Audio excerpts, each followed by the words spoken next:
Troy Hughes on your home of the Cowboys and Rangers. Can you see me on the fan cam?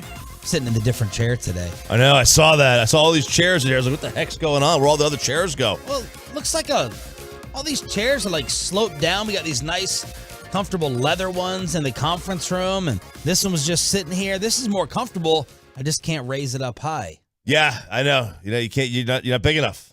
Not big enough. That's what she said. Not right? big enough has nothing to do with raising it. I was trying to get it in there. We're the same height.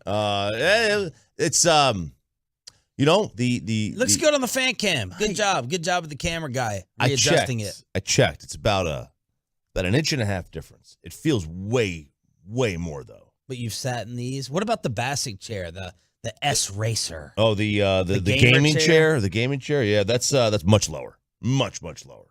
Everybody get all dried up. Little misty this morning with the weather. Misty. I thought it was starting again last night. I'm like, okay, it stopped. Can take the afternoon walk. Can take the kid out. Can take the dog out. Can get outside. In the neighborhood, one of the houses has this nice little home set up garden, and they got a little, rock set up and a bench up there and all the vines and, trying to transport you out of East Dallas, pretend like you don't hear the bullets whizzing by. Right. The rain caused that all to flood down, and you have nothing but boulders and rocks in the middle of our road to get in and out of the community. So that was a mess, but this morning looked pretty clear coming in. All good. It did. It did not look that bad at all. It wasn't that bad at all. There were maybe some spots where, by my house where there was this little underpass under a bridge, and it always floods. Always floods. Literally, you get like a 40-minute rainstorm. So where were those areas yesterday where all the videos were showing cars like half 635? Now 635's got that underpass, like it's their express lane is underneath. It's underneath the main road.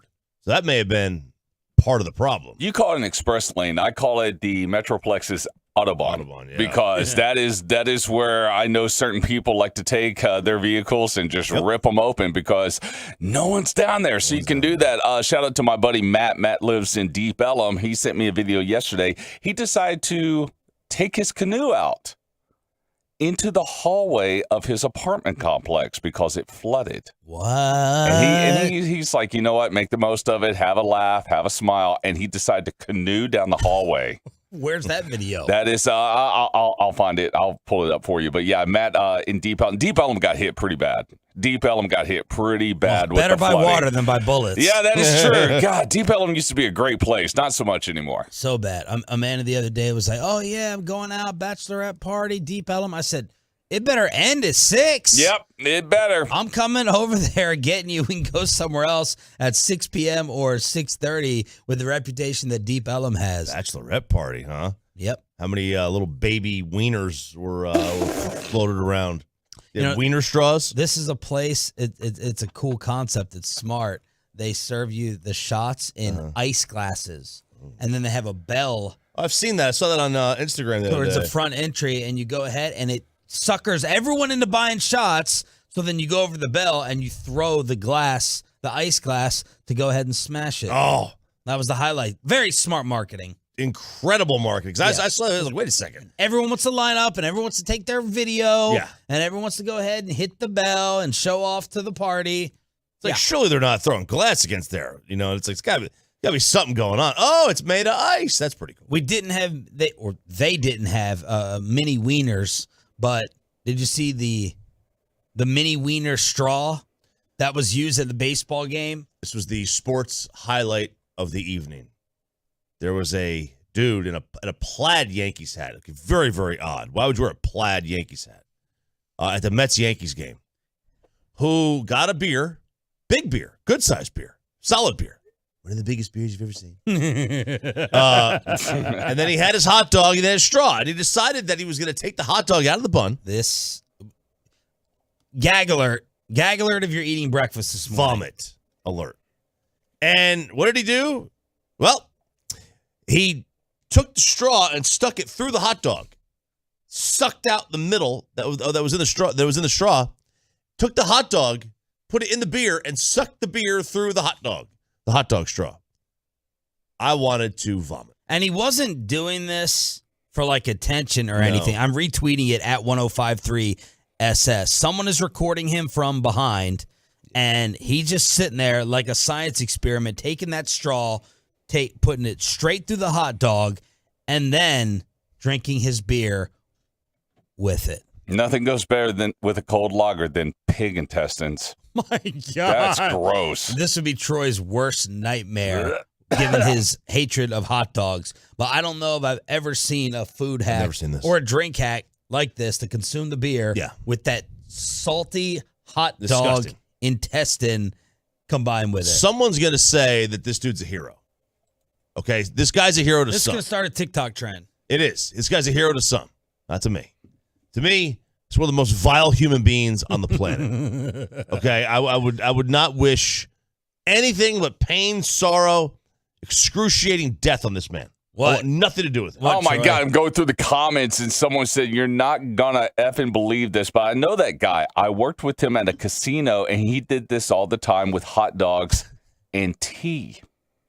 Oh, God. What are you doing? At least with the beer, the alcohol probably kills the pig intestines. And the coldness of the beer, but hot tea with a hot dog straw? Well, I guess it could have been sweet tea or unsweet tea.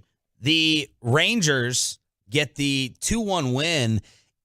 Is there a chance that Tony Beasley is making his case to be the next manager? Now, again, small sample size, but 3 in a row, 4 of 5. Tony Beasley is beloved. He's kind of one of those guys, I feel like, that everyone loves. You wonder how much command he would have. You know, I know we shouldn't be comparing, people with similar skin color, but he reminds me of Wash in terms of that lovable personality. We first met Tony when we had a little karaoke charity event out there in Arlington. Awesome dude. He's been through personal life struggles that everybody respects him overcoming health-wise. Mm-hmm. And I just wonder if he's more that is he too much Dave Campo? Is he too much Wade Phillips? Too much nice guy? Or in Major League Baseball these days, that's perfect. Just get someone that everybody likes, and the X's and the O's are taken care of by the computers and the GM. It's basically someone that the ownership group feels like, or the front office feels like, can relay the information the best to the players or the puppet, if you want to go the puppet route. Right. Baseball is not really like a sport where the manager is this strategic mastermind that they would be in the NFL. It's they do it much more in the NFL. Baseball, it's like, hey, just roll him out there. So is he making a case? Sure he is. I don't think he's gonna get the job, but I think he's making his case. 10 games under 500, and they'll be in Colorado starting today. But they take care of the Twins. You had a triple play in this game that the Rangers were on the wrong end of, and Byron Buxton leaves with a hip issue. So this is an awful, awful series for the Twins, as they're a few games over 500, and now you're going to take on Colorado in the thin air with the boss man, Gavin Spittle, making the trip. Colorado, last place in the National League West, 17 games under. So Tony Beasley can get even closer to 500 after this series. I never would have guessed that Colorado would have been in last place in that division. I thought for sure it was going to be Arizona. Arizona was without question the worst team, and there were 4 games up in the loss column on Colorado. That's that. It's the Rockies have got it basically on lockdown right now. So they got a chance. Rangers got a chance to pick up some more wins. Rest of baseball, just to give you a little reset, Yankees have won 2 in a row. So Aaron Boone slamming the podium may have worked. They're 8 games up on the Rays. The Central is led by the Guardians. Cleveland is up 2 games on Minnesota. Again, disastrous series for the Twins against us. The White Sox are 3 games back. The Astros have won the West. They're 11.5 up on Seattle. The Mariners are 10 games over 500. The Mets are 3 up on the Braves. The Cardinals are 5 games up on Milwaukee. The Dodgers are 17.5 up on the Padres. The new look Padres, the scandalous Padres, are 5-5 in their last 10. They have won 2 in a row. They're 12 games over 500, fighting for that wild card spot. And watch out. Here come those Braves. Winners of 8 of 10. They're peaking at that kind of right time, even though, Osuna gets popped for DUI. He gets booed yesterday. He got booed, or 2 nights ago, I guess. He got booed in his first game back. Don't know how many fans react to DUIs like that. I didn't think. Now he's had some other issues with legal issues. Yeah. As a member of the Braves, I think the fans are just kind of fed up with it. Yeah. But you don't usually see this. This is something that you don't usually see, people attacking their own player with boos based on what they do off the field. Did you watch the record-setting TV event over this past weekend? Are you going to play golf with Tiger or MJ? And the Dallas Cowboys win another off-season title. It's the Tolo Tuesday edition of Sean and RJ, just getting started on the Fan. Coming up in the next G-Bag Nation.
Another meaningless offseason title for the rest of us.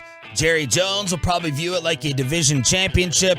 It's Sean and RJ on a Tolo Tuesday, live on the Fan Cam, live on Twitch and YouTube, here on DFW Sports Station 105.3 The Fan for the 12th straight year. I feel like there's a Forbes article that comes out every other week. Yeah, they do it like a baseball one in 1 month, and then the football one, and they just keep rotating them around. Forbes has calculated the Cowboys as the most valuable franchise in the NFL. No surprise, but the number came in at $8 billion. This will drive Bassett crazy. That's a 23% increase over last year. Probably thank the Broncos for a lot of that because they sold for Yep. What 4.6 4.6, and that boosted everybody. Like that we saw this with the Clippers when they sold for like $2 billion. Just boosts everybody else in the sport. So this is the first franchise valued at $8 billion, most valuable sports team on the planet, and the Cowboys have held that honor since 2016 when they surpassed Real Madrid. So there you go. Imagine if this team had like 2 titles in the last 25 years. I don't know how much it matters. I mean, How could it not increase it? You would think it would, but I mean, I don't know, man. Like the Cowboys don't win. They keep going up. The Yankees don't win. They keep going up. Like imagine what I don't know. With attendance numbers in baseball, at least, you think of them going down, but these TV contracts are where it's at. The TV money is where it's at. Like the seeding is, let's see, NFL teams revenue breakdown, right? Here we go. Media. What percentage of an NFL team's revenue is media? Media being the TV contract. 40? 61%. Mm-hmm. General seating, 10%. Premium seating, 9.5%. All right, so 20 in attendance. You want to know why teams put skyboxes in, luxury suites in? Because it's the same. They make the same amount of money off those seats as they do from every other seat combined. It's like when you go to when you fly like overseas, right? First class and business class is basically like 75% of all seating costs. It's just those, and there's half as many seats. Sponsorship and advertising is 10%, and then other is 9%. Didn't even mention concessions, parking, none of that. That's probably under the other. Yeah. Right? So the Cowboys come in at $8 billion. Are you playing golf with Tiger or MJ? You can do both with PGA Tour 2K23. Yep. Coming back. There was a time when, was it Tiger Woods golf? That was the one that took over? Yeah, that was really good. That's where everyone was playing video golf games. games. And then in PS3, which I never had a PS3. Oh, Kenny. I went right to the 4. Because Derek Holland bought it for us. The PS3, they had a Masters game. They had the mat you could play at Augusta. But this was Tiger Woods. I mean, Tiger Woods golf was where it's at, man. Any kids playing this? Yeah, there'll be now that Tiger's an old man, I don't know. Like your kid's gonna play video game golf or just the one, with the arcade game? That's it. Oh, like Golden Tee? Golden Tee. Yeah, they did play. I had it wasn't Rory. It was just the PGA 2K or whatever. I had that a couple years ago. They loved it. They played it a lot. Here's the press release. Tiger and Michael Jordan are among the star athletes that will be featured in this video game on October 14th. You can play as Tiger or against him, and you'll also be able to purchase a Woods edition of the game that will include his tailor-made wedge set, Nike Tiger Woods golf t-shirt, and the Tiger signature Sunday pack with a red polo, black pants, black hat. So you can play with Michael Jordan with the bonus in this one. Certain versions of the game will have MJ. So real life you're playing one round. Are you definitely picking Tiger since it's golf versus Michael? I'm not diminishing Tiger, but Michael's, the biggest icon that there is. That's a tough one because I have a feeling like I'm playing with Mike. I have a feeling when you play with a guy like Tiger or Phil.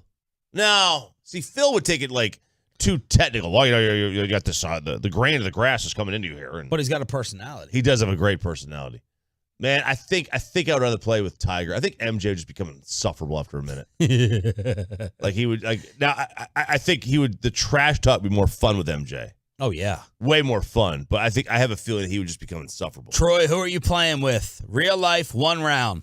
Tiger or Mike? Well, considering I'm such a badass golfer myself, I don't play golf. No, I don't either. Yeah, if I had to play with one, God, who would I want to play with? The guy that wants to bet on every hole, or the guy that can't walk on every hole? Oh wow! I'll probably go with Michael. I'll probably go with Michael because here's the thing. I know they're not going to include in the game. I would love for there to be some, skin that you can buy and outfits. I would love to buy like cigars or something for Mike. Like, oh, you're going to get a punch cigar on this course or something like that. But yeah, in real life, it'd definitely be MJ for me. Was this past weekend the big television event Game of Thrones? Game of Thrones. House of the Dragon. I've not watched yet. Now, what is this in the series? How many are out? What have you seen? It's a prequel. It's a prequel to the main storyline.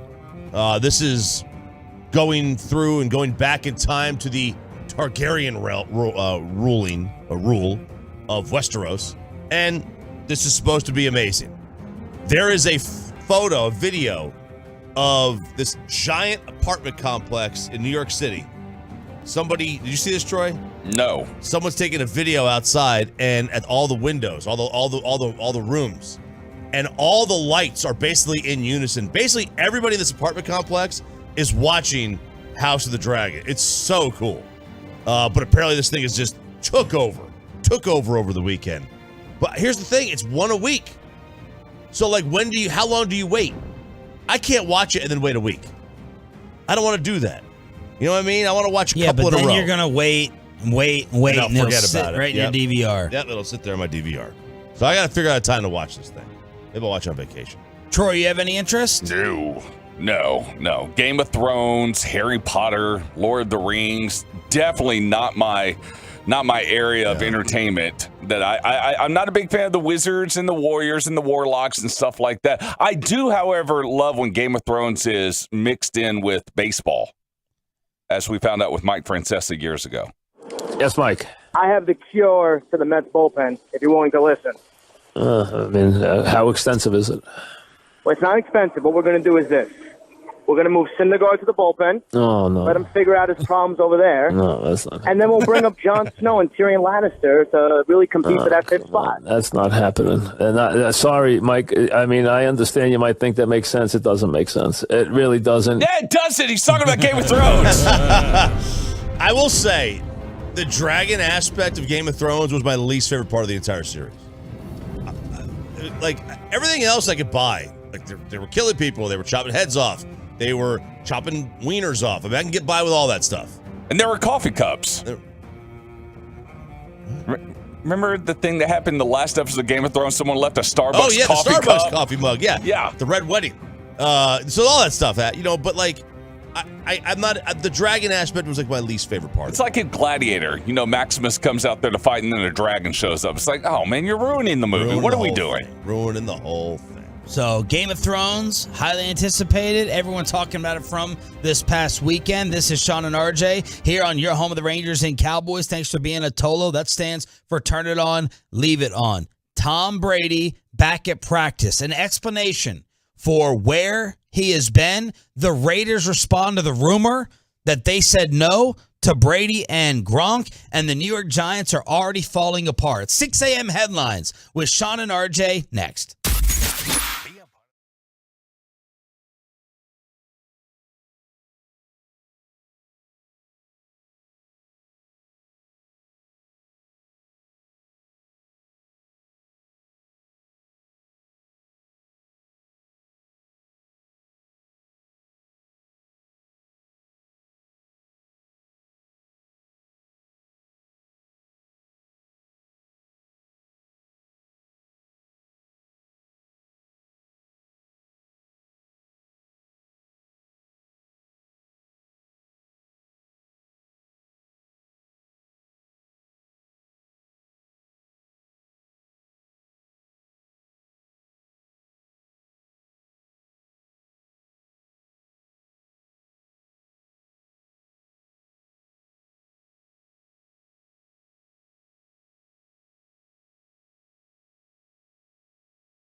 From the MyFitnessStore.com studios, it's Sean and RJ on 105.3 The Fan. Shout out to the 6 a.m. club. Thanks for joining us here on your home of the Cowboys and Rangers. Sean Sharif, RJ Choppy, and Troy Hughes running things as always. Tom Brady was back at Buccaneers practice yesterday.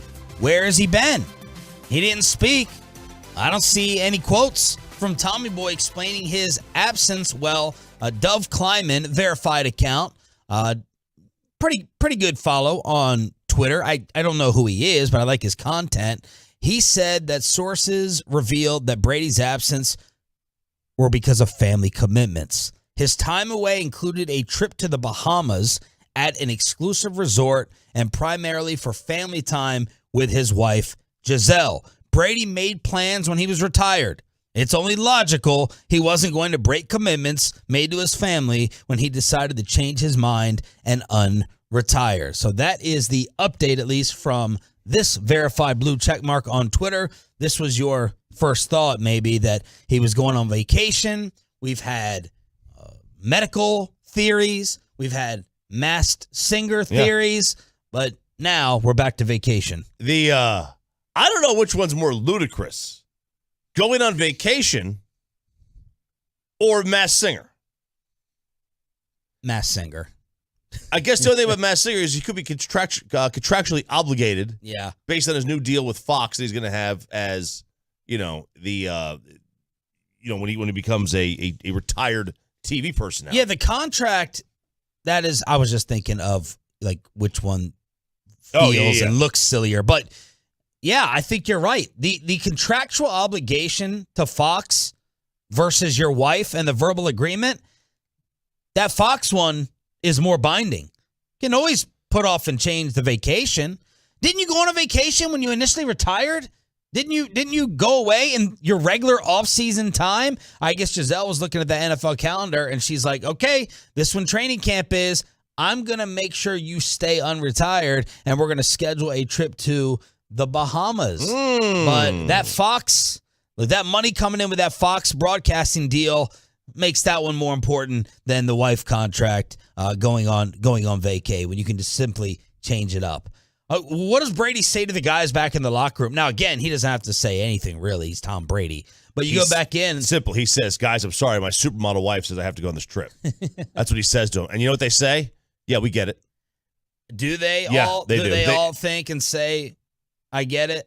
Yeah, because, like family commitments for a lot of these, especially the older guys, come first. Not for all of them, but for especially the older guys. Like the younger guys are like, dude, I'm just here to play some football. And you get the older guys, you get a family, you get this, that. That's maybe what it was. I promised my kids I was going to take them on this weekend to this thing, or I promised Giselle I was going to take her to this event or this whatever. And I got to do it. This was part of the deal. She wanted me to come back. She let me come back. This was part of the deal. He's Tom Brady. Like, no one's going to say anything to him. Period. We know that. No one's going to say a word to him. No one is going to say anything, but I wonder if the Bucs have a bad season or if they get off to a 2-4 start, if you'll start seeing, quotes in The Athletic from anonymous people, the Brady trip really turned a lot of these guys off. You know what I mean? Like, those things tend to turn. Like, oh, the full commitment wasn't there. The quote sounds dumb, but why are the rules totally different for him? Why can't I do anything? The full commitment of the quarterback going somewhere tropical? I think you might know. Yeah, I think I might know, Tony Romo. Yeah. I mean, look, Mexico. They're going to start off. They're going to struggle anyway. They're going to struggle anyway. Okay, well, explain that one. At the Cowboys, at New Orleans, those are their first two games. Home to Green Bay, home to Kansas City. Oh, my. That's their first 4 games. Wow. Then they got Falcons, Steelers Road, Panthers Road, Ravens home, Rams home, Seattle at Cleveland. Cowboys, Saints, Packers, Chiefs with a decimated offensive line. Yeah. Feels like you're moving away from the Bucs as an NFC favorite. You were surprised the other day in the odds when they were number 1 in the NFC. I think they're still a higher favorite than we are. Yes. I I don't know who the favorite in the NFC is. I don't know who I would put there as the favorite. It's not the Cowboys. I don't think it's the Rams. I mean, it's the Packers by what? I mean, everybody's got flaws. Everybody in the NFC has major flaws. Yeah. Really, except for LA. I just don't think LA's going to be able to do it again. But everybody else has got major flaws. Tampa's got no receivers right now. They're not healthy in the offensive line. They'll get healthy at the receiving core, which will help. Cowboys have injuries on the receiving core. The Rams really don't have any problem. What's the Rams' hole? Tommy John. Tommy John, yeah. For Stafford, maybe. And then Rodgers is breaking in an entirely new set of receivers that he hasn't even thrown a pass to him in a preseason game. Yeah. So the Rams would be the no doubt favorite if you didn't know that they already won. Right. So the repeat odds are probably their biggest issue. Hundo P. 877-881-1053, truckwreck.com text line to hit us up here on Sean and RJ. The Raiders owner has responded to the Dana White story. Mark Davis asked about the Dana White bombshell that was dropped on UFC Saturday night. Listen to this soft response. I usually love and respect Mark Davis, who doesn't really hold back a ton. He's had issues with Goodell, issues with the league that he's let be known. Here's what he said. I heard about Dana's comments. That was what? 2 to 3 years ago or something? I don't know, man. Talk to Dana. I remember that Tom Brady went to Tampa. That's basically what I remember. I have no idea. Dana has the stories. So that is Mark Davis with a soft answer, kind of confirming the report to me. I didn't think there was any way this was true that John Gruden would turn down 2 legendary geezers, but this is Dana White completely dodging it. He sounds so put out by this. God, I love that. like to say, I remember them going to Tampa. I remember him going to Tampa. Like, ask Dana, he's got the story. What a bitter response that is. That is like, yeah, we had him, and then the coach that I had to fire because he was like a racist or whatever, decided that he didn't want Tom Brady. Like, could you just the bitterness in Mark Davis's response there? Florio reports that Mark Davis knew Dana was working a deal with Tom Brady. So that's the report on ProFootballTalk.com. Yeah, because as we know in the Metroplex, when you want to talk football, you talk with Dana White. Dallas, Texas Stadium. Dallas, Texas Stadium. I love playing at Dallas, Texas Stadium. So that's Mark Davis basically, to me, confirming it. He could have easily just rejected it and said, nope, not happening. But that's Dana White becoming the new NFL insider. And then this was pointed out by someone. The craziest part of all of this, the Buccaneers were Brady's 4th option, it appears. This is why we keep hearing these stories. Like the other day, I kind of went off on Tom. Like, why do you keep complaining about Tampa? Why do you keep trying to go somewhere else? Why do you keep trying to leave? You go there year 1, win the Super Bowl. You're in Tampa Bay. You have control of the organization. They let you bring people in. Bruce Arians was basically your puppet. But now we have the Dolphins, the Raiders, and we all know about San Francisco before he eventually settled on the Bucs. Mm-hmm. So basically the 4th option for Tommy Boy. As I said yesterday, we forget how many people did not want him. Yeah, I mean, he's the 4th. That was the 4th option. That's surprising to see because it turned out to be the best one. They had a loaded roster, fantastic roster. That he took and he went and he made them elite. He made them basically dang near unbeatable. Once they kind of got rolling. Once he took over the playbook and they made it his, I mean, they were unbeatable. Truckwreck.com text line coming in. In regards to Brady's vacation, what would the Metroplex do if this was Dak? How would we react? If it was Dak, they'd murder him. Yes. They would murder him. If it was, and in my opinion, justifiably so. Well, yeah, he's not yet Tom, right? Like who else could get away with it?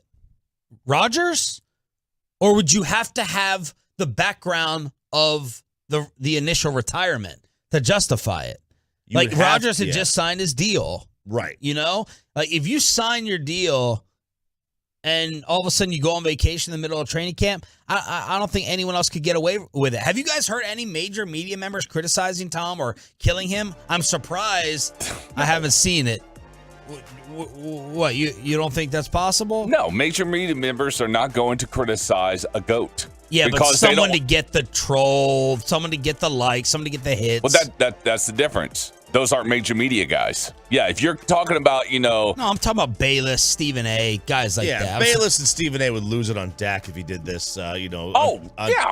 On Tom, old guys get perks, especially guys like Tom Brady get perks that others don't. Like Rodgers, I don't know. Like, what if Joe Montana in the '90s said he was going to do this with the Chiefs? Well, let's take someone now. In the NFL today, is there anyone else? I don't think there is. Could Gronk have gotten away with it? Yes, Gronk could have gotten away with it. Gronk could. I think someone today that could get J.J. Watt. J.J. Watt could get away with it. I was just like, the quarterback is so important. Like, you can get So I'm trying to think of a quarterback that could do it. I don't know. I don't know that anybody else. I mean, maybe Rodgers. I want to feel what pure love feels like. I mean, in fact, we know Rodgers probably could get away with it. One more note on the Raiders. They plan to release running back Kenyon Drake. Why does anyone care about that? They paid $11 million for 1 year of him. That's nearly $2.5 million more than what the franchise tag was for running backs last year. So they're going to go ahead and get rid of Kenyon Drake, and the New York Giants are falling apart already. What did y'all think? Did you see the cut block on Thibodeau that Micah Parsons and everyone else was discussing after Sunday night? Yep. Dirty or not? Preseason game. Yeah, I would think probably a little dirty. I don't know why you're hesitating. That was indeed dirty. There was absolutely no reason for that. I don't have a problem with it. I mean, even Dayball, the Giants head coach, said not against the rules, right? You see people go low on blocks all the time. It wasn't like it was from the side. He didn't blindside them. If you want that out of the game, just take it out. You cannot go below the knees when it comes to throwing a block. But the Giants are unhappy while also recognizing that it wasn't illegal. Yeah, I mean, like I think that you do. We spend so much time protecting the head that we forget to protect the knees. Yeah, and the knees are like knees, back. Those are the ones that you can't lose. Now that's my one issue. Even though I do call it out as a dirty play, when do we stop? We try to protect the head, but then we got to think about the legs. And then what happens in a couple of years? Well, now we got to think about the shoulders. Yeah. Okay, now we got to think about the pinkies. Okay, at what point do you stop and it becomes, as many people believe in 20 years, flag football? It's like like they say, you gonna hit him in the torso. In Yellow Jackets, the TV show, they told us torsos are useless. Thibodeau with a sprained MCL. He's out 3 to 4 weeks. His status for week 1 in question. 5th round guard, torn ACL, out for the year. 6th round linebacker, torn ACL, out for the year. So the Giants have been dropping like flies. Pretty good health for the Cowboys outside of the receivers, outside of, Washington and Gallup. But we knew about Gallup already in the offseason. But knock on wood. Or Corian. Pretty good health. Pretty good health. Can't ask for anything more. In a salary cap league, if you had to tell me what's the number one thing outside of quarterback play that I want for my football team, it's health. Without question. More than any other position. Like to me, the most important positions out there are quarterback 1, health 2. Baker has been announced as the starter week 1 against his former team. So the Browns are going to be involved in all these rivalry games. Deshaun Watson's return in the armpit against the Texans, and then Baker versus the Browns week 1 for Carolina. Oh man, this was what it had to be. It could not be anybody else. There could not be anybody else that was named the starter for week 1 against the Browns. Because we are Wait, what did you say? No one else. I mean, Ben McAdoo. And you look at Sam as your starting quarterback? Sam is our starting quarterback, yes. I thought you said Sam Darnold was starting quarterback. That was before the acquisition. Oh, okay. Yeah, there you go. He also said Baker sucked coming out of the draft. Now he works with But Ben McAdoo, like the quietest, most boring-looking dude creating the most headlines. Most headlines. That's the gotcha world of sports. Yeah, it really is. But this had to be it. Because we are going to get chip on the shoulder Baker. Chip on the shoulder, Baker's going to be starting week 1. I don't know how to put this, but right now the Panthers are just a 1.5 point favorite going into this game. Go before the Baker decision. This line needs to move to like 7. Panthers by a milli. Okay, this is going to be an absolute destruction. Baker Mayfield is going to be the NFL's player of the week in week 1. I don't even know that I'm throwing money on that right now. Little DraftKings. Little DraftKings. Week 1 action. The RJ Choppy degenerate lock of the Panthers over the Brownies. The NFL Network asked about the QB pressure in the NFC East, and the sports world is laughing at Trayvon Diggs' ranking on the NFL Top 100. That's next with Sean and RJ right here on The Fan. But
as First Take is coming to the Ford Center at the Star in Frisco. Sydney Sherrill had just tweeted, is the morning show going to make fun of First Fake when they are at the Star? So we'll have Michael on tomorrow to bust his balls over it. Yeah, he's got one-on-one with Stephen A.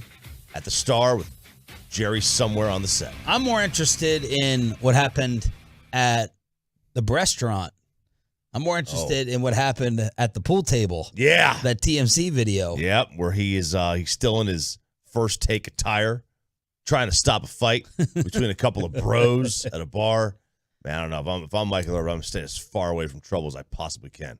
Anybody with fame. Somebody starts fighting at a bar, it's like, all right, I'm out of here.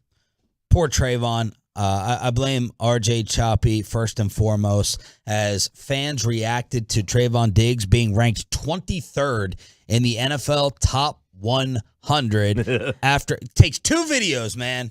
2 videos to completely get you dogged on social media from Simi Fehoko and Keenan Allen. Actually, I think it took 46 of 86 for 1,000 yards and 10 TDs. That's what it took. So Diggs coming in as he's going to end up being the second highest ranked Cowboy. Beneath him are Dak, 44, Zach, Tyron. Who else am I missing? Oh, CeeDee Lamb was number 95. And then we know Micah is going to be above Diggs, but the players voted him number 23, and the internet found it humorous. Here we go.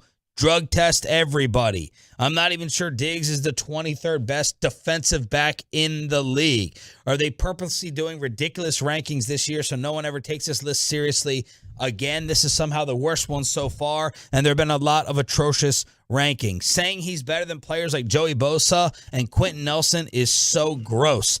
Diggs being 23rd best in football makes this a non-serious list. We already knew that, but this is egregious. He's one of the worst players in the league, tweeted Nick.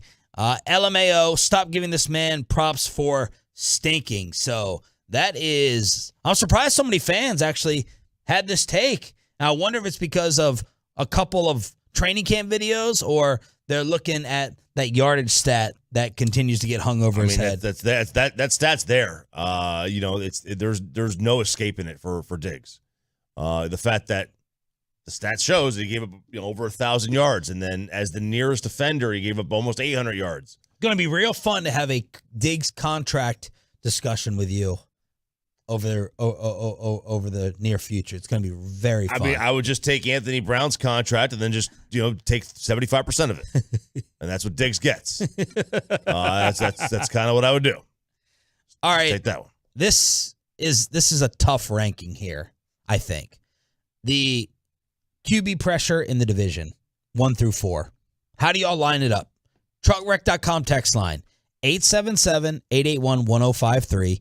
And let me before we move on, let me defend Diggs a little bit. Second year, the 11 interceptions have actually put a target on him from the media and from skeptics. I'll give the kid a little time. Let's see what happens this year in terms of the closer coverage and what you value. Closer coverage, less picks, or a lot of picks and some of the stuff that he gives up as a result of it. Anyway, 1 through 4 or 4 through 1. Let's go 4 through 1. Did you already write them down? Yeah, I wrote them down. Was it easy for you? Yeah, pretty easy. pretty easy. Yeah. All I'm, right. I'm pretty much, a douche. one of the smartest people you know. All right. 4. The least amount of pressure. Dak Prescott. Okay. This is the reason this is so interesting is because of the different types of pressure. Sure. You have, like, Dak has the most spotlight. Yep. And he will get the most criticism. Other types of pressure comes in the form of keeping your job. Yeah. Like you can lose your job. So it all depends how you define it. Yeah. Like Dak ain't losing his job. The other 3 easily could. And to me, job loss pressure is far greater than anything else. Because you can't use the pressure. There's nothing that you can do about the pressure without a job. You can't overcome it. So without job loss pressure, there is none. You can't overcome it without a job. That, to me, Dak is by far the most job security in the division. Therefore, he has the least pressure on him. Jason McCourty, NFL Network, says that Dak has the most. The notion of, for me, the Cowboys are supposed to be the best team in that division. We had a conversation last week where we said, are the Cowboys one of the power teams in the NFC? Are they one of those that we talked about the big three? Are they number 4? This is the way we talk about the Dallas Cowboys. We talk about the possibility of them winning the Super Bowl. We put them in that position. And for me, Dak Prescott is the guy that pressure falls under. We talked about Mike McCarthy being on the hot seat. We get different sound bites from Jerry Jones about everything going on with the team. We know that their receiver position right now, Michael Gallup is coming off a big injury. They have CeeDee Lamb. There's question marks on the outside as well. We talked about Ezekiel Elliott's contract. There's so much going on with the Dallas Cowboys all the time, and that all falls on Dak Prescott because the expectations haven't changed. We're still expecting them to be at the top of the NFC. We're expecting them to make the run. Cowboys fans are still waiting for the Dallas Cowboys to get back to the playoffs and make a run and be the Super Bowl team that we saw in the 90s. So for me, it's Dak Prescott because the world loves the Cowboys. Everybody loves Jerry's world, and we want to see them on top. Well, that was 30 years ago. We got to stop this whole idea that the Cowboys got to get back to being what the Cowboys are. What the Cowboys are is what the Cowboys are. And that's a mediocre franchise with a mediocre front office and a mediocre coach. Above average. What? B minus, not an average franchise. They're over 500. B minus. Yeah. B minus. I think C plus is above average. C plus, okay. Above average. B minus, C plus. I could get down with that. But like we just got to adjust our expectations here. You know, right. They're not a Super Bowl contender every year, as much as Jerry wants to think they are. Who's number 3 on your list? NFC East pressure. Jalen Hurts. Why? He's already made the postseason. I understand they're probably going to look to get rid of him, but I think his job security is higher than the other two. It's definitely higher. Okay, you're just going strictly then by job security. Kyle Brandt. Yeah, like pressure to win. Dak is the most pressure to win. There's no doubt about that. Yeah. Kyle Brandt, NFL Network says Jalen Hurts has the most. Interesting dichotomy with Hurts.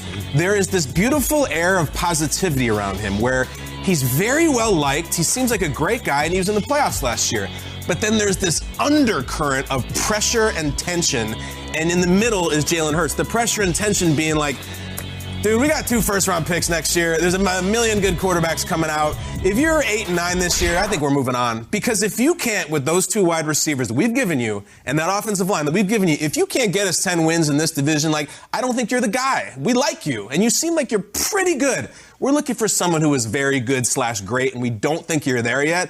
The market he's in, the setup he's been given with Devontae and AJ and Lane and Kelsey, let's go and play ball, buddy. That playoff game, it's the same thing. You were there, that's great. You didn't look good, that was terrible. Everything about Jalen Hurts is a good, it's like those theater masks, like the smiling one and the frowning one, that's where he is right now. And he needs to work on the frowning one because there is a lot of pressure there in Philadelphia.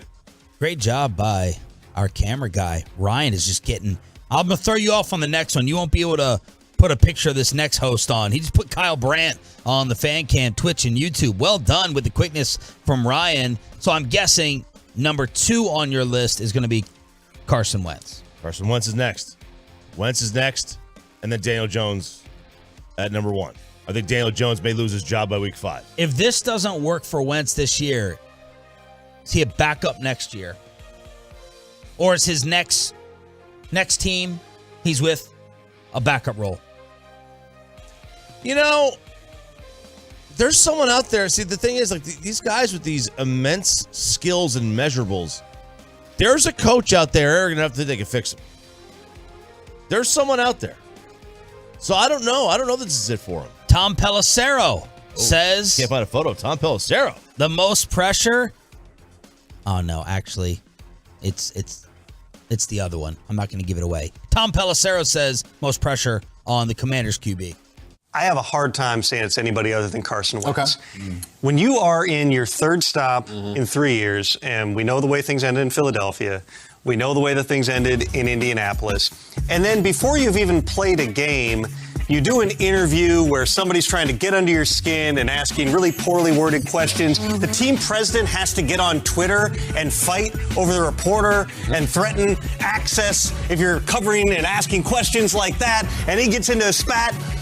First of all, this only happens in Washington. Secondly, it only happens surrounding Carson Wentz. There's just this drama that follows him. Carson Wentz last year, everybody loses sight of the fact that he played pretty well. I know. Set aside those last 2 games, which of course you can't. Terrible against the Raiders after missing the week with COVID. Terrible the following week against the Jaguars. The whole team played badly against Jacksonville. But those previous 15 games, it was pretty good. He'd have 1 or 2 plays in the game where he's throwing a left-handed interception out of his end zone for no particular reason. But, if you look at the stats, if you look at the tape, he made a lot of plays. This is a good quarterback, but you've got to be able to calm everything else down around him. And the other part of this and the reality in the NFL, and Jason, you didn't have to live this when you were in New England. You were other places, I'm sure, where you had this. But the moment that the quarterback who is under pressure and has that drama surrounding them has a bad game or a bad play, it swells up from underneath you, and you start to hear about, why don't they play Sam Howell? Why don't they play Heineke? They're going to have to deal with that if he doesn't come out firing. I know that Scott Turner's going to get the absolute maximum out of Carson Wentz. Is that good enough, and can he avoid all those pitfalls? 27-7 last year for Wentz. 27 touchdowns, 7 interceptions. The QBR was a 54.7, completing 62% of his passes. So it was a 54 QBR, kind of like mediocre. Yeah, So you're kind of mid-pack. Like your WAR is, you get a 54% chance to win your games. Is that what they're saying? I would. It's essentially like that's the easiest way to break it down. Like whatever your QBR is, that's like the percent chance that, if you play that game 100 times, you'll win 54 of them. And then with that performance, now you got to figure out what the other quarterback's going to do. And then the QB with the most pressure in the division is Daniel Jones for you. For me, I think it's Daniel Jones. I mean, Daniel Jones, like I said, I think he has a chance of losing his job middle of by Halloween. So to me, there's no more pressure than job security. All right. I'm just doing this quickly to fool Ryan, unless Troy tipped him off on who this is. There's no freaking way he'll have this person on the fan cam. Jamie Erdahl, NFL Network, Daniel Jones has the most pressure. My answer completely revolves around the sentence that I continue to base my analysis of Daniel Jones on, which is, you are the quarterback of the New York Giants. Play like you are going to be the quarterback of the New York Giants. Prove it. And the prove it is capital P, capital I for this young man. And that is why he is under the most pressure.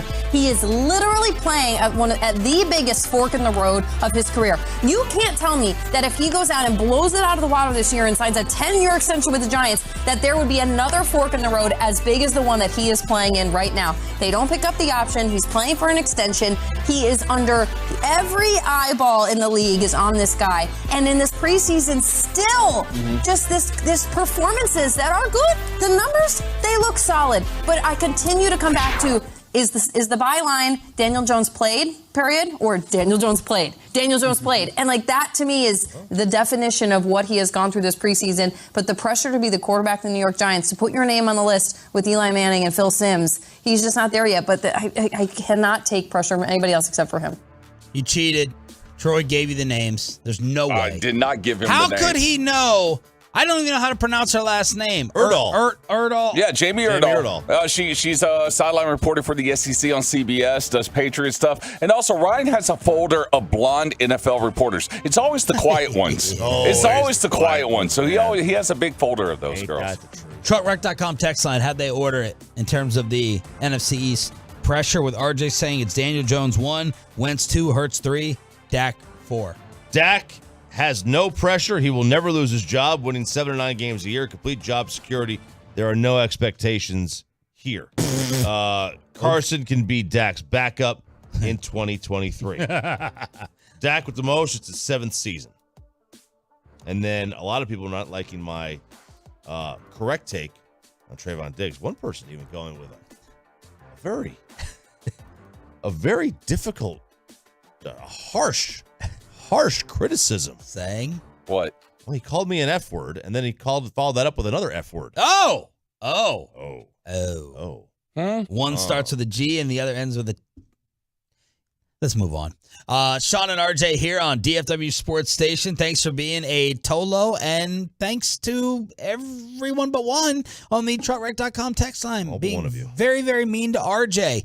Even little leaguers know that ESPN is fake and why the Mavericks are rooting against Kevin Durant and this new rumor that came out yesterday. Next. Let's get you over to carsforkids.org.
Did not look excited yesterday in crosstalk when we brought him the reports from Shams Charania from The Athletic that the Memphis Grizzlies are sniffing around Kevin Durant. So a new team into the mix. I'm tired of hearing about the Celtics. I'm tired of hearing about the Miami Heat.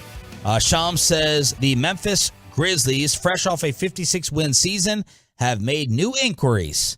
Memphis has 5 first-round draft picks available, 4 unprotected selections of its own, and 1 from the Warriors. They also have young players like Jaren Jackson, Desmond Bane, Zaire Williams, Brandon Clark, Kennedy Chandler, and others.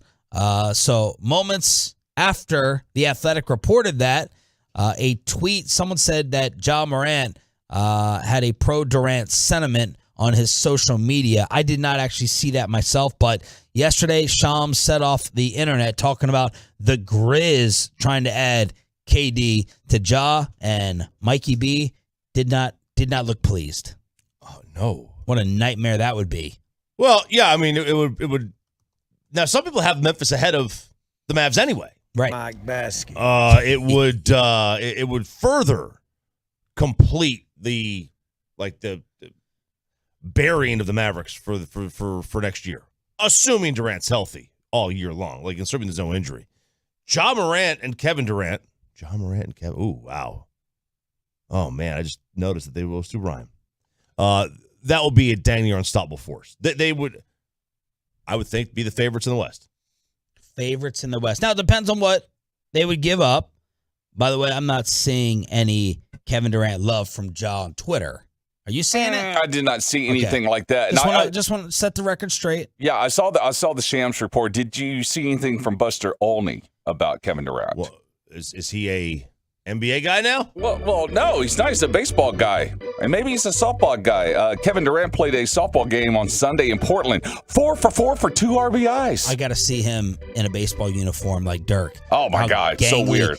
Dude, there was a kid who was like on the street. Durant walks around the corner and he freaks out, and KD like shakes his hand. But looking at KD in street clothes, oh yeah, it's crazy. He's slender, man, and how tall he is. Yeah.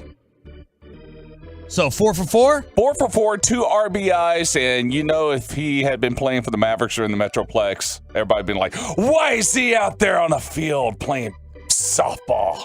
By the way, with LeBron playing, I think with Jason Tatum, one of these charity events in a high school gym, the odds came out. What college will Bronny James commit to? Man, the media was slimy yesterday, saying that LeBron's other son, who is 6'8", gets Duke's University, Duke's offer. Yeah, did you see that? I did see that, and I was like, what is Coach K doing behind the scenes?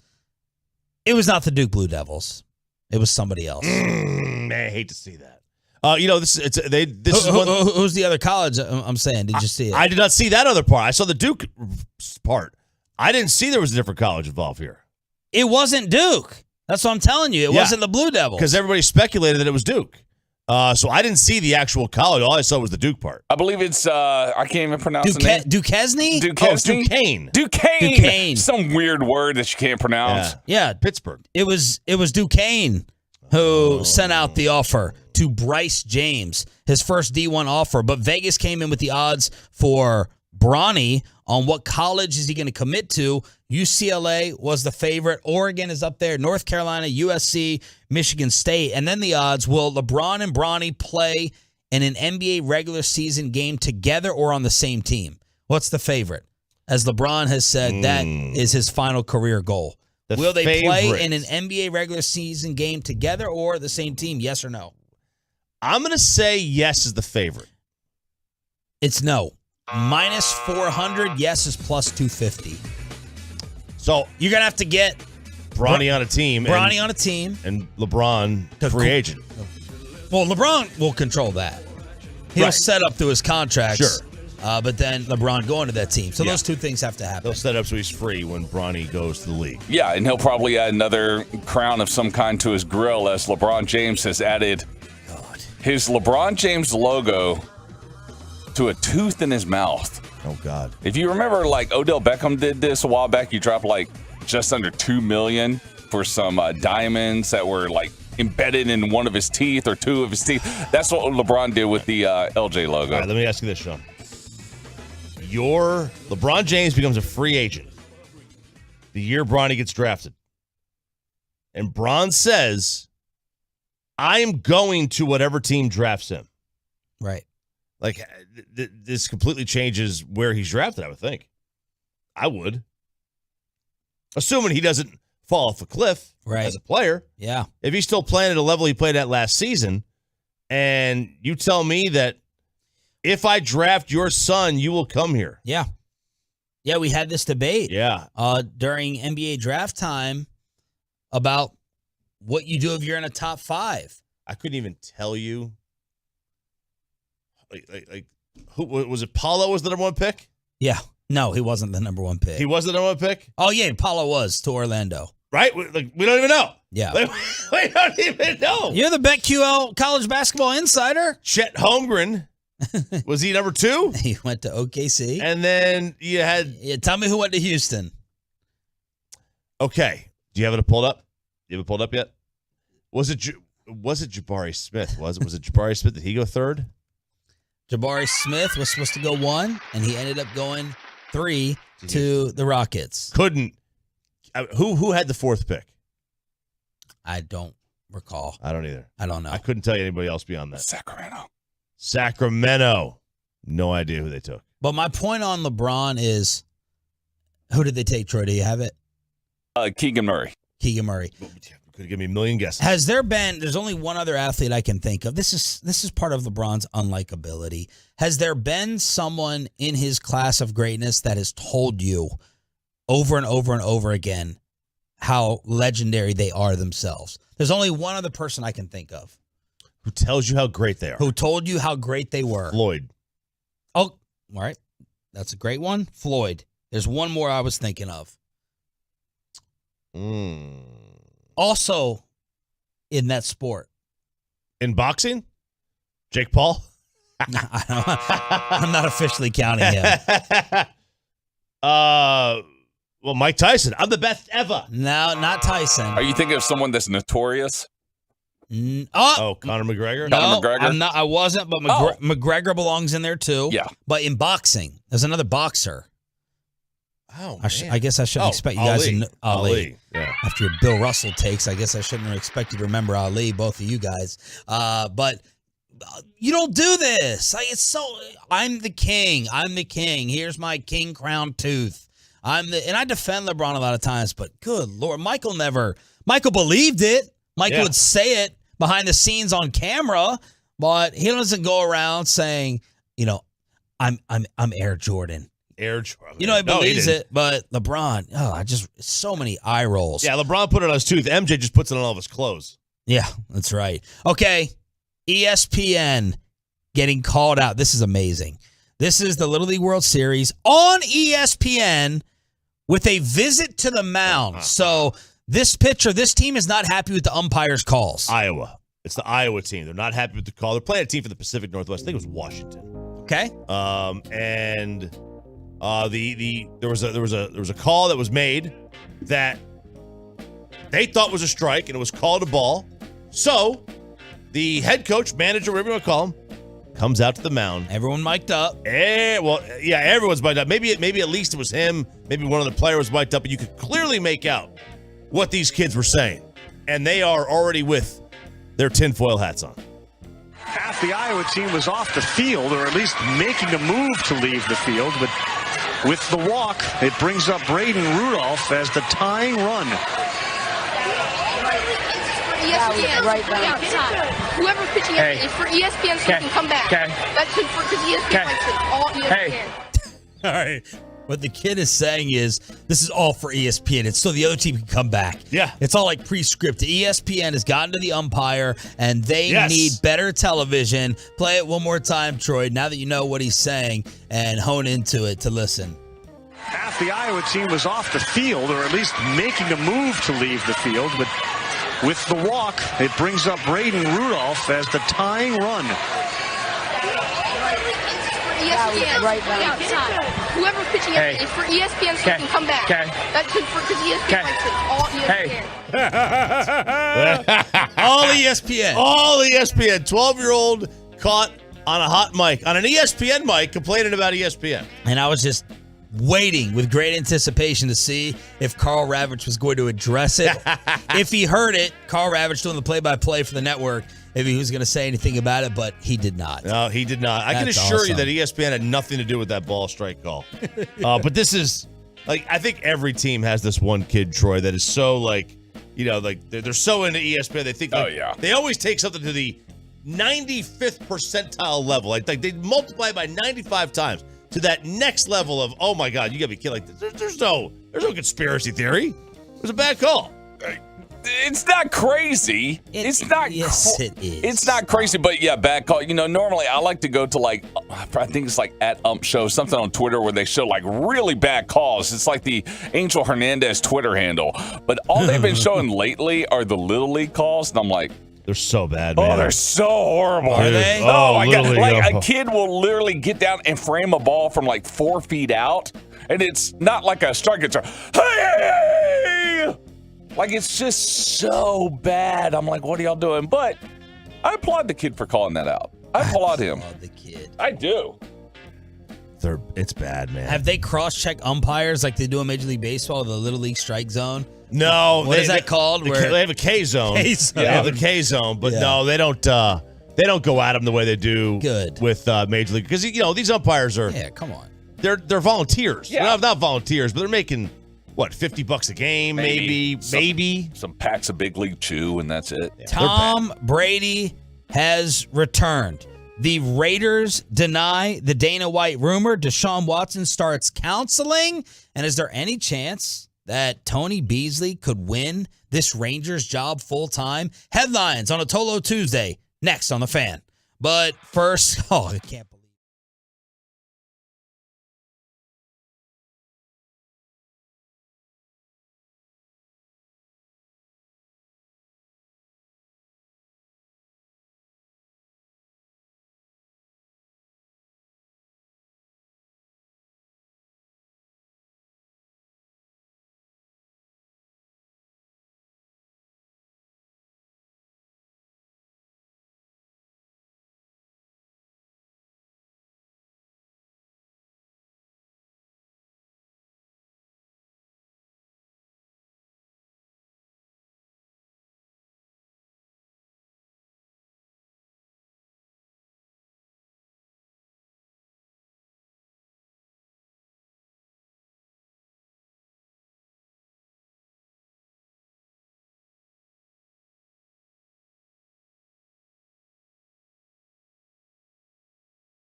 from the MyFitnessStore.com studios, it's Sean and RJ on 105.3 The Fan. Headlines on a Tolo Tuesday here on Sean and RJ. Thanks for being a Tolo. That stands for Turn It On, Leave It On. Your home of the Rangers and Cowboys. And Tom Brady looks like he's going to be here for Game 1 in Arlington as Brady returned to practice. Now the media has gone back to a family vacation for the reason that Tom took his training camp absence. He did not speak yesterday, but many of the other players have said, hey, he's Tom Brady. You know, he deserves it. Yeah. He can do what he wants. Chubby boy. I also saw a media member with an interesting counter. Remember Ben Volen, who was out at Bucs practice a few weeks ago and said that Brady looked miserable, leading to speculation that he may be rethinking the unretirement? Well, there was another reporter who said, look, I'm out there at practice. I think this is a great point, one we probably should have thought of, a lot of common sense. But someone from The Athletic said, Tom Brady can look miserable after a missed throw. Yeah. He's such a perfectionist. He can have a bad rep. He can have a bad series with the offense. Greg Allman is the name of the reporter. And he said he can look miserable. And yeah, practicing in Florida in the middle of the summer can be dreadful, especially with the humidity. So there's a little counter to the report that Tom Brady looked unhappy out there at practice. You see him in games, and you see his facial expressions when he misses a pass. You do. I try my best not to judge body language. You don't know what kind of day they're having. You don't know what the demeanor is. Normal. I don't see Tom Brady on every practice play, so I don't know what his I don't know what his individual play to play attitude is. You can say all you want. Now, these guys obviously do. These guys and girls at Tampa camp obviously know Brady way better than we do. Same with New England. But if they said he looked miserable, how much of that was because he may have not been playing well? And by the way, that's a really good thing for us. If Tom Brady's missing a lot of passes, not playing well, I'm all in on that one.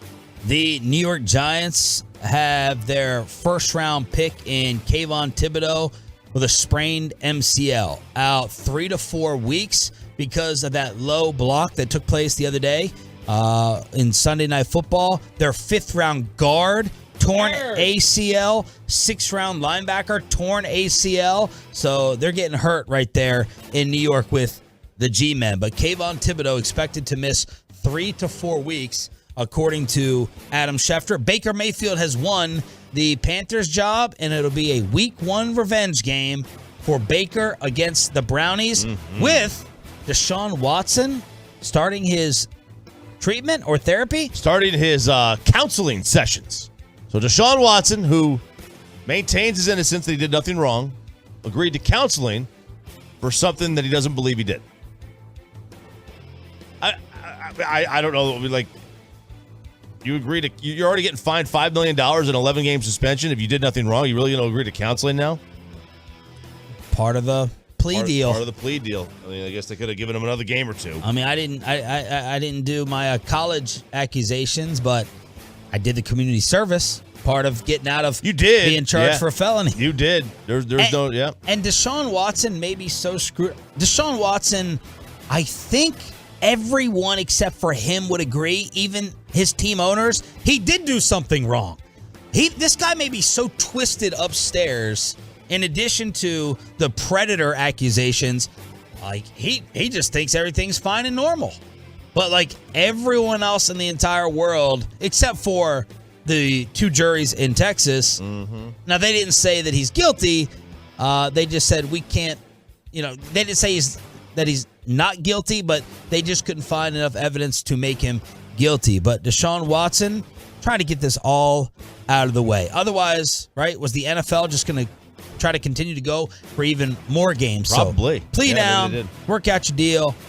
You can roll your eyes in your treatment or your counseling, your anger management, and all that stuff, and then you can focus on football.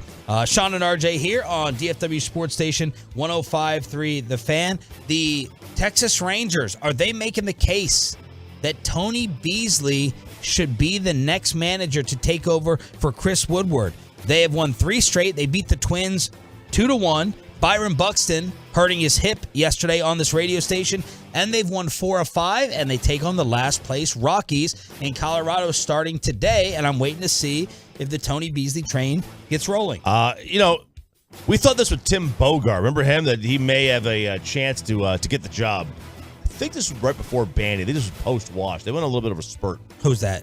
Tim Bogart. Yeah. He was the Rangers interim manager. It was either after Wash or after Bandy. I can't remember which one it was. But they did well, and it was like, oh, maybe they're going to give it to him, and they wound up not. I would suspect that this is a no-go, that they would not just add him. But see, this is teams want to go get the name versus like the fit. How many of the Rangers in the clubhouse? Now, this may be an unfair poll question in the Ranger clubhouse. Raise your hands for Beasley. Raise your hands for Mike Scioscia. Raise your hands for Bruce Bochy. The majority are probably going to raise their hands for Bees, but I guess there's also a reason that he's never had major consideration, even though everyone loves this guy. Oh, they do. They absolutely love him, and in the clubhouse, he is loved a lot, and that's great. I think they're going to go with a name, though. Like, that's what most teams don't just sit there and say, oh, yeah, you know what, we're going to put the interim guy. Although Banny and Woody were not names at all. No, they weren't names. You're right. But maybe that will force a name this time. Woody was one of the hot new names, and Banny was this baseball lifer. Maybe that will force them to go with a name, or maybe that will force them to, not force them to do that and go the Tony Beasley route. But, I wonder, is Philadelphia going to give Rob Thompson the job? I mean, he did much better than Girardi did with that team. He had a lot of time to do it, and, they've played a better brand of baseball. They seem to be more loose and more free-flowing, and that's when, this is after, Bryce got hurt. Bryce busted his hand up with Blake Snell. So, I don't know. More often than not, I think, though, they don't give it to the interim guy. Oh, no, definitely not. But what would he have to do? I don't know that there's a record. I don't think they would be looking at record here. I think they'd be looking at how. What if they finish at 500? Well, they finish at 500. That's a big deal compared to where they were. They're 10 games under right now. 10 games under. That's a hell of a run down the stretch. Yeah. I mean, we're sitting here on August 23rd, 22nd, 23rd. So you got about 40 games. 40 games left, and he would have to go. We're doing that 25-15. That's pretty good. Pretty good. I wonder if that could get him into the position. So there's your Rangers. They're going to take on the Colorado Rockies tonight, right here on DFW Sports Station. Rockies, Tigers. Those are your next 5 games. Then you get the Astros. Then you get Boston. All right, so keep that in mind. Oh, Tom Brady tweeted, was not on The Masked Singer last week. Was wearing a mask, though.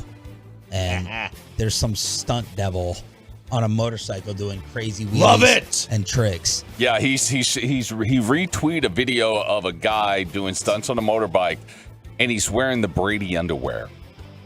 Like from his brand. I was like, that guy's way too thick to be Tommy right there. Yeah. What other man's underwear would you wear? I'm sorry, what? What other man's underwear would you wear? What are you talking about? No one's. On Brady's underwear. Like a label, or are you talking about physically taking it off of take that however you want Tyron to. Smith and putting them over my junk? Take that comment however you like. Yeah, you guys swap groin razors over in the Choppy household. Yeah. Yeah. No, all right, someone works out. Someone works out. He was in town last night. Ball trimmer guy. Is that his name? Yeah, well, I call it BTG. Wesley, yeah. Where's he in town from? Oklahoma. He's driving his dad down to Houston. Good luck on your surgery there, Dave. He's driving his dad way down there. All right, one athlete just completes a rigorous workout. Yeah. You have to put on their underwear? Their underwear afterwards. Okay. Is it Tim? Who, Tebow? Yeah. Oh, man. That's almost like holy water down there. The sweat. I think Tebow might be it. By the way, with Brady, Mark Davis, the Raiders owner, was asked about the Dana White report. I'd have to hear this for context. I'm only reading it from the Las Vegas Review-Journal. This seems to confirm it. I heard about the comments. That was, 2 or 3 years ago or something? I don't know. Talk to Dana. I remember that Tom went to Tampa. That's basically what I remember. I have no idea. Dana has the stories. And then Dana White was asked by the UFC media after his ESPN appearance. He goes, I didn't want to talk about it. Gronk sucked it out of me on live. Jesus. I know whose underwear you're wearing. God almighty. He continued. Oh, yeah, he did. Don't stop.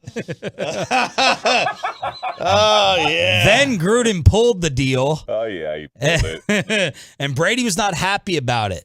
Neither was I. And that's that. I own a box at Allegiant Stadium. This is Dana. I bet he does. Yeah, All right, you know what? Y'all do it. No, let's do the rest of the week. Let's just all switch. We switch all the roles up. Choppy can lead it. I can sit back. I can be the jokester. But there's Dana White saying yes, it was the truth. But Mark Davis, the very sketchy response. Yeah, You it know almost how hard it is. It almost sounds like Mark's a little bitter. I don't know if he's bitter or he just doesn't want to address it. I mean, this is giving Chucky full control. This was John Gruden. You know, they begged him to come out of retirement, and he had full control of the roster, even over Mike Mayock. Let's get Mike Mayock and his response to this. Where's Mayock? He going back to the NFL Network or what? Gary Gaines passes away at the age of 73. Who is Gary Gaines? He was the coach that formed the basis of the Friday Night Lights legend. Former Perryman coach Gary Gaines passed away at the age of 73. Coached the Panthers to the state championship in 1989, the year after the season chronicled in the book and the movie Friday Night Lights. Yeah, Odessa Permian. That is just one of those iconic Texas high school football programs. Not even when the book came out, Friday Night Lights. Even before that, because of what Gary Gaines had accomplished at that school. So definitely a huge loss in the world of Texas high school football. Yeah, you mentioned it before the movie. Like, even they were known throughout the country even before the movie. Like, well known. Now, you may not have known who the coach was, but you knew about Permian. You knew about the rivalry. You knew about that area. Best high school football environment you've been to around here? Around here. Honestly, Highland Park game. I was about to say, the Scots and that environment, because you think, it's Highland Park. No, it is like a old school stadium in the middle of a neighborhood. Very quaint. It's kind of got a Wrigley feel to it. Very much so. Very much so. That's very, very cool. And South Lake. South Lake is also cool because who doesn't want to enjoy Texas high school football and eat sushi? They serve sushi? Man, they serve like incredible foods. Yeah. All the sushi. Nope. No, we're not doing that. Nope. You're trying to make this a thing. Nope. And no one's going to say, give me the sushi. 877-881-1053. Truckwreck.com text line. When do you go on vacation? Tomorrow. That's the reason he's acting this way. You gotta say this every day. God, arm strength, accuracy, mechanics, vision, decision making, toughness, scrambling, in the pocket. All the NFL quarterbacks are ranked in these categories. Where is Dak Prescott on these lists? That's next with Sean and RJ right here on The Fan. Well, let's get you a little special something from Zerez for the rest of the month. The rest of August. You got a book, though. You got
And a former Dallas Maverick says, you know what?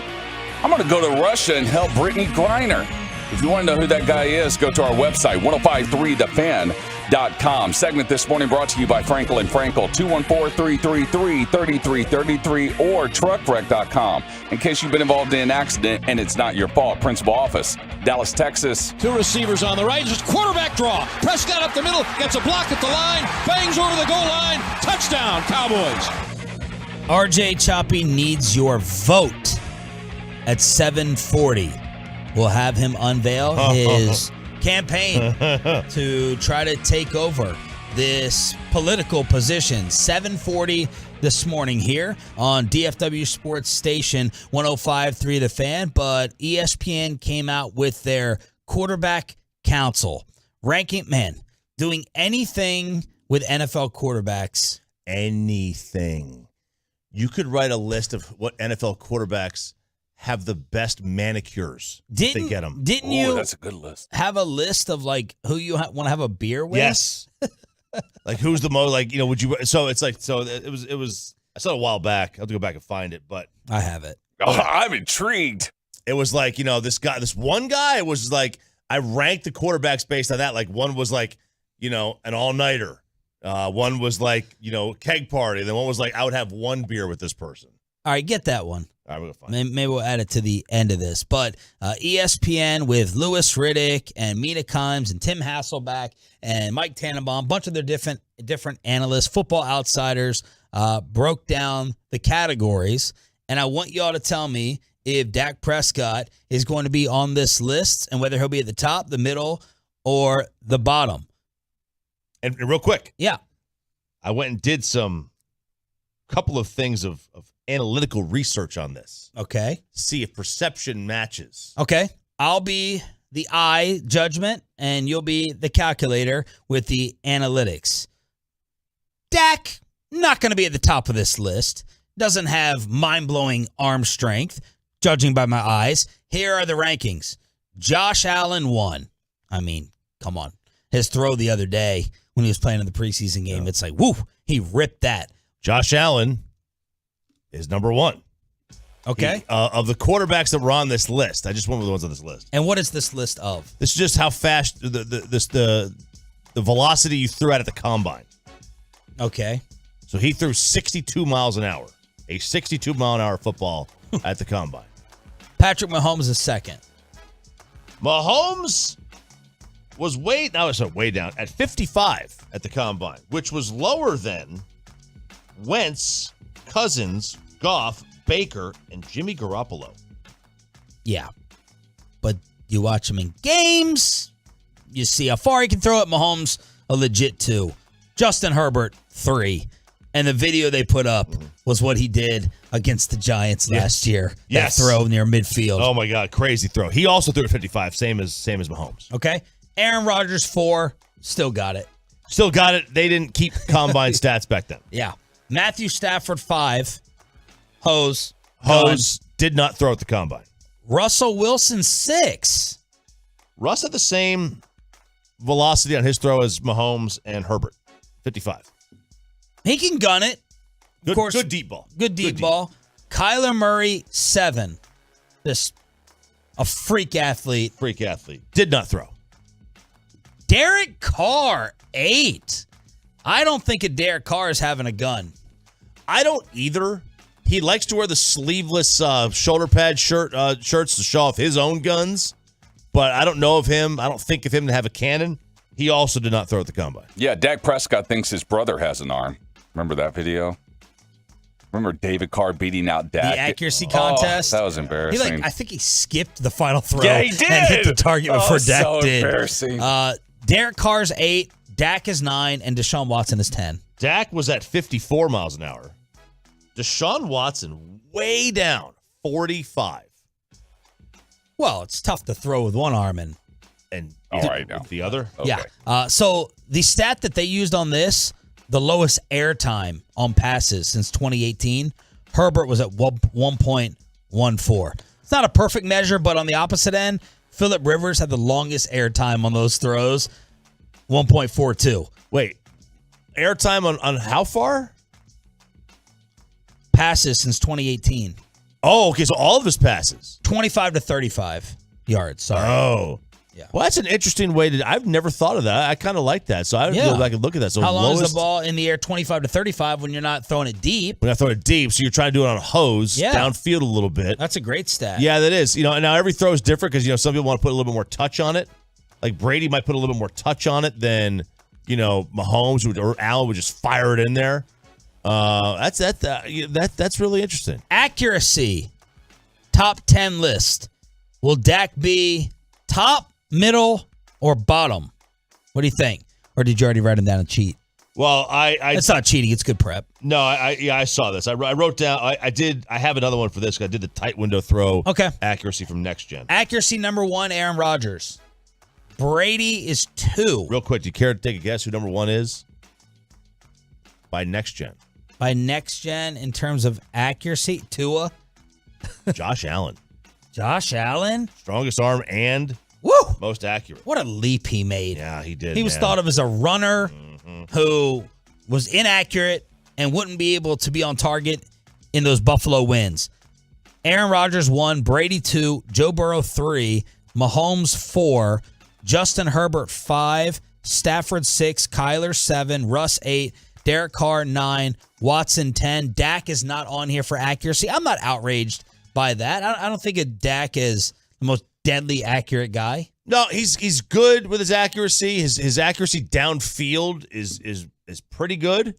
But no, I mean, I don't have a major problem. I'll give you what next gen has real quick. Louis Riddick said this is a glaring omission that Dak is not there for accuracy. His NFL next gen stats, completion percentage above expectation. There's your analytics tune out for many people.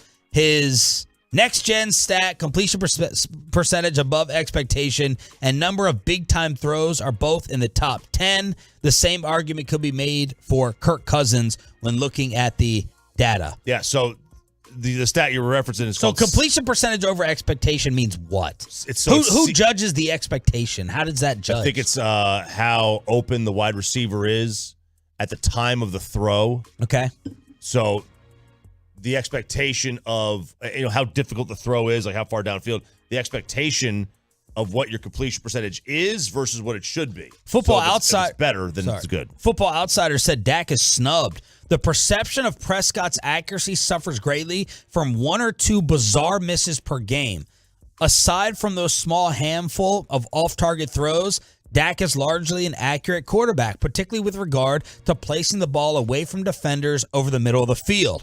He isn't quite in the elite tier of QB accuracy, but he fits somewhere in the back of the top 10. So that's Dak Prescott getting some love from Louis Riddick and Football Outsiders. Yeah, so here's the top 10 of tight window throws from Next Gen.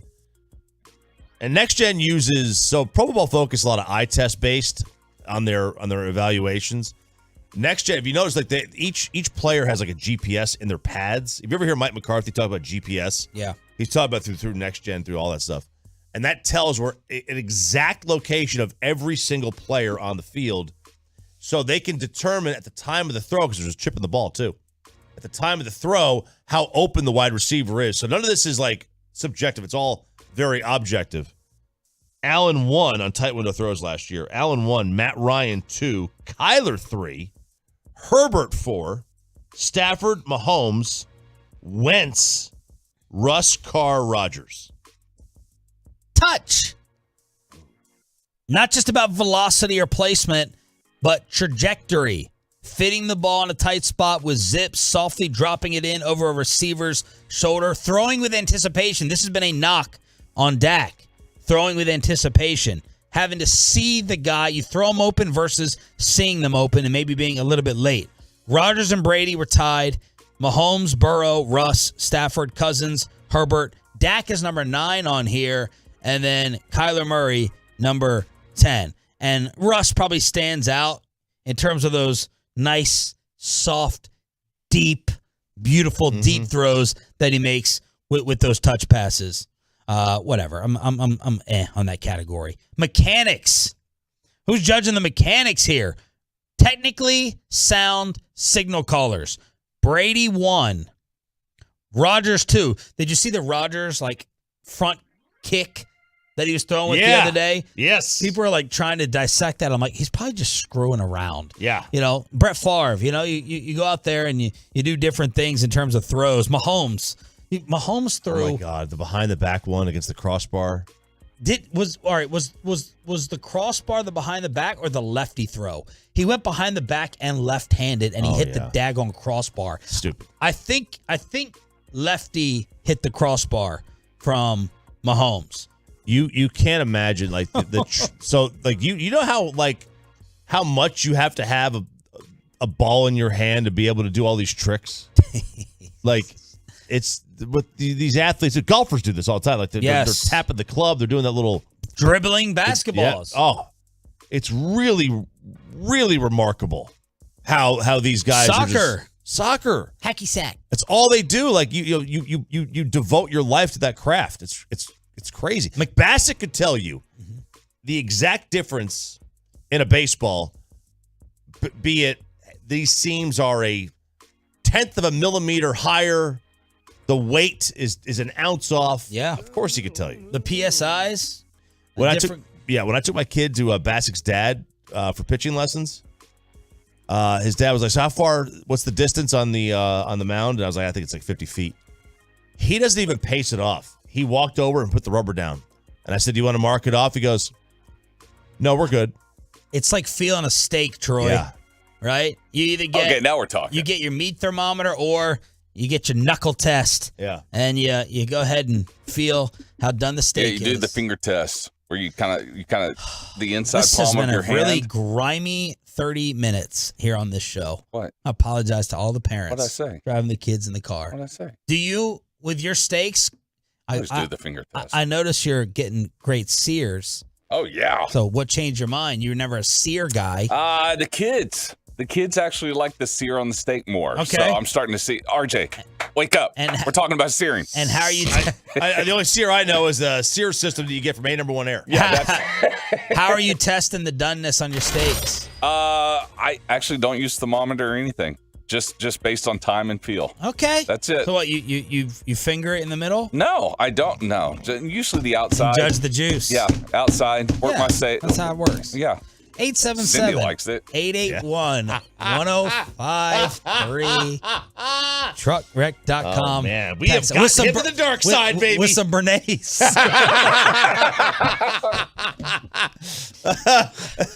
don't know what that is. All right, you know what I'm doing? I'm looking at my phone right now with my breath held, just praying. All right, good. No commercial. No weird, odd commercial right there for me. RJ, we'll finish off the quarterback list a little bit later on. We got mechanics. We got vision. We have decision making with the football. I know Dak's going to be high up on that. All the quarterback categories from ESPN. We'll do that in the 9 o'clock hour here on Sean and RJ. Thanks for being a Tolo. But we have a campaign that's starting. And Ralph James Choppy needs your vote. See if you'll support him after his campaign pitch next. Hey, what's going on, Tolos? It is Troy Hughes. He is not the mayor of Terrell, although he probably should.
I get 2 complaints. 2 complaints for a fantasy football season. My first one is from yesterday's 105.3 The Fan video. It was a great video by Carter. With Carter Freeman unveiling the draft order for the entire station. Not happy with the result of that.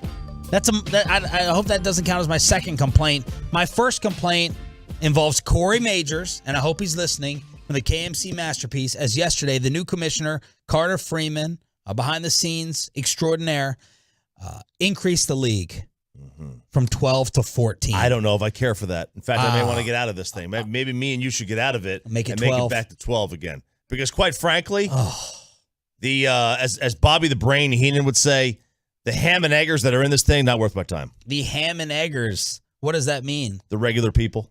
The regular people? I mean, I had to, it was great. I had to get in. I'm glad that he said the names and put pictures up. I have no idea who half these people are in this league. They even work here? Now, look, I got a complaint one time from someone who sent me a DM. Was like, I was a promo guy, and you didn't remember my name, and I'm really disappointed. I said, my bad, man. Be more memorable. That's wow. You didn't make an impact. You didn't do anything. So don't cry about it. I offered to buy you a drink, but I made the mistake of telling him in the bar. He came up to me in the bar. Hey, I'm so-and-so. I was like, I don't remember your name, but let me buy you a drink. And then he wrote me this whole DM, how disappointing, and I don't regard his value. But I said, man, I should have just lied.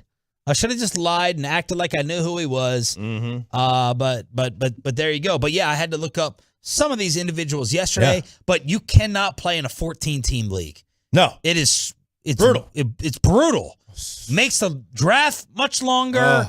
You're picking up nobodies off of waivers. It waters down the whole thing. I'm out. This is an awful move. Yeah, and the first pick for your and fans? Corey, I'm calling him out, by the way, because he was one of the late additions. Where was he in the initial 12? Why didn't he sign up initially? We should have told Carter, once you got the 12, you cut everyone else off. Yep. Corey. That makes you a That does. Yeah. It does. Yeah. And then, of course, the number 1 pick goes to the brand new guy, Joey. Joey's your number 1 pick in the fantasy football draft. I screwed up. I don't even know who this guy is. He's sitting right behind me if you want to say hi to him. Oh, that's Joey? That's Joey right there. Oh, I thought that was Broadus' nephew who used to intern here. No. All right. Is somebody else in there? So, behind the computer. Yeah, that's right there. So, at 14, Ruben Portillo, he was added last second. Oh, of course. Ruben, new cut guy for the Dallas Cowboys football games. Ruben. So, there's 14. Corey Majors is 13. As a late addition. 12, Sean Sharif. 12 normally is a halfway decent pick. Yeah. If it was 12. If it was 12. If it was 12 people, yeah. And I could get 2 picks. Yeah. Now I'm sitting there at 12. See, Carter lined up the names, and mine was second to last, and he threw them in a coffee cup. Oh, no. That tells me he didn't mix the cup well enough, because I was the first name picked out of it. Yeah. Because 13 and 14 went to the 2 late comers. So I'm 12. Just get on the damn flight now. Go to Michigan now. Please, just leave. I'll do the show solo. Broadus' nephew, you come in and do it with me. Josh Clark is 11. Oh, web guy extraordinaire. He's a beast of fantasy, too. Yes, He's a problem. He is. He is a problem. Larry Flores, 10, the Longhorn. R.J. Choppy, number 9. Number 8, Carter. Number 7, Wolchuk. The pain in the rear end of all fantasy leagues, Zach Wolchuk. Yeah, he is. Number 6, Jared Sandler. He's usually a problem. Number 5, Alec Medford. Oh man, the best Swiss Army knife here at the station. He can do everything. Number 4, Will Chambers. Oh yes. Any Kentucky Wildcats on the board for Will to take. Justin Fields. Jamal Mashburn. Randall Cobb's getting drafted to the second round. I'm gonna get Justin Fields, man. And Allen Robinson on the Rams. Number 3 is Eric Chiafalo. Number 2 is Peyton Russell. And then number 1 is Joey Erickson. All right. Cousin of Scott. No, it's not Scott. Scott Cousin Erickson. Joey. What a jawline Scott Erickson had back in the day. Amazing jawline. So Cousin Joey comes in. He's here about 2 minutes, and all of a sudden he's got the first overall pick. I know, and I have 12 out of 14. 14, Carter? What are you doing? Yeah, but you know what? It's okay. I'd rather have 9 or 12 than number 1. Number 1, you're just gonna you got to pick between one guy who's always hurt or another guy who's always hurt. No, man. Jonathan Taylor probably. Is he the consensus number 1 pick? Jonathan Taylor. I think he is. And then Chubb being thrown in there. Yeah, Chubb. Now he gets banged up.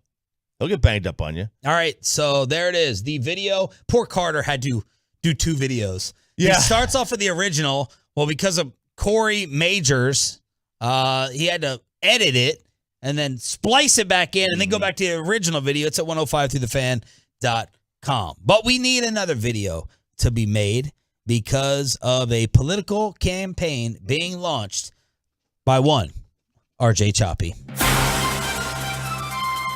I've made an important life decision. It came to my attention last week through the grapevine. Not Grapevine, Texas, but through the grapevine. Okay, got it. That they are raising my HOA dues yet again. Oh. How much? $50 to $100 a year. Woo! I don't know. Where do your HOA dues go? Is a question I love asking everyone I meet. I'm glad you asked that, Sean. I happen to do an audit of our HOA dues and where they go. An audit? An audit. Okay. There are 130 homes in my neighborhood, Sean. Okay. Okay? Let's do the simple calculations. Yeah. There are 130 homes. HOA dues are $700 a year. Woo! It's $91,000. $91K. $91,000 for 130 homes. We do not have a pool. We have a splash pad that nobody uses. Oh, yes. What is a splash pad? How do you have a 2-year-old not know this? Well, tell me what it is. Maybe I do. Splash pad is basically it's a. Is it like what is that the arboretum with the fountains that shoot out? Yeah. Okay. It's a petri dish for kids. Yeah. But it shoots out the water. Water everywhere. Imagine like a jungle gym with water. Yeah. That's not a pool. Definitely not a pool. Definitely not a pool. But I'm sure the gym makes up for it. There's not a gym. Okay. There's not a walking trail. There's not a gate. I was about to say, you don't have a gate? Even I have a gate. We have an entranceway with the name of it on the side, but it's got a few flowers there, which, by the way, they don't provide the flowers for it either. No, Celia does the flowers herself. She pays for them and she plants them. And by the way, your neighborhood has a gate, Sean, because people in East Dallas want to feel like they're back at Lou Sterrett. Okay. So, there we are. So where's the money go? I have no. You pulled the audit. You said you audited it then. About $80,000 goes. I'm not joking. $80,000 goes to splash pad maintenance for the year. Stop. Cleaning and maintenance. 80 of the 90K? 80 of the 90K. Oh, on a related story, the person who cleans the pool happens to be. It's not a pool. The splash pad. The person who cleans the splash pad happens to be the son-in-law of the HOA president. Siphoning money away. Congressional hearing. And now it has come to my attention that they want to raise the dues so they can pay another $50,000 or whatever it is for someone to mow the perimeter. We don't have a perimeter. They want to mow there's maybe. Who's your HOA president, Jared Kushner? There's maybe politics. There's maybe 10 yards wide of grass and about 100 yards long of grass. I mean, I could mow that in minutes. Yeah. You pay me $50,000 to do it once a week. What do they mow within the facility? Nothing within the facility. Okay. So it is high time. That I drain the swamp. No, you got to do something with Roanoke. You got to stoke the Noke or something like that. Stoke the Noke. Stoke the Noke. You got to come up. You got to come up with T-shirts. Spittle will make them and then charge you for them. So I've got to drain the swamp here. Okay, I've had enough of this. I'm going to run on a campaign of common sense and lowering of the dues. There's no reason that it's $80,000 to maintain a 15 by 12 splash pad. Yeah. There's no reason for that. So Especially when it's not even open after October 1st. What are your, what are your selling points? My selling points, I'm going to mow the damn yard myself. That's my selling points. I'm just saying it was $50,000 right off the bat. Okay. Yeah. Talk a little bit more about your foundation. I mean, you're already talking about, it's the cracked. mowing. I can tell you the foundation is Yeah, it probably is. But what else will you provide? I mean, you want to clean up things, but what are you going to bring? What am I going to bring? Yeah, what are you bringing? First order of business is to tear down the splash pad and put it in an actual pool. Okay. After you just got a pool. After I just got a pool. Yep. That's order of business number 1. Okay, but then you need to follow up because I'm thinking of the children. And I'm doing this for the kids. For them to build memories. You just said it's a pool. Yeah, I know. But, here's the problem. Make yourself endearing. And there's an empty space of land that we can use for a little small park with a jungle gym. Yes. Or whatever they call it now. A butterfly Playground. garden. Butterfly garden. A butterfly garden. Kids love butterfly gardens. Sell it to me a little. Give me a little Trump sale for the garden and the pool. It's gonna be the biggest pool with the bluest water. Okay. We're gonna have the best slides. It's gonna be the best slides. Trust me, Trump would not allow that pool to be blue.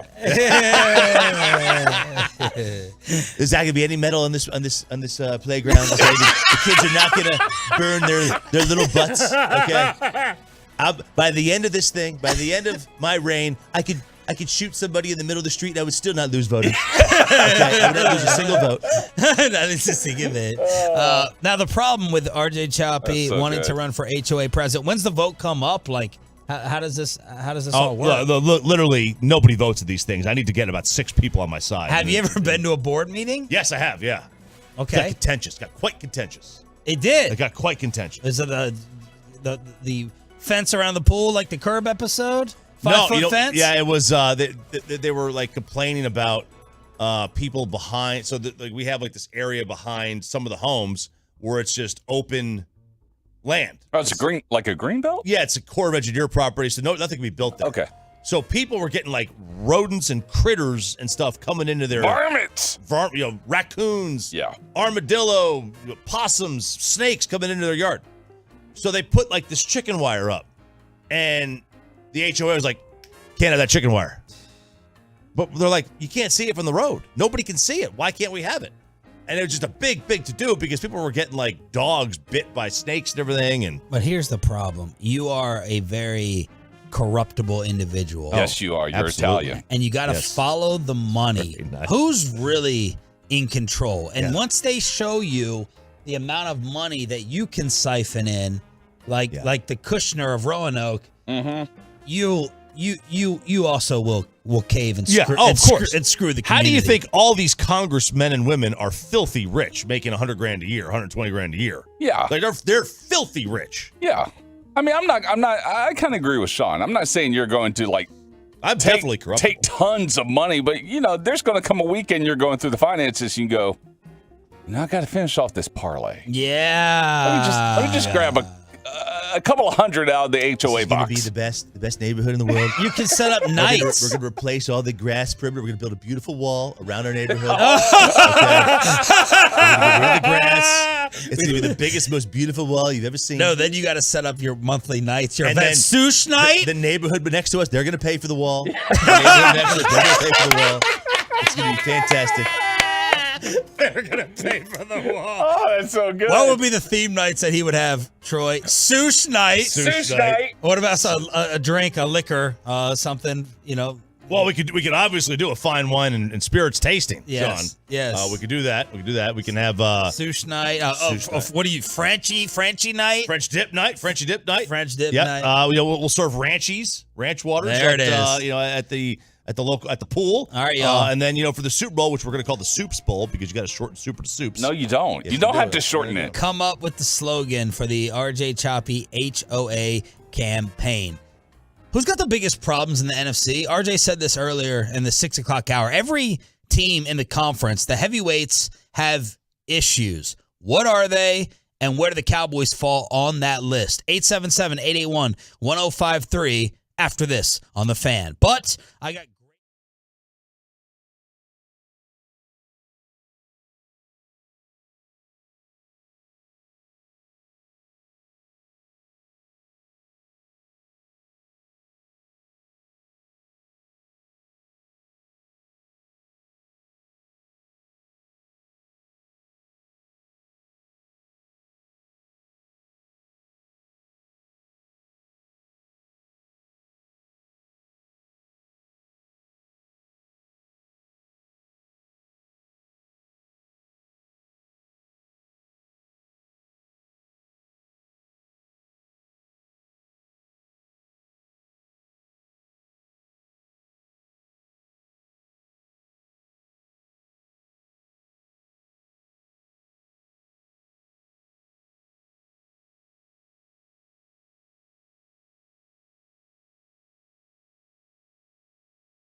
From the MyFitnessStore.com studios, it's Sean and RJ on 105.3 The Fan. 8 o'clock hour as things are getting messy again outside. Definitely foggy, and it looks like it's raining yet again. I thought it was going to be over yesterday, early evening, going outside on the walk. And then last night, you heard the rain. This morning, a little bit of drizzle. And now the fog has kicked in, so be careful driving out there. This is Sean and RJ. Hopefully we can keep you company on the way to wherever you are. This is DFW Sports Station 105.3 The Fan, and we thank you for being a Tolo. That stands for Turn It On, Leave It On. So earlier in the show, you talked about issues for a lot of NFC teams, and that got me to thinking, let me go ahead and just write them down and see where the Cowboys' problems and issues rank. Everyone's got problems in life. Everyone's got headaches. Who's got the migraine? And who's got the hangover one? Where are the Cowboys' headaches compared to some of the other big dogs in the conference? Let's start off with a team that we are facing to start off the season, and that would be the Tampa Bay Buccaneers. Tom Brady returning to practice. He put on social media he was not at the Masked Singer. Other people think it was a family vacation. But I think it's pretty clear the Buccaneers' number one issue is their offensive line. I think it's pretty evident. The O-line for them, they've got a couple of guys out. And then, of course, you're looking at their lack of receivers because you only have Evans. You don't have Godwin right now. Now it's going to be even more important. And no Gronk. Old Julio. So are they going to be able to get the ball out? A guy's going to be open enough to be able to get the ball out in 1.5 seconds. Yeah, I feel like the number of short completions against the Cowboys, those attempts are going to be through the roof. These are going to be 4 and 5 yard completions. These are going to be 12, 13, 14 play drives that Tampa Bay is going to have to rely on in order to score against us. Because Tom Brady, we know, loves to get it out quick. If you have no offensive line, it's going to come out faster. And if you're waiting for Chris Godwin to come back and you don't have Gronk, that usually leads to shorter passes and maybe some longer drives. You just got to tackle well with Yak and not give up the deep ball when they decide to take those shots. So offensive line for Brady and the Bucs, and we're also going to have to study his time in getting it out. That's going to be an important stat as we get closer to week 1. All right, now let's move on to us. All right. What is the Cowboys' biggest issue right now, y'all's biggest worry? Is it offensive line with Steele, Biotis, Baez? And look, Tyler Smith is still not the starting left guard. So you got 3 questions on your offensive line before Tyron has his injury issues, which we know are coming. What about the receivers? The receivers are all about the leap, but that's after you deal with a bunch of no-names because of the injuries to Gallup in Washington. So you got no-name depth and 3 questions on the offensive line. You're going to combo them? Does one jump out as more glaring than the other?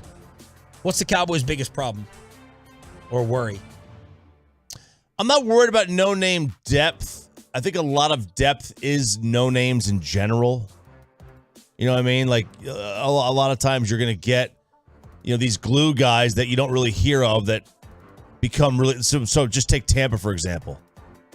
Like Scotty Miller, the wide receiver. Yeah. He's a depth guy. Nobody heard of Scotty Miller before Tom Brady got there, right? So you can manufacture a lot of those depth glue guys. I think the offensive line is a concern. You're breaking in a rookie. You're breaking in, which sounds like he's still not going to start. It's going to be Connor McGovern. What is Baez? How good is the right tackle going to be? How healthy is Tyron Smith going to be? Is Zach Martin still a unit? Like, these are questions that we have to answer. So I do think offensive line is probably one. I look at wide receiver a little bit differently. I think the wide receiver is a problem, but again, we're forgetting that Michael Gallup's coming back in a couple of weeks after the season starts, so that they should theoretically be fine. And hopefully Schultz can carry some of that burden. Right. All right, so let's go offensive line then for the Cowboys. Let us know yours. Truckrock.com text line. What we should write down for the Cowboys issue. 877-881-1053. Hit us up with it so we can list it. 877-881-1053. The Green Bay Packers, it's receiver, right? Yeah. Aaron Rodgers was asked a great question the other day. After he called out the young receivers, he was asked, you weren't at OTAs. That having any impact on this story? As Aaron came out and said, the young guys, they've stepped it up. This is where I think the offense should be. If you got all these new receivers and don't have Devontae Adams, you should probably be at OTAs. You should probably be at the mini camps working with them, you would think. So Rodgers was asked about that, but it's receivers for the Packers. Agreed? Look, I don't think it's a huge deal. Huge deal that he missed OTAs. But I do think it's a deal. I do think there was some impact. You can't tell me that missing OTAs had no impact on it. But receiver is their issue. Yeah. Give me the Rams' biggest issue. Rams' biggest issue is Matt Stafford's right elbow. And if that's fine, what else? It's not good for us. No, it's not. But I guess their biggest issue is, what were they last year? At no point during the year did we were like, we're this the best team in the NFL. No, they were us. Yeah. Same conversation. Very, very much so. They won 3 games by 9 points in the postseason. I think their biggest issue is they weren't the best team in the NFL, therefore they overachieved last year. The odds of doing it again, really. Which, again, that's the best problem to have on this list. Just for the sake of it, I want to put the Eagles on here. Because some people have them winning the NFC East. Biggest issue. Quarterback throwing the ball. Is quarterback their biggest issue? Oh, yes. What else would it be? They have receivers. They have names on defense. Their roster overall is probably better than ours. People aren't dogging their coach. Jalen Hurts' right arm. Yeah. It's probably their ability to throw the football. I think the same thing can be said for every team in the NFC, not the Cowboys. That's throwing the football. But yeah, with Philadelphia, I would say absolutely it's Hurts. What's Arizona's biggest issue? Cliff Kingsbury's December. He's had a very terrible run as a coach, no matter what level he's been at. By the way, does Kyler dispel any of the work habit study questions since he dialed up their 2 touchdowns as offensive coordinator? Oh, why would you let him call the plays if he didn't do any studying? I know, right? That story went away quick. It went away very quick. But I think their issue is Hopkins. Look what happened last year without all the weapons. And now DeAndre is not going to be there. Now, they got Hollywood, correct? Yes. So they got Hollywood. They overpaid. They blew up the market with Christian Kirk. Yeah, no, that was Jacksonville. I'm sorry, Jacksonville. And then they have Ertz. So what is the biggest issue for their team, though, their roster? Not the narrative. I know it's Kingsbury at the end of the years, but them as a squad. So I think it's, Kyler taking the jump. Because a lot of people have totally dismissed and forgotten Arizona. All right, so let's put them in order. Of the Cowboys, Bucks, Packers, Rams, Philly, Cardinals. In terms of the problems and the headaches, what are the Tolos saying our number one issue or concern is? Cowboys' number one concern right here. Let's see. They have, for one, they say Dak is over-evaluating to establish the run and the play-action pass. Let's see. Dak is their biggest problem. O-line health. Wide receiver depth. Wide receiver help. Jerry Jones is the issue. Kellen Moore is the issue. Kicker. Jerry Jones. O-line.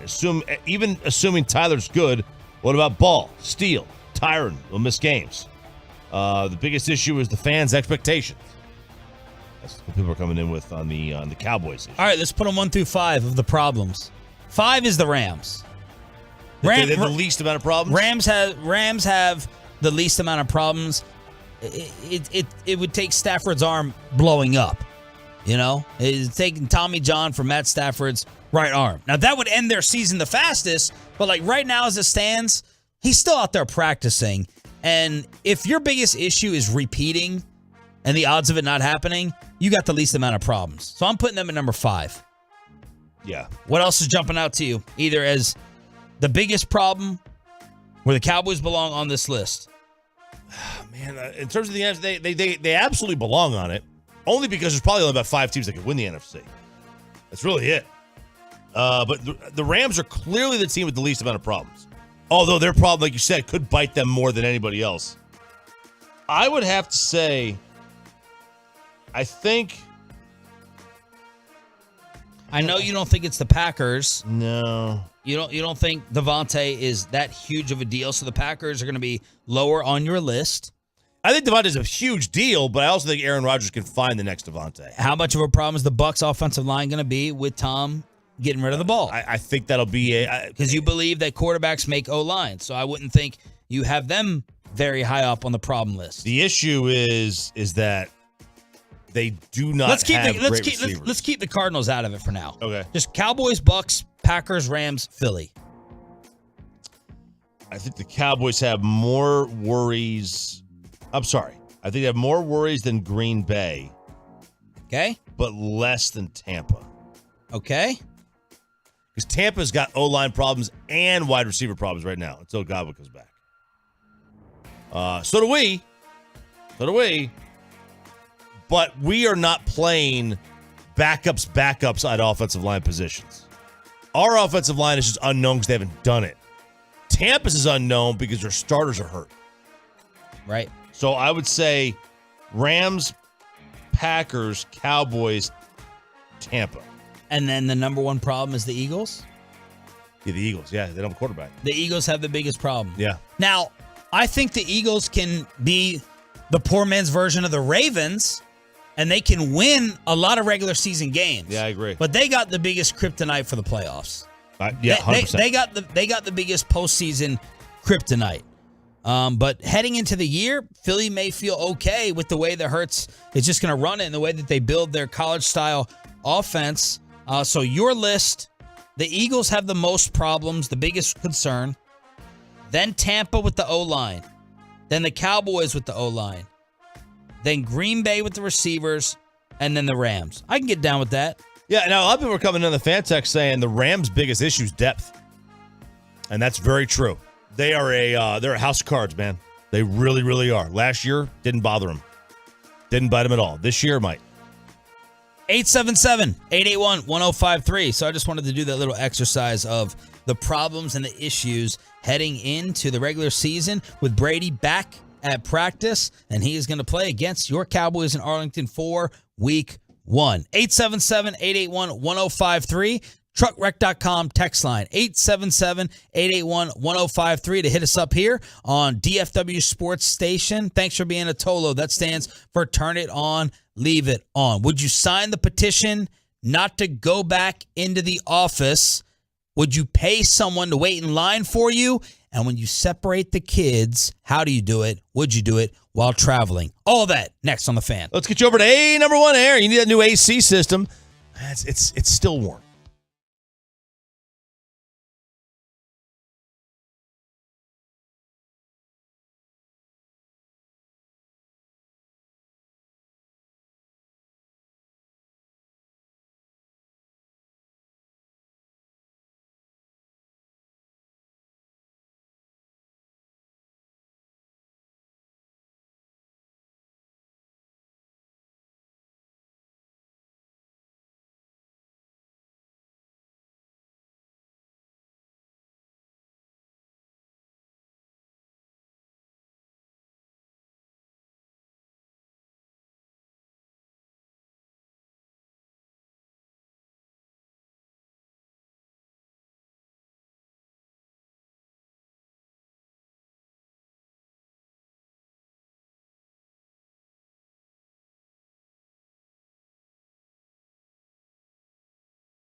Broadus, Bobby Bell breaking down the boys like no one else. Check it out for yourself. Love of the Star. It's available on the Odyssey app or wherever you get your podcast from. Segment this morning brought to you by Frankel and Frankel. You think there'll be less big company trucks on the road this summer because of gas prices? Think again. And those big trucks have insurance companies to protect them, so get the representation that won't settle for less. It's Frankel and Frankel at truckwreck.com.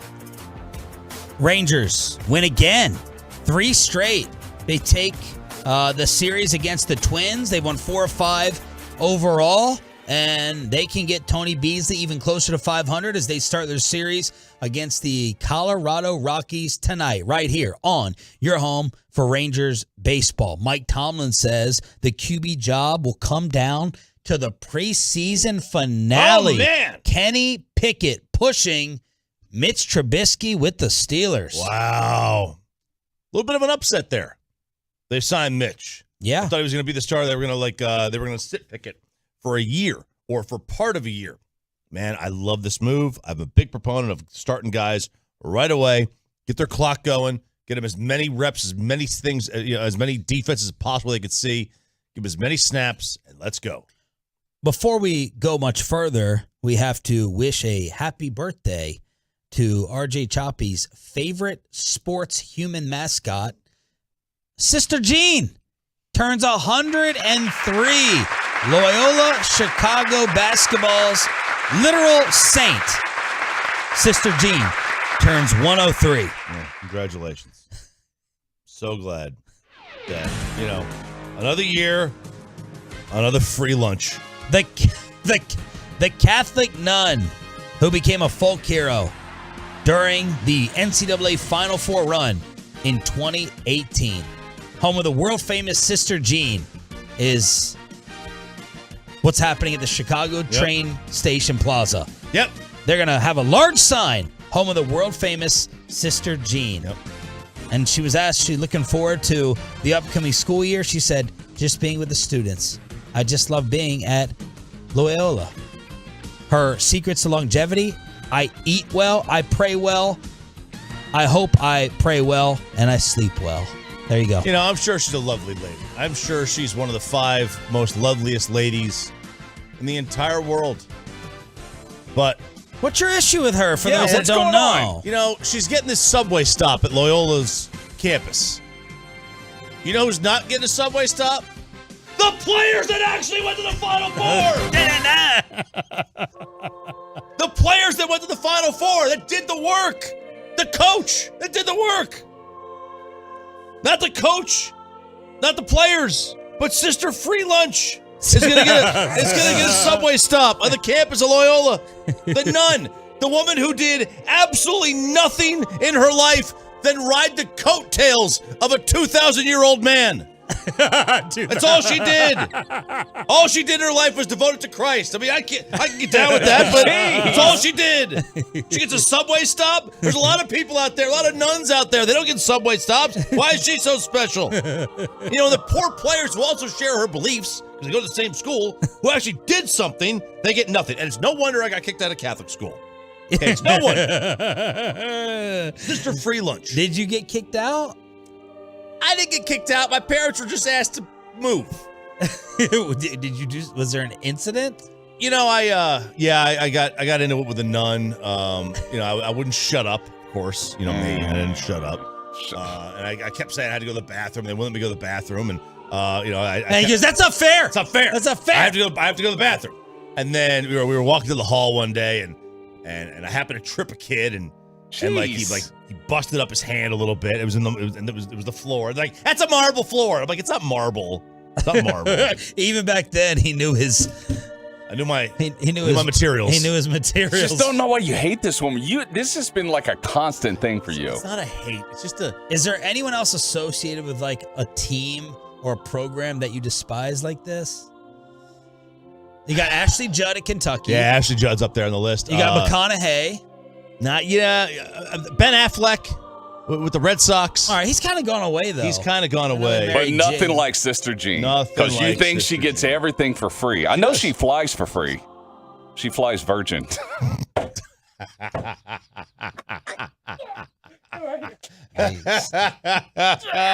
Setting it up. Any other? Sorry, it's a hard habit to break. What? Habit. I get it. Habit. The little thing, the little hat she wears. I get it. The little bib thing, whatever it is. What about Spike? Spike Lee? Oh, man. I'm annoyed by Spike. But the Knicks aren't relevant, so I can't be annoyed by him. Okay. I was annoyed by him in the 90s. Now, I don't care. All right. Anyone for Duke? Is that Jason Garrett? Jason Garrett. I'm trying to think who else it could be. It's Coach K. I love Duke. I love Duke. Happy birthday to Sister Jean. 877-881-1053 is the truckwreck.com text line. All right. Do you want kids on flights?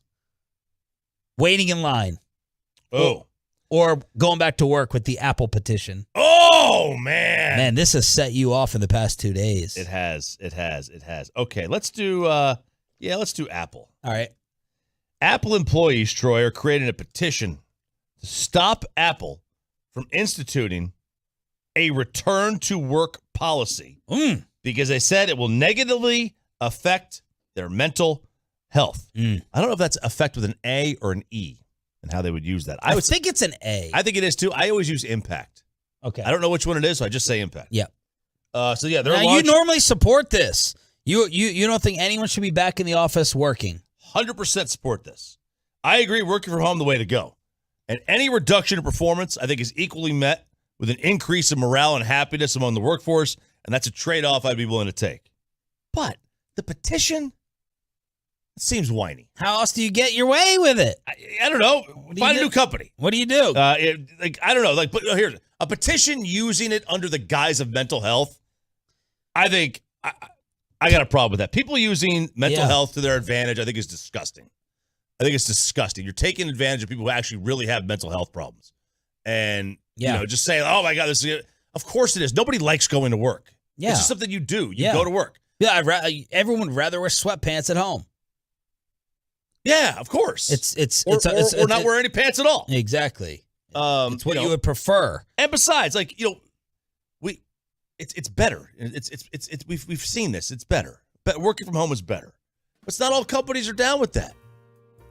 They're not. It just comes across as whiny to me. Like, I don't have a problem with you trying to get working from home. Yeah. But saying, I don't know, I just think people, if you use that, there are people out there with real mental health problems. I don't like when they just throw it out so easily that it's going to impact it. Of course it is. We know it is, but can you deal with it? There are people out there who can't deal with it.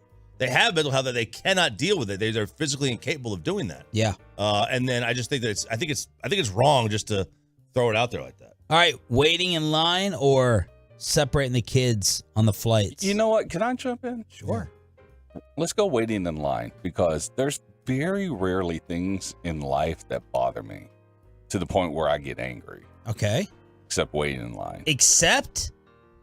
Waiting in line is the one. Is the one. It is the one that gets me angry. It does? I never knew this. Only because most of the time if I'm waiting in line because of something very popular or because, Well, that's generally where the lines come from. No.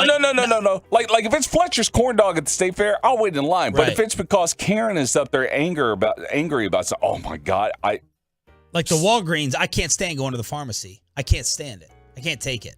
The line at the pharmacy, even the drive-through line. The drive-through. Oh, terrible.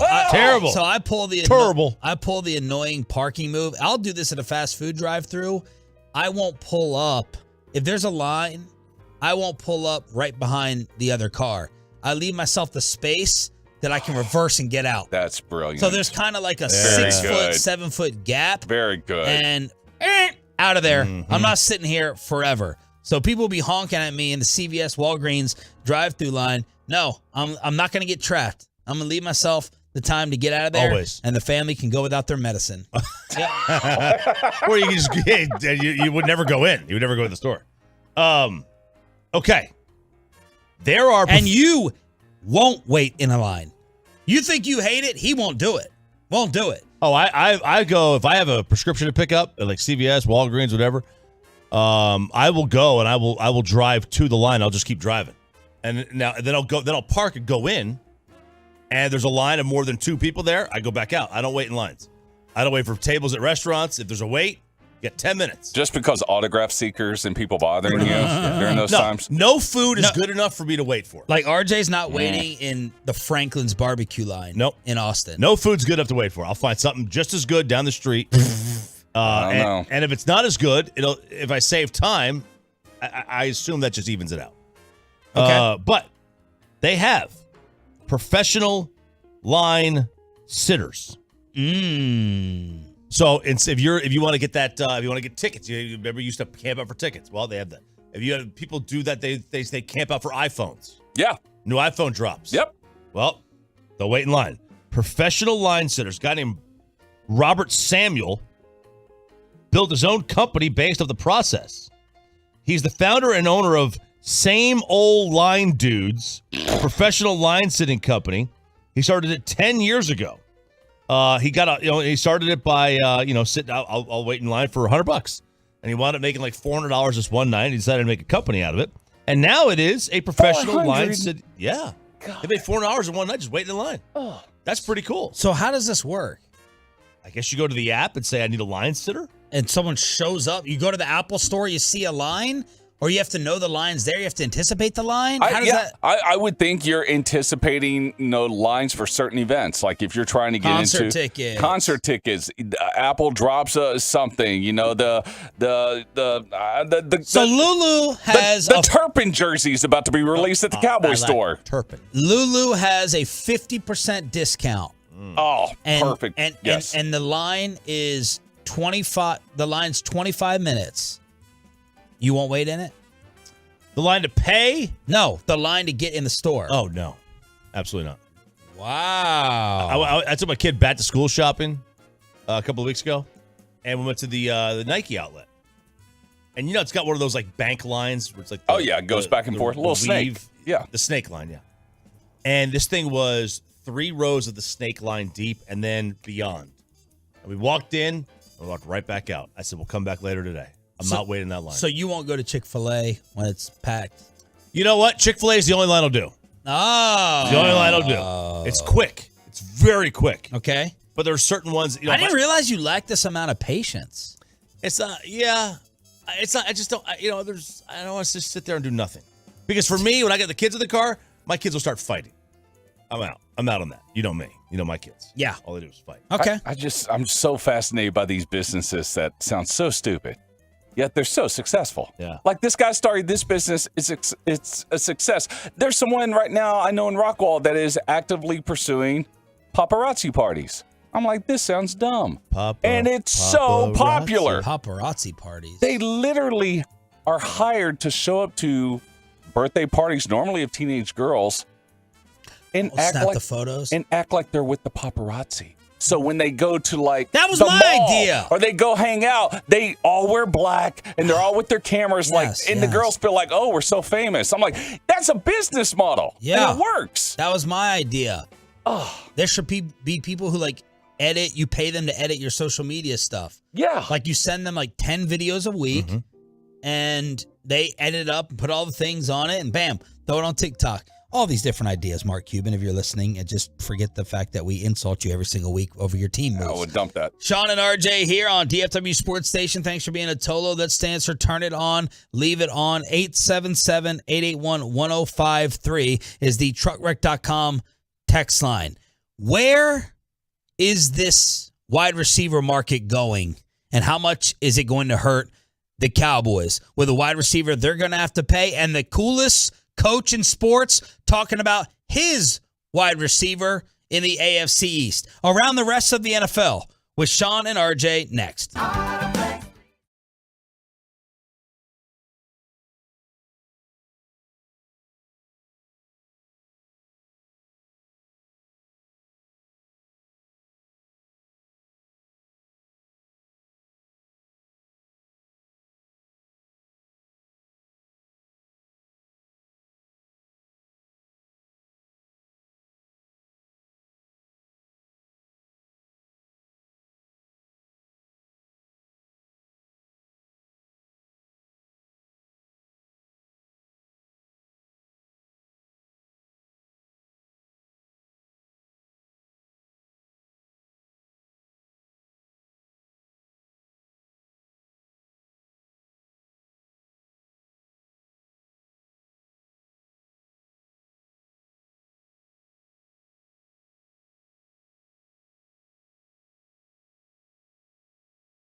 To Trayvon Diggs from the internet after he was put on the NFL top 100 list on Sunday. He was ranked 23rd in the top 100, second highest rated Cowboy. Micah is going to be in the top 20.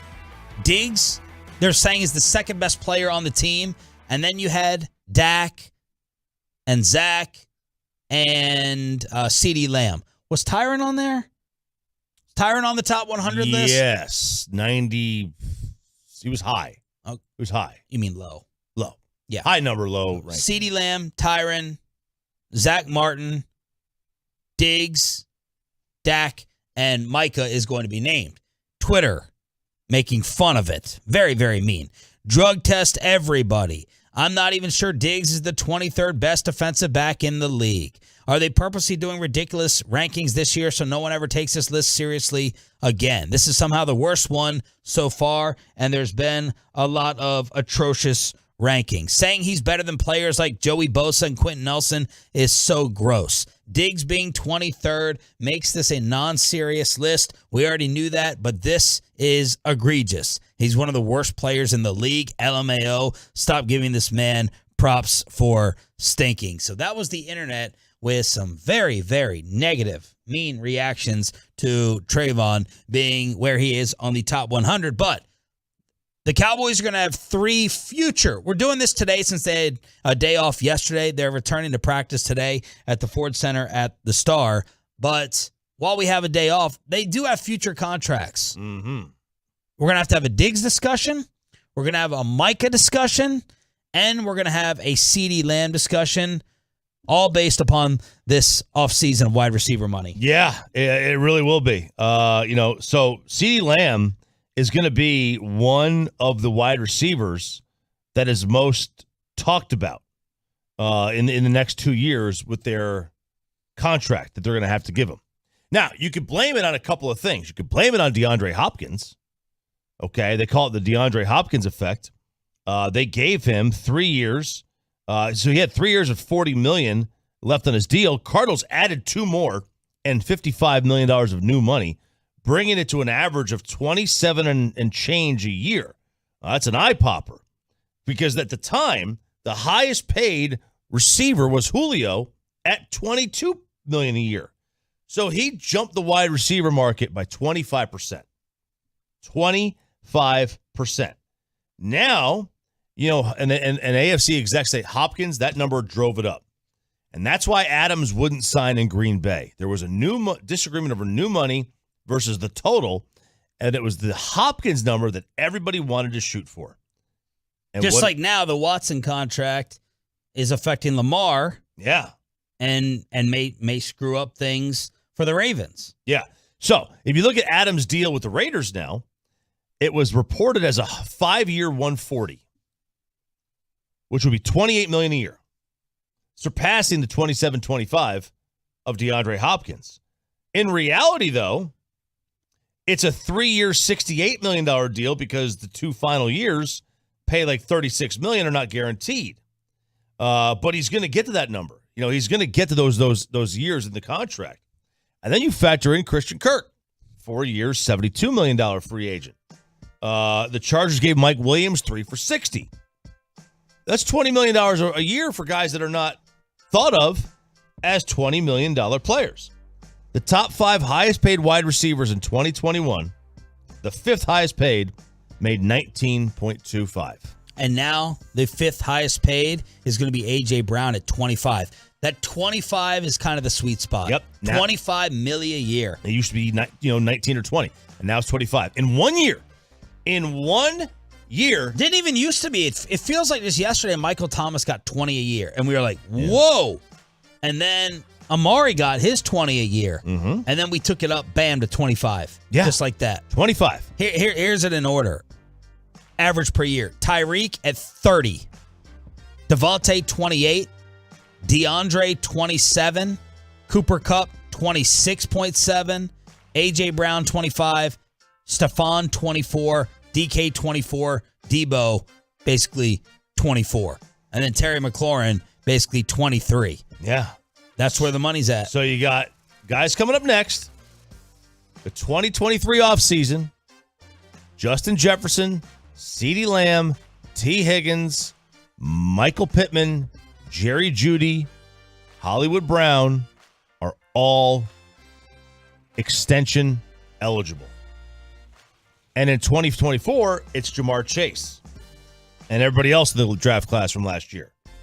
When you go deeper into this, you realize that 9 of the 10 highest average annual value wide receiver contracts were signed this offseason. 9 of the 10. Wow. Were signed this offseason. Average annual value. So CD is one of those wide receivers that could benefit most from this. There's the reason to believe they may do to Lamb, though, what they did to Amari. Like, do you want to pay CeeDee Lamb $25 million a year, $30 million a year, or do you want to spend a first-round draft pick this year on the next CeeDee Lamb and replace him? And there's no telling where the market's going to be by then. But this Cowboys, like, are they going to spend $70 million a year on the QB and wide receiver one? I don't think they are. Right. So CD might be impacted in a negative way with this new QB, this new wide receiver money. And then, of course, that's going to give us talk show fodder with contract talks. The Micah one, I don't know. Micah and Trayvon are going to be fascinating around here. RJ's going to lose his mind over the Diggs negotiations when that happens. CD will probably be the easiest. And then it's going to be Micah over the position and Diggs over the worth. Okay, well, real quick, though. Think of the organization that you're talking about. Let's say they're all free agents the same year. Who is this organization going to prioritize? Lamb, Micah, Diggs. They're going to prioritize Micah because of his name. He's the superstar. Yeah. Micah's going to get one. They kicked Byron to the curb. So I don't know how they would feel about Diggs. They have prioritized receivers around here until Amari. What was your feeling with it? You look it like should be Lamb, but I'm with you. I think they will prioritize Micah over Lamb. But if Micah wants DN money, they're going to have a fight. It's going to be a classic Jerry negotiation, a fight. Yeah, I think I agree. It's going to be a fight. I'm saying, like, if all three were there and they only picked one that they were only able to pick one that they had to give a contract to. Oh, Micah Parsons. I think they would pick Micah, even though they should be Lamb. But they would this team would do Micah. Well, what if Micah plays more DN? Still should be Lamb. Wide receivers has without question become the second most important position on the field. But more replaceable? We can't say that wide receiver is that important and not worry about Devontae and Tyreek leaving, unless you're just writing that off to quarterback greatness, which I can see you doing. Yes, I am. Yeah, to those two, yeah, I am. I'm writing that off. But if you got a really, really good quarterback, do you need the awesome receiving core? That'd be a knock on Dak. That's been my knock on him. Mike McDaniel, the best quote in all of sports, the Dolphins' new head coach, was on with Dan Le Batard. He was talking about the day that the Dolphins learned that Tyreek was available. And I'm sitting there, and I'm like, hey, honey, I'm going to come home probably 3. And she's like, 3? Awesome. Like, totally geeked. And then Chris walks in. He's like, hey, so I just got a call from the Chiefs talking about Tyreek Hill. And I'm like, what? So I'm like, this is why I'm not a GM. I'm like, tell them they can have everything. I do the same thing. But then once I did that, I was like, wow, that's pretty irresponsible. I better check the because I'm watching, but like I'm of habit of like, all right, well, I need to watch. It's not like I was watching Tyreek like the way that I evaluate free agents. I thought he was untouchable. So I'm like, I better turn this stuff on. So that was when he first got the message from the GM, Tyreek available. Give up everything. I thought he was untouchable. And then Mike Daniel with his first call with his new receiver in Miami. I get on the phone and I just immediately go into recruit mode. Like hyperspeed. This is, exactly, your skill set. We can feature this. This is something that you'd be paired with a guy that really feature your skill set. We can do X, Y, or Z. And I'm going ham. This is all I got. I'm shooting every shot that I have deep into it. And like 20 seconds or 30 seconds into me just not giving an iota of time for him to speak, then all of a sudden it's like, oh, coach, I'm coming. It was already done. And I was just like, you're selling? I was like, what? Yeah, I was selling. I was like, what? Awesome. I love him. Oh, he's so great. And that was a really good interview with Lebitard and the crew. But, man, like could you imagine the life of a coach? Now, it's part of the deal. You get it. But you tell it's a random off-season day. You tell the wife you're going to be home in an hour or two, and then all of a sudden it's going to turn into an all-nighter. Now, do you really need to watch the film on Tyreek Hill? Right. No. What are you missing here? You don't. The explosive level of this dude, man, it's crazy. Just a home run at any single point in time. And then, of course, part of that interview was McDaniel saying that Tua's accuracy, most accurate quarterback, is that what he said? Most catchable ball that he's ever seen in his NFL coaching career. Around the rest of the NFL, it's Sean and RJ here on a Tolo Tuesday. This is your home of the Rangers and Cowboys. Thank you for being a Tolo. That stands for Turn It On, Leave It On. ESPN broke down the QBs with categories: arm strength, accuracy, mechanics, decision-making, toughness. Where is Dak in the rest of these categories? And then Patrick Walker from DallasCowboys.com will get you ready for practice today and rank the NFC problems. Final hour on a Tolo Tuesday. Next. Let's get you over to QC Cadet.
studios, it's Sean and RJ on 105.3 The Fan.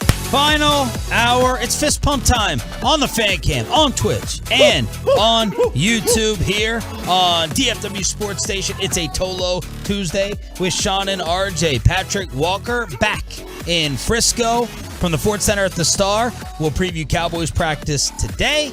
Get you caught up on America's team at 9:20. Crosstalk with KMC at 9:40. But in the 7 o'clock hour, we went through the first half of this list. The NFL QB categories from ESPN, Louis Riddick and Mina Kimes and Tim Hasselback and Football Outsiders breaking down the QB categories. Arm strength, Dak Prescott was 9th on the list. Josh Allen was 1. Accuracy, Aaron Rodgers was 1. Dak Prescott not on the list. Louis Riddick and Football Outsiders said he was robbed. He should definitely have been on there. Touch, Dak Prescott 9th. Brady and Rodgers tied for first. Yeah, I can see that one. Brady and Rodgers, I mean, they can drop a ball in out of anywhere. It's fantastic to watch. Mechanics, Tom Brady 1, Aaron Rodgers 2, Dak Prescott number 10 on this list as we have broken down. And no matter who the quarterback was, we're going to sit here and break down their mechanics. But a lot of Dak gets focused on with his legs. It does. And the little hip move. The hip move. The little salsa move. Absolutely. It does. There's no doubt about it. It definitely gets looked at. You know, when he came into the league, there was a lot of questions about his footwork. Yep. And, you know, his mechanics, were they a mess? Were they not? He's got his feet kind of like what he walks. He's got an open gait, walks out a little bit. Is that good for an athlete? Who knows? But it seems like he has put a lot of those at rest. Field vision. What do you think of Dak's field vision? That's another, again, we're going to dissect any quarterback in any city with the team that you cover. But Dak seeing receivers, the whole question about lack of targets to Amari and Lamb, throwing in tight windows, seeing it, or at least being scared to pull the trigger on it. Field vision, Dak Prescott, 8th on this list. Brady 1, Rodgers 2, Mahomes 3. Brady 1, Rodgers 2, Mahomes 3. And Dak was 8.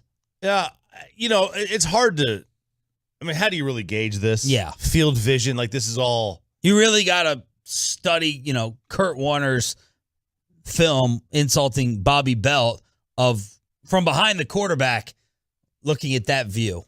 Yeah, and even then, you can't tell where the quarterback's eyes even are. Well, you can tell his head. Yeah, his head. Bobby. Yes. But I wonder how many quarterbacks' heads looking here, but their eyes are over this way, but they're trying to fake out the safety by using, you know, because the safety may not be able to see their eyes. Head this way, eyes over here. You know, it's still very subjective, but I don't think that there's a whole lot of arguments that Tom Brady probably has really good field vision. Decision-making with the football.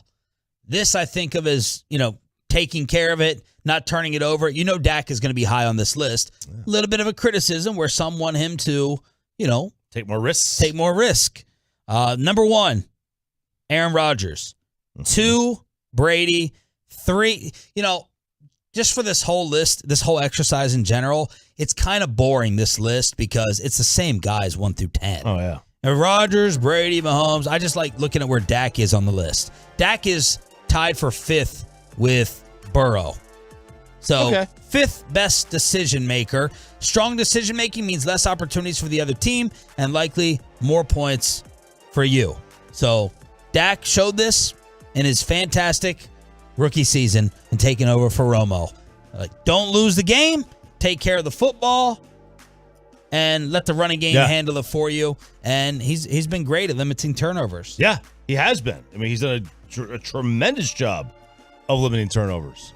Be it interceptions. I mean, he would fumble every now and then, but he's done a really good job. And that's one of the number one jobs. The number one job of a quarterback. They always said this on the Manning cast. There are 2 things every single possession. If it ends with a kick, you're doing okay.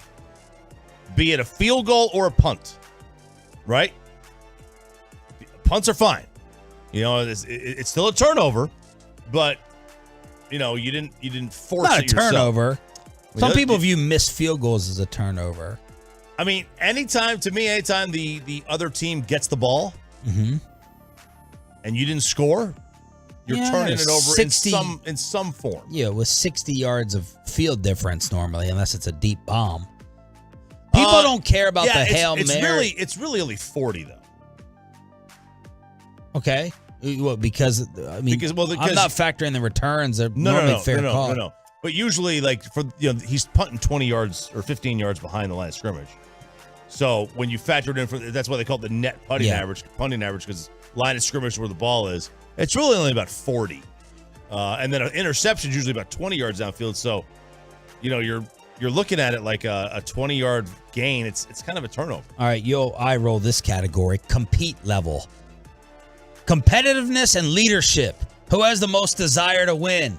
It's a quarterback's command of his offense and ability to deliver in the clutch. All RJ Choppy buzzwords. 1, Brady. 2, Mahomes. Josh Allen, 3. Dak Prescott, number 10 in terms of the competitor and coming through in the clutch. So there's Dak. Look, in this range, 8, 9, 10. Kind of where we all put him on these wide receiver lists.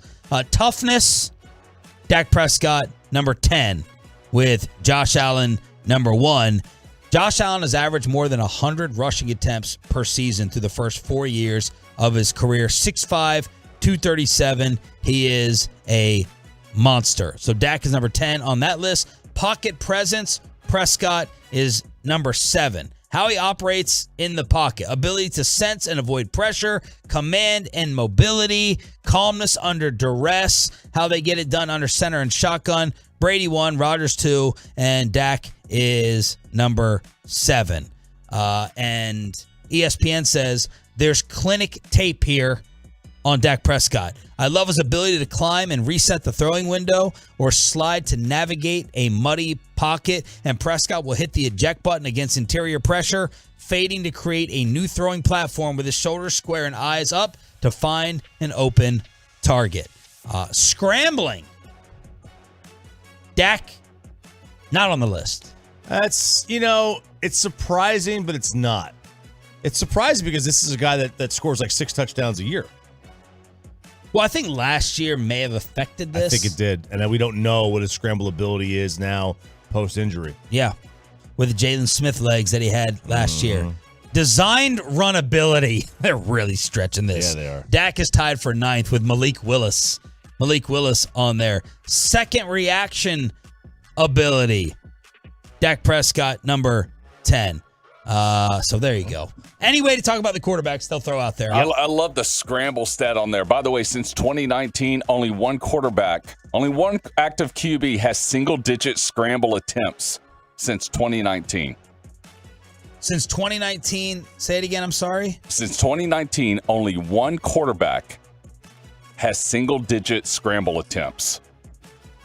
Lamar? I'm guessing single digit. Tom Brady. Tom Brady was 7. Yeah, he ain't fleet of foot. No, not at all. But man, if he does and he gets a first, he lets you know it. Yeah. He's like, I did that. He ain't running nowhere. He does let you know it. Okay, let's get to the beers. Let's have some beers with these guys. All right. This probably be more interesting. All right. So this was Alcohol is the devil. just a random Twitter user decided to make a quarterback list, and he got a lot of play on this thing. Okay.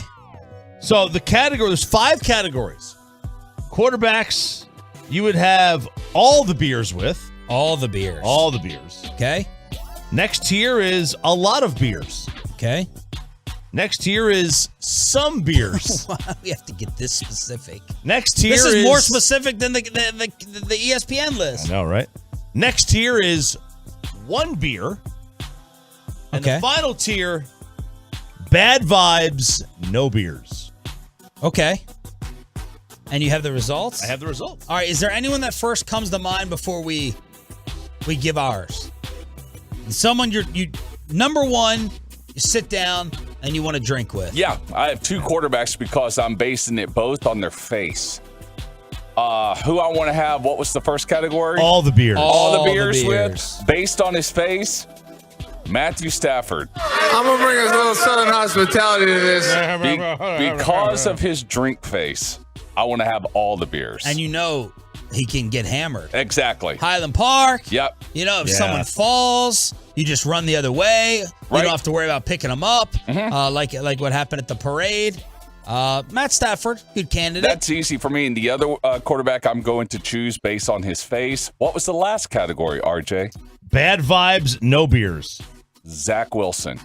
I feel if I have a beer with him, we're going to get carded everywhere we go. But think of the company you may have around you. That's right. Lemon mimosas. You got to factor in everything. You know what type of MILFs are circling. All right, so I've got all the beer. I got there's a lot of quarterbacks that I want to have all the beers with. Okay. Mac Jones. No. Oh, he's a fraternity dude from Bama. Is he? I thought he was like all picky in terms of maybe he was asked about food. I want to have some Everclear with that fool. Okay. Ugh. Now he looks like he's cut that out of the diet. I know. And he seems so dorky. He does. He does. It doesn't seem cut loose fun. Those good old boys, man. Matt Stafford. There you go. Josh Allen. Pre-draft Allen or right now, Josh Allen? Yeah. Dude, I want to hammer beers with Jalen Hurts. Why? He's got a cool vibe to him. Okay. He's got a cool vibe. I guess I can see that. Tom Brady. What, you want to crush beers with Brady? Yes. No, not a chance. Yes. No. Guy could chug. Have you seen him chug? Yeah, he's one. He's like the fox. He's not going to drink more than one. He's going to guilt you. Yeah. You're going to order nachos too? Yeah. Are you going to get the wings naked or breaded? What are you going to do? I don't want to deal with that. And then he's going to try to feed us like Himalayan, sprouts because it's part of TB12. No, the avocado tequila, was it? Yeah. That avocado liquor? Yeah, avocado, yep. All right. And then finally, Joe Burrow. Yes. Oh, yes. Yeah, Bobby Belt. Absolutely. Joe Burrow is freaking cool, Bobby. Yes. Get it through your dome. Get it through your head. What about you? What's your list? Well, all the beers. I'm kind of writing down different guys for different categories. Okay. Mahomes is high up. Mahomes is an awesome dude. Yep. I'm having all the beers with Mahomes. I'm having a lot of beers with Burrow. I'm having one beer with Brady. That's the shot. That's when we shotgun it. Or we have the dang it, what's it called? The thing where you pour it in and like a beer bong? The beer bong. My one beer is going to be with Brady. My bad vibes is going to be Deshaun Watson. Gotta be Deshaun. Okay, yeah, that's a given. I don't know where to put Russell Wilson and Jared Goff. It's not high. I'm trying to decide if I'll have one or none with them. I think Goff would be cooler than Russ. I have no interest in having any of the drinks with Russell Wilson. Not with Although Russ. they say the truth comes out, so we can see, the opposite of the fraud that he is publicly. Or maybe he's really like that, and I still have no interest. If that's his real self, I'd like to get some beers in him. I'll put him in the some category to see how he really is versus this fake persona. Yeah, I think I could see that. I could see started with Russ in the one beer category. Golf could be either really fun or really lame. Yeah. It just depends. Like it's like how California cool is he? Where's Baker? How could Baker not be in any of these categories? Well, because they had Sam Darnold in this category as in this. Okay, one. where's Baker and where's Aaron Rodgers? Oh. Okay, Rodgers for me is in a lot of beers. Yeah, a lot of beers. Pick that dude's brain, man. Yeah. I got in my a lot of beers category, I got Mahomes, Dak, Rodgers, Jimmy G, Herbert, and Jameis. In my lot of beer category, I have Kirk Cousins because I want to get him drunk enough to buy him a shot and say I gave Kirk Cousins a shot. Oh, COVID joke! God. Troy bringing it strong. Yeah. I think Matt Ryan could maybe be cool. Maybe. But you got to decide where you're going to put Baker. You're going to get in a fight if you're out with Baker. Man, he's scrappy. He's in the some beers category. Not in a fight with him. You're going to get in a bar fight. Yeah. It's going to be a bar brawl. Yeah, he's like that random guy at Jay Black's on Knox Henderson. Oh, wait, sorry. 877. That was 10 years ago. 87. As I'm twirling scissors in my hand on the fan cam. By the way, Michael Irvin tomorrow at 8. Michael Irvin tomorrow. For the bar fight or the scissors? The scissors. Or both. Yeah, whatever. The Playmaker, who's going to be doing First Take at the Star with Jerry Jones and Stephen A. Smith. Michael will join us at 8 o'clock tomorrow here on DFW Sports Station. Hit us up on the truckwreck.com text line, 877-881-1053. Let's get you ready for practice today. Who was on his star up, star down list from the win over the Chargers? And let's rank the biggest problems in the NFC from the contenders with Patrick Walker. DallasCowboys.com next. Let's get you over to Zero's. Get the carpet clean. Clean way, green way.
Weight loss, a.k.a. soda. Also, Frankel and Frankel at 214-333-3333 or truckwreck.com in case you've been involved in an accident and it's not your fault. Principal office, Dallas, Texas.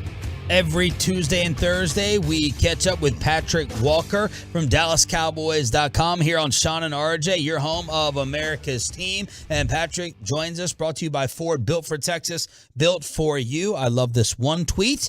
Leaving California, back home in Texas. Now brisket me stat. Do you have a go-to spot? Or do you cook it on your own? Actually, yes. The answer is yes, but I do have a go-to spot. Red, American, and Blue, I think it's over in the Irving area, which is just a fantastic spot for brisket. But there's a couple of spots. The main thing is just get it in front of me as quickly as possible, please. No disrespect to Callie's version of brisket, but that ain't it. That ain't it. And you make it yourself? You smoke it on your own? Yeah, when I have the time to do so, I absolutely will get back there and smoke it on my own. But I will say this before the challenge is placed out there. I'm a native Georgian who's only been out here for about a decade, so I'm still learning the Texan ways when it comes to smoking brisket. So I'm getting there, but I'm not quite in barbecue battles just yet, but I'm getting there. All right, little Myron mixing love. I know what's up over there. Little George, they put peaches on the brisket. There choppy. you go. No, they don't. Do they? Cobbler or, That's a lie. No, absolutely not. But if you're talking peach cobbler or any variation of peaches, I got you. Patrick, what jumped out to you the most from that win over the Chargers on Saturday? Kevontae Turpin jumping all over the Chargers. And the thing about Kevontae Turpin is when he was signed earlier in training camp, he was signed as a special teams ace, as a return ace. And the Cowboys were hoping he'd bring that to the table. Obviously, he's the reigning USFL MVP, and he was showing shades of that in camp practices.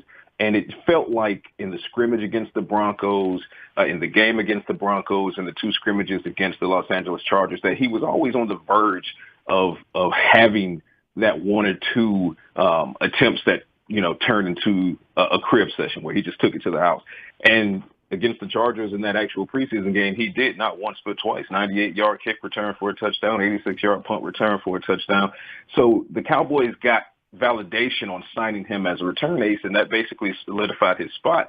But this is also the reigning USFL leader in receiving yards, and that's something that the Cowboys have seen him putting on display as well. He didn't get an opportunity on offense to do that against the Chargers simply because he had proven himself so valuable in the return game that the Cowboys pulled him in the second half and said, hey, put on a ball cap. You're pretty much good to go in the 53.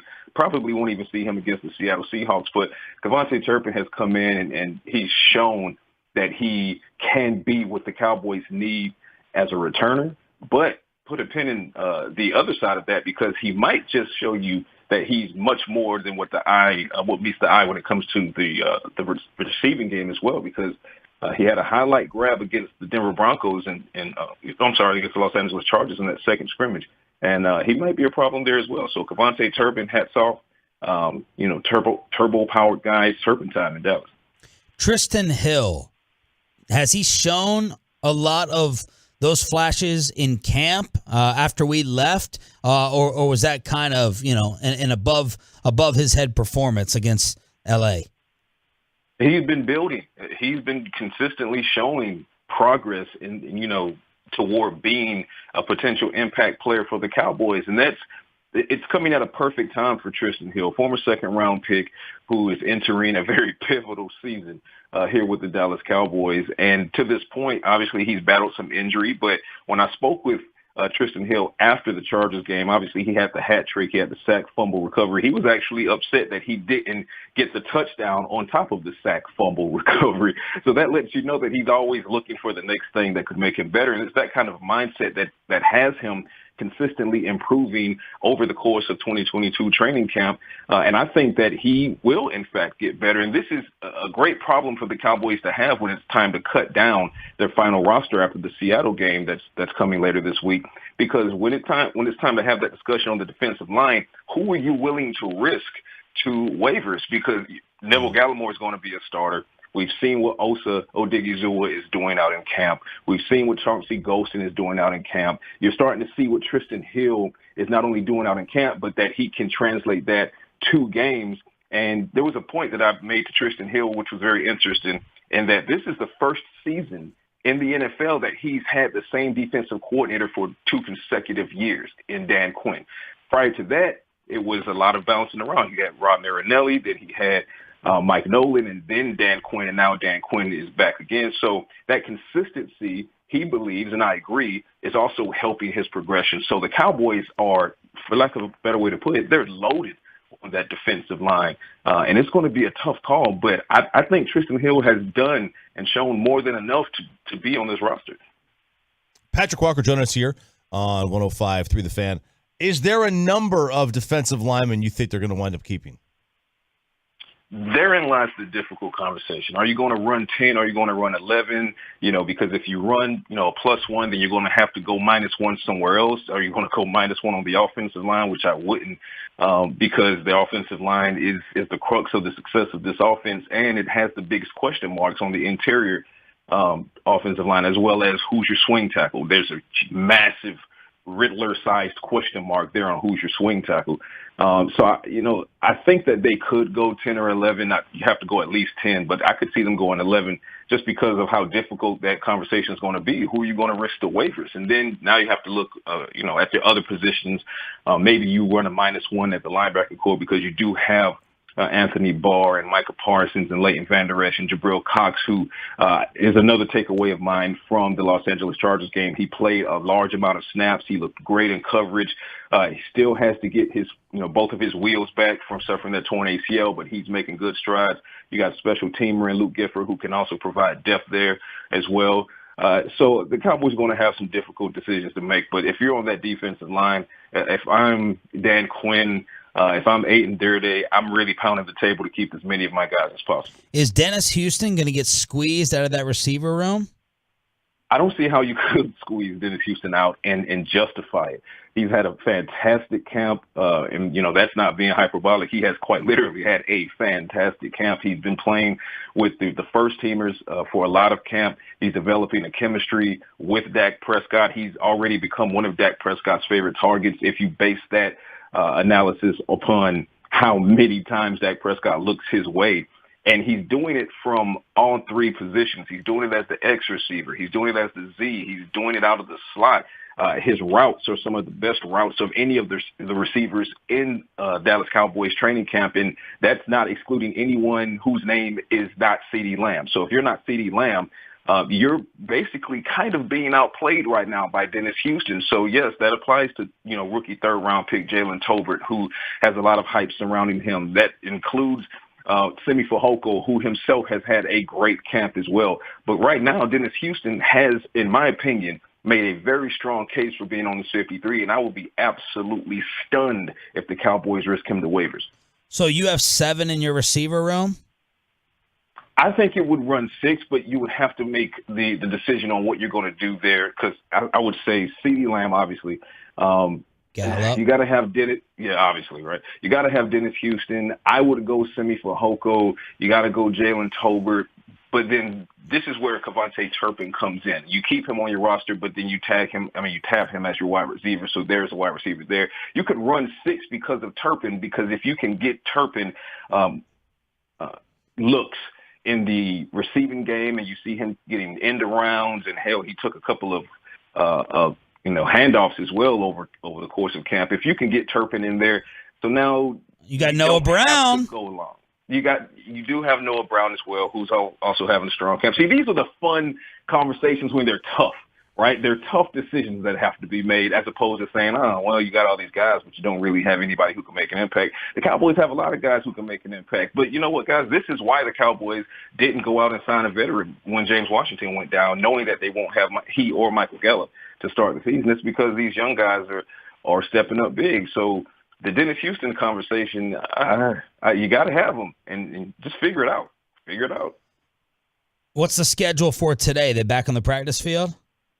Yeah, back on the practice field this evening. The Cowboys are going to have their special event today to celebrate the return home. It's going to be open practice, open to the fans.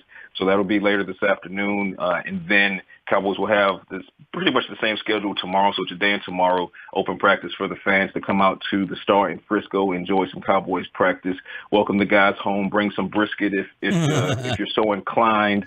And then they're going to have the day off on Thursday because on Friday they play the Seattle Seahawks to wrap up the preseason. And then all of these conversations we're having about, the Dennis Houstons of the world and, how do you cut down the defensive line? Are you going +1 somewhere? You talk about Malik Davis. I wrote a story on Malik Davis. Is he pushing the Cowboys to maybe carry 4 running backs? And if so, are you going light somewhere? Maybe tight end? Hint, hint. So a lot of fun conversations, but tough ones for the Cowboys coming here in a few days. Patrick Walker, voice of the Star on Twitter, joining us on the Diamond Factory hotline. So I want you to put these NFC problems in order from biggest headache to least headache. Buccaneers, offensive line issues. Packers, receiver questions. Philadelphia, Jalen Hurts. Rams, whatever you think it is. Is it Stafford's arm? Is it just repeating? And then Cowboys, wide receiver or O-line. Just in terms of figuring out, Patrick, the NFC concerns from some of the big dogs, what do you think is the biggest concern, and who do you think has the least concern? I think the biggest concern is Tampa Bay and that offensive line. We all know Tom Brady is not a spring chicken at this point. Yes, he is still the GOAT, and the GOAT will do GOAT things, but the GOAT needs protection in his mid-40s. He's never been the most athletic quarterback. He's never been the most mobile quarterback, and, of course, with age comes lost steps. So I'm of the belief that regardless of Brady being Brady, we've seen this over the course of NFL history. If an older, no matter how good they are, an older quarterback who's not necessarily mobile, if you don't protect them, it's a recipe for disaster. So I think that the Tampa Bay Buccaneers, you look at their offseason, they've had the coaching change, Arians passing the torch over to Todd Bowles. So there's a coaching change. And then Brady retires, but then he unretires, and then he's in training camp, but then he had, some personal reasons that excused him from camp, but he's just now getting back to camp, and he's just now getting back to camp in front of an offensive line that's not the same offensive line that was present when he left for personal reasons. So they still have to gel, and are they as good as the 5 starters that should be out there if that team was completely healthy? I would argue that they are certainly not. So I think from an NFC standpoint, the Tampa Bay Buccaneers are in much bigger trouble there than the Cowboys at receiver or Philadelphia with the Jalen Hurts equation. Stafford is going to be Stafford. You know who he is. He's the same guy. He's going to blow some games with his arm. He's going to win some big games with his arm. I don't think that's any surprise to anyone. It's just a matter of which games he wins, which games he doesn't. So for the most part, I'm looking at Tampa Bay, and because as long as Brady's here, they're going to be the front runner to win the NFC. But how do you win the NFC if you're having really big issues on the offensive line? Because we can't say the Cowboys are having dire issues at swing tackle and the left guard position, and that might be the reason that they don't go far, and then turn to the Tampa Bay Buccaneers and say, they'll be okay. Right. So can't cut that bread both ways. Enjoy practice, get some brisket, and we'll talk to you on Thursday. Absolutely, guys. Talk to you soon. Patrick Walker, DallasCowboys.com, with us every week. Brought to you by Ford, built for Texas, built for you. Let's crosstalk and figure out why Corey Majors screwed up our fantasy football league. Crosstalk with KMC next on The Fan. Hey, what's going on, Tolos? It is Troy Hughes.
I mean, Kevin had his baby, so that's his son. Huh? Baby Noah's arrived. Baby Noah gets here and the rain shows up. So. Are you the godfather? Oh, I wasn't even in the wedding, dude. What's up with that? I didn't even make it to the wedding. I was late. But you were. Kevin doesn't like you're talking me. about you weren't in the wedding party. Yeah, he doesn't like me, bro. I don't know what's going on. How many groomsmen did he have, roughly? Like 7 or 14. 8. Yeah. He had 7 or 8? So I don't know. I wasn't in there. I was standing outside, and I was late. I showed up late to the wedding. But were you supposed to be a groomsman? No. So, yeah, as I long as I've known this guy. I believe any of this of what you're saying. As long as I was I've at the known wedding. Kevin. He wasn't a groomsman. Really? Yeah. And there were 7 or 8 up there? I'm going to guess. Okay. Mike got to go into the wedding. I didn't. Yeah. But this was... I showed up on time. Yeah, that's that too. What's coming up on the show? Man, right now, I guess Cooper Rush's velocity based on the combine events and throwing the football hard. Oh, now, the quarterback rankings. Yeah, at 10 o'clock, right out of the gate, the Cowboys blank if they become a run-heavy first offense. The Cowboys blank if they... I love that, the Cowboys blank option. And then I'm stealing the thing for the C block. I'm stealing the beers with the quarterbacks at 1. But I'm going to throw this to Mike. We're going to add into... who would you want to have all the beers with at the station? And then we'll go through the rankings at the station as well to see who Mike wants to drink with and who he's like, nope, don't want to have a drink with that guy at all. Who wins the baseball category after seeing the way we partake and our social life in Oxnard and being out and about with us during many road trips? Who's in the all-time cool Major League Baseball circles of going out to have the beers with? I wasn't a go-out guy. So, you know, it's a good question. CC is known for But when I was with him, and I guess he was drinking before legal age, I was with him when he was 19, 20, and 21 years old. I've never known anybody to drink before they were 21. But, yeah, not a single person. Usually you're supposed to wait. I hung out with CC, but I never went out with him. By the way, did you see that disgusting thing of the New York Yankees fan turning the hot dog into a straw? That guy, now some people are going to say he is the hero that they needed in life. Why? Because there are some people that love that, I'm sure, but that's disgusting. We've never seen it before. No. We've never even heard of it. That's horrible. Takes isn't the it? straw, pokes the hole through the hot dog, and sips his beer out of it. I'm literally looking at that. It was at the top of my timeline. That's the second most objectionable thing in the video. He wants his beer to taste more like a hot dog. That's why he did that. I guess the worst part is the plaid Yankee hat. You can't wear a plaid Yankee hat. That's sacrilegious. You can't do that. They don't change the hat there. They don't change the hat. Is that black? Is their hat black or is it like a considered dark blue? Midnight blue. Midnight blue? I always wondered that. Take me through your what? No. Was that you? Yeah. Are you making fun of me stuttering? Yeah. Oh, he does this a lot. Have you never heard this before? Is this a mockery? Oh, yeah, he does this during the show all the time. Of me? So yeah. What was Dak thinking about on that pass? Oh, man. Michael. Like, I know you're talking about the 72 Dolphins and everything, but Michael. I mean, they can't go undefeated. Come on, Michael. How long has this been going on? Man. I've never heard this. I rarely do it, but I do like exaggerating. I do laugh in the car. It's usually based off of a question when you do it. Like, you don't really like what you've seen or you can't believe what you've seen. And so there's like a 3 whats or 4 whats to get to then the question. Okay. Never heard this. No G-bag of the day. now he's conscious of it. Now he's going to be thinking about it all the time during interviews. Well done, Mike. Well done. We're doing impressions now. Okay. You want to do your Mike impression? I'm going to formulate it. I'm going to prep for that harder than the Michael Irvin interview tomorrow. I'll tell you what I found about Isaiah Stanback. Kinder Falefa. Oh my goodness. If something good happens, oh my goodness is Isaiah Stanback. Yeah. I think he said oh my goodness 4 times in that game. Still, everybody has something. I have something that I probably don't know, and then I'm going to feel horrible once you guys point it out. What's Kevin's again? So, you know. Coming up next. Man, I got a stutter complex. What happened with the fantasy league? What do you mean? Did you initially reject the invite? Why are you joining late? We're going from 12 to 14. Yeah. You can't do a 14-team league. It's brutal. I agree. This is going to be terrible. I don't even know. Where did I pick? I didn't watch the video yet. I got to go watch the video. You're 13th. You're automatically put at the end. Oh, man. This is ridiculous. So what? You didn't initially want to play? No. I am in a fantasy league that I've been in for like 15 years now. Okay. And so I've always been in that fantasy league. And that's where all of my attention goes to, is beating the crap out of those guys every year. Because I think is it 15 years? Yeah. I've been in 9 or 10 Super Bowls at this point. Now, I haven't won all of them, but I'm always in it. And so that's where my focus is, because I've known all these guys since elementary, middle school, or high school, every single one of them. And it is a yearly thing to talk as much trash and get into it with these guys as possible. Our draft is the same night. I will be at one draft, probably either doing the auto draft, which I saw somebody get 4 different quarterbacks in a row in their auto draft. So you got to make sure the settings are set up right. Yeah. Otherwise, you're screwed in auto draft. But I'm going to have to figure out what to do there. So, yeah, I was just like trying to decide. Plus, I'm not rich. Our contracts are a lot different than a Sean Sharif alleged contract. And so, I have to figure out how I spend my money appropriately. You guys are trying to drive the price up to like $400 a person. I get paid per stutter. I get paid per word. I get paid per word. But Mike won't play. All right. So Mike won't play. He only does daily. Kevin refuses to because he thinks he'll get addicted to gambling again. Is that for real?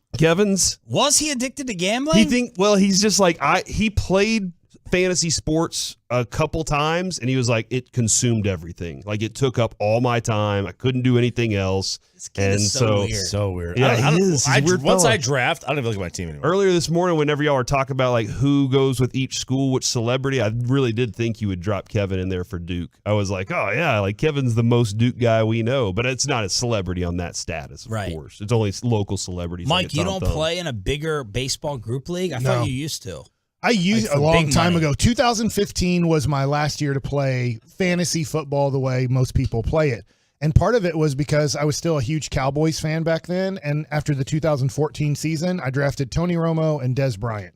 And in 2015, they both got hurt and it was worthless. And then all of a sudden, this DraftKings FanDuel thing kind of shows up in my life. And I'm like, oh, so when my quarterback goes out for the year or most of the year, or my major wide receiver gets hurt, I'm not done with fantasy football. I get to choose a new team every week based off of how they're playing. You obviously have to, it helps me too with this. Don't you have to have like those analytic cheat sheets? Yes. Because they've got it down to a science, right? Yes, because there's so many people that have websites that do this for a living, and they're trying to make money doing that, and then also making money kind of giving you, hey, like right now, do you guys know who the 4th wide receiver is for the San Francisco 49ers? I have no clue. See. Yeah. Juwan Jennings. Okay, so let's just say it is. Could be 3rd. I have no idea. Well, all of a sudden in daily fantasy, this helps me out a lot getting to know other teams, because let's just say I want Christian McCaffrey because he's healthy for week 1, and I know that he's probably going to rush for 100 and catch for 100. Well, he's going to cost me so much money. I got to take somebody who really is not supposed to get any reps. But these smart people that are following all the NFL and everything all the time are like, hey, this kid who nobody really knows about is really cheap, and San Francisco is going to use him, I know, in like 4 or 5 plays today. So, yeah, he costs league minimum. He looks like he's worthless, but he's going to do something to get you 5 to 7 fantasy points to help you out on that league minimum guy you have to take. So you care. pay a site? Yes. And he crushes. He does. He crushes. We played with Holland in the daily fantasy, and he wins 3 out of 4 weeks of the month. I would say I win 1 out of 3 games, like every week, right? Like I would say 1 out of 3 times I win. It's insane. I won 1 time last year. 1. By the way, if you're not counting Kittle as a receiver, it would be Malik Turner or Ray McLeod. Juwan Jennings would be the 3rd receiver for them. The 3rd. On their depth chart. But Malik Turner would be number 4 for them. All right, we're back tomorrow. No, you don't. No, just wait till you ask Michael a question tomorrow. RJ, you ask all the. Are you going to Mike? bet? I'm gonna scout the hell out of you for next week. I can't wait. Are you going to present the bet to Michael for tomorrow? Because I'll bet my whole 401k. I'll give him all my Vanguard. He wants to call it out. Was this a reality? It's not an even bet. It's like that's right. It's like We need to figure out if Michael Irvin said if they clean up the penalties, they'll go undefeated. We got to ask if that's a first fake take or legit opinion. Yeah, we need to figure that out. Because he is a homer. There's no doubt. Mike's a homer. Literally, what he is saying is this. Those teams are better than my teams. Because his teams never even came close to going undefeated. And so what he's saying is that this 2022 team is better than the 92, 93, 94, 95 Dallas Cowboys. In fact, way better. The only thing that holds them back is they hold and they jump off sides a little bit too much. Right. So Playmaker will join us tomorrow as the KMC Masterpiece is next right here on 105.3 The Fan. I don't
From the MyFitnessStore.com studios, it's the KNC Masterpiece on 105.3 The Fan. Hey, we got this thing rolling here today on the KNC Masterpiece on 105.3 The Fan. A little slow today out on the roads, and it's still a little foggy. I thought it was nice whenever the sun came out yesterday. If you have been affected by some flooding, let us know. 877-881-1053. I was affected. How were you affected, Mike? Yesterday, driving to Valley Sports, when there's a cutoff where you can go, it's going to like DFW Airport. You can go this way or that way, I know left or right. The left part was all flooded, so they had to send everybody like to go towards the Grapevine area, and nobody could go past. It's right where old Texas Stadium was, where the Cowboys used to play. 114. I wonder how many people now that are 20 to 30 years Don't even know old there was a have stadium there? no clue that there was a stadium there where the Cowboys used to play. Reggie, do you know that there was a stadium there? I mean, in theory, but I have no idea. Like, I could drive right past the place and you tell me, oh, this is where it was, and I'll be like, word? Yeah, I have no idea where the actual location was. Yeah, man. wow. Fascinating. It's just like, what, a rock pile now? There's some sort of, it's not construction. It's like where they just keep a lot of crap. Seems like you could use that space, but I mean, I guess I wonder who owns that land. Is it Jerry that owns the land, or is it the city that owns it? All right, that's interesting. Were they fracking over there for a while? There's no way Jerry owns that land. There's no way it would be a load of rocks if Jerry owned that land. It'd be like, let's get some high rises in here. All right, the Cowboys are blank if they become a heavy run-first offense. 877-881-1053. They've been running the ball a lot, Mike. And I know this is preseason, but Malik Davis, Rico Dowdle, Shamklin, here's the way that the numbers went in weeks 1 and 2. 22 carries, 16 carries, 15 carries. They've been running the ball a lot, and maybe they're just saying, hey, second half, let's run it and try and get this game over with, get the clock rolling, let's move on about our business. But Jerry Jones said it. Dak Prescott said it. They want to be, or Jerry Jones says, they want Zeke to be a feature on this offense. If he's healthy, he still has something, but he's not a home run hitter. He's not Christian McCaffrey. Don't put him in that category. I would put Tony Pollard closer to that category. But the Cowboys are blank if they become a heavy run-first offense. 877-881-1053. What do you think that this team is? Because for me, I think the Cowboys are scared if they become a heavy run-first offense. They're scared that they can't be a pass-first offense and take advantage of what the league gives them now. And that's plenty of leeway to play in the air. When you say that, in the NFL now, I think a heavy run team runs the ball over 40% of the time, because 60-40 is still a heavy run team, and that would be running the ball 40% of the time. So when you say that, define what a heavy run team Run is. first. Run on first down. The percentage, you're going to be like 50-50? Yeah, around 50-50. I think the Cowboys would love for it to be, we got a lead, and now we can run the ball even more in the fourth quarter, which would be great, except for, man, if you have to be able to do that, right? Like, that's one of the reasons the Cowboys of old, in the Emmitt Smith era, were great, Mike, because whenever it was fourth quarter and they had a 7-point lead, they could run the ball for 80 yards and take 12 minutes off the clock.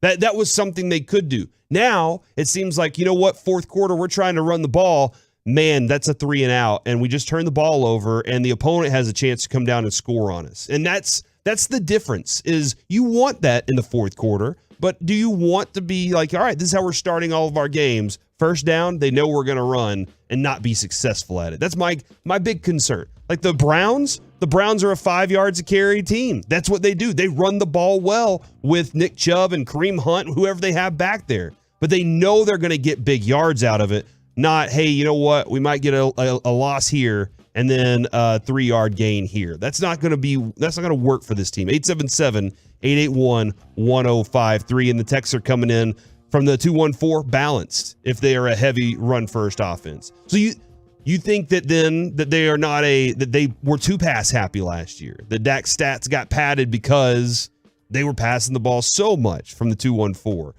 Balance from the 806. Screwed. There are a lot of fans out there that are afraid of the Cowboys reverting to very predictable running early in the season, running early in the game. And you know what? First down was just a waste. You didn't even take advantage of first down because you just handed the ball off and everybody knew you were going to.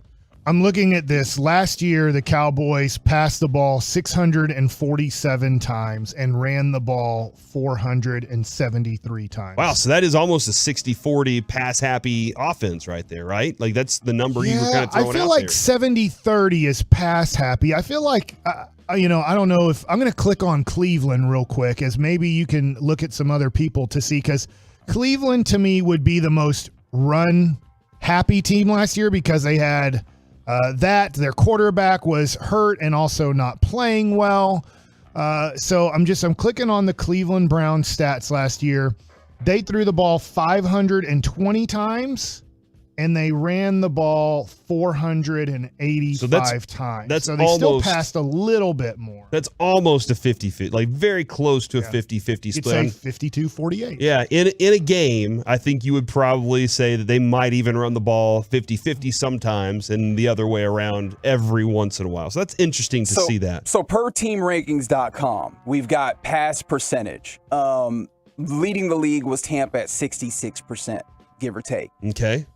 Dallas was at 11. Okay. 59.6%. And the most run-happy team in the league, or I guess you could say the least pass-happy, was Philadelphia with 50%. Well, and they were effective offensively because of what they wanted to do with their run game. They didn't trust their quarterback to go out there and win a game with his arm. And further, like if we want to talk about the teams that are really down there, Tennessee was at 31. Obviously, we understand why that's the case because they have Derrick Henry. 30 was New Orleans. I imagine the injury at the quarterback position played a factor there. San Francisco was 29. We also understand how they like playing. So you can kind of see the reasons why some of these teams do not throw the football a lot. Yeah, no, that's really interesting. And I don't know if you happen to see the piece on DallasCowboys.com by Patrick Walker, who was just on with Sean and RJ, but he was writing about Malik Davis, Mike, making a push to be on this roster. Malik Davis is considered, I guess, the fourth running back at this point because they know Rico Dowdle pretty well. He's getting a lion's share of the carries in the preseason, but Malik Davis is effective. Dowdle has 22 carries for 80 yards and a touchdown. Davis has 16 carries for 88 rushing yards and a touchdown as well. And then when it comes to targets in the passing game, Davis has got more. So if you're keeping a fourth running back, you got to have a couple of features here, Mike. See you later, return man. Oh, no, that doesn't necessarily. That's why we're not keeping four running backs. Here's what he has here. He's a really good special teams player. Malik Davis is as well.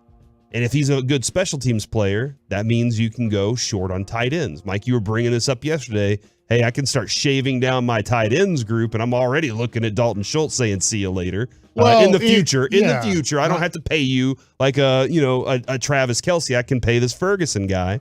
But he's saying, hey, keep Schultz, Ferguson, and McEwen, and you can say sayonara to a couple other guys, even though Hendershot has done pretty well here. So that's some options here because the guy is a really good special teams player as well as a running back that if you're going to feature a heavy run game, you're going to need some legs, man. So I'll tell you this. I think there's 150 Malik Davises out there. He ain't worth keeping. Nothing against the dude. I get what he's doing in preseason football. Like I've told you, Corey, guess who else? Bo Scarborough or whoever it is. Like all these dudes who run the ball in these preseason games, especially second, third team. And I do get that they're running behind bad offensive lines too, but I can find Malik Davis.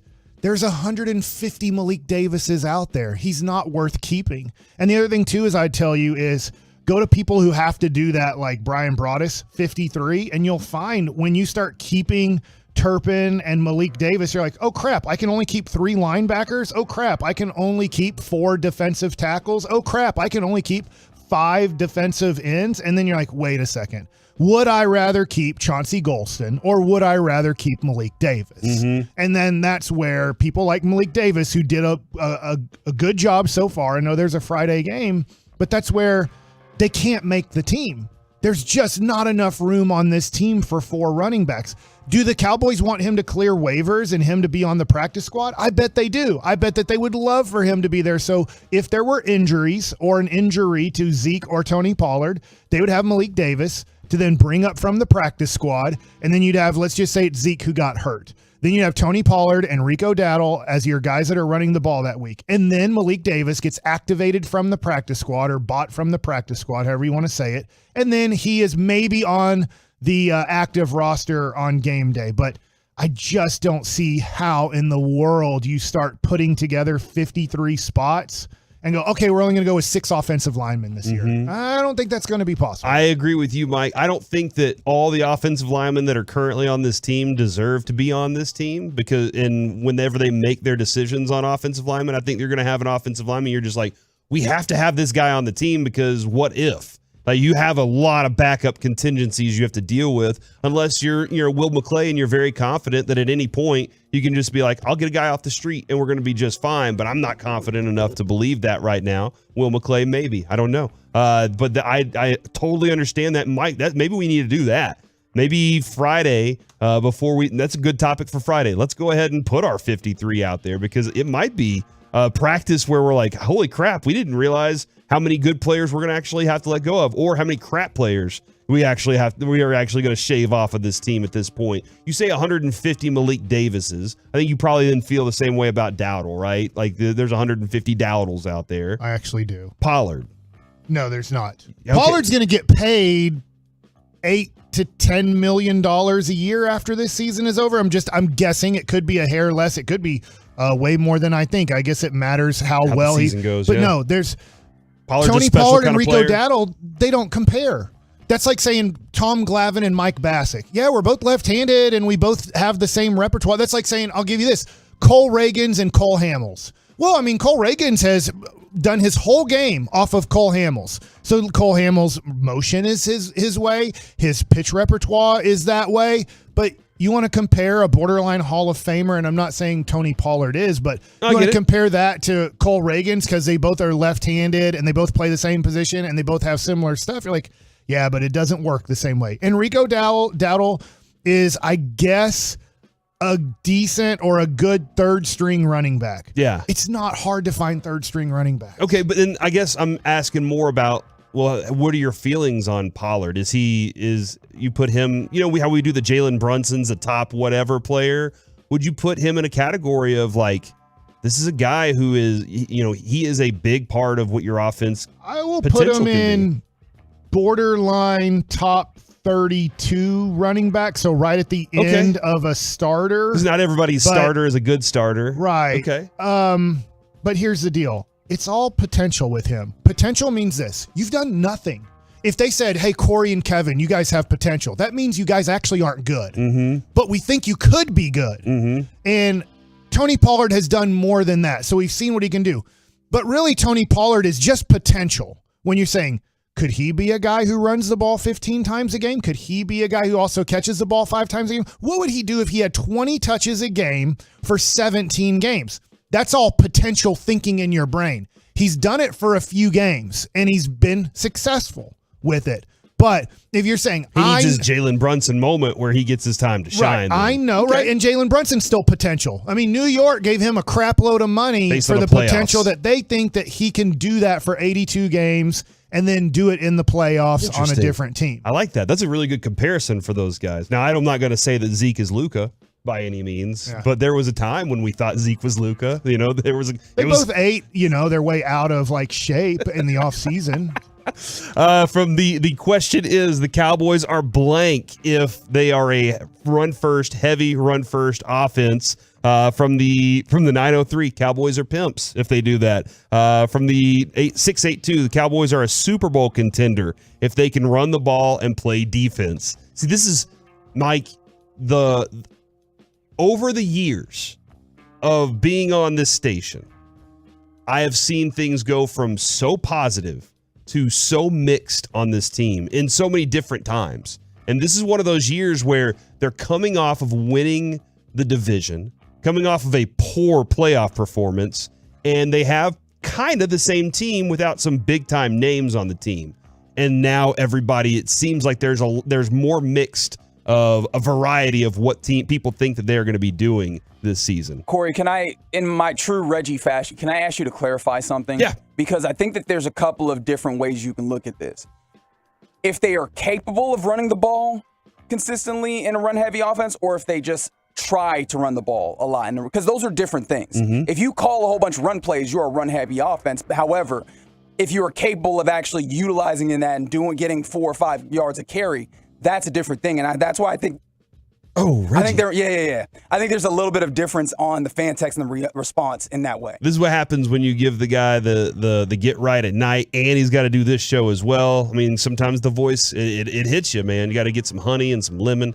Reggie, that wasn't a good showing. I think that's a very good question. That is up to you based on what you've seen so far in preseason, what your expectations are of this offensive line, to kind of decide that based on what you've seen. But here's what I will say.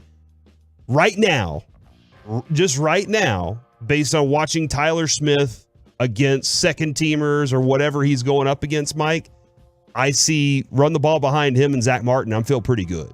Like I'm watching this guy that has this really good power. He gets upfield, he takes on his block, shakes it, and moves on to the next guy. He's with what the zone is supposed to be in their offensive line.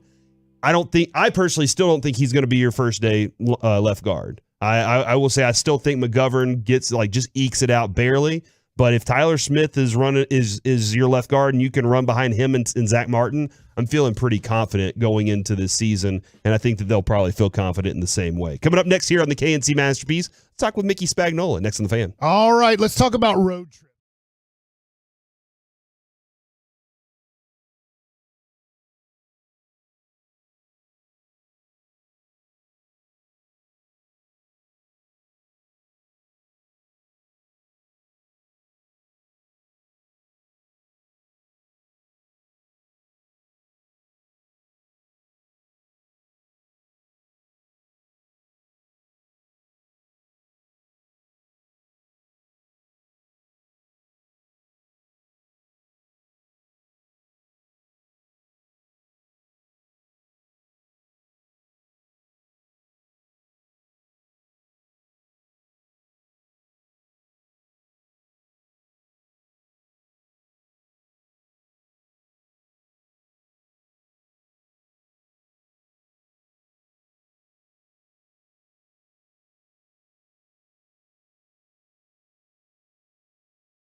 The KNC Masterpiece on 105 through the Fan is brought to you by Permapeer, and it's brought to you by Frankel and Frankel. Think there will be fewer big company trucks on the road this summer because of gas prices? Think again. And those big trucks have insurance companies to protect them. So get the representation that won't settle for less. Frankel and Frankel. Visit truckwreck.com. That's truckwreck.com. Telling you guys, 2 days in right now, Mike's energy coming into this show is infectious. It's been awesome. Loving it, Mike. Thanks, man. Really enjoying Mickey's it. going to get me. Oh, here we go. Mickey Spagnola joins us. Brought to you by Ford, built for Texas, built for you. Mickey, how's it going today, man? Good. What's shaking? Well, I know yesterday we ended it where we wanted to have a longer conversation, but we are out of time with the clock. I feel like Jake Ferguson, it's really tough. It's preseason football. I get it. But I feel like he might be buying you time that I don't even know if the Cowboys even care to. But you don't really have to negotiate and hurry up and try to get a long-term deal with Schultz, because what Schultz did looks like what Jake Ferguson has the potential to do, and that is after year one, maybe become a starting tight end in the NFL. Well, you've got a year to find out, right? Yeah, yes. You ended up franchising Schultz for far less than what he was asking for, and you can see what Ferguson is. And again, let's see what happens during the season. But as I think I left off yesterday with Dalton Schultz, if you wanted to buy yourself 2 years with him without a long-term deal, he would have to get a 20% raise over his, if you franchised him again, it'd be 20% more. So it'd be like $13 million for a year, which is still below the market price. So you could basically say, I get the guy 2 years, $24 million, which is $12 million a year.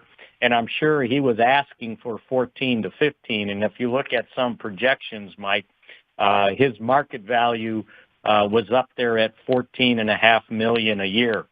So they've kind of manipulated, to the best of their ability to keep him without saying, okay, I got to give you a 5-year deal for, $70 million.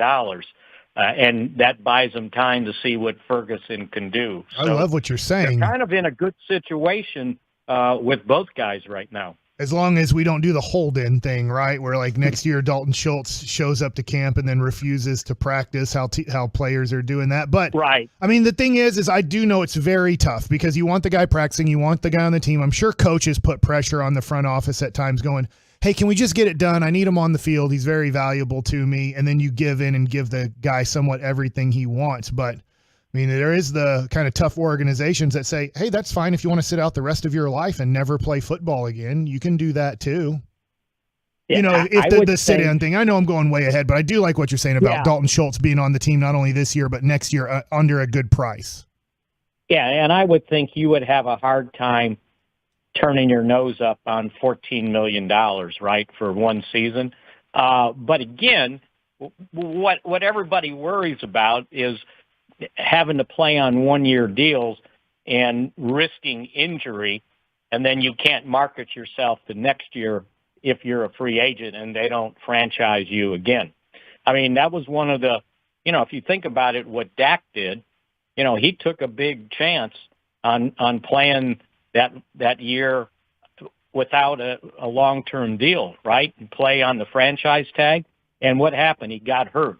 What if it was absolutely worse and you turned down, whatever they were offering him, 40, 50 million guaranteed because you wanted more on a long-term deal, and then you get hurt and, you kind of risk it,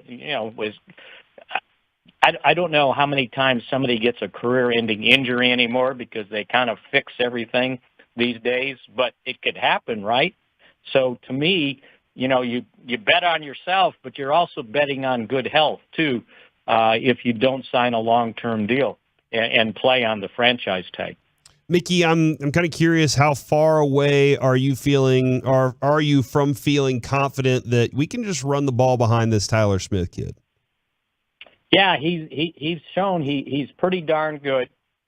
He's pretty strong. If you look at the touchdown run on the goal line, I mean, he got he got pushed back a little, and then he locked onto the guy and basically collapsed him for Malik Davis to go in and score. So I think, and Mike sort of answered the question on our pregame show about at some point do you have to say, okay, this is what I'm doing at left guard, and let your starting five play together.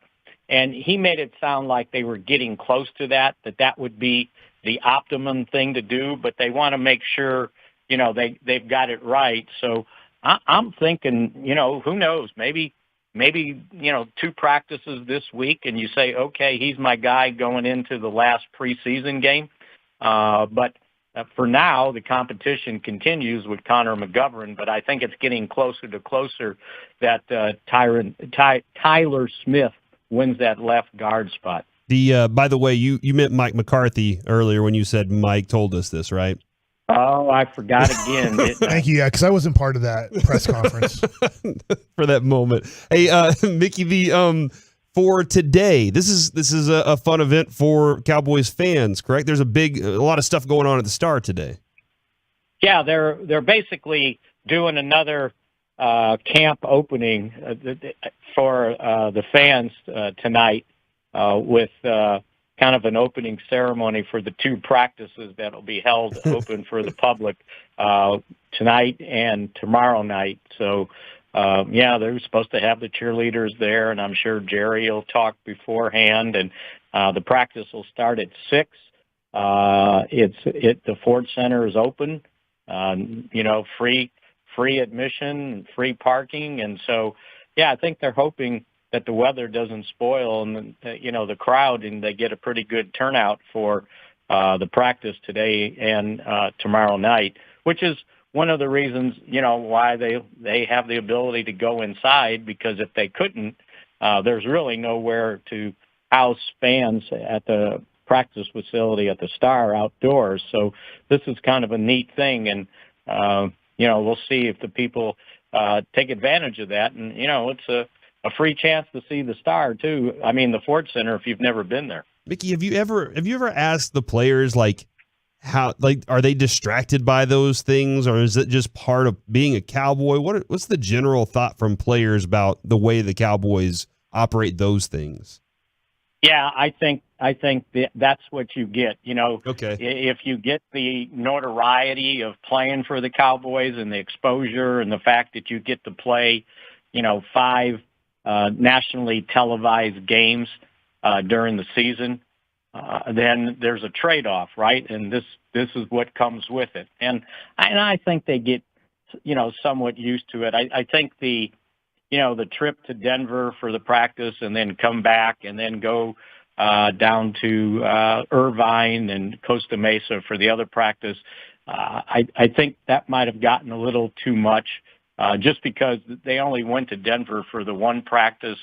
I think if you hold at least one practice at your own place and you cut down on the travel, I think, the fact that, they would probably like that better and not having to keep traveling. But again, as I say, there's a trade-off because there's other things that come along outside of the game that players can take advantage of playing for the Cowboys. And it's still that way no matter, how long it's been since they've been to a Super Bowl. You see what happens with the TV networks, right? If they can get the Cowboys on 5 night games, they're going to get the Cowboys on 5 night games still. That hasn't diminished. Mick, Friday, is it still going to be similar players on Friday? Because, just looking at Kansas City and Buffalo, they did play Josh Allen and Patrick Mahomes threw 19 balls the other day. I was just wondering if Friday is going to be first teamer seeing any action, or is it still going to be kind of what we've seen in week 1 and 2 in preseason? Yeah, it sounded like last week the talk was somewhat, we might put out the first team guys out there for, a couple series, knowing that they've got 2 weeks then to go before they play the opening game.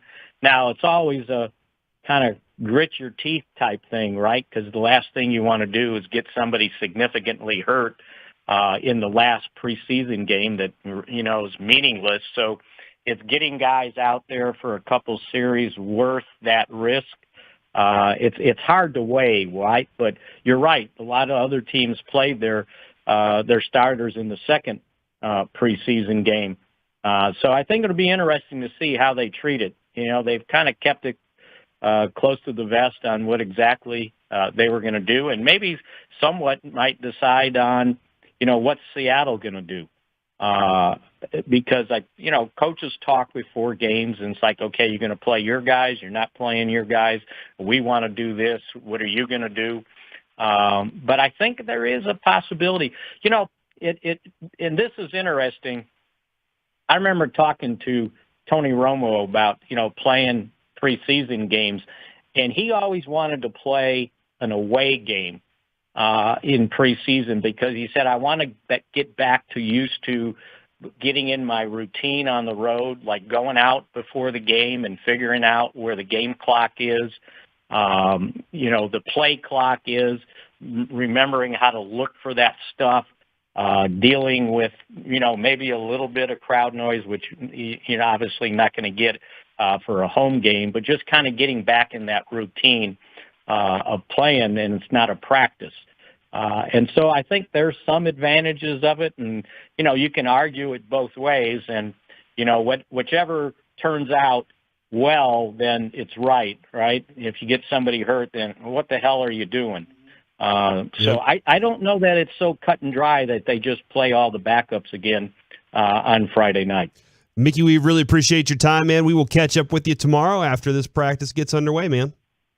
Yeah, that'll be fun to watch tonight. See you guys. There he goes, Mickey Spagnola, right here on 105.3 The Fan, our Dallas Cowboys insider. Mike, I don't know if you saw this. Mike Bassick, the Nets released a statement. The following statement has been released by GM Sean Marks.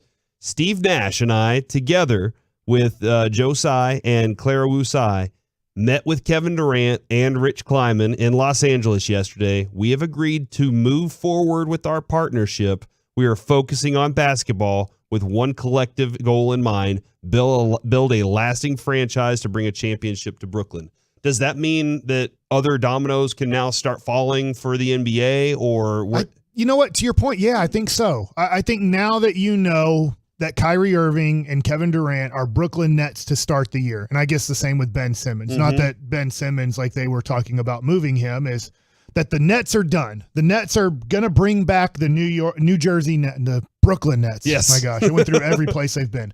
So, yeah, I think that maybe with the New York Knicks and the Utah Jazz and their Donovan Mitchell discussions can really be, hey, we can't involve the Nets in this, or we're not waiting for Kevin Durant or Kyrie Irving to make any decisions. It's over. It seems like the only big piece now that has to be moved is Donovan Mitchell. Yeah. Is the only one. So, I still really hope. I'm going to throw it out there. I would like for the Mavericks to take a risk and see if they can get Kobe White. He has no spot on the Chicago Bulls. Once they sign Dragic, they have Ball coming back. If you look at their team, they got the A&M bald kid. They Alex don't. Caruso, yeah. They do not have minutes at all. They have 0 minutes for White. He is their fourth or fifth point guard on their team. And if you look at our team, we literally only have what you'd call one true point guard in Luka, and then a guy Dinwiddie who's a combo guard who's going to be our backup point guard. I think White leading the second team with his scoring ability and potential, which means he hasn't done doodly squat. I would love to get him. Colin Sexton, like I'll talk about yesterday if you weren't listening, if you saw the rumor, I don't know how to get him. I've been told by multiple people that it's impossible for the Mavericks to do a sign and trade pretty much at this point, being over the cap. It's almost impossible to do. So I can't look at free agents for the Mavericks in sign and trade situations. So that's where I'm at with it. There's maybe a topic tomorrow, Dorian Finney-Smith and where he got ranked at his position and everything, just to show where the Mavericks are talent-wise. All right, coming up next here on the KNC Masterpiece, Mike, do you have your baseball Nuggets tease ready? Yeah, Chris Young was on the G-Bag Nation, and he gave us more hints on this prospect coming up next. Coming up in the next G-Bag Nation. A lot to get off your chest. Tune in for the 6 o'clock sound off right there at 6. Your best phone calls, chance to compete against your fellow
The Fan is brought to you by Classic Chevrolet. Even though shortages in demand are driving up prices, Classic Chevrolet will never charge over MSRP. Not now, not ever. Experience the difference today. This is Texas. This is Classic. Find new roads. Back here on the KNC Masterpiece on 105.3 The Fan, Mike, the official news is out, and that is that the Commanders are moving Chase Young to reserve/pup, meaning he'll miss the first 4 games. Got that dog in him. Yeah, well, that's different, but he will miss the first 4 games of the season, which means, Mike, he will miss the first Cowboys game of the season against the Commanders. So no. When he was healthy, he wasn't good last year. It was the most amazing thing you'd ever seen from a guy that was Micah Parsons his rookie year to then, hey, why isn't he good anymore? And to now he's hurt, and we'll see him, I guess, next time the Cowboys play the Washington Commanders. Yeah, that would be later in the season for sure. That's going to be, at some other point. All right, right now it's time for Baseball Nuggets with Mike Bassick. All right, let's talk about old Cy Young, CY, Chris Young. He was on the G-Bag Nation. He's the general manager. He's taken over all responsibilities for John Daniels, and he is going to be on our station every Monday. It used to be John Daniels and Chris Young would share that responsibility. Obviously now it'll be Chris Young the rest of the way.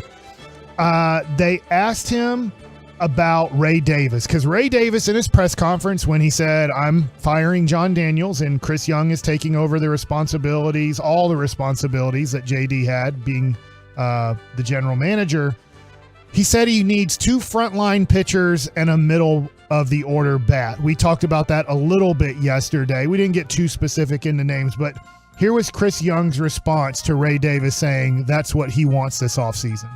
Ray was ambitious with his 2 top of the front end starting pitchers and a middle lineup bat. So, we haven't discussed specifically how much. I think that may push last year's spending.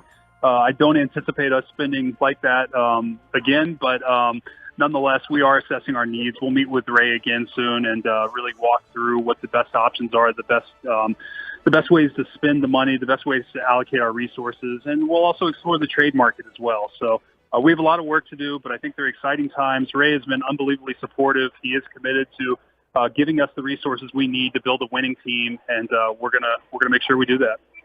I have this question for you, Corey, because I liked how Chris Young laughed. Because he said, Ray Davis said in the press conference, we're not spending as much money as we spent last year. Mm-hmm. Do you think, my question is, Ray Davis knows that frontline pitchers cost $35 to $40 million a year? Per pitcher. I don't think he knows that. I think that when it comes to this team, he knows what the team makes, not how much that they're spending on play, like how that comparison works. But I think he knows what their bottom line is, and that's pretty much it. But I also think this, Mike, he's a very rich man who walks in very rich circles and knows that sometimes those circles, the friends in those circles go, your team's trash. And he has to defend it in some way, and he's tired of it. So I think that he is committed. I think he's committed to making them better. But I think he's got to give Chris Young a very good understanding of what budget he's working with in the future. I do think Chris Young has an idea of his budget. I think when he kind of that's ambitious because we can't spend as much as last year, and yet those 3 things add up to, let's be honest, that's $100 million per year for just those 3 guys. If you want 2 really good pitchers and you want a middle of the order bat, that's going to average about $33 million per player. Yep. And they didn't come close to spending $100 million on free agents last year. If you think about it, it was more like $70 million total when you look at Corey Seager, Marcus Semien, John Gray, Cole Calhoun. And those are per year that you're talking about. Per year. He pretty much spent $70 million per year for last year's team, because I know that some guys are under long-term contract. Cole Calhoun is not. Mm-hmm. But when you want to sign, let's just say, even if it was like Tyler Anderson, who's kind of come out of nowhere and been really good for the Dodgers this year, you're still looking at, and I wouldn't consider him a front-of-the-line rotation guy, but you're still probably looking at a minimum of 20, if not 25. And if you want to get a guy like Jacob deGrom, you're looking at 50. And I'm not being stupid with that number. If you want to get him away from the Mets, I think you could. but you're probably looking at a 4-year, $200 million contract to make the Mets go, God, we can't do that. Yeah. And I think every team around baseball are like, are you guys crazy? What are you guys doing? So, I mean, that's where I don't think Ray Davis, when listening to Chris Young, really understands how much it would cost to get 2 big-time pitchers here plus a big-time bat. Now, the other question that I liked Chris Young answering was cut 21, and he was talking about Josh Young and how well he's doing in the minor leagues right now. Well, look, I think most importantly, Josh is healthy. He's playing very well, obviously, at AAA. We're excited about Josh, and I think that we want to make sure he crosses off the last aspects of his rehab. He's just now kind of phasing in from what we would consider to be a rehab to just an everyday normal player. And, really, this is kind of Josh's spring training. So we want to make sure that he goes through the normal ebbs and flows of what would be a spring training, and that when he comes up here, he's ready to stay here. So my guess is that he will be here at some point this season, but when that is, I'm not sure. We want to make sure that we, again, finish off this rehab process and that he's healthy, good to go, and ready to come help us win games at the major league level. So I think it's interesting here, and I didn't know this until a few weeks ago, is that they do play AAA baseball through the whole month of September. So you do have at-bats there if you want to just keep him there. But I think Chris Young hinted at it a month ago, and now Josh Young is doing such a great job hitting at the AAA level that it'll be interesting, because a lot of people said, well, I wonder if for financial purposes, but not big time financial purposes. I think Evan Grant tweeted this out. Would you want Josh Young's debut to be at home so you can maybe build it up? Hey, we're calling up Josh Young. Josh Young is playing tonight versus the Detroit Tigers, his first ever debut of our future franchise-changing player. And I know that's a lot to put on him, but that is kind of how we need him to be. We need him to be, this is way too high, but I'm going to say it. We need him to be our next Juan Gonzalez. We need to develop Juan Gonzalez, or we need to, in a weird way, I know we didn't develop him, but we need Josh Hamilton. When you think of the Rangers teams that made the playoffs on a consistent basis, they were led by a star player. And it really helps if that star player isn't making $30+ million, because then you can spend around that guy while he's a younger guy. But if you don't call him up the next homestand, then you go on a pretty decent road trip. I know it starts off in Boston to start September. So it'll be interesting if they don't call him up for the homestand coming up. Then do you wait till the next homestand, or you just call him up to Boston? I think Boston's a tough place to make a debut, by the way. I mean, that is. They care about Josh Young. They're gonna, or is that just there's just so much going on, the buzz around the place? New York? I mean, Boston? Yeah. Oh, you don't know any better, do you? No, I don't. I've never played in Boston before. Do you know how we cover the Dallas Cowboys? That's how they cover all their sports. So they care about they know everything. Rookie call. They will know. There will be 5,000 people in the stands that know everything about Josh Young, his brother, his mother, his everything. His girlfriend, if he has a girlfriend, they will know all about his stats. They will know everything about him, and they will be yelling out things that are witty. They'll be yelling out things that aren't witty and really derogatory. And that is what it is like going to Boston, New York, Philadelphia.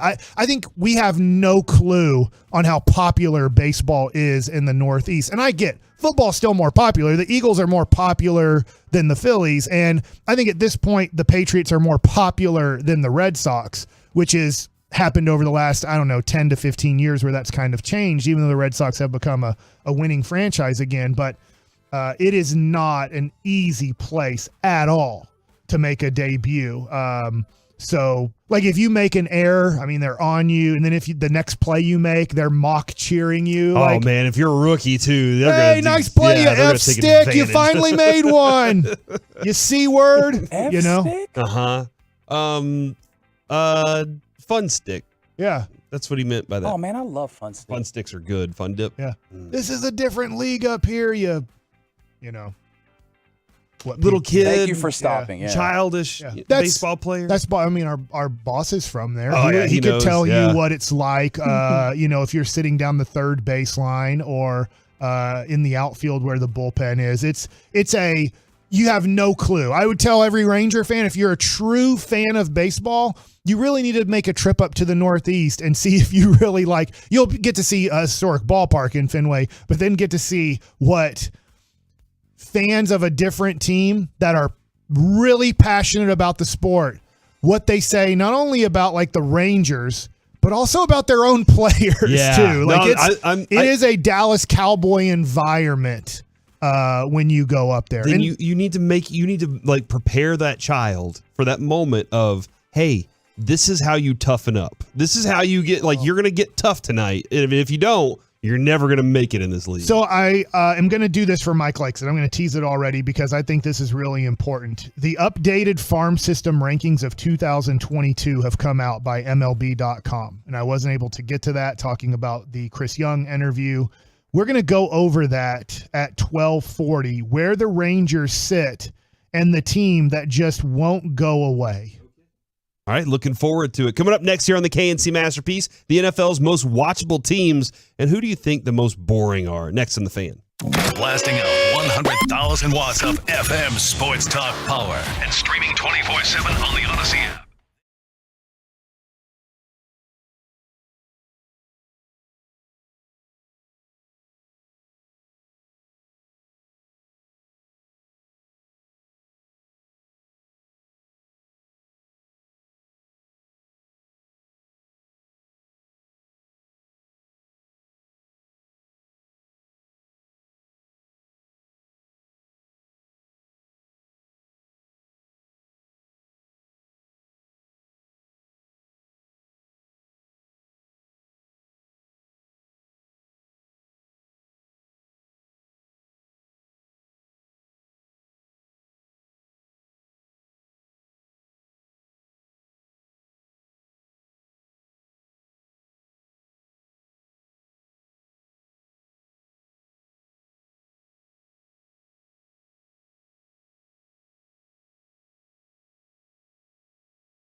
KNC Masterpiece on 105.3 The Fan. Back here on the KNC Masterpiece on 105.3 The Fan, getting ramped up for the NFL season. I know we're still like this close, Mike, but it also seems like we're so far away from football beginning. Your fantasy leagues are starting to come together. Mike's probably starting to get his approach to his DraftKings ready for this season. I'm just wondering if our Tolo buddy Jericho's doing it again. Okay. He's a busy man. He's the guy I go through. Yeah, do I need to reach out to him and start seeing if I can rake it in during DraftKings this year? Maybe I want to try the approach. I just don't know how. It's one of those things where you're like, man, I kind of want to try this new car out or something. Yeah. I was going to say drugs, but then I was like, don't do that. But I don't know how to do it. Kind of like you with Thanks, Nancy Reagan. Yeah. So like LSD. Yeah, exactly. But I don't know how to do it. I want to go into it like in a hospital. Under a doctor's observation. Yeah, with somebody that can help me out. So maybe I do need to dive into DraftKings a little bit this year. Hell, I'm already in 2 fantasy football leagues. So let's get this thing rolling. All right. So 877-881-1053. Give me your top 5 most watchable NFL teams, the teams you're like, I cannot wait to see what they are doing this season. And then your bottom 5. Who are your bottom 5 teams you're like, they're the worst? I cannot stand watching these football teams because I've said this on many occasions, Mike, Big Ten football is boring to me. And you might be a huge Big Ten football person. Wow, Wisconsin slander. Yeah, no, that's absolutely one of the reasons is because of Wisconsin. And maybe it's because it feels like they all play on really slow grass. I don't know what it is. It just feels like it's just, oh, we're slogging through mud all the time. And that's the feeling I get through Big Ten. But there are some NFL teams that I think it's just boring watching their football.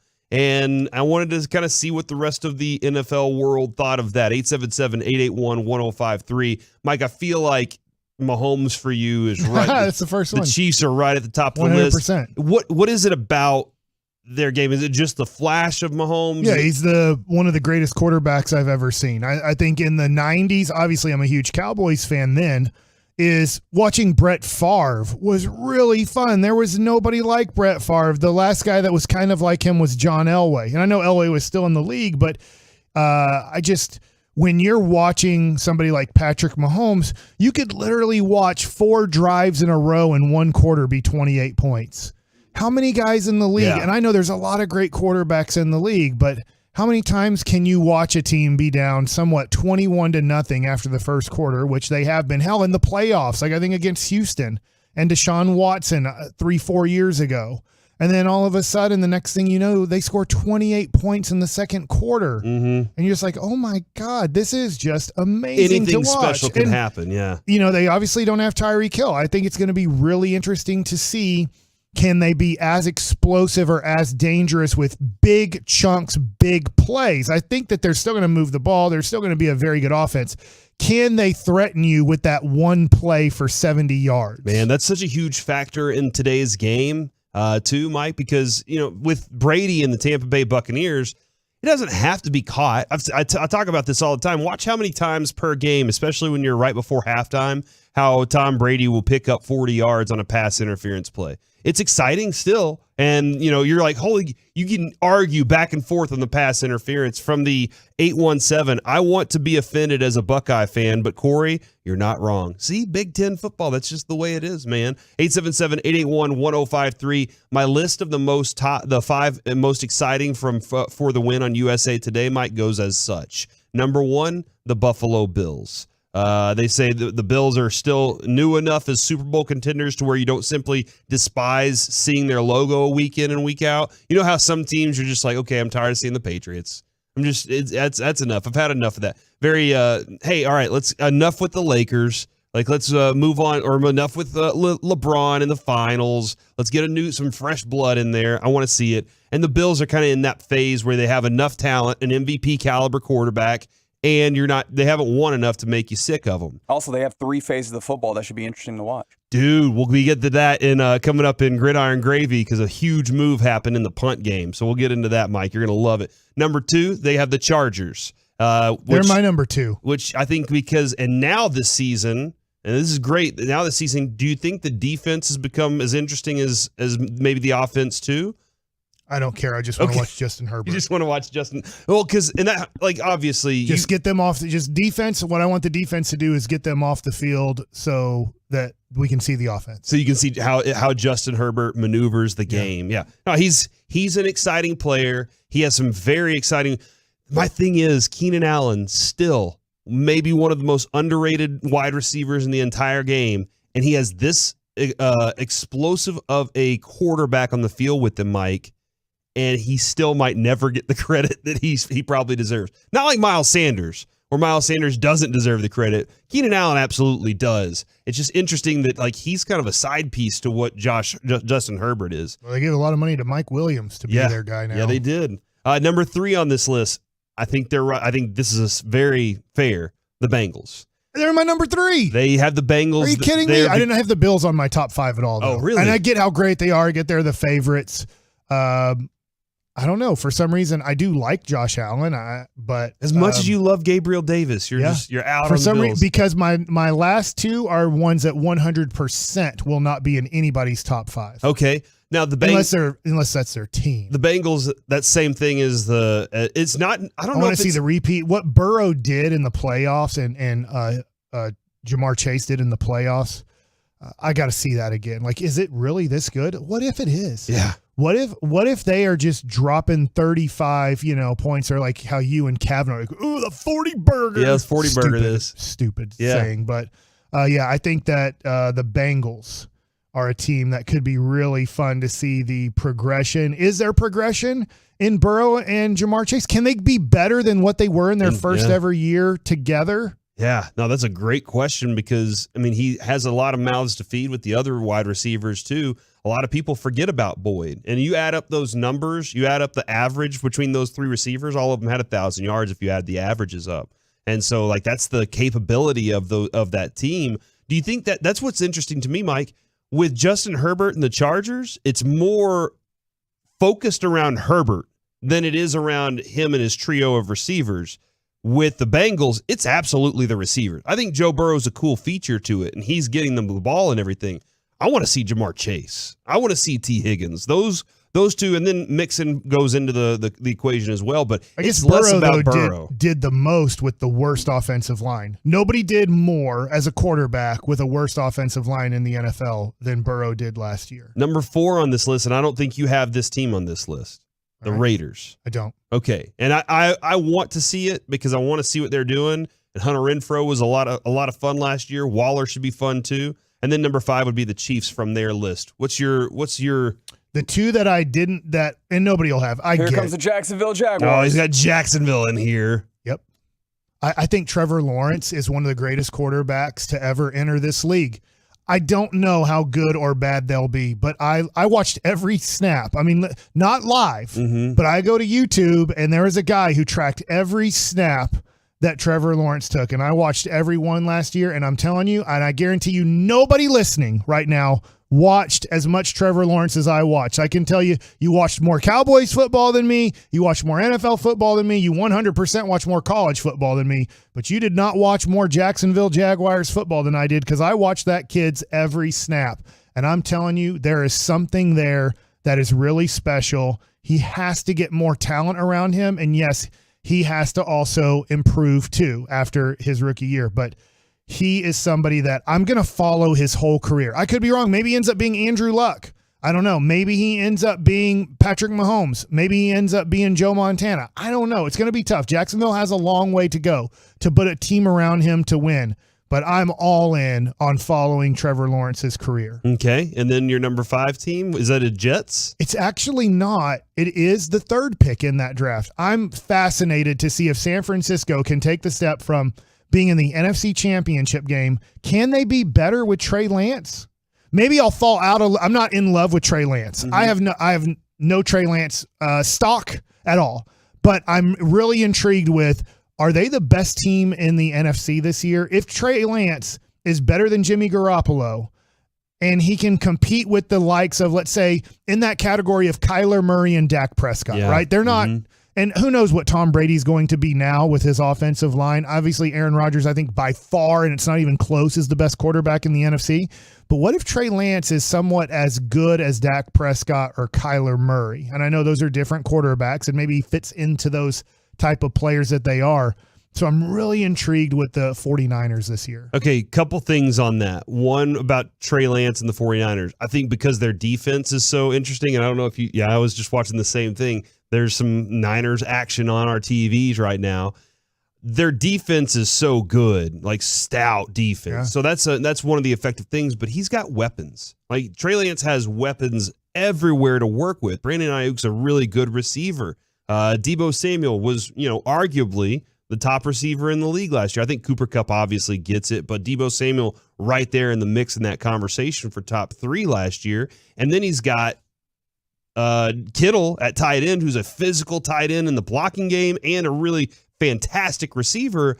I absolutely understand the Trey Lance intrigue of, I think the first few games you might look at it and go, oh, they bombed. But I don't think that Shanahan's going to put a game plan together that he can't execute. From the 214, this is I kind of shook at this one.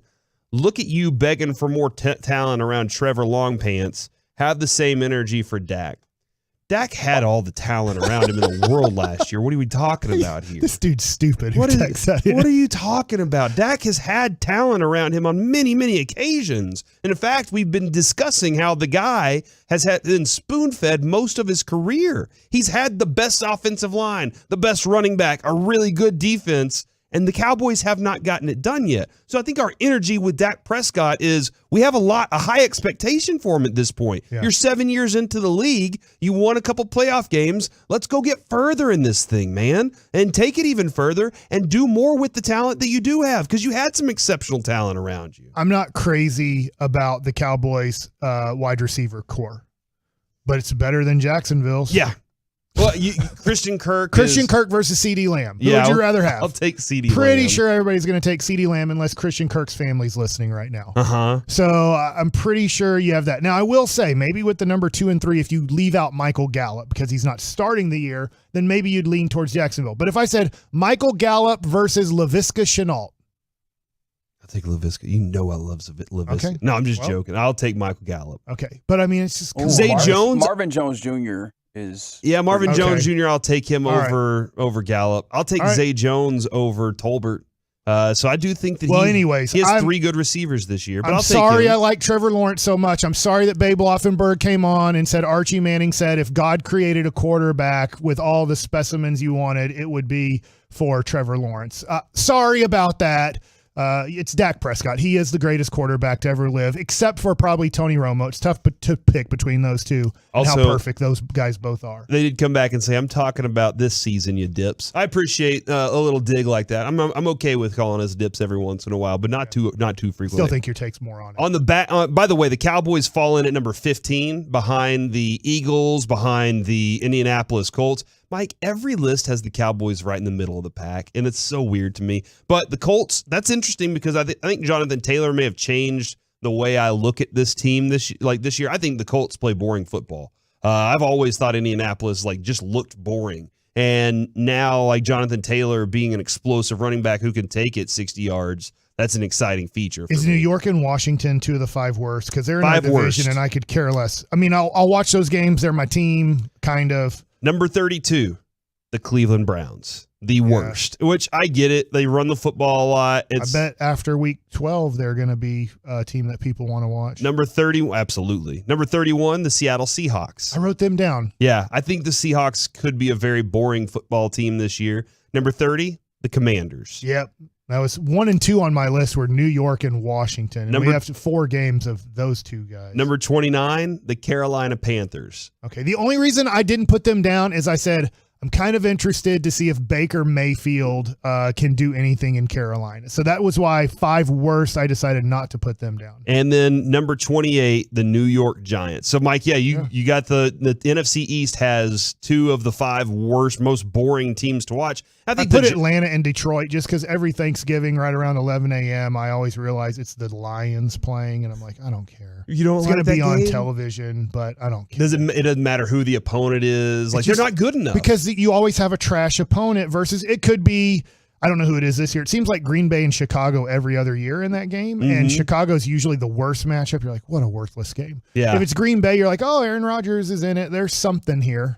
The number 27, by the way, is the New England Patriots, which is intriguing to me, but maybe it's just because their style of football is very, like, they've kind of gone back to early Tom Brady stuff where they're like, we're going to grow you into the method. One of the teams that I thought was really intriguing on this list that made it a little higher than I expected was, oh crap, where did it go? Was the Denver Broncos. I'm not super excited about their football this year. Like, that's something I know that people have all these, oh man, this is going to be a big deal this year. I just don't know that I've ever really loved, aside from, I guess, maybe when Russ was cooking early in that first part of the season. I've never really loved Russell Wilson's game that much. I never really thought it was truly exciting up in the levels of the Patrick Mahomes type excitement. But maybe I'm wrong about that. Maybe with those receivers this year, it's going to be something I wrote special. I could care less to watch an Atlanta Falcons game this year. Why? They have so many great things cooking for them. I will say this: Matt Corral looks pretty good. Name the great things that are cooking for the Falcons. I mean, Matt Corral. I just named one of them. Matt Corral plays for the Panthers, and he now has a list Frank. Kyle Pitts. Okay, there's one. Kyle Pitts. I've never tuned in for a tight end. I agree. Kyle Pitts is fun to watch. But he said so many. Give me a second. Coming up next here on the KNC Masterpiece. That's what I thought. Would you go to a stadium to watch a golf event next on the Fan? All day, every day, bringing you insights and information no one has right here on the Fan and on the Odyssey app. Hey, everybody, I want y'all to check out my friends over at Platinum Chevy. They are located just minutes from the Metroplex in Terrell off of Highway 80, and it's totally worth the short drive if you're looking for a brand new or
protect them. So get the representation that won't settle for less. Franklin & Frankel.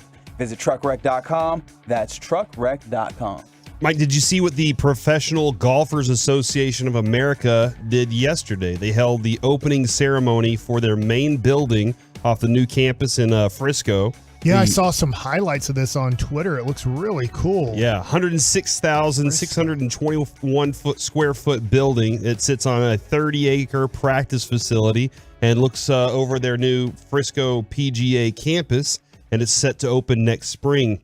Emmett Smith, Tony Dorsett, Drew Pearson, and Kathy Whitworth, World Golf Hall of Famer right there, all hit ceremonial tee shots. That what I thought was really cool about this, Mike. Did you say Tony Dorsett? Mm-hmm. Yeah, I saw the swing that he had.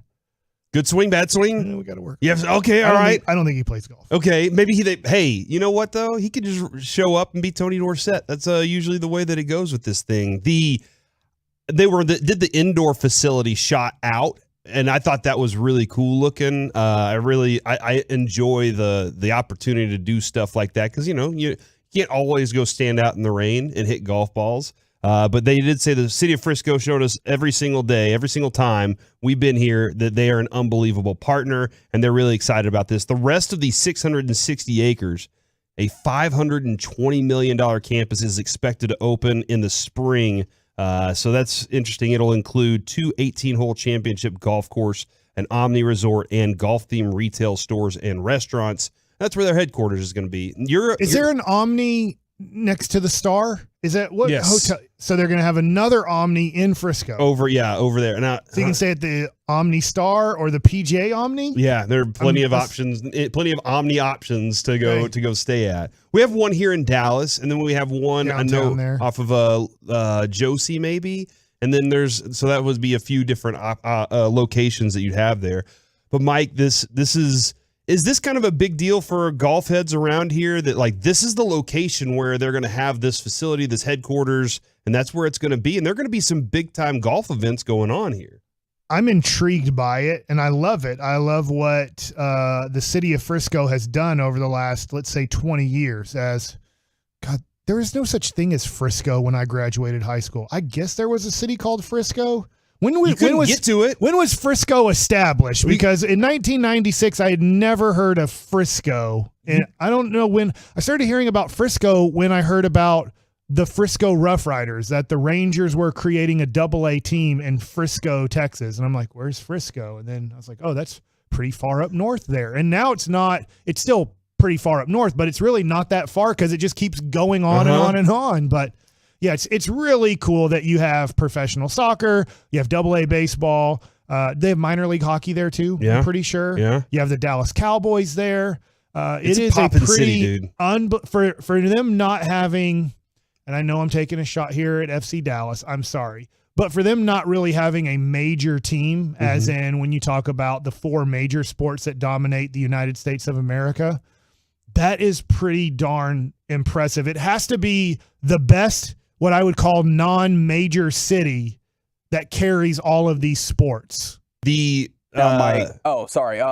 population of Frisco as recently as the 1990 census was 6,000 people. What? The 2000 census, 33,000 people. And then once we get to the 2010 census, we're breaking 6 digits of population. Yeah. That's fast. That's speedy, fast growth right there. When did you ever hear of Frisco? When I was working at a place called Vectrix shortly after high school. Did you say Vector? Vectrix. I was like, you were selling knives, dog? We were selling non-existent.com information. Oh, you were what would we call that? The .com bubble. Yeah, scamming? We were that. Nice. And basically we stored a lot of website stuff for you. So you wanted a website, we'll store it on our servers. And that was kind of what we did. We also had a game called Elf Bowling. But a guy that I worked with, he lived in Frisco. And it was a couple years after high school, so it was 2001-ish.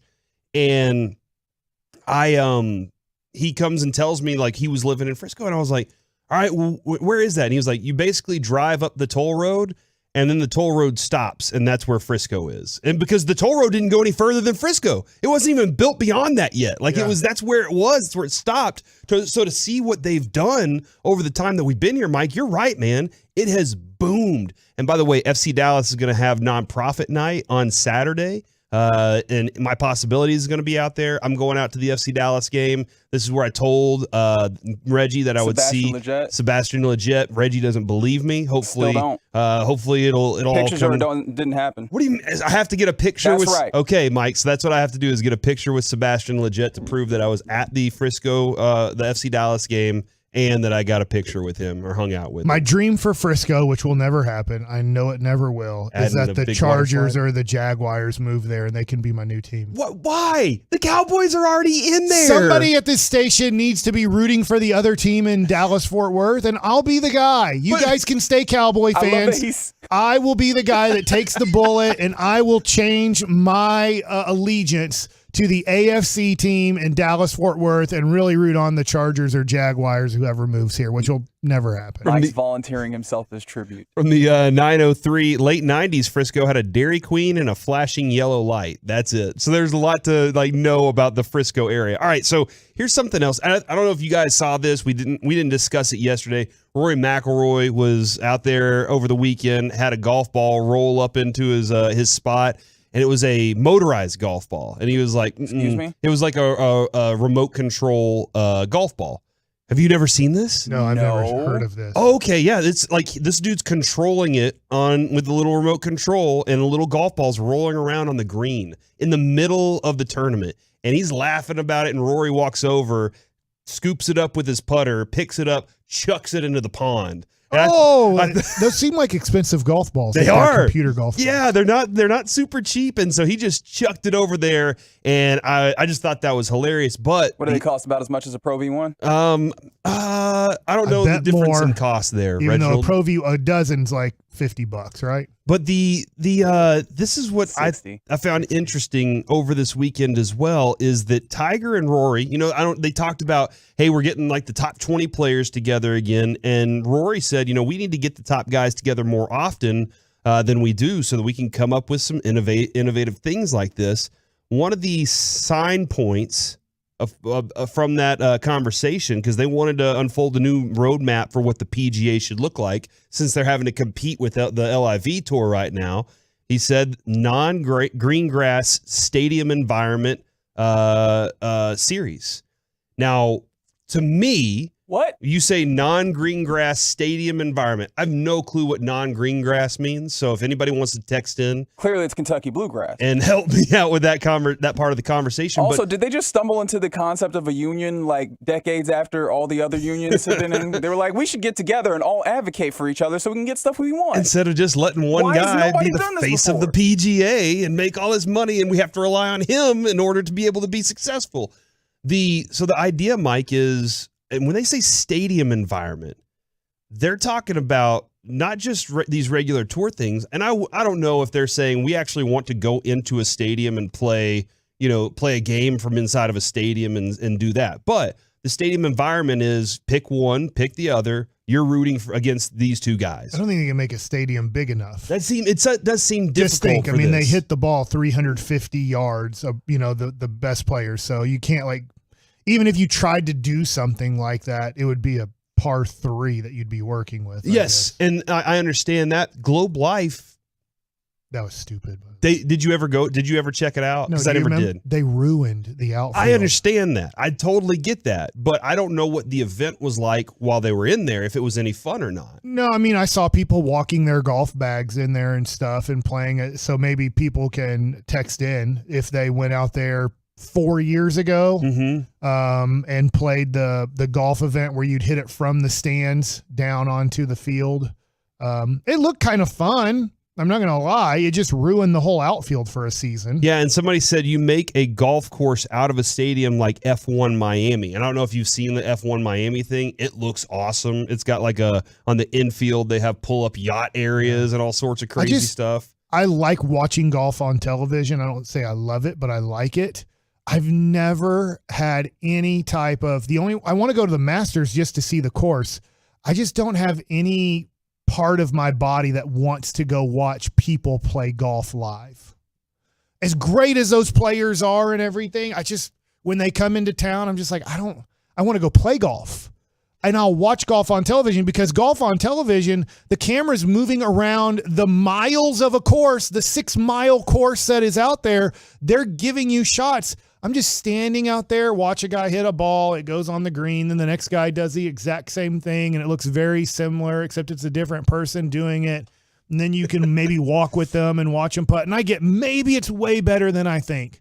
I just don't have any type of, man, that would be a great experience to go watch golf in person. Okay, from the 682, they are proposing a skills contest in a stadium setting, which would be people, in grandstands, essentially, sitting there, not like you have the gallery and everything, but in the grandstands, like in a very specific, maybe even in Tiger versus Rory jerseys. I think that their idea here is to pit teams, have more of a team kind of environment in some of these situations where they can create more marketability for these guys. Because you're saying, I don't really care about most of the guys on this tour, right? Like most of these guys, I'm not going to follow them around on the course. Maybe 3 or 4 guys. I know whenever the Byron Nelson, and when I was always out at it, I love to go watch Sergio. I'd like to follow him around because never knew what was going to happen with that guy. Vijay Singh was really fun to watch drive. I enjoyed that. Man, if you get Tiger Woods, people are crowding to be around that guy. I mean, I am interested to see what this, I think what's interesting to me the most is golf is saying, how do we reboot ourselves and say, what can we actually become? What can we add? What elements can we grow into that aren't going to be just to the traditional golf fan that's the guy that wants to sit around and watch on Sunday afternoon, but give some more opportunities, more options to people that might want a different avenue into watching golf. Which is interesting. And there's a few people that are texting in that are saying, and on the Twitch, that are saying maybe when they say stadium environment, they're thinking like Waste Management Open in Phoenix, where you have, 16th hole, where just like giants, grandstands, and people cheering in that environment. But what's interesting about what you said is that like the idea that maybe they would want to make themselves more, open themselves to a wider demographic of people, which I never thought golf needed. Golf seemed to be a sport that I don't use this as like a pejorative or anything and like as a negative, but like they seem to be comfortable with their niche, which is like really wealthy clientele, because like they advertise, KPMG or whatever, which is like a consulting firm. Yeah. Like that is completely different than what you see in advertisements for your football or your, basketball games, right? Like they're advertising Buick and Rolex and, Hublot and, consulting firms. Like they have a particular niche and they're making their money off of that. So I never felt that they were needing or that they were wanting to, have a audience that was wider because they were able to maybe get a smaller group of people that had a higher price range so that you could advertise with more money. Well, I will say this. There are a couple of different reasons for that, Reggie. One, the fear of the LIV tour, and 2, their players said, we want you to help us become more fluid financially with the PGA. We want to be able to grow with you. Give us incentives to stick around. And the PGA Tour has basically said, all right, what else can we do? But it's at a point where they're saying to them, help us build our brands as individual players instead of just relying on the brands of certain guys. And we'll stick around on this tour. Let us invest in this thing. Let us become part of it. And we will be more than happy to stick around for it. I think the fear of the LIV tour definitely plays a hand into this more than anything, Reggie, because those clients you're talking about can get stolen very quickly too if all the faces and all the names have left and gone somewhere else. Coming up next here on the KNC Masterpiece, it's time for Gridiron Gravy. The Bills release their veteran punter because of Reggie's guy. Next on the Fan. All right, hey, it's Labor Day time. That's right, Labor Day.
segment of the KNC Masterpiece on 105 Through the Fan is brought to you by Buyers Barricades. If you're in need of traffic control or barricade rentals, Buyers Barricades is a full-service provider taking care of your project or special event, no matter the size, from start to finish.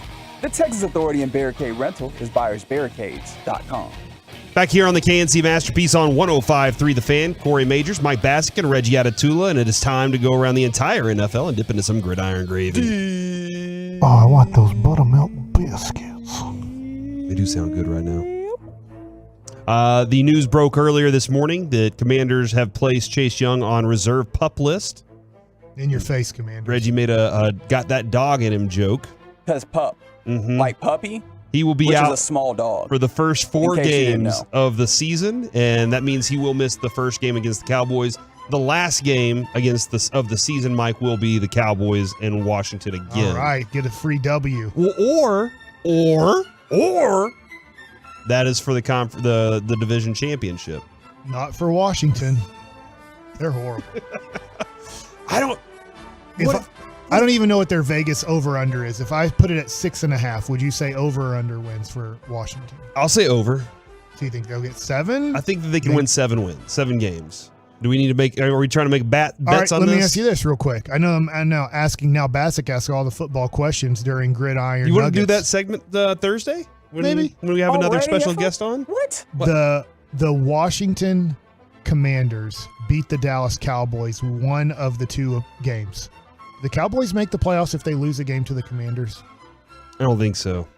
I think you're right. You have to win. You have to go 5-1 in this division because of how poor it is. I agree with you on that. But that means that in this situation, you now have to beat Philadelphia twice. Okay, so if you're going to give up 1 game to the division, okay, and it doesn't matter who it is. Gotcha. But I don't think you can lose a game to Philly and lose a game to Washington and say, okay, we're making it easy into this. So that's one of the things for me that I think confidence-wise, by the way, their over-under set at 7.5. Oh, did it move? Because the opening was at 8. It was 7 last year. Yes, as of today at 11:50 a.m. Eastern. Bet the under. You're saying bet the under 7. Why'd you say Eastern? It's Central. Well, because I looked at 11:50 and it's 11:45, and so people would be like, "Dude, that's the wrong time." So it was Eastern time. Yeah, but sometimes we see the future. Good point. Yeah, we've been in this situation before. Mm-hmm. So there you go. Chase Young, who we all thought was going to rule the world, missed a lot of last season, was playing poorly, and is going to miss the first 4 games of the season here. Baker Mayfield says that facing the Browns is going to mean something, but I'm focused on improving. My butt. But he doesn't want to really He's show focused them. on improving. That is going to mean everything to him. That I can't imagine he has a bigger game in his life, the rest of his life. I get some games at Oklahoma were bigger. I bet there'll be no bigger game the rest of his career than opening day against the Cleveland Browns. He'll never have a bigger moment in his professional life than that game. I'm kind of curious about this, Mike. Like, I've seen guys play against their old teams and do poorly, and I'm just kind of curious about like the mentality of, do you make it too big in your own mind sometimes going into it, and you lose out? Like T.O. was never seemed good against his former teams, the Eagles, whatever it was. He just seemed to a little bit. Sometimes you psych yourself up too much, so you have too much energy, and you're trying to play outside of yourself or do more than you're capable of doing. That could be Baker Mayfield, right? He could try too hard. And that's always the thing. I always hated that saying, but it's a decent saying. It's like, I'm trying too hard. That's impossible to do. Try less. And then you'd be like, well, you're giving a half-ass effort. And it's like, well, you told me to try less. So now I'm trying not to try hard. It's like there's this perfect level. And this is why so many things in life, including playing sports, is so tough is, where do you play at your best? At what level do you play at your best? Because you can go past that level in a way emotionally and mentally that you become a bad player because now you've let all that take over and you're not on that correct path. I think it's really fun reading like Dean Smith, Phil Jackson books, these guys that, for me, were great coaches. And they'll talk about how you have to be in the moment and you can't live outside of that. And you have to be who you are. What do you do well? What do you not do well? That's like what Cole Reagans and guys like that are young pitchers. AJ Alexi pitched last night. They have no clue what they are yet or who they are, how that they get out of situations, how did they put themselves in situations. Yeah. It's all of this experience, and then the ones that stay in the major leagues for 10 years or longer, they're the ones that figure out, I think for the most part, like, I wasn't good enough to do it. Derek Holland was, for example, is how do you figure out what you're good at, what you're not good at, and then how to make that successful at the highest level in the world. Yeah, no, absolutely, man. And sometimes it is hey, it's the same 60 feet 6 that it is every time I step on a mound. Yeah. It doesn't matter where the environment. Except those Nimrods are really good hitters in the major leagues and better than AAA guys. But it's if only AAA was the highest level, I'd be a millionaire. It's very much like Hoosiers, though, right? You go in there with the tape measure and you just show everybody, look, this is no different than practice. Everything's going to be fine. Except it's entirely different. Oh, it's so different than practice. Sorry, Baker. Good luck to you, man. He's going to win that game. You think so? Yeah. Well, because what if Deshaun was starting? Do you say same thing? Wait, you don't like Jacoby Brissett? I do not. I think he's a backup quarterback. I think he made me a lot of money in Vegas when he was in college. What college you go to? Huh? What college you go to? North Carolina State. Oh, that's right. He did go to NC State. I completely forgot where he went. Kevin and I were in Vegas, and I went and sat down at the Win book, and I made 16 bets that day. The only 2 bets I lost on were bets that Kevin had suggested to me for A&M. He knows nothing. But to his credit, the monsoon did hit, and that was a big problem that weekend. So nobody expected that. If your college football team can't play in a monsoon, how good are you really? But yeah, Jacoby Brissett was one of my big winners, and I became a huge Jacoby Brissett fan that day. It's wild how we become, just like you talk about with my fantasy football. I'm a fan of T. Higgins. He was awesome for me last year. I know we're sticking on one topic, this whole football nugget, but here we are.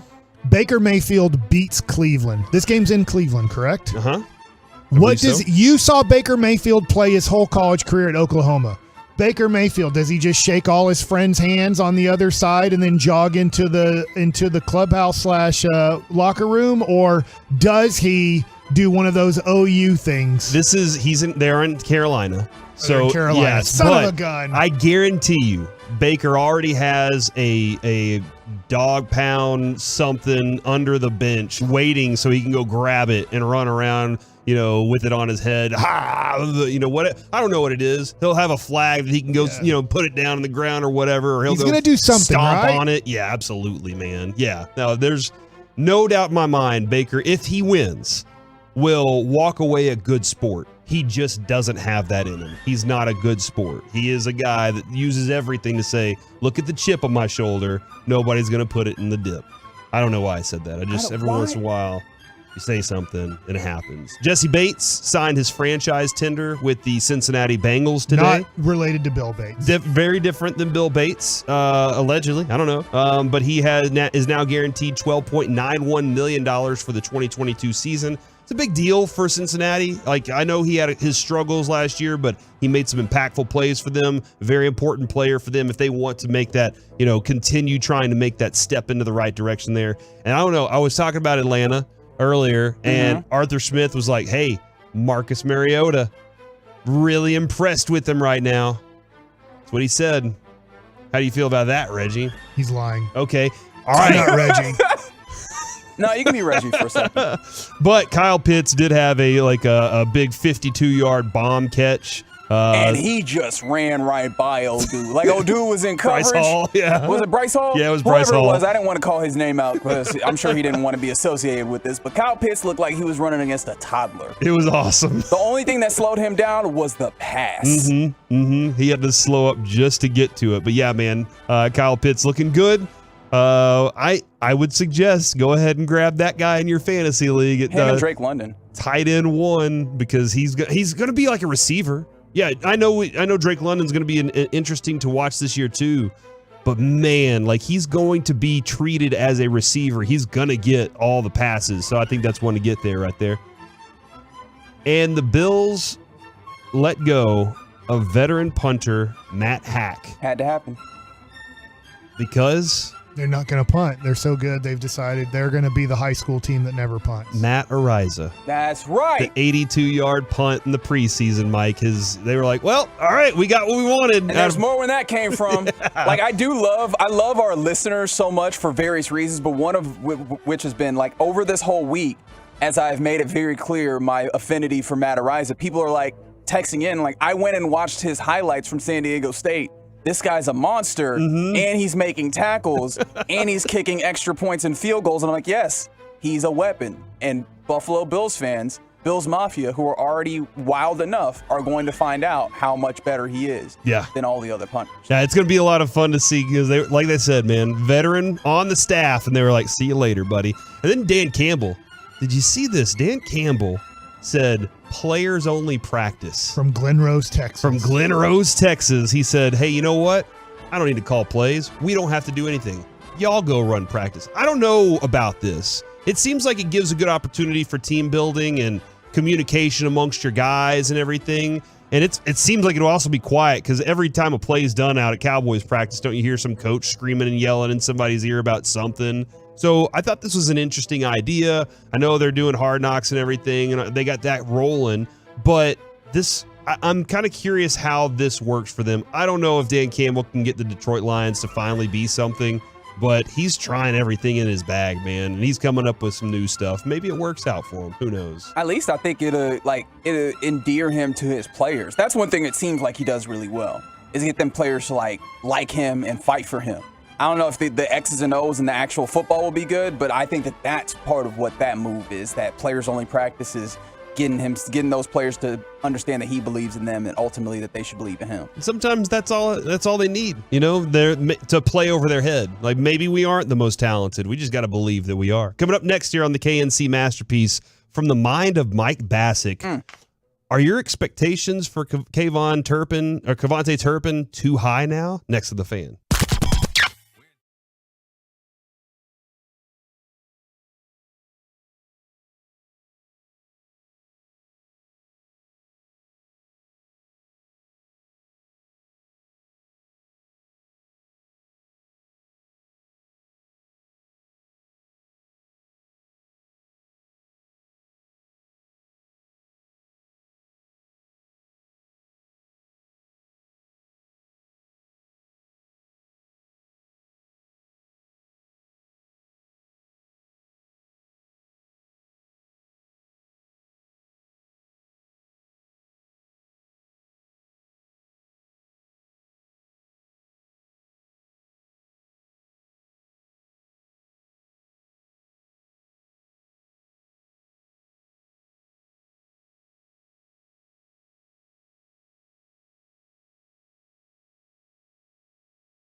From the MyFitnessStore.com studios, it's the KNC Masterpiece on 105.3 The Fan. Back here on the KNC Masterpiece on 105.3 The Fan, Corey Majors, Mike Bassick, and Reggie Atatula hanging out with you this afternoon. And Mike brought this into the studio today. I thought it was a very interesting question because I think everybody's really excited. Mike, you even said yesterday that you were excited about the preseason game, and it started with Kevontae Turpin and what he did.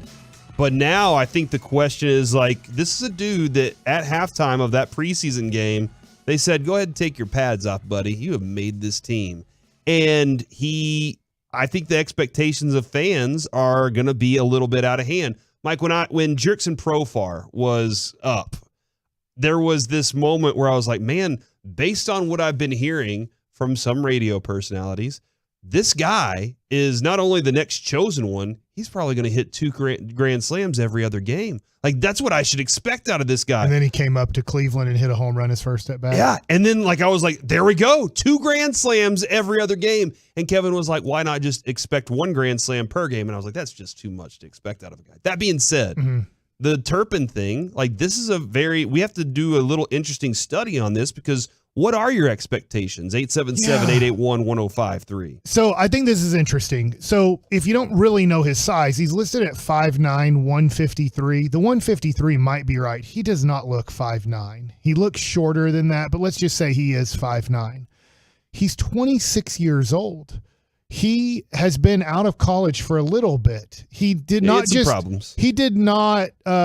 TCU last year, and he's kind of this guy who's now hit the scene, and everybody can say, my God, he was Devin Hester in college. He was nice in college. Don't get me wrong. There's highlights of him out there at TCU, and he returned some punts, and I remember just seeing punt highlights. I'm sure he's returned kicks for touchdowns too at some point in his life. But I'd say at this point, I'm listening to G-Bag yesterday, and I can't remember what time it was, but Gavin Dawson near the end of the segment said, we got the next Deion Sanders. What? And he compared, this is Deion Sanders and I thought, oh no, we're putting this label on him. And I've been really cautious. I'm doing this with Josh Young. Josh Young has to be, and I said today, Juan Gonzalez, that's not fair to him at all. He's not going to be Juan Gonzalez. Juan Gonzalez in his prime would give you almost an RBI per game, which is close to impossible. But when Juan was at his prime, he was MVP in that.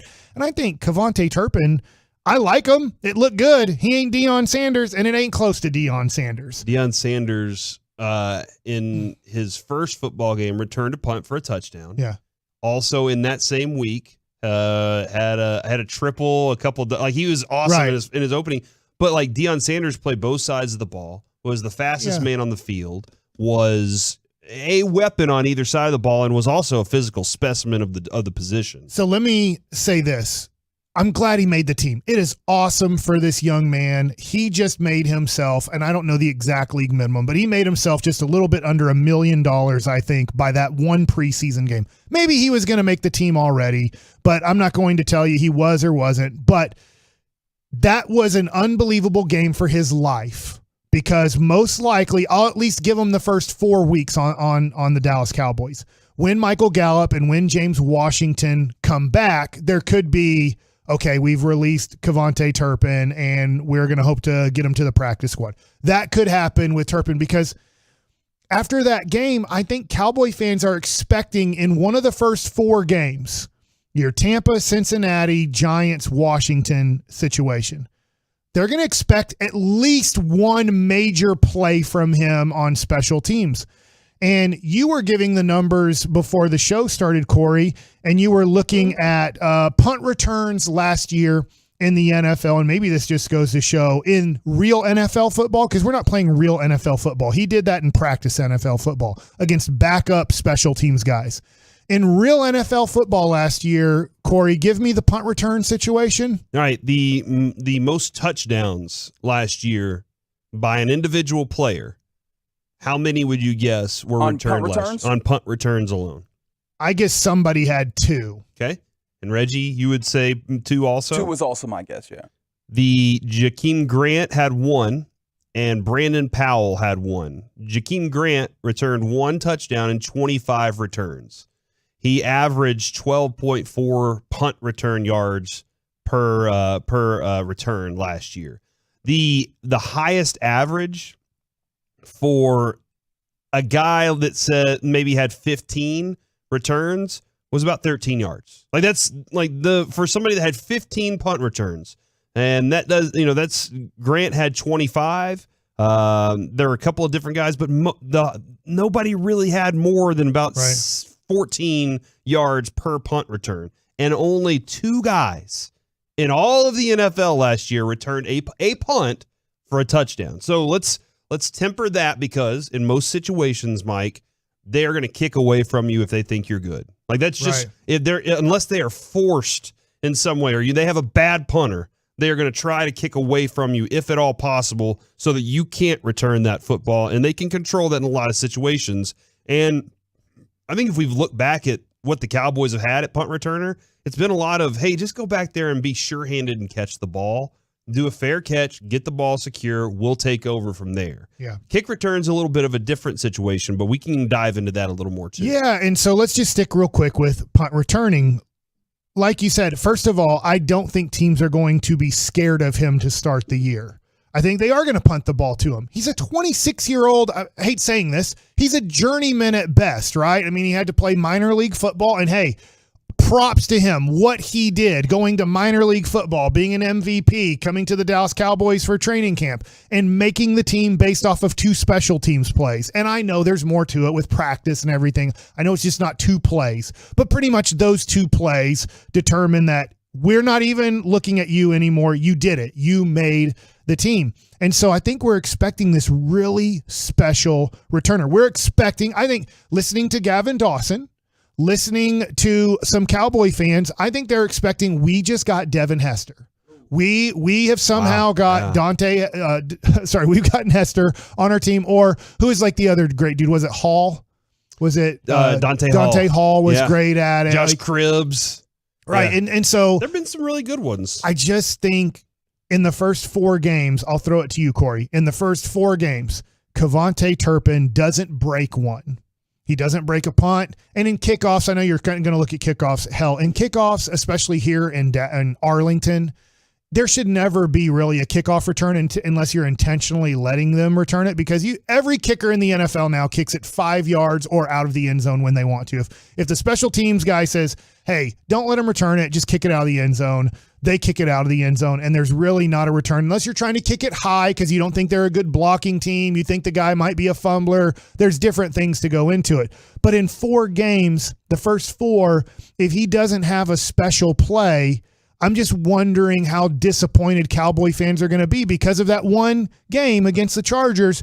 I feel like a lot of Cowboy fans, and I'll throw Gavin Dawson here in this, are expecting that he's a huge playmaker at least once a month. I'll also suggest, let's discuss that. Ask Gavin why the comparison to Dion during crosstalk today, because I'd like to get a little more explanation on that rather than just, hey, bam, shock, see you later. So I do want to get a little more interesting perspective on that. The fan text, Mike, is kind of interesting right now. Yeah, and I'm not against Kevontae Turpin at all. If people think that I'm not against him, I think his expectations have gone through the roof at this point. I will also say there was a missed block in the back on Ferguson. One of those returns. It's a great block. It was your guy when Ferguson. It doesn't count, it's a great block. But that does exist, so let's go ahead and make sure that happens too. But from the 214, the returns are showing you what he can do, right? Preferably on the offensive side of the ball, and I think we agree with that.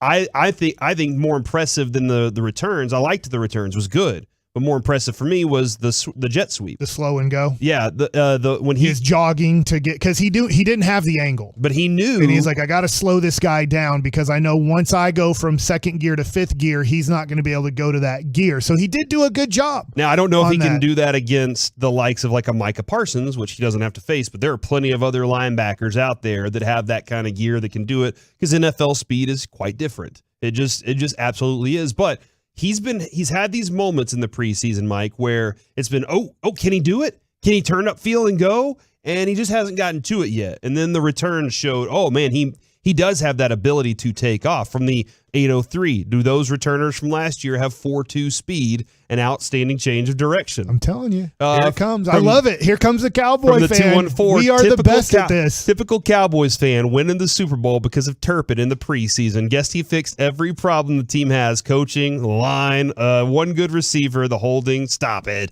From the 469, y'all thinking too much of that punt returning kick. These kids just want MVP at USFL, get picked up by an NFL team right away, and what does he do?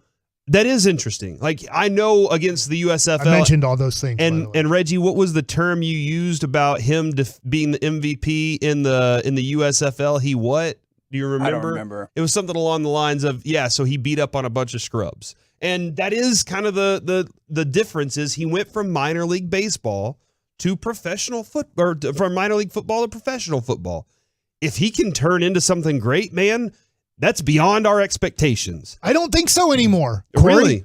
I think the expectation is, I'm telling you, the Cowboy fans' expectation right now is he's going to have 4 to 6 touchdowns this year on special teams alone, is what I'm getting from the Cowboy fan, is that this guy is going to be the best special teams returner in the NFL.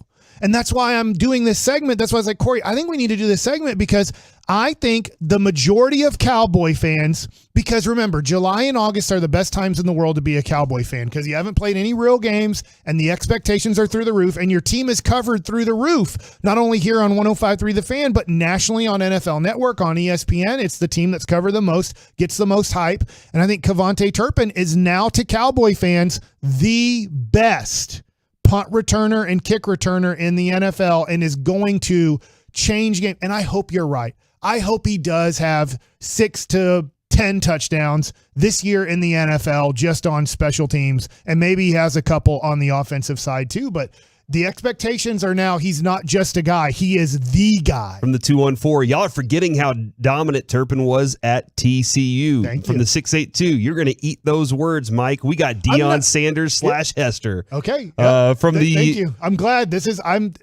making me feel better on why we did this segment. No, that's not slash. They hyphenated it.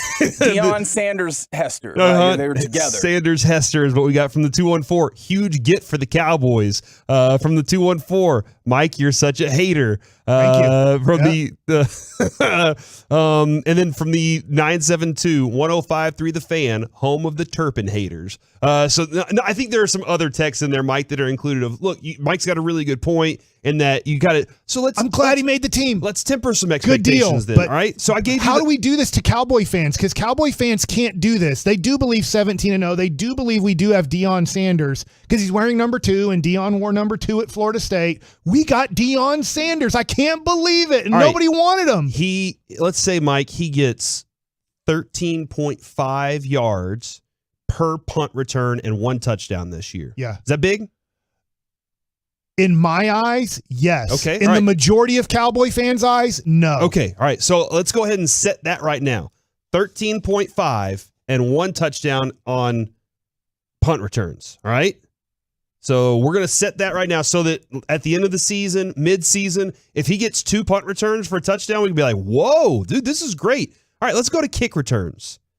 How many players do you think had multiple kicks returned for a touchdown last year? Obviously off of punts, and I think returning kicks is tougher because they kick them out of the end zone so much. I'll say nobody had more than 1. Okay, 1 player had more than 1. It was Kini Nwangwu. Who nailed that? Yeah, good job. He was from Minnesota, and he had 2. I love that you're doing this because Cowboy fans, do you hear what Corey's saying? If he has 3 touchdowns this year on special teams, he will be the best by far special teams guy in the NFL. And I don't think people understand that because I'm talking to people that are just those Cowboy Homer fans. I love them. They're my friends.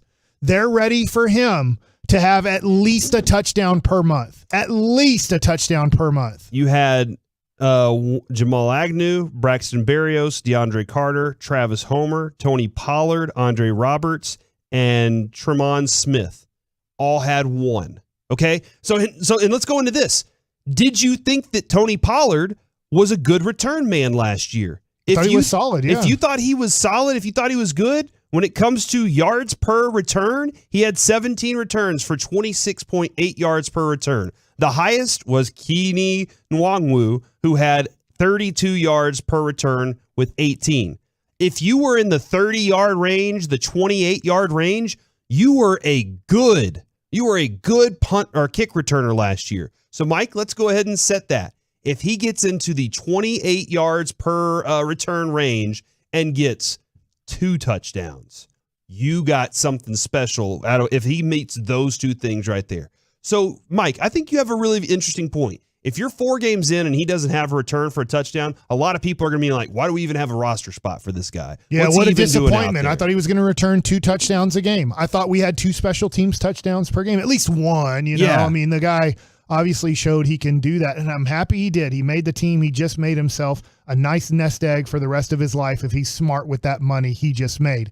But I think we need to slow down the expectations that we got a guy who's probably an average returner. I hope he's better. He's very little too. And I know that, you know, some people say, well, that doesn't matter.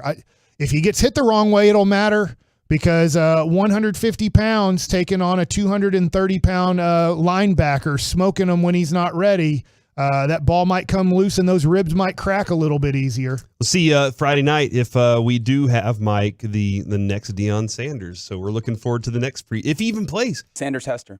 Sanders Hester. He might not. What if they're just like, you know what? We're not going to even play him today because he's already made the team. Yeah. Everything's fine. We're going to be good. Congratulations to him. Cowboy fans, he's a guy. If he was better than that, he would have been here already. Coming up next here on the KNC Masterpiece, this guy asked Odor not to hit him. Is that kind of something you want to be known for in the league? Next on The Fan. Text away your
Brought to you by Franklin & Franklin. Think there'll be fewer big company trucks on the road this summer because of gas prices? Think again, and those big trucks have insurance companies to protect them. So get the representation that won't settle for less, Franklin & Franklin. Visit truckwreck.com. That's truckwreck.com. Back here on the KNC Masterpiece on 105.3 The Fan. Some interesting things a brewing here as the Angels have a surprise up for sale announcement. The Anaheim Angels, they retain Galatioto Sports Partners to assess strategic options. Today, the Angels baseball announced that the organization has initiated a formal process to evaluate strategic alternatives, including a possible sale of the team. Artie Moreno said, "It has been a great honor and privilege to own the Angels for 20 seasons. As an organization, we've worked to provide our fans an affordable and family-friendly ballpark experience while fielding competitive lineups, which included some of the game's all-time greatest players. Difficult decision was entirely our choice and deserved a great deal of thoughtful consideration. Him and his family have ultimately just come to the conclusion that now is the time to sell, and they're going to go through the process of it." That is very interesting to me. I will say this. When we pulled in to park at that game out there, I was surprised that parking was like $10. Most of the things were reasonable around that stadium, which isn't a thoroughly updated stadium. I think they've done a great job. I haven't been there since 2003. Yeah, 2003. And I think they renovated it in 98 or something like that. It's a great rent. I thought, for a park that's old, I think they've done a good job of keeping it nice. I think Kansas City's done the same thing, keeping an older stadium where you'd be like, oh, man, you probably need to get a new stadium. But you're like, well, these stadiums show you can keep renovating them and keeping them pretty darn nice. Yeah, so that's interesting to me, Mike, because I've always enjoyed that Artie Moreno will sign big-time players, and then they never really do anything. I wonder how much this might change maybe Mike Trout's approach to things. Will he look at it and say, I'd like to go ahead and move on as well? Please say move on. They're not going to be good for 5 more years. Yeah. So that's really, and then obviously the Shohei situation, and they might not ever be good. Where Shohei will end up. That's interesting. So I don't know who they're going to sell to. We don't know anything beyond that other than the Artie Moreno family has decided it's time after 20 seasons. Let's put our money together. All right. We'd have to move out there though. Okay. Oh man, to California? Can we live at the stadium? Like we said, the renovation was nice.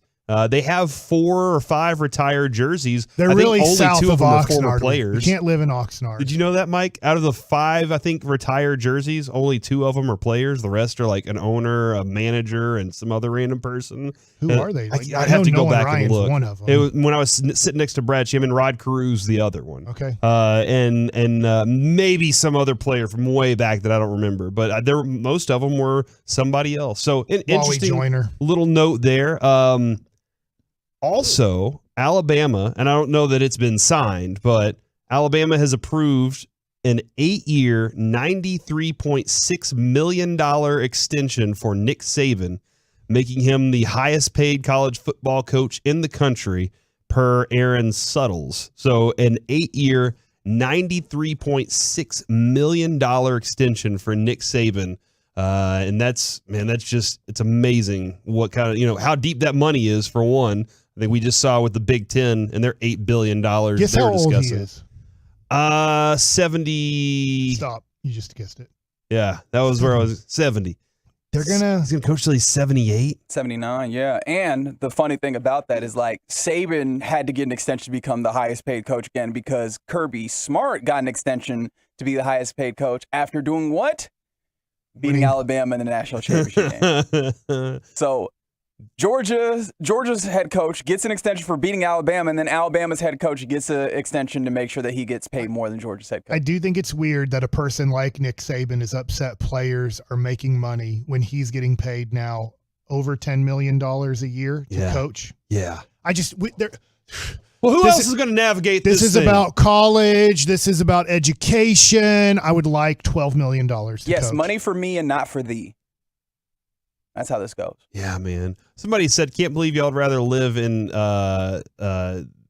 DFW instead of LA." I would rather live here, but if I'm going to own the Angels, I would probably live where I own the team. Yeah, I would probably have to do that too. And you know what?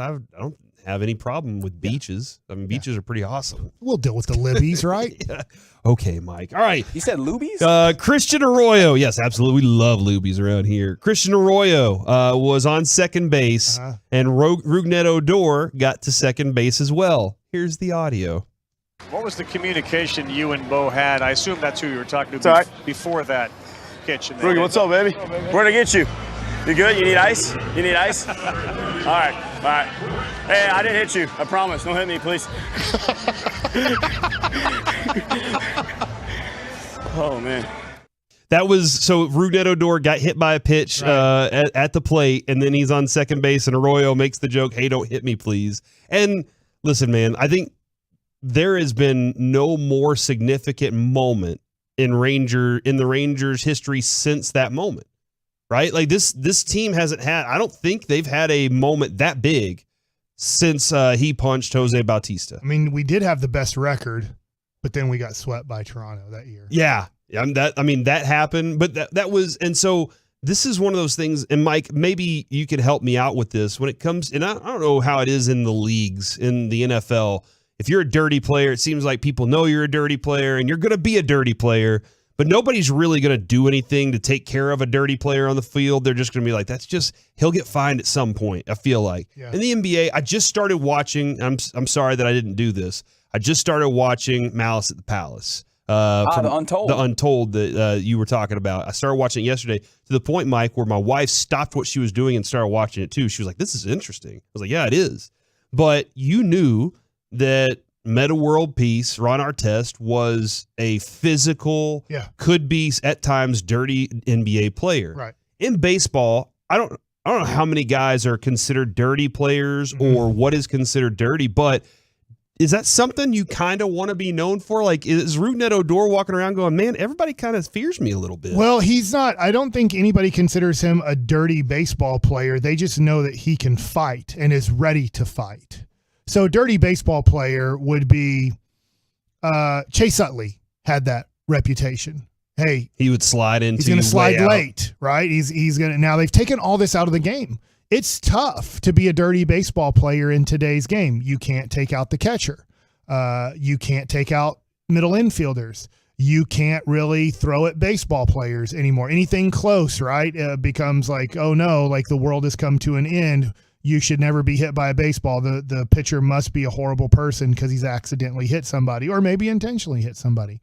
So I would say that in today's game of baseball, there's really no such thing as a dirty baseball player. I mean, if you are, and this isn't dirty, Bregman's doing his job at second base by trying to give location. And now we reward him. We're like, oh, shoot, man, you're so good at this. You get to go to third base for free. As long as, as long as you don't have a trash can being hit off in the distance somewhere or a buzzer involved. But I understand what you're saying when it comes to rewarding him on the field. The Rangers actually rewarded him. Well, so did the White Sox the other day. Yeah, no, they did that too, which still interesting. And I know I heard Choppy say, I kind of agree with this. Like when they were going through what La Russa said about it, and like his explanation was, I was going to put him on first if first base was open anyway.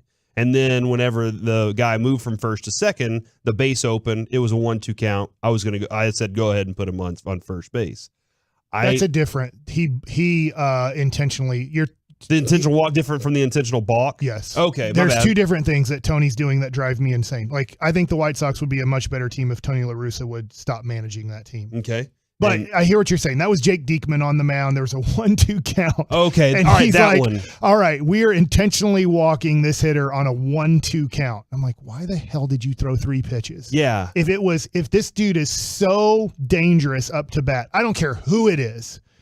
Why did you throw him 3 pitches? Yeah. It makes no sense. It's a bad decision. 1-2, I guarantee you that guy's at best a 250 hitter in a 1-2 count. From the 817, Beltre's 3,000th hit. Oh, that's pretty darn big in Rangers history. I am trying to think of anything else significant that's happened for the Rangers since the punch. That 3,000, definitely. Okay. But I think that we're struggling after that. Is that a big deal? Yeah. Okay. All right. And I want there. you to, I think it was close to. Are you about to do the thing where you say Beltre isn't a real Texas Ranger? Are you about to do that thing again? All right. So he didn't get So all that's a yes, 3,000 of those with the Rangers. Well, all right. I mean, who did in their career? And I understand Tony that Gwynn? too. So, but we just happened to be the guy that had him on our team at that moment, for that. And the Rangers, for the most part, the Rangers are pretty good at having a player when he's about to hit a milestone of some sort. Like they do stuff like that. They'll have a guy on the team that is close to doing something like that, and they get to celebrate it. And Mike, you were there, and I know Rangers fans went nuts over it. We have the call from Eric Nadel. Like it was a wonderful moment. But when it stands compare that to we were in the World Series at one point. And that's what I'm trying to get at with this club, with this team. I want to see Chris Young turn the corner with them. I want to see them, go out and add maybe not 2 frontline starters because evidently that's going to be too expensive. I want to see them go out and add a couple of other players to this roster that really do make a significant moment happen in Rangers history where we look back and go, the turning point was moving on from Chris Woodward and John Daniels. Unfortunately, in the Rangers pantheon of things that have occurred, Nolan Ryan is one of the most significant things to happen to this team. Josh Hamilton, we had him. What did they do? They got to the World Series. I agree that it is a cool thing for Adrian Beltre's individual accomplishment to get to 3,000 hits. But again, that is maybe the most significant thing. They're about to do a bobblehead giveaway. All right, they're about to do a bobblehead giveaway of sliding the batting circle over because that's one of the things that sticks out since Rougned Odor punched somebody was, hey, this is a big moment in Rangers history. That was really funny. I mean, don't get me wrong. I still think it's hilarious. I don't think he should have gotten ejected for that. I thought that umpire was up his own what for making that move because it was really funny.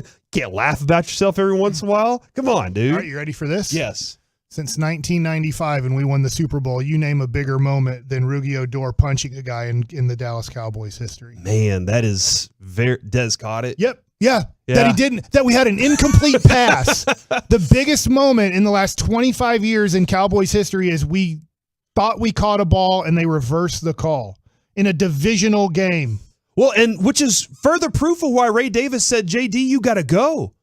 The whole reason is I have to win games to be relevant. I can't be Jerry Jones. I actually have to go put something on the field that isn't, hey, give us 6 more years and we're going to get this thing built for you. We got to start making this some sense of urgency here because Jerry Jones is the only guy in the DFW that can actually do that. Ray Davis said, I have to commit to we win games and people will show up because I saw what happened whenever we're not winning games and people aren't showing up in the 3 million a year droves that they did whenever we were in the World Series. I mean, Mark Cuban understands that too. He's lucky that he stumbled into Luka, that they made the trade and they got that because Mark Cuban knows that if the Mavericks were going out there and rolling out crap basketball, nobody's showing up for it. I mean, the Stars are doing everything they can. What do you mean? We sold out every game. I know. It's pretty cool that happened. They're just 5,000 people that look like the empty seats. But, Mike, that's the exact point that I'm making is as cool as these little things are that happen for the Rangers, they must win to be relevant. Jerry Jones doesn't have to do that. They're relevant no matter what. The entire nation wants to look at them and say they're the good guy or the bad guy, depending on whether or not they're winning. But either way, if they're winning or losing, we're going to have some way to talk about them. Rangers can't, man. And Ray Davis knows that. Coming up next, it's time for Mike Likes It. All right, let's talk about, I'm going to let you guys vote. Did we just do too much baseball there? So I'm honestly worried about this. Oh, no, okay. Sorry. Is that, no, it's not your fault. Is that because I have the list of where the Rangers farm system is, other lists here, which I think are very important.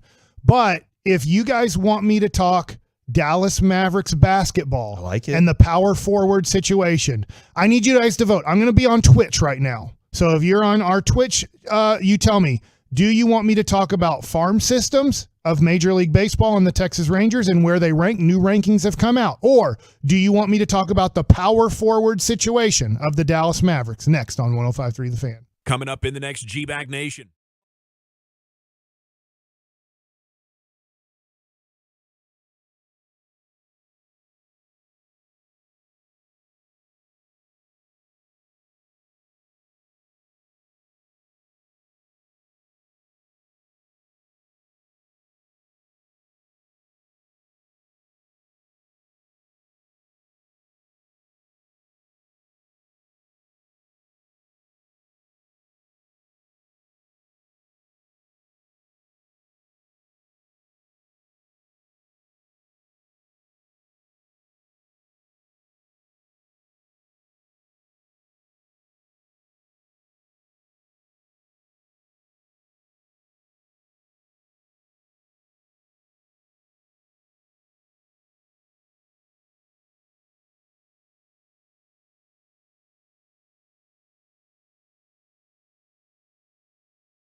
This segment of the KNC Masterpiece on 105 through the Fan is brought to you by Classic Chevrolet.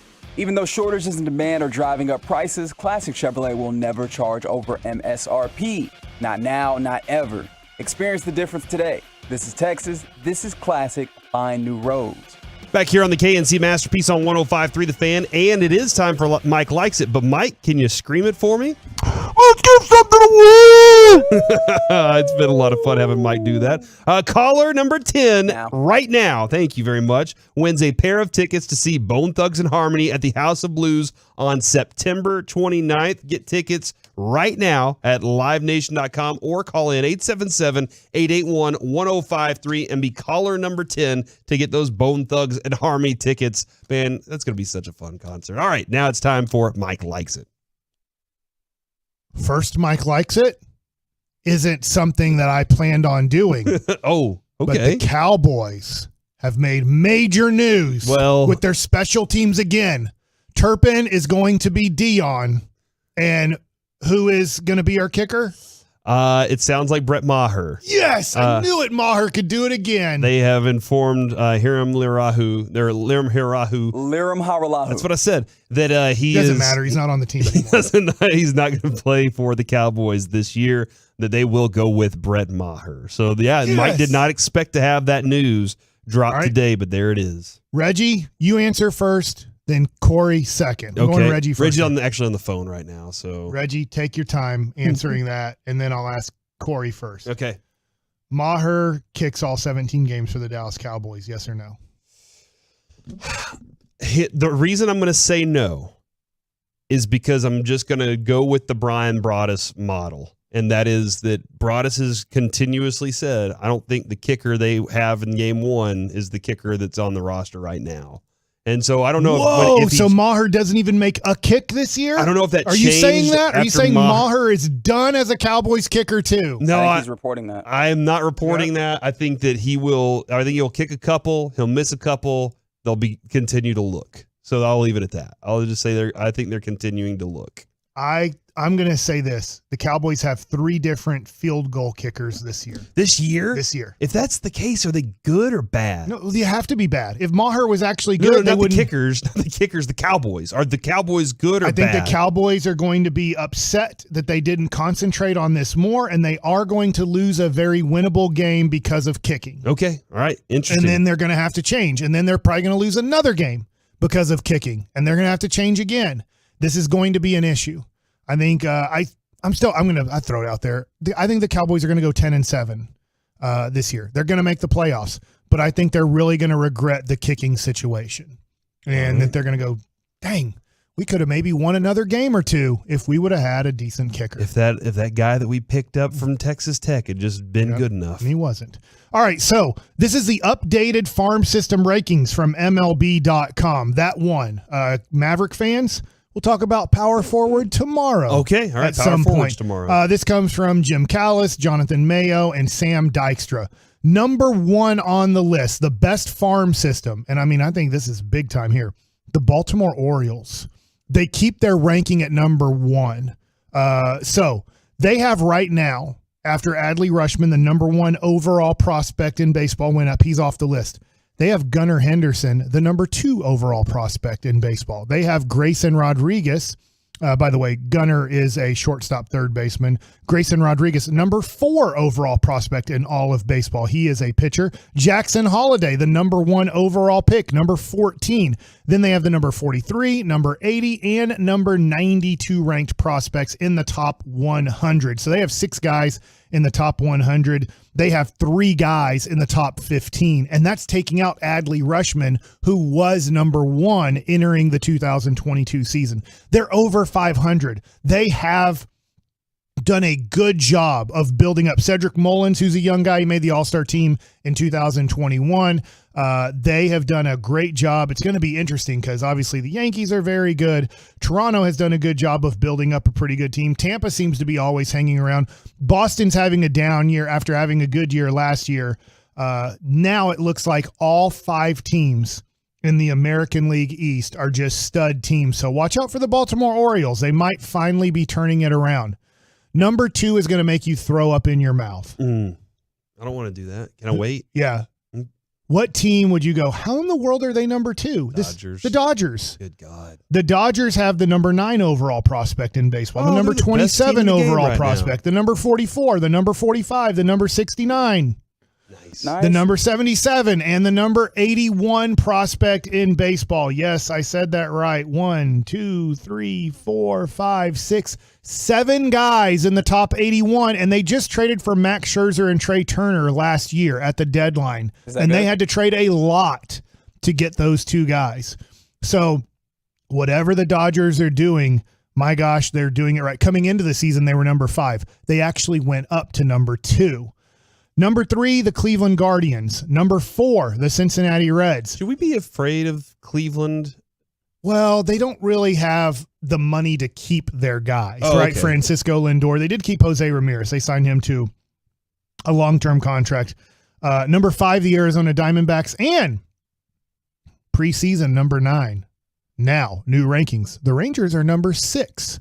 Overall in Major League Baseball. So that is a good sign. It doesn't mean it's all going to work out, but the top 100 prospects. The Rangers have Josh Young at 39, the Jack Leiter at 48. Evan Carter has moved into the top 100 at number 59. Owen White, he's an outfielder, by the way, in high A ball, who was a second-round draft pick. Owen White is number 62. Justin Foscue, first-round pick from Mississippi State, is 82. And Brock Porter, the fourth-round pick, is number 94. Kumar Rocker is not a top 100 prospect, according to MLB.com. Here's what they say about the Texas Rangers. The Rangers have improved their standing from for the 4th straight. I'm going to start over. All right, you got this, buddy. I got faith in you. The Rangers have improved their standing for the 4th straight ranking. Thanks to a combination of potential star talent and depth, they may have their deepest crop of pitching prospects ever with Leiter, White, Porter, Kumar Rocker, and Cole Winn, who were signed out of the draft for a combined $21.5 million. They're well-stocked in position players, led by Young, Carter, Foscue, Luis Angel Acuna, who's Ronald Acuna's brother. So that gives you their ranking, number 6, their little paragraph on them. Where are kind of our competition? Well, let's look at the Houston Astros. As I scroll down, here's the good news. I don't find an American League West team, and I have scrolled to number 16. Number 17 is the Oakland Athletics, and they do for Shea Langoliers, who is from here. Sorry if I'm saying his name wrong. I know he played for the Arlington A's, played for Baylor Bears. He's just got called up to the Oakland Athletics. He was number 36 on their list. So they're number 17. As I keep scrolling, here is the good news, I hope. It takes me to 24, Seattle Mariners. So we're looking at right now in our division, teams that really struggle if you're looking at their depth or overall best prospects. Number 29, the Houston Astros. Number 30, the Los Angeles Angels. 2 of the worst teams right now in baseball, if you look at their minor league prospect list and depth, is the Los Angeles Angels, which sell the team, fire every human being there. Just get rid of every human being who's made a decision the last decade there, because it's horrible. How in the world could the Los Angeles Angels be the worst in baseball with how bad they've been on the major league front? Valid. It's not like they have, we've traded all our first round picks. For what? You didn't trade anybody. They've actually made trades. Mm-hmm. They've traded players to try to help out the farm system. It is just horrible. The Angels are the worst run organization in Major League Baseball by far, and they need to fire every human who has made a decision the last decade on what they're trying to do. Number 29, at least you can understand with the Astros, right? They've been a quality team since 2015. It makes no sense that the Dodgers can be this good, because they're trading their prospects to then help their major league team win it all. And yet they traded for Mookie. Think about how many people they traded for Mookie Betts. Mm-hmm. Think about how many people they traded for Max Scherzer and Trey Turner. Think about all the trades that they've made over the last few years to trade away prospects. And they're number 2. They should be around the Houston Astros. But the Houston Astros are at 29. The Seattle Mariners, who they've moved way down the list because a lot of their top prospects have moved off of the list. Obviously, Julio Rodriguez was a top 5 prospect. they've had some other guys. A guy like Logan Gilbert, their pitcher, has moved off the list over the last year or so. So a lot of their prospects are working out at the major league level. But the Rangers are number 6 overall. That's very good. And then Baltimore Orioles, number 1 on that list. You can go to MLB.com to find that list. So hopefully this list, all it means is potential. It means absolutely nothing unless these guys actually make it and make it big. But we're looking at, and what you're hoping for over the next year or so, is Josh Young and Jack Leiter. I won't include Evan Carter. He's only 19 years old. Owen White, Justin Foscue, Brock Porter, who are on the top 100 list, and Brock Porter probably still 3 to 5 years away. They need to start making major impacts. Or like Chris Young said yesterday on G-Bag Nation, you use maybe some of these guys like Justin Foscue, who's a second baseman / they've been playing him some at third, that you use him to go get a valuable piece to your major league team. Oh, man, that's intriguing stuff there. Mike, I just looked up a story on how the Dodgers are doing it. We might want to dive into this and just maybe tomorrow a little bit on how the Dodgers do what they do. Coming up next, it's time for the C Block, where we ask this question: who would you want to have beers with? Is Dak Prescott one of them? Next on The Fan. Coming up on The Fan.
From the MyFitnessStore.com studios, it's the KNC Masterpiece on 105.3 The Fan.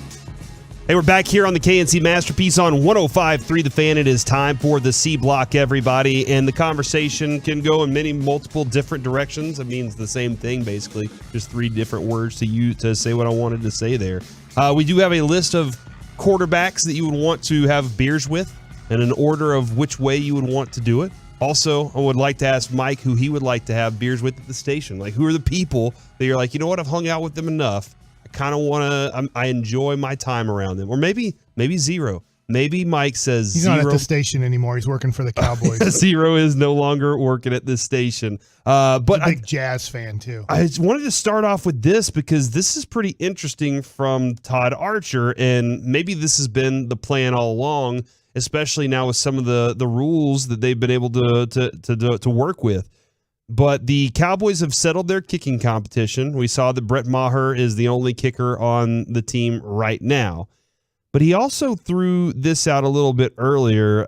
He said, I'm wondering if the Cowboys will not have a kicker, punter, snapper, cover guy on the team after the final cuts as they look to manipulate the roster with IR moves come the following day and then re-sign all those guys. So he was suggesting maybe that they would move on or they would cut Brett Maher. They would cut Brian Anger. They would cut McQuaid and Goodwin and then say, okay, because we have to make some space for some of these spots on our 53. Just trying to project a little bit of what to do because the Cowboys have to make 5 cuts, 5 moves by today. The moves that they did make, other roster moves included they waived injured Christian Sam, tight end Jeremy Sprinkle, Ja'Quiri Robertson, and Quandre Mosley. So they got some interesting moves that they're working on here, but they did settle. They moved on from Hiralahu, and then they moved on from Sam, Sprinkle, Robertson, and Mosley. So those moves have been made today. We'll see what happens in the future. But, Mike, can you kind of explain the idea behind the maybe not having a kicker, maybe not having a punter or a snapper or a special teams guy? Well, the way that you're asking that is they know that they're all not good and that other teams don't want them, so you can release them on cut day, and then you know that nobody's going to pick them up. And then after, like, James Washington has to be on the 53-man roster. He has to be on the active team on your final cuts. So I guess what you do is he's on the team the way Mickey Spagnola and Bobby Belt, I talked to him yesterday, and Brian Broaddus, is that 24 hours later, you can put him on an injured list. So then after the 24 hours, you're not worried about Maher getting picked up by anybody, or you're not worried about your long snapper getting picked up by anybody. So then you create that room again by, I know James Washington won, but so there's 5 guys we're going to do this? I wonder if defensive line, if there's somebody, because we've been talking about how deep they are at defensive line.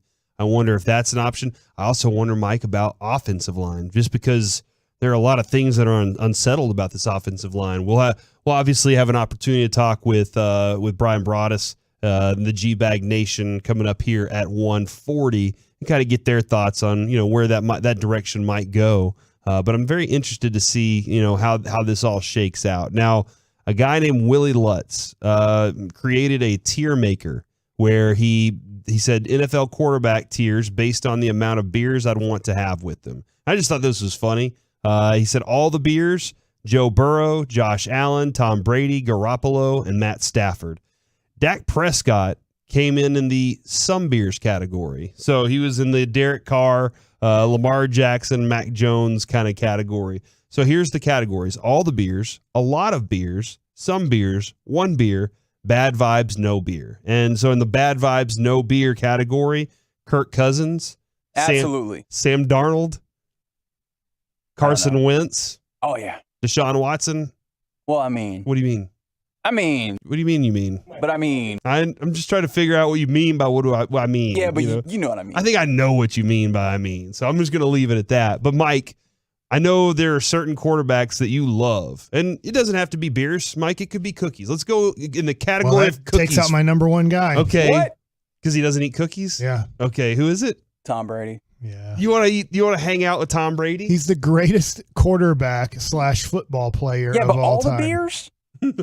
Did you not see him? He gets on boats and throws the championship trophy around. That was a pretty awesome moment. I would love to meet Tom Brady. I don't care if he's a jerk or not. The same thing with Michael Jordan. I don't care if he's a jerk or not. I would love to sit around and be with a guy like Tom Brady and just, whether he answers my questions, whether he's a D, I got to somewhat meet Tom Brady. And then I could say, hey, he's an A.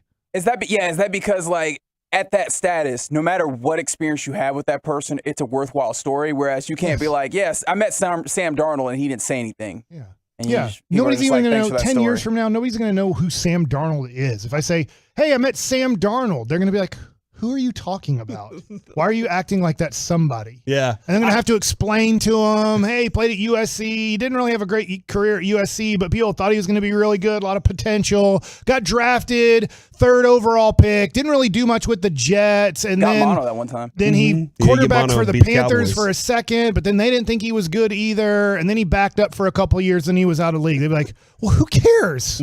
Okay. All right. Are you sure that Sam Darnold isn't saying he had beers with Mike Bassick at this point? At that point, he's going, hey, you remember that guy that gave up that ball to Barry Bonds? That's super easy. That's how people have to explain me. They can't say, I hung out with Mike Bassick. People will then say, who? And then you have to explain every which way to then try to make me important. Same thing with Sam Darnold. I just throw this one out there all the time. I just always say, whenever I talk about Mike Bassick, I say, oh, he pitched for the Rangers. And people are like, oh, okay, all right. I think I remember him. If they don't know Mike Bassick, which not everybody knows you, Mike, in my neighborhood, by my Tom Thumb, where I'm a celebrity, sometimes I have to throw that out there. He pitched for the Rangers, and they're like, oh, maybe even more of a celebrity than you, Corey. And I'm like, maybe so. I guess maybe not. Maybe Patrick Mahomes. I think I'm on Tom Brady. I think that Tom Brady, in a setting where you get to have all the beers with him, I think he's going to be nice. He's going to genuinely listen to your questions and answer them. And he might even have a couple questions about you that you're like, wow,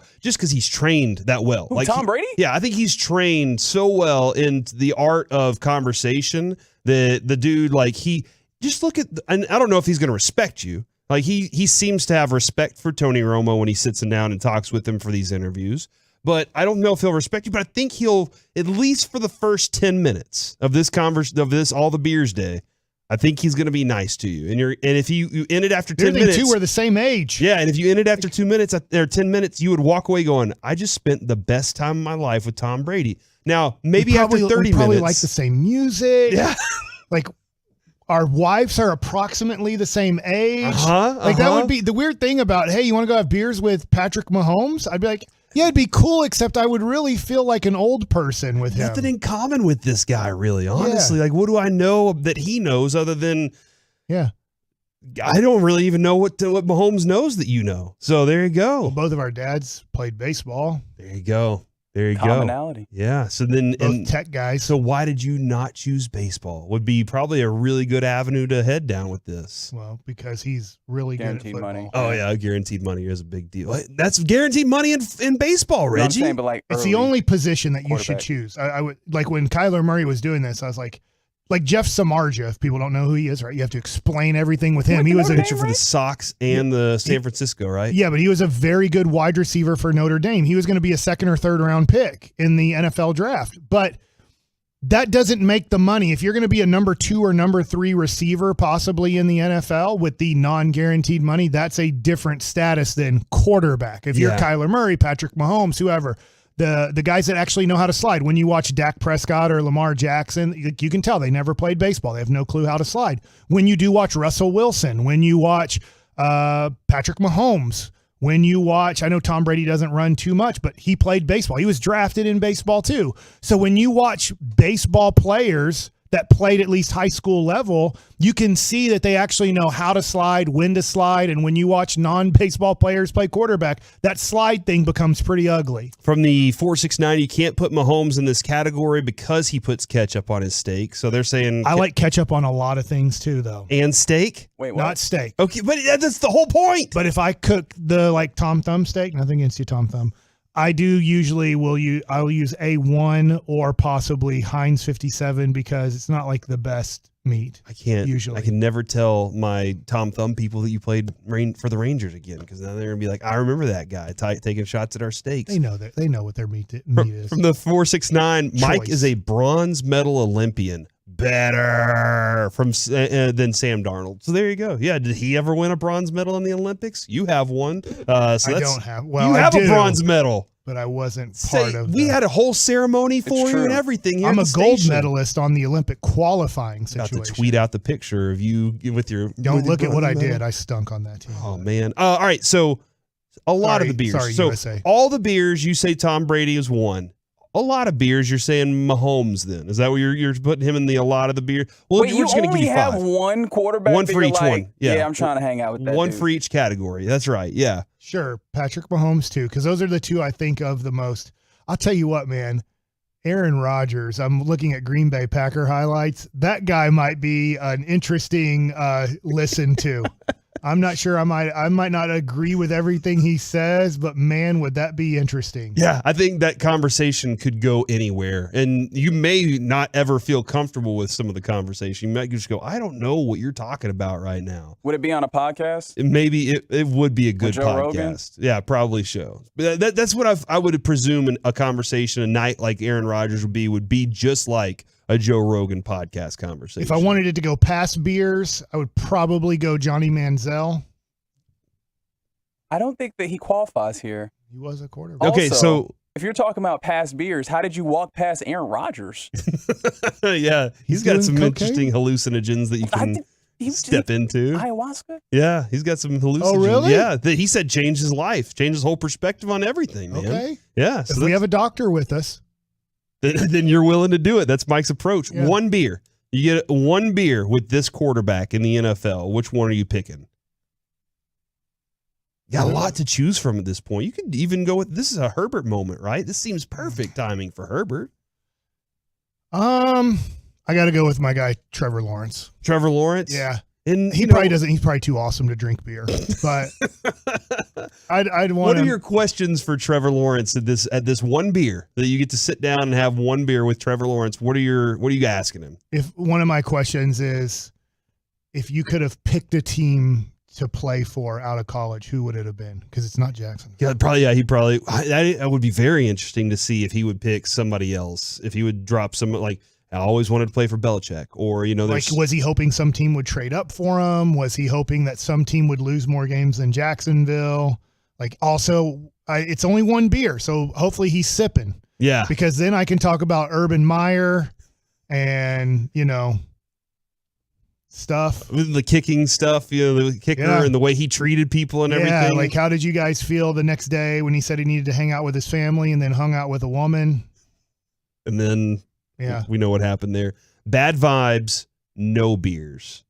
Which quarterback are you saying? Bad vibes, no beers. I don't think me and Dak would get along too well. What are you talking about right now? Why are you doing this? You don't even want to hang out with the Cowboys quarterback for a little bit and have a little conversation and some insight to what he's thinking? No, that would be the one. Man, that is, Mike, you are really taking on this heel roll with the Cowboys. You love it, don't you? Mike, look at his face right now. He loves the heel roll when it comes to the Cowboys. When it comes to bad vibes, no beer for me, I'm going Kirk Cousins. That dude he is my anti everything. I don't want to be around that dude. Who's this? That's my Kirk. Bad vibes, okay. No beers. I'm not gonna hang out with him. How do you like that? When it comes to it feels like having a beer with a youth pastor, but like not a good one. One beer, I'm gonna say I would probably with Tua. I would just want to have one beer with him and be like, hey, your coach said you throw the most catchable ball in the world. And your wide receiver said you may be the most accurate quarterback ever.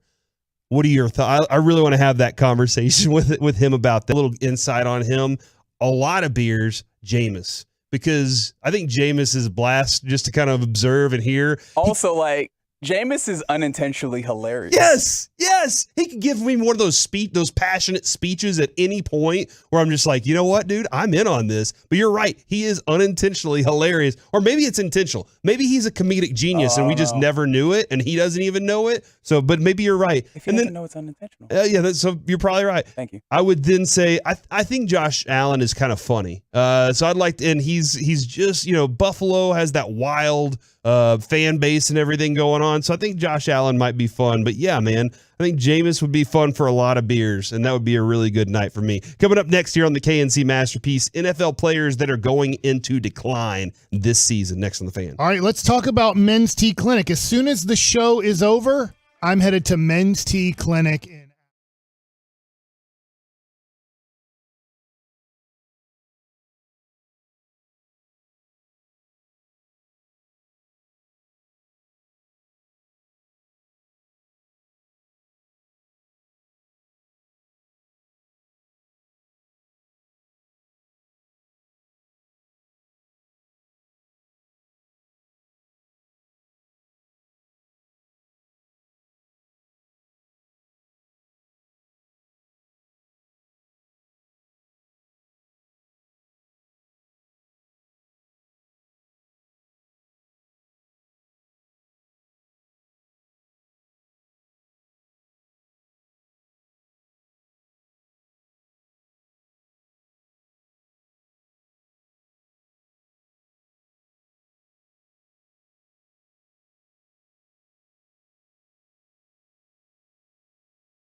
ANC Masterpiece on 105 through the Fan is brought to you by Permapure. Mike Bassick is doing yoga in studio, which he does to stay in shape. If you would like to learn the Mike Bassick way, go ahead and tweet him at Mike Bassick. Diamond Dallas Page. Well, never mind. I was trying to give your Twitter DDP, some man. Uh-huh. That'll get you in shape, man. There it is, right there. Some flexibility. Flexibility is what it's all about. You gotta try to keep your flexibility up. A lot of interesting news nuggets on the day. Artie Moreno announces the Angels are looking to sell. They are saying, all right, we are moving on from this. We've spent 20 years owning this team. It is time for us to move on. So that's an interesting thing there. Nick Saban with an 8-year, $93.6 million contract extension. So that's another nugget of note. And then this one, I think, Mike, is interesting too. The Nets and Kevin Durant sat down. They released a statement saying, hey, Steve Nash, all of us, we sat down and had a conversation, and he has agreed to stick to his agreement that he already made. He has a 4-year contract, and he is going to stay here.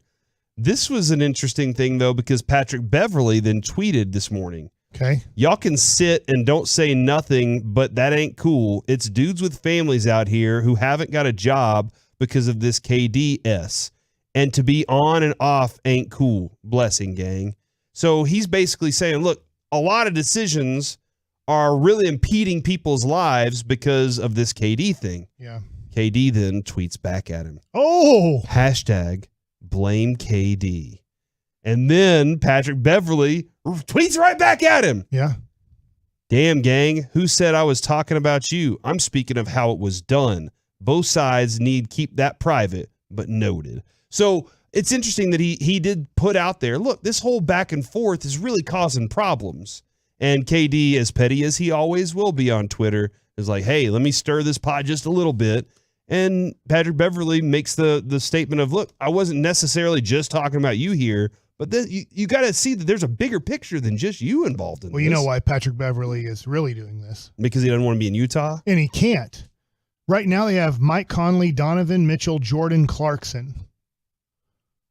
Tell me where Patrick Beverley fits in. And so he needs to be moved. Yeah, and he knows they didn't trade in the trade when he went from Minnesota to Utah. Utah was getting Patrick Beverley an expiring contract to then move and get future assets. But as this whole now Donovan Mitchell to the New York Knicks thing is really taking a long time too, and it might not be to the Knicks. But there's just, I think for people like Patrick Beverley who are at the end of their career, who would like to play on probably a good team, it doesn't have to be the best team, but a good team that's trying to compete for something, it's probably like, hey, like I should have been traded already to the team I'm going to play on in 2022-23, and I'm still sitting here, I guess, preparing to go to Utah's training camp because as of now, there's still everything being held up because of Kyrie Irving. That seems to be settled. Now today, Kevin Durant, which seems to be settled.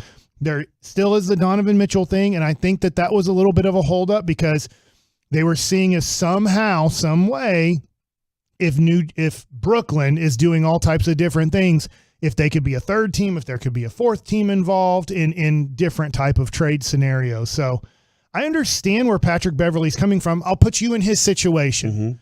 He's an older guy. I don't know Patrick Beverley's marriage situation, kid situation.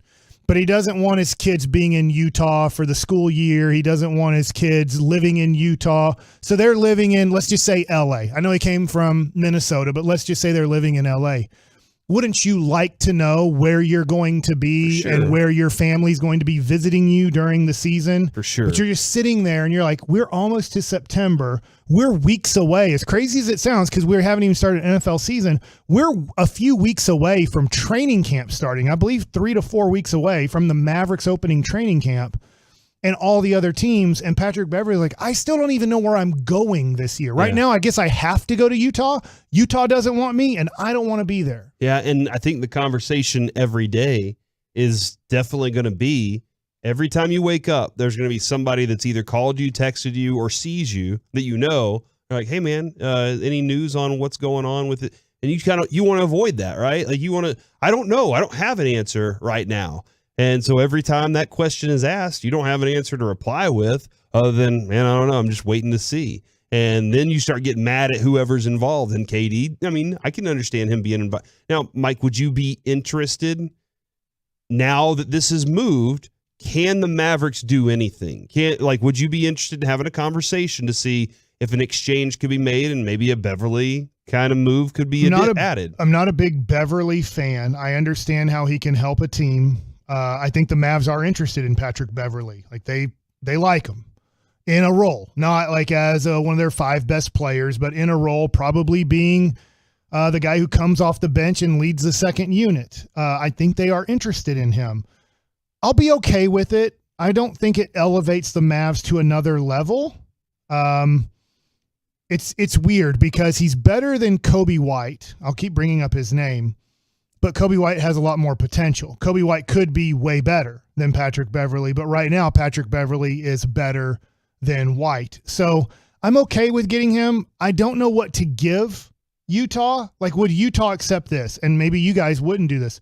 Would you do Dwight Powell and Josh Green for Patrick Beverly? Because they're not going to be like, they're both on expiring contracts. I can't just give Dwight Powell for Patrick Beverly. Like, that does nothing for us. They would be like, you have to send us a draft pick or one of your prospects. And we only have 2 prospects, Josh Green and Jalen Hardy. Are you more likely to be able to trade Beverly at some time in the middle of the season than Dwight Powell?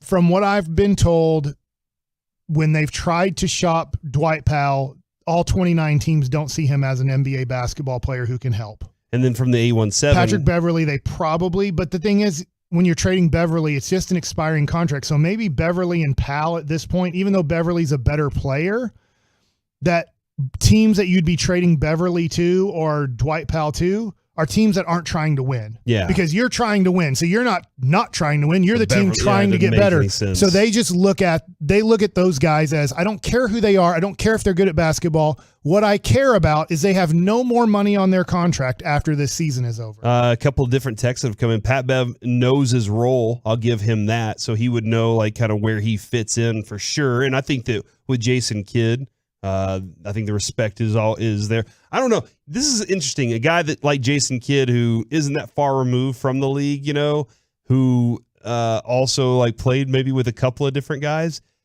How much respect does he have? Does he have anybody out there that hates him?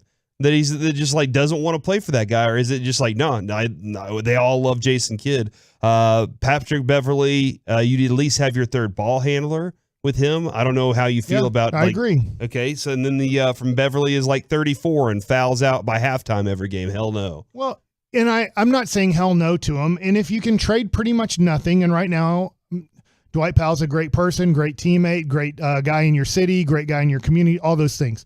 Dwight Powell doesn't help you win basketball games, except he's healthy and he tries hard and he's a good teammate who can wave the towel like Bill Winnington used to do when I was a kid. That should be his role on a good team. But Beverly would bring more to the table than him. And Josh Green is a big unknown, as in he might be out of the NBA next year. Like this might be his last year in the NBA. He might be able to show that he can play a valuable role off the bench on a decent team. What would, if you were to define his best role, would it be a Beverly type role? Josh Green? Yeah. He can't play point guard. So he's not going to be able to distribute. He's a wing. He's a defender. He's for his position, he's an okay ball handler and passer. But he's pathetic. If you put him at point guard, he would be arguably the worst point guard in the NBA next year if you put Josh Green at point guard. Okay, so he would be a defender who you need to come up with some sort of offense somewhere. Like he has to Josh be able Green, to, yeah. Yeah, and he has to have a better education on basketball. He has a low basketball IQ, but it looks like he could have a better one.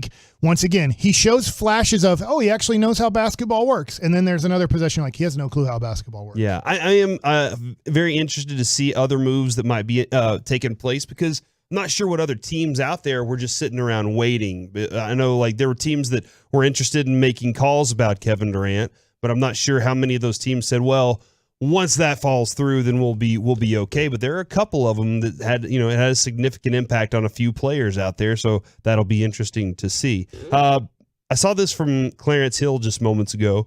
Brett Maher, we discussed earlier, the lone kicker on the Cowboys roster right now. But here's something else that Clarence Hill added. And Mike, maybe I should have gone ahead and bet my odds. Maher still not guaranteed to make the final roster. Cowboys looking at other kickers before final cuts, but he is in the driver's seat. So, Reggie, when you asked earlier, reported by Corey Majors? I guess so. I guess that was the case because, Broadus has just been kind of in that vein of, look, I just don't think he's on the roster right now. And maybe the Cowboys, Mike, you might be right. They might have 3 this year. They might say, we're still looking. We want to get that guy that just he has the confidence for this moment, and he's able to elevate for whenever. And maybe that's going to be the case. But I don't want, Mike, for the Cowboys to have the moment where they go, he just lost us the game. We cut him. Now we have to move on. Because it doesn't feel like you kind of want that, to be a very thing that you don't even have to worry about for most of the season. You can lie to yourself. Jerry's great at that and just saying it doesn't matter. We need first downs and we need touchdowns. Kicking doesn't matter, right? That's when the kicker's bad and he'll just pretend like I don't care about kicker. There are some really good options for the Cowboys to manipulate this roster to be able to, give themselves options to extend guys a little further. But when I saw this list of players that are expected to go into decline this season, and I saw that Amari Cooper was on this list. I'm interested in that. In trying to decide if is he going to be on the decline, or is he going to prove everybody wrong, or is he just going to have a relatively good season and be like, well, that's just what Amari is. I'll be shocked if he has a good year with the quarterback he has to play with for 11 weeks. With Jacoby Brissett? Yeah. Do you think, though, that when Deshaun steps on the field, that changes? That he immediately perks back up and he's good again? I don't know how good Deshaun can be sitting out 2 years of football. Interesting. Michael Jordan, the greatest basketball player of all time, who then came back and won 3 more championships, did not look like Michael Jordan when he came back after having a year and a half off of basketball. Yeah. So if Michael Jordan can't do it, I'm just going to guess Deshaun Watson isn't going to come back. And in week 1, 2, and 3 for his 2022 season, he's going to look like the Deshaun Watson we saw 2 years ago playing for the Houston Texans. And then another name that popped up on this list, Mike, was DeMarcus Lawrence. I agree. I think his time's coming to an end in the NFL. I don't know that he found the fountain of youth last year, but hearing how excited he was to play with Micah, I do think that there might be a moment this year where you're like, man, we're really happy to have DeMarcus Lawrence. But when it comes to the 10, 14 sacks a season, I don't think you're getting that out of him, but he's going to be able to contribute. But I guess that does fall in the line of decline, because I think that the guys like Jaron Kearse and Micah Parsons, what Diggs did last year, injects a lot of energy into you saying, my job is important. What I can do, what I can add to this makes it more important because I know that guy can go make that play for me. So I got to show up with my lunch pail today. I think that's where DeMarcus Lawrence is. And if you call that decline at this point, it totally makes sense. But I don't know. There's some I think he's still going to be good, but I think he's going to be more of a rotational guy than a dominating guy. But he's still good. He's our best that we have out there if you don't include Micah Parsons.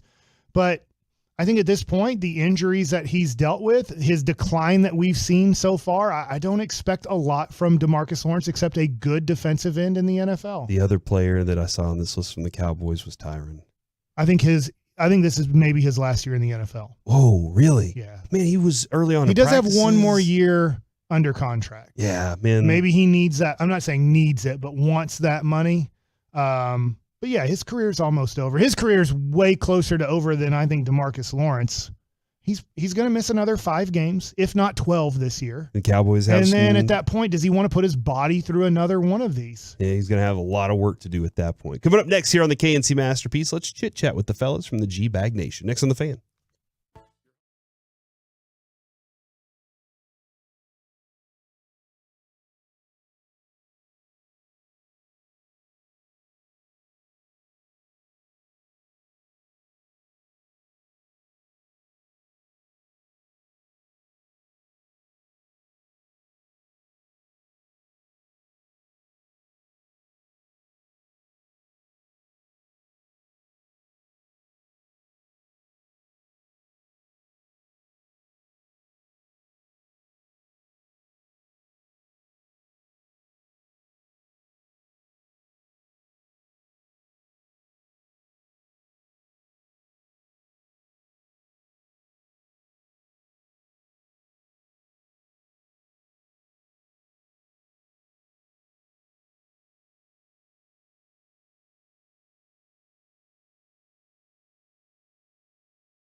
This segment of the KNC Masterpiece on 105 Through the Fan is brought to you by Buyers Barricades. If you're in need of traffic control or barricade rentals, Buyers Barricades is a full-service provider taking care of your project or special event, no matter the size, from start to finish.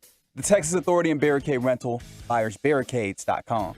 Back here on the KNC Masterpiece on 105.3 The Fan. It's time to chit-chat with the fellas from the G-Bag Nation. Thanks to D&M Leasing for this crosstalk. Gentlemen, how is you doing? Terrific. How are you? Doing great today. It was it was an easier drive without rain, but difficult because people don't know how to drive when the ground's wet. And that's just the way Texas is, and that's the way it's always going to be. And right now, it looks like it got wet again, and traffic has now started to build up again. So we'll see how the rest of the day goes. But good luck to everybody on the roads. Yeah, at least we're not getting 9.2 inches over a 24-hour period this time. Man, what a length though. All right, so the big thing that we started with today was the Cowboys blank if they are a run heavy, run first offense. Who would like to start with the fill in the blank? The Cowboys are blank if they are a run heavy, run first offense. We can't get a qualifier. They're going to have success. Nope. It's just what their plan is. You get to decide what their success is. There was two different sides. They're screwed. They're going to win the Super Bowl. And so I think there's some happy medium in between there. I'm going to go with thrive, though. I think this is the proper thing to do, and I think now that they're taking it seriously, they ran well at times last year, which gives me hope. So I'll go out on a limb and say they'll thrive if they go run heavy. Thrive's a great word. It absolutely, because I feel it helps the quarterback the most. And if when he feels comfortable and he's got that balance to his game, I think he's a hard guy to beat. When it's all on his shoulders, it could be a little tough. But when he has that balance, the word thrive comes right to mind. Yeah, I think the balanced offense is key. And I do believe, as much as it's all about the pass-happy offense, and this is all about the air-it-out era, the spread, if you can still run the football, you're going to win a lot of games in the NFL. And if the Cowboys are able to do that, it's going to be a recipe for success. I'm not convinced that they will be running the ball well in this scenario. So I would say you will find yourself with, hey, Dak Prescott, please bail us out of a lot of 3rd and 8s. Hey, Dak, please bail us out of a lot of 2nd and 11s. Because I'm not confident that they're actually going to be able to run the ball well. And I honestly don't know. I mean, yes, you have Dak's going to be able to run the ball a little bit more, so the threat of that helps things. A healthy Zeke should help things, assuming he stays healthy for a good chunk of the season. Big assumption. Yeah. And then the upgrade from Tyler Smith, from Connor Williams to Tyler Smith has to be a really big one, because how often last year were we talking about, okay, light boxes, we can't run into them. Light boxes, we can't run into them. And what have we changed? All we've done is get worse at right tackle, going from La'el Collins to Terrence Steele. And we have to hope that Biotish is a little bit better. And we have to hope that Tyler Smith is considerably better than Connor Williams, and that Tyron Smith stays healthy. And there's just a lot to me to go, why would you be able to run the ball right now? I have a question for you on the light boxes can't run into them. Do you believe in the idea that defenses have tricked offenses that believe in running the ball then? Yeah. They're saying, hey, throwing the ball deep's actually really good, but we're just going to act like we're in a dime, and we're going to act like we're deep, but we're really going to keep you from getting 50 yards by just letting you get 4 or 3 yards. Defenses are daring you to run the ball right now. And if you want to go put together a bunch of 12-play scoring drives where you are avoiding penalties and avoiding tackles for loss and stuff like that, and you can consistently put together 12-play drives and finish that off with touchdowns, then the defense will say, hey, kudos to you. But I'm betting that over the course of 12 plays, and you're going to do a lot of running the ball, you're going to be in a lot of 3rd and longs, you're probably going to get a holding here or there, you're going to get a false start. Next thing you know, okay. So if you can just bank on consistently being that awesome for 12 plays at a time, kudos to you. I'll bank on the fact that you can't do that consistently. Man, it's also one of those things where teams just don't want to run the football. Like you looked at the Chiefs last year, and there would be times where they're running the football well, especially out of a shotgun, and then they decide, no, we're going to get away from that. So we often find teams that are running the football with success, and they get away from it because it's all about the pass now. Well, you saw a team in Philadelphia that did nothing, that realized that their quarterback can't throw. And so what did they do? They went all run. And they almost ran that. Well, they ran that thing into the playoffs is what they did. So to me, I think the whole thing about it is there's running and then there's running with success. Yes. If you could qualify running as if you're having success doing it, and like Eric, I think Eric made some excellent points. I just feel like though that that this team, when it was really good offensively last year, it had that ability to run the football, and we'll see. Can they do that this year? I think they've got some tight ends that can actually now block, and I'm not throwing Dalton Schultz in there, but I'm throwing a couple other guys in there that can. So maybe that will make a difference in the running game. Let me build on that a little bit, and this is coming right over the table to you, Chiafalo, as well. Okay, all right. I think you made a strong case to be cynical, right? And I'm with you at times when it comes to being cynical about these Cowboys, but they were best running last year in the first 8 weeks when who was at right tackle? Terrence Steele. Now, who's going to be back at right tackle? I don't know why it was better than Lyle Collins. I think Lyle Collins is a lot better player, but they ran the ball better with Steele. Tyler Smith, as a rookie, is going to be a lot better in the running game than Connor Williams was. A lot better. Okay. I think the passing game, we might have a lot of penalties. Tyler Smith might not have the techniques to use that power in the passing game, but the running game, absolutely. Dak can run. Zeke is healthy. Those are my 4 reasons why. And plus, I think Kellen Moore's embarrassed. You let the NFL go light boxes against you last year and shut down your run. That's not a thing. You can't let that happen, and that will be remedied. Well, I hope it is. I absolutely hope it is, and it's fair maybe I'm underselling how much a threat of Dak being able to run the ball is. Like, I'm not there with Tyler Smith and Connor Williams. I think big picture you're getting an upgrade there.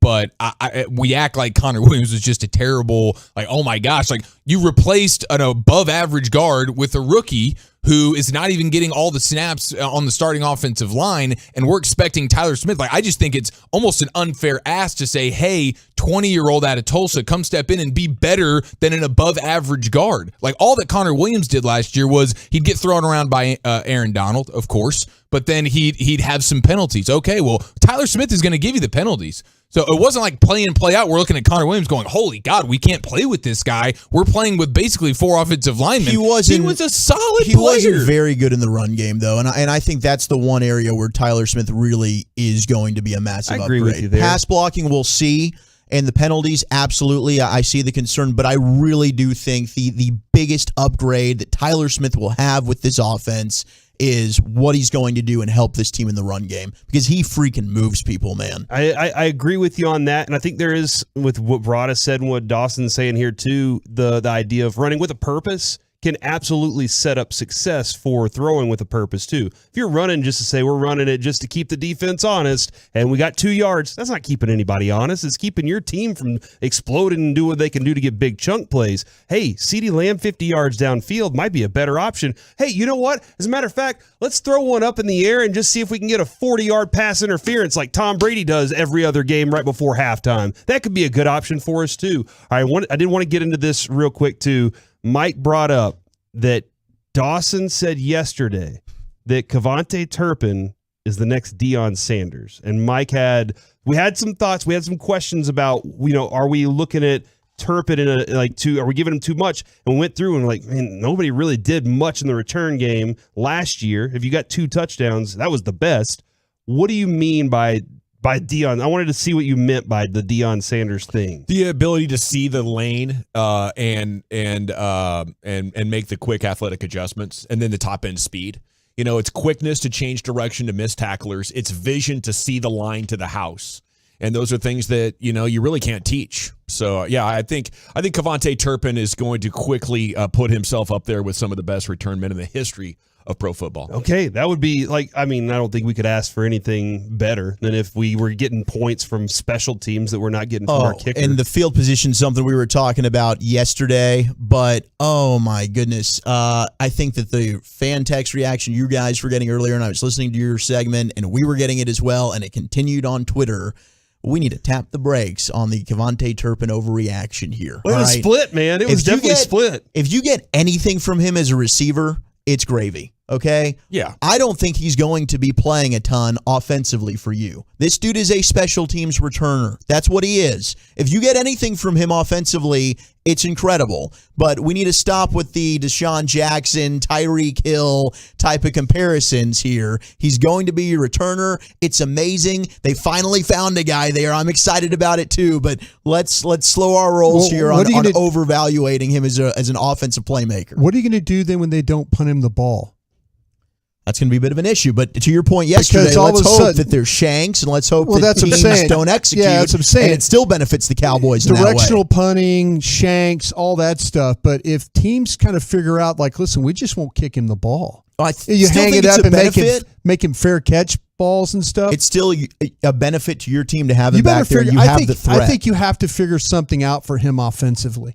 Do we believe that Kellen Moore is creative enough to do that outside of a jet sweep? I should have, as I said that, I should have thought about exactly what you just said. Because I think that all of our answer right now would be no. He's going to play a Lucky Whitehead role, and until you get a different offensive coordinator, I don't know that Kevontae Turpin's going to be unlocked. You'll punt the ball to him right now. I don't give a crap what somebody does in spring training. And I know we're talking about training camp. I don't care that you hit 17 home runs in spring training. Good for you, kid, who's 26 years old, who's never played in the major leagues. Let's see if you can do it on the real stage. If Turpin is able to return punts and kicks at a great level in real football, then I'll start making decisions about what I do, punting it to him or not punting it to him. What do you guys got coming up on the showgram today? Pure Gold as always. Nice. Thanks for asking, Majors. Nathaniel Lowe at 3:50. The Rangers going to join us in the Mike McCarthy presser at 5. That is the G-Bag Nation coming at you with every drop of sports that you need in your veins. We are the KNC Masterpiece. We'll be back tomorrow with a special guest. You know who it is already, though. We'll be back tomorrow. Until then, you've been KNC Masterpiece. Download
from the MyFitnessStore.com studios. Let's do this. You're rolling with the G-Bag Nation on 105.3 The Fan. It's hour one of the G-Bag Nation on 105.3 The Fan. General at your service, Eddie's. There's Brian Broaddus, Lucius Alexander's at Master Control, Wolchuk, Chiafalo, Carter Freeman coordinating your video. We are the G-Bag Nation. The 682 is texted in, says, I don't know if Gavin is just playing devil's advocate or if he is actually the deluded Cowboys fan that we always hear about. I was making a case on why the Cowboys are going to thrive running the ball this year at 877-881-1053. 4.5 yards per attempt last year. That's all. 8th in the NFL. It's not like we're asking them to go from dead last to amazing. We're just asking them to properly manage the strengths of their football team. And I was with them in Kellen Moore when it was, let's go explore what the game would look like if we have Kellen Moore, calling more passes for Dak Prescott. Let's do that, Let's pass all the time on first down. The stats, the analytics say you should always be passing. Only an idiot runs the ball. Well, guess what? When you put that analytical plan into practice, it really caused problems for the Cowboys offense, and we weren't converting on second down. We weren't getting to third and short. We weren't having the offense be better and more consistent. What we found out over the last 2 years was you absolutely must have a balanced offense. And I think there's reasons to believe the Cowboys know it. They've been pushing it in training camp in the 2 preseason games. And I think there is reason to believe, if you look at the stats, that they can have some pretty dang good success with it. Guys? I wouldn't push back on you a ton. And Eric, I want you to get in here so you can just come over and absolutely karate chop Gavin right in the face, because I can see it in your eyes. No, I feel great. I mean, honestly, I feel great. I am in no way trying to push back on the fact that you need to be able to run the ball. You need to be able to run the ball well. But when you're consistently not able to run the ball into light boxes, it's a you problem. And I think that was their problem last year. We saw it at the end of the season. You absolutely need to be able to be an offense that says, okay, the defense is daring me to run the ball because they are so afraid of my passing game. So I need to be able to take advantage of that. And they couldn't do that last year. It's not just, oh my gosh, just never run the ball. And it's a fun conversation that we've had for a half decade now. And it's not, no, don't ever run the ball. It's just be able to take advantage of it when the defense is giving it to you, for sure. But there's a reason why the defense is playing light boxes these days, because they want you to go out there and run the ball. And listen, if you're going to go out there like Philadelphia and you're going to be the best running team in the sport, and you have a quarterback that's damn near like Cam Newton light in Jalen Hurts. We talk about Jalen Hurts, and the first thing is, how he can't throw the ball. The first thing is really how great he runs the ball. He is a monster at running the football. And they have, what have we talked about? They have the best offensive line. The best offensive line in the league. Sure. So 2016 Cowboys, you're running the ball over everybody. You got Ezekiel Elliott, and you're high flying, and you're going 5, 6, 7 yards a carry. Bro, please, absolutely run the ball. But that ain't you. That ain't the Cowboys right now. Well, what about it? What about it actually being 4.5 yards? And I know in big, high leverage moments, they really sputtered. And I think the game plan was off. They weren't running to the outside nearly enough, even though they were having success. No better illustrated than the San Francisco game. I think if they reorganize their focus and take another look at that playbook, they can find ways to run the football. And I don't think you could just sneeze at over a season having 4.5 yards per attempt. I do think there's ways that they can help themselves. And from an optimistic standpoint, I think we've seen a little bit more of the outside running game when we were in Oxnard. Mm-hmm. And I think they've made it a little bit more of a point of emphasis of, hey, let's make the defense defend the entire field. Let's not just run between the tackles every single time. Let's get outside and use the speed of Pollard and use our schemes to help us. I think there is definitely an element to where, hey, Kellen Moore could help these players out by some of his design and some of the plays that they use, and hopefully he's stealing things from these dominant play callers in the NFL when it comes to their rushing schemes. The important thing here is you don't want to just run it for the sake of running. That's what I was going to ask, Cheech. Right? I go, what is your path to success for Dak? I mean, and I understand you're not interested in being run first, but give me your plan for how you're going to take care of him in this season. Well, Dak's a $40 million quarterback. Okay, so but we're just going to put it. I mean, I'm not arguing with you. I'm just saying. Yeah. So you're just going to say $40 million. I'm putting it on you. If it's 70-30 pass run, that you're just totally okay with that then, right? I don't necessarily want to say 70-30 pass run because I don't know how good they're going to be at running the football. But at the way I'm projecting, but if you don't think that if you don't want to run the football, give me your path. So if I can't run the football, if we show up in the first 6 weeks of this season are the same way the last 6 weeks of the season went last year running the football, then Dak, you're going to have to do a lot for me here. You're going to have to be able to throw the football because if I'm not just you want to start out like that? Do you want to start out with are you saying that this team is going to be like the last 6 weeks of the season? I think mostly, Chiafalo, you're cynical they can have success running the ball. You just don't believe I don't believe that they're going to be able to run the ball overly effectively. You don't even want to try then. But I think they're going to have to. It's not that I don't want to try. I'm going to get out there and I'm going to run the football a little bit, but I'm going to do it in advantageous situations. Yeah. I'm not just going to say, hey, it's 1st and 10. I'm going to turn around and hand the ball off to Zeke and run into the ass of Zach Martin for 2 yards, and now we're in 2nd and 8. I'm actually helping my quarterback when on 1st down, I'm doing a little play action. I'm throwing the ball 6 yards down the field. And I get what you're saying. When we talk about like a successful run play is like 4 yards. Right. What's a successful pass play? Sure. And I hear you. I hear you. But I think last year, right, they went into that game against Tampa Bay and they're looking at Ndamukong Suh and Vita Vea in the middle, and they don't have Zach Martin because he's out for COVID, and they're thinking, we're not running the football tonight. Okay? They can't do that this week. Or going into week 1, because you don't have Amari and you don't have Michael Gallup and you do have CeeDee Lamb, but who else do you have, right? You're going to have Jalen Tolbert, who hasn't had a very good preseason, and you're asking him to be your wide receiver 3. So you don't really know the talent that you're going to be working with at wide receiver. You've got to establish a running game if you want to be. I see that Dak was an MVP when there was balance. Yeah. When it was all on his shoulders, no running game, I didn't feel that way. Yeah. I didn't feel that way. So to me, for sure, I'm trying. I'm going to try to, and I'm not saying it has to be run, pass, punt. I'm not saying that. And I understand what you're going, but when this guy was an MVP candidate, him and Kyler Murray last year,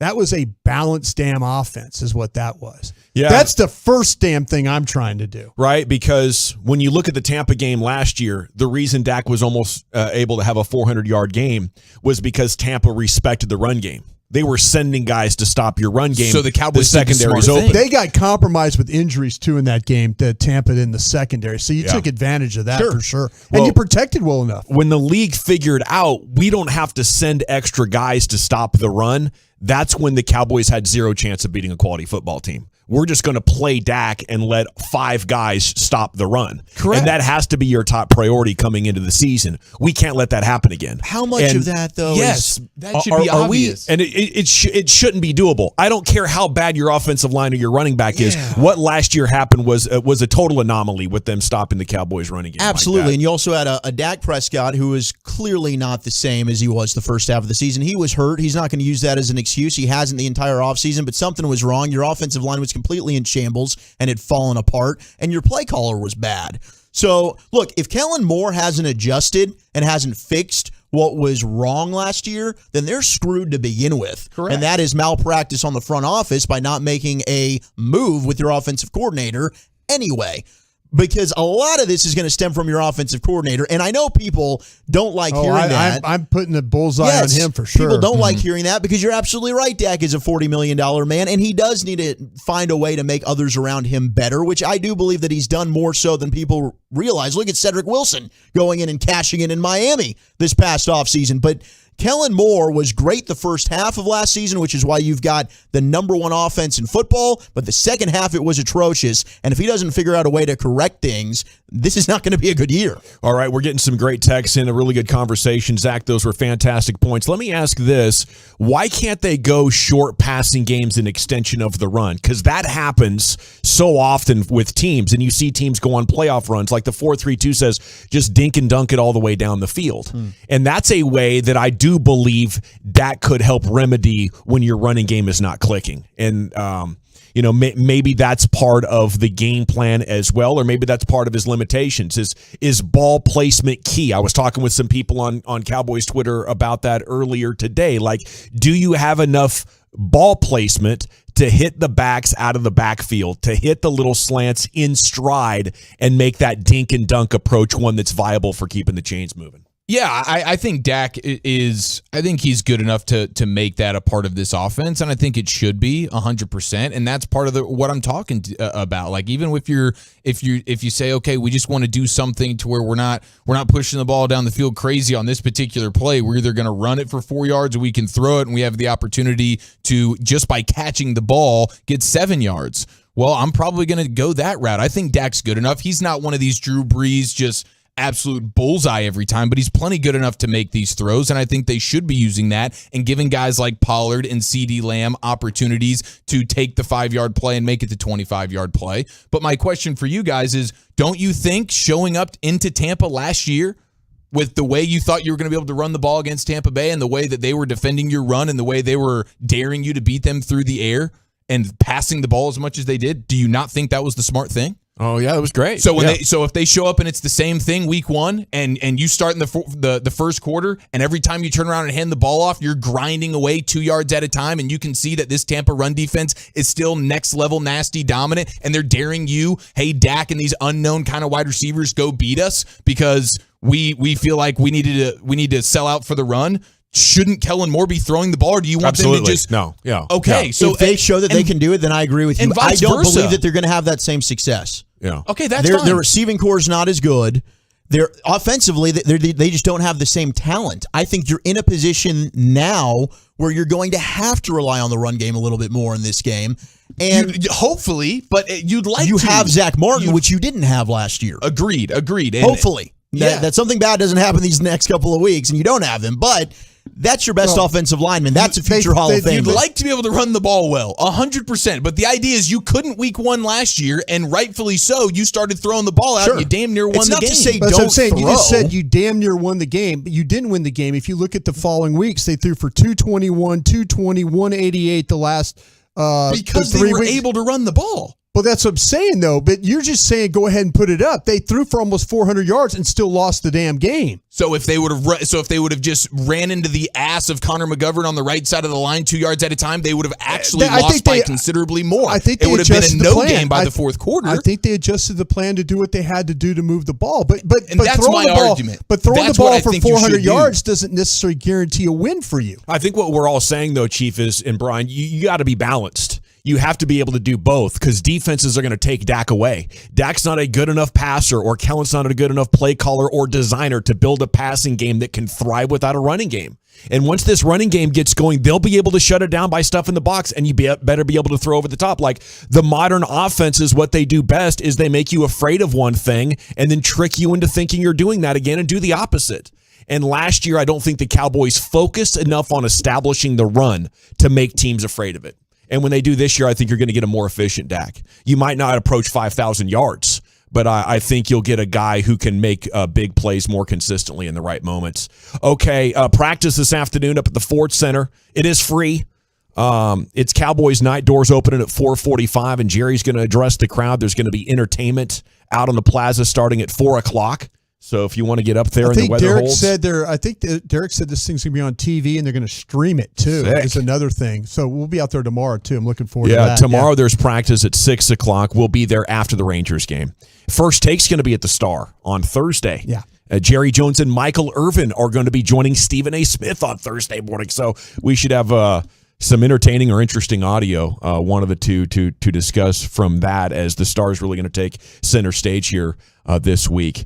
And then Thursday night, there's a season kickoff event up there with a ton of former players, and D. Ware's going to be back out there. D. Ware's doing a lot of stuff right now. Yeah, it seems like this is their luncheon that they used to do in the past. Remember, they had it at AT&T Stadium, in fact, and they'd bring all the sponsors and stuff. So this is like I was hearing this morning. I was over there, and it was like what we see from the ESPYs and things like that. Yes, their award show, their team awards from last year. Exactly. The blue carpet. Yeah, so they're not doing that luncheon that they used to do. No, this is the high end luncheon is what they're doing here. I love this. Is it open to the public? They've progressed from the preseason date being the lunch. They've progressed it to a dinner now. This just feels more romantic. It feels more interpersonal. Do you like, though, that this is the night before a game, Brian, which apparently was the coach's decision, just so I can give you more fuel to the fire here?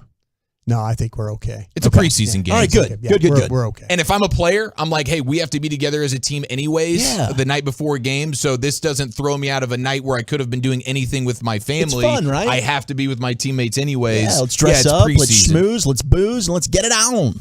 The Commanders have placed Chase Young on the reserve PUP list, so he's going to be out 4 games. Cowboys play Washington in Week 4, Brian. You dodge a bullet. That's a great break right there for the Cowboys, absolutely. Rangers won again 2-1. Hell yeah, they did. It's 3 in a row. Seager with the game-winning ribby in the 6th. The Garcia homered. A decent start there by, I guess, our guy Reagans, even though he had 7 base runners in 4 innings, he only gave up 1 run. And they're now 5-3 since moving on from Woody. Yeah, that's a team right now with the Twins. They're playing for the playoffs. So to go in there and take 3 or 4 from them, I think that's a good sign with the Rangers moving on to Colorado now. Yeah, pregame at 7 o'clock tonight here on 105.3 The Fan. All right, when we come back, Cowboys entering prove-it years going into 2022, then the G-Bag of the day here on The Fan. Let's talk about my friends at Absolute Beauty.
Welcome back, Nation. Segment here is brought to you by the Frankels. You think there'll be less big company trucks on the road this summer because of gas prices? Think again. And those big trucks have insurance companies to protect them. So get the representation that won't settle for less. It's the Frankels, 214-333-3333 or truckwreck.com. Here's Wolchuk.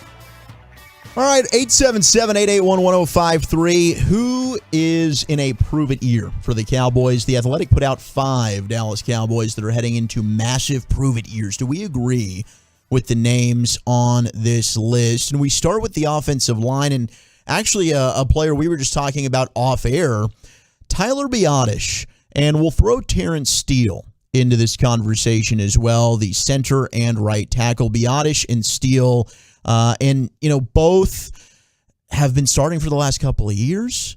But this is kind of a big year if they want to make sure that they maintain their starting position along the offensive line. This might be it. If they can't get it done, the Cowboys might have to look at improving right tackle and center. But certainly, they could be looking at getting long-term deals in the future if both of them can perform. Let me take you back to the year 2011, Brian. You were there in Oxnard, California, and we were watching offensive linemen that we were hopeful about, like Montre Holland and Kyle Kozer and Phil Costa. And we hoped they could do it, but really what it took for the Cowboys was, drafting guys high in order to find players who were capable of having your trust for an extended period of time. And right now, I just look at both these guys like Biadasz and Steele as just placeholders that we're hoping can do a pretty good job until a real force comes back into that position, probably fairly soon over the next couple of off seasons. Yeah, you could have maybe drafted the center, if you wanted to. If you wanted to take Linderbaum, the kid from Iowa. We'll see how he ends up with the Ravens. But you're going to have to. I'm to the point now where I'm all about the offensive line play. I'm all about spending the money on offensive linemen. I just think there's just so much when you talk about people like to say the engine of the team. That's your offensive line. And so when you're good, and everybody say, well, you can't be good at all 5. No, you can. You really can. If you draft well, and it doesn't have to be all first round guys. But if you have a feel, look what they've done in Philadelphia. Philadelphia's rebuilt their offensive line, and it hasn't been all first-round guys. Mm-hmm. You're capable of doing that. So we talk about Will McClay, this front office, their ability to draft. They seem to be able to draft first-round offensive linemen, but some of the other rounds haven't been. So I am all about that. If you tell me the rebuild or how I'm doing everything in my power to make sure I have the strongest 5 guys I can get. And if I have to pay a few of them, I'm willing to do that because I just feel like it's such a major part of what you're trying to do with your football team. Couldn't agree more. Yeah. I mean, when it comes to Terrence Steele, unless this guy just takes a massive jump and it's like, wow, he really is playing like an upper echelon tackle, he's good for you while he's cheap. The second you've got to pay him, I'm looking to move on. The whole selling point for Terrence Steele is you're getting him at a bargain price, and he's giving you a starting right tackle. When you got to start paying him like he's a top 15 paid tackle in the league, sayonara. I'm moving on and finding an upgrade. If you can get a real budget and you've decided, hey, at this point, we can only have 4 great offensive linemen and Terrence Steele is, a factor in the run game, I'm willing to be open-minded about it.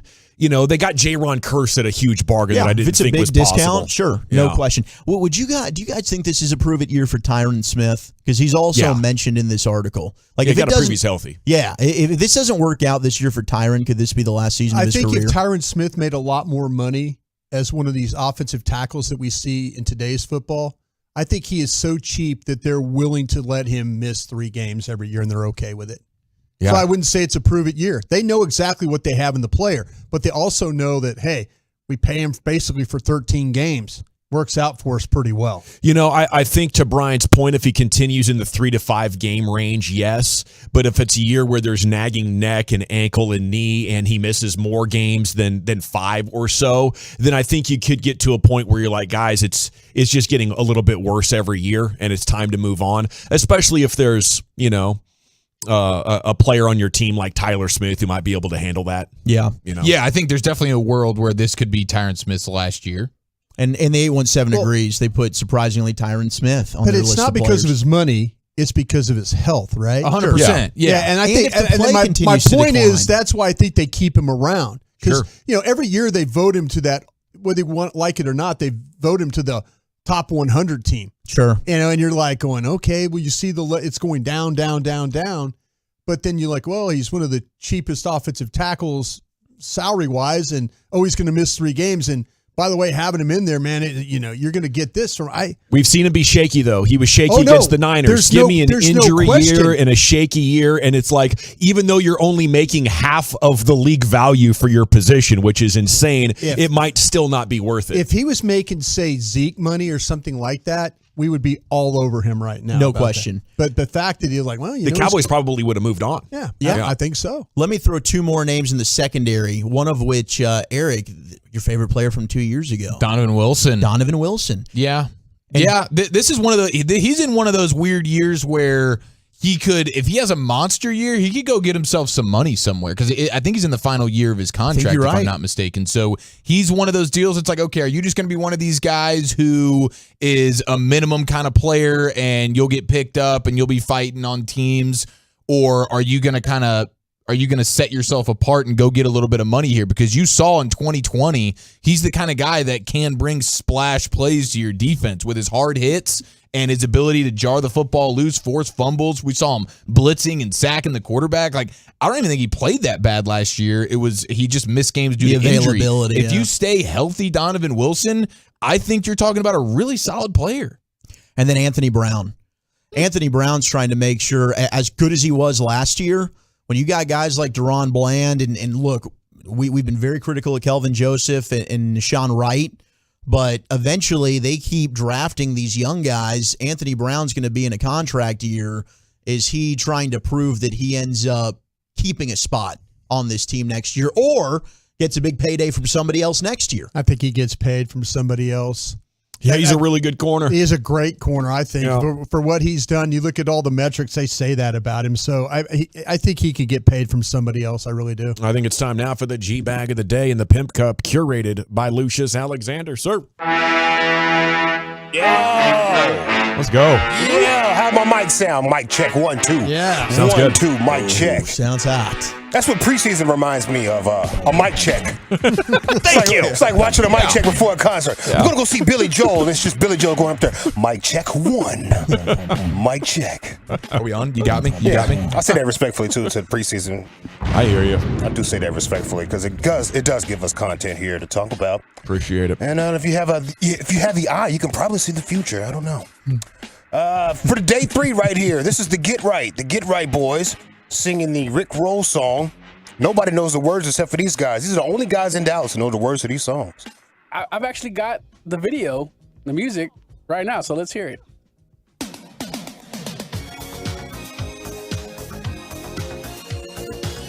There's a general amount of happiness that hits you when you hear Do you know the words to this song? You're no stranger to love. Hey. You know the rules, and so do I. All right, I don't know how long we can do this for. Thinking of right. Any other guy.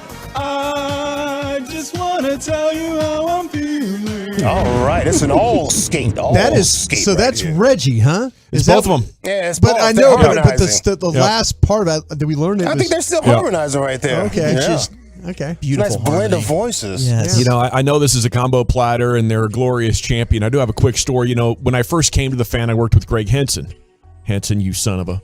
Okay, and we had some interesting times together, and a lot of them weren't great radio. But one of the things I'm really proud of is we had this bit going when the Rick Roll thing was going. We'd be like, dude, we got the best audio ever. You got to listen to what Jerry had to say earlier. And then we were pranking the hell out of each other with that Rick rolling, and it was the funnest time. It was, man. Hell yes. It was great. You got me, man. You got me. Song of the summer right here, Young Gravy. Young Gravy, that Betty. Never lay you down, baby. Put your baby mama at the crib and blow her back out. Is this happening on the radio too? Or is this just like a viral thing? It's a viral thing. Yeah. I mean, he's making music. Yeah, it seems like he should cross over. Yeah, I mean, it sounds pop worthy. Yeah, he's making music. He's on tour right now. Yeah, nobody cares about radio like that, you know. Okay. Yeah, when you can go viral on TikTok. Yeah. And it's over with. Everybody knows your song and they're dancing to it. Yeah. Make more money there anyway, probably. That one's fire, though. How about that part? He's got some Zach Wilson in him, too. He's a big MILF guy. Oh, is that right? Oh, yeah. Yeah. He raps in New Times Roman. Okay. Unique style. Let's see here. What I got next for you fellas. Let me get that groove up. Philadelphia Phillies analyst John Kruk. You guys are familiar with this guy? Yes. Yeah. Good. You like the John Daly of baseball. Yes. I'm so glad you said that. So, blowing blowing a lead in the ninth inning hurts. Yeah. Right? Hurts anybody. Hurt this man, too. He works for the Philadelphia Phillies. He's an analyst, and he watched it happen live against the New York Metropolitans over the weekend, and he almost lost his job. Pitched in just 2 games. Oh, man. Brandon Nimmo's just added some insurance. Solo home run. 10-8. 3 runs have scored in this inning. Big spot for the young pitcher. Well, not young pitcher, but inexperienced pitcher. I'd like to say something, but I'm afraid. Give yourself 5 seconds. Yeah, no, I need more than that. I'm afraid that this would be my last broadcast. I really. No, so I'm going to. Okay. Just.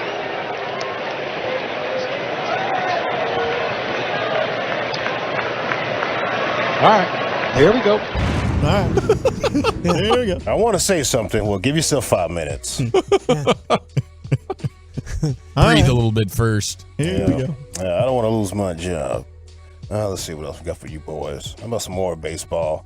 Boston shortstop Christian Arroyo. Oh, yes. All right. He was mic'd up during the ESPN broadcast game, and the pitch calm was coming through his head. You know, his head. You know, that's how. Okay. Yeah. All right. But no, man, it's get out there, get to watch the young kids playing on a sick field, seeing their face on the Jumbotron. It's awesome. So.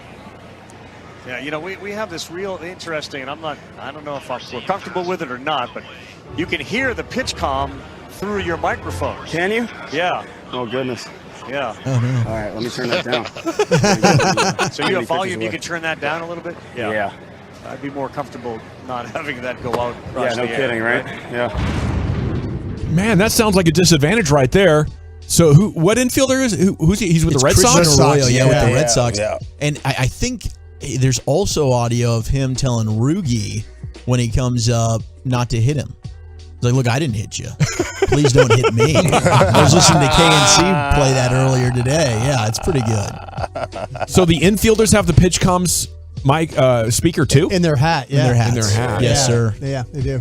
That seems a little loud, man. If I'm the manager, I'm like, bro, turn that down. Yeah, you should probably check that well before the game. Yeah, you're going to be holding guys on at second. Yeah. It's like a damn megaphone out there, bro. There's a lot going on. Let's see here. How about, this guy got mad at a worker at the smoothie factory. He said that his son has a peanut allergy, so don't put any peanuts in this thing, right? Okay. And, somehow there was some type of peanut situation in the smoothie, and he went crazy in the smoothie factory. Tell me if he's right for this. Please don't yell at us. Yeah. Don't videotape me. You have no room to yell at us. I want to speak to the person who made this drink. Is that you? No, it we wasn't don't know me. who made it, so. You don't know who made it? There's 4 of us here, so we honestly don't know. Stupid ignorant high school kids. Okay, bye. I want to speak to the Bye. Okay, you can call corporate whenever you want. Goodbye. Gianna, stop. You're on camera. No, I don't care. Give it to me right now. I'm calling the police. I'm calling the police. Shut up. Down. Wow. Did he throw it back at him? Yeah, he threw the smoothie back down on him. Nice. He said nice. He's crazy. That got awkward. He wasn't all talk. Like Yeah, he was ready. He was about that action. Yeah, he was definitely ready for that moment. I could see where you might be angry. Like peanut allergies can be fatal, right? Yeah. Okay. Absolutely, man. But you can't assault kids. Come on. You know? Yeah, you that's what they tell me. You call their manager and you sue the company. Okay, bye. But you don't want to behave in a way that's going to affect your lawsuit. You have a life-threatening lawsuit there. That's baby girl's college fund right now. Yeah. I'm trying to figure out. Like, I worked at Smoothie King. Gotta eat. My first job was at Smoothie King, and so I'm thinking like we didn't have peanuts, but we did have peanut butter. So I wonder if it was a simple mistake of like the little scooper thing was in the peanut butter, and there was like something where it was accidental, and then it gets scooped in something else. Cross contamination. Yeah, a little cross contamination. That's what it was. That's what it was. That's what it was. One of the type of situations. Yeah, that's what they know who made that damn smoothie. Dude, it must be insane if you got peanut allergies to try to take your kids out, because you can't depend on high school kids to actually listen to your order. I mean, they can't even get no ketchup or whatever. We're not going out. This is the 3-time champ Rick Astley. The 3 looking for 4 there with the Get Right guys featuring Young Gravy. John Kruk disappointed with the loss. Red Sox infielder Christian Arroyo was broadcasting all over the infield there, the comms, and a guy gets mad at Smoothie Worker. It's a tough one. I'll go with our champ there, the Rick Astley guys there at night. Chiafal, how about you? General rule: anytime someone is pegging another with a Smoothie King, Excuse me? I'm Wow. like if you peg somebody with a smoothie, I think that you deserve to be the champ. Right. Okay. All right, we're tied at 1. Have to Lucius. ask Bobby Belt about that. He pegged the guy too. He knows a lot now about with a smoothie, but yes. Cheap Bag of the Day is brought to you by CBD American Shaman. Shop TexasCBD.com. I just poured a whole lot into a coffee, by the way, y'all. I'm going to be grooving. I'm going to go with the champions right here to Get Right and Young Gravy. 2-1. Wolchuk. I like cringy radio, so give me the smoothie killer. We're tied at 2 once again, Brian. Let's go with the champs once A again. pivotal vote from Broadus for the Get Right guys, 7-11, Reggie and KG whenever there's no Rangers. Okay, when we come back, it is time for Krusty's Corner. Where are we headed with that, sir? This big-time corner had an opinion about your corner. We'll talk about that next. Coming up Wednesday.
for turning it on and leaving it on. The Fan.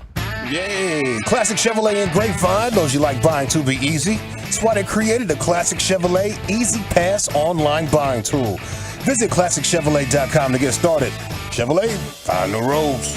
Thank you, Lucius. Here he is, king of the Crusties himself with the Super Bowl ring, Brian Broaddus. Thank you very much, General. Appreciate that.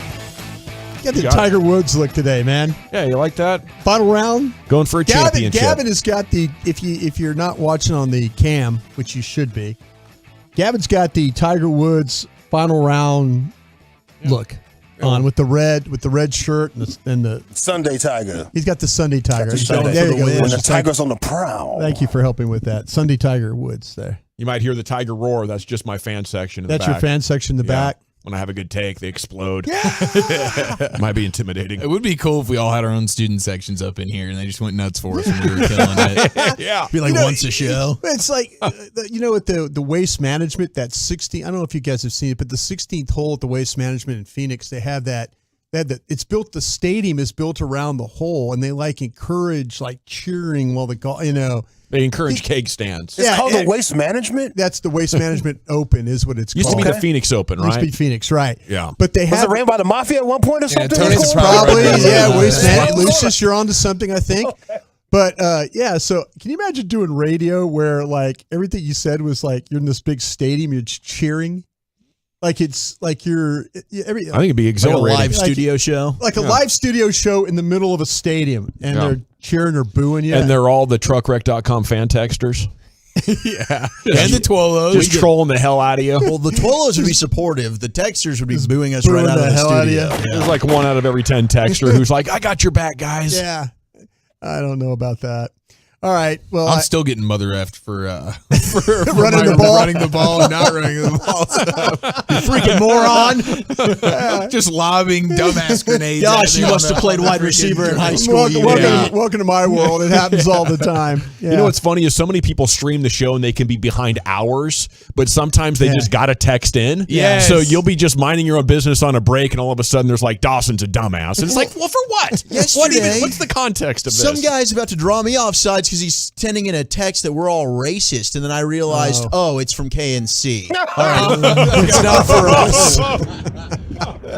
Thank goodness. Thank you. Bassick said something again. Well, speaking of Bassick, I'm going to thank him because he let me have one of his bars out of the fridge. I asked. Very generous. I asked. You I didn't was hungry. Yeah, I didn't steal this one. So anyway, thanks, Mike. I appreciate you. Okay, I teased about a cornerback that's liking what one of your cornerbacks is doing, and this comes from the 33rd team. My guys who are all these old crusty former scouts, coaches, players and stuff like that. They've got them a pretty good website there, the 33rd team. A lot of interesting things if you want to kind of dive into that and see some guys' opinions around the league. And Rondé Barber, who I loved Rondé Barber as a corner. I loved him when he came out of Virginia. I loved him when he played at Tampa. He's one of the best blitzing slot corners I've ever seen. When you talk about interceptions and sacks, being around the ball, can't run out of sight, but man, he made a ton of plays. He really could. They figured out how to play. They did. He totally figured out how to play.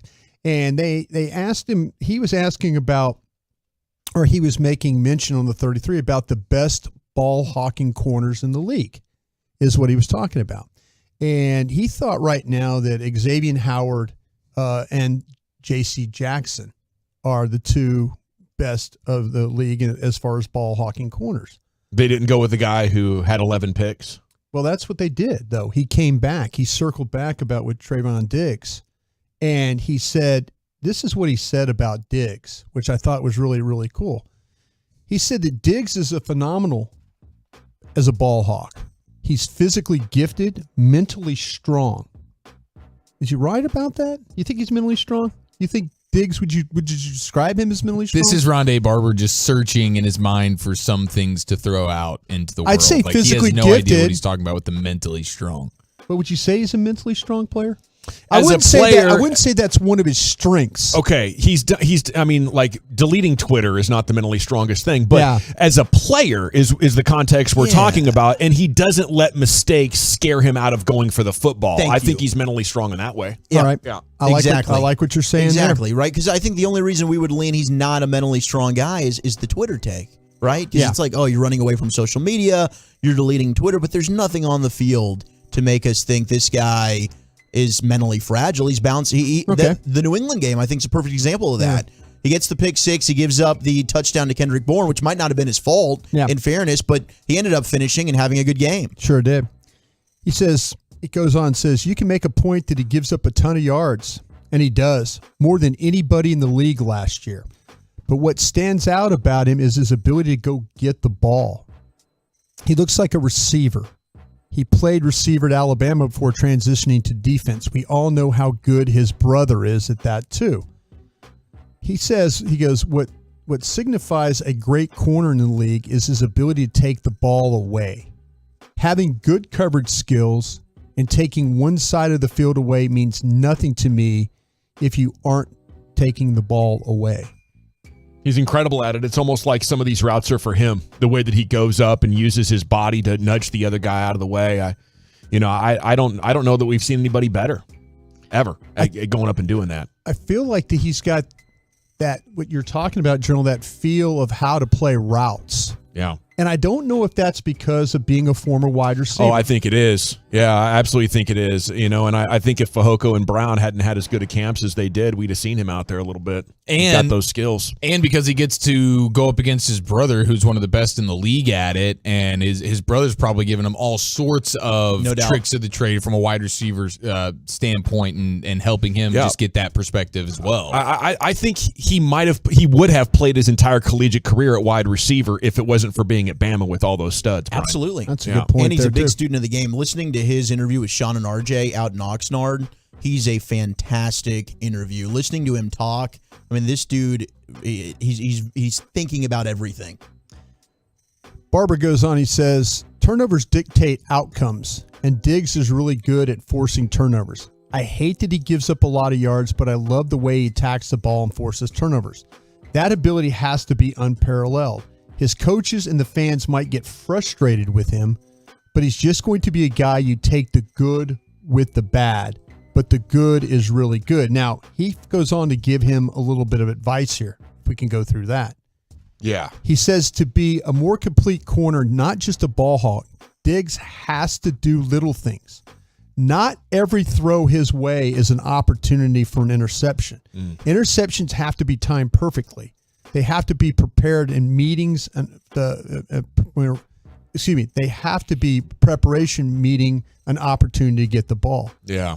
Diggs gives up a lot of big plays because of how aggressive he is in coverage. For sure. You do appreciate that he's always looking for a chance for a takeaway. Not every situation is good for that, though. Sometimes you just have to play the play with caution. And that the athletic ability he has is so much will make him able to, in those right situations, to take the ball away. Well, his skill set makes him believe he can go get anything, and it's going to be recognizing when it's a trap, when it looks like I can go get it, but I actually can't. Right. And that's going to come with experience for sure. 100%. Did you guys see he ended up as like the 23rd best player on the NFL Top 100? 3 spots higher than his brother. Yeah. Wow. He's got the bragging rights. Yep. 23. And hey, if you have 11 interceptions, I don't care what else. All I need to know about you is that you had double-digit interceptions, and you're a top 25 Galvin player. brings up a good point, though, is, with the way he plays, will he ever learn? And you talk about experience, or is this just the player you have to accept the way he's going to play? You can, like Ronnie says, I don't think he's going to give up the most yards. I hope we're not just surrendering to its picks and 1,000 yards a year. I mean, you got to try to cut that down to 750 I think or something. there's so much room for growth. I think he's just scratching the surface on his potential at the corner position because everything we've said, right? He just started playing it in college. This is his 3rd or 4th full year playing corner. So you'd like to think that he's got so much growth still ahead of him. Now, I hope I'm not wrong, but I think he's just going to improve. Corner historically has been a massive growth position and one that you rarely have success at a corner unless you're special. So, year 4, 5, 6, I think we're going to really see him take it to another level. Yeah, you see a lot of positions in the NFL that are consistently more showers, but the cornerback position, as shown over the years, they're a bunch of growers, man. They are, man. I'm a grower, not a shower. Well, I liked what Rondé said about the guy, though. I mean, I agree with you guys about it. I hope you see the growth. I hope it's not one of those things where it's just feast or famine with him. Well, listen, if you're going to give me 11 interceptions interceptions every year, I don't need you to improve in anything if you're going to do that. But the assumption is you're not going to be able to do that every year. So how do you make up for it? Yeah. Well, we got to run, Nation. Thanks so much. Krusty's Corner every afternoon about 2:40. Coming up next here on 105.3 The Fan, it is the 3 o'clock hour, and we have things that have gone viral in the last 24 hours. We have hot dog straw. We have the Oakland A couple update and the Giant slide. More next in the Nation. Download the Odyssey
from the MyFitnessStore.com studios, you're rolling with the G-Bag Nation on 105.3 The Fan. It's hour 2 of the G-Bag Nation here on 105.3 The Fan. What are you laughing at, Broadus? Some days, man, you can be so encouraging, and other days you can just take a man's heart. I thought that was encouraging. You I was were- like, I'm that building did- no, Wolchuk over. That no. was a compliment. It was encouraging, and yeah. I felt it was a compliment. Thank you. Did you really I feel really like did. Yeah. And we're going to change this at the end of the year. I wish I could say the question on air. Yeah. You asked him. We like, can. We can take it to air. I'm not shy. Well, sometimes he has a date, and sometimes he mentions that there's a couple of dates happening in a shorter period of time. I mentioned, wow, you're pulling all these dates while living at your parents' house. Yeah. That's pretty impressive. Yeah. In order to actually get romantic leads while living at your parents' house, that's tough, but not if you're charming, handsome, and in the process of building a hot bod by the looks of it. Thank you. Hot bod is definitely. Can you being go built. back? Do how you said. Give me the question again. Like give me the comment one more time. How you said to him. You're pulling all this tail living at your parents' house? That's impressive. You're damn right it is. You're damn right. It is impressive. We need to create a poll to see if that is really a compliment or is that a damn, I'm amazed that you're doing anything Twitter right poll now on in the your G-Bag life. Nation Twitter right now. All right. Well, let's set up that Twitter poll, and I'll try to get the quote accurate. While Eric Chiafalo leads us in discussion of things gone viral, when I heard about this hot dog straw, Chief, I thought for sure it was going to be like a drunk meathead showing off with his friends, oh, look at this, man, I made a straw out of a hot dog. The real deal was so much more interesting. Yep. And I don't even know what to make of it still. We head to New York where the Yankees fan goes viral last night. Huge topic on the Twitters. This looks like a smart, well put together gentleman who might actually be at this Yankees game completely by himself. He might just be there solo, taking in a baseball game, and he invented. It seems like he's pioneering something that is brand new in the world of sports and eating, and it's the straw dog. Is he in those padded seats area? This looks like he's sitting in the padded seats. Those are the ones that those high end down there. I don't think these were No, he's sitting with general population. Okay, I thought this could be like you say. You said kind of put together, knowing what's going on. No, this If guy's he's in down Gen in Pop. those padded seats. That's big time dollars down there. Yeah, no, this guy's just sort of a man of the people, decided, hey, why don't I stroll over Yankee Stadium, let's take in a game, and apparently the way this guy likes to do it, like a typical American, I'm getting a hot dog and a beer. Now, what started throwing people off, and there's a guy videoing him. So this dude's sitting in the aisle. All right, this he looks to be probably maybe in his 30s. Guy just sitting there by himself, and he's sitting in the aisle. And so a guy who's a few rows up from him is looking down at an angle and watching this dude put together his hot dog, and the way he's putting together his hot dog has nothing to do with mustard or relish or ketchup or anything. This dude goes bare hands, okay, caveman style. He takes the wiener out of the bun, and then he takes his straw, like a literal straw from a drink, and he starts wedging it into the hot dog. Yeah, he's pouring it out. So he's pouring it out. Yeah, He's making hollowing the hot dog. Exactly. He's hollowing out the hot dog so that the hot dog itself can become a straw. And then he takes the wiener and puts it into his beer. And then he was using it as a straw to suction it. We used to do this with red vines, We used to like the licorice. Yes, Get out a little package. You'd cut off the top, cut off the bottom. Now you got a food straw. Boom. He just did it with a hot dog. Yeah. He did it with a hot dog. So he goes hot dog into the beer, and then he treats the hot dog like a straw. And then I imagine he's sort of gnawing on the hot dog a little bit at times. And then he's consuming the beer through the hot dog that is now the straw, and they're calling it the straw dog.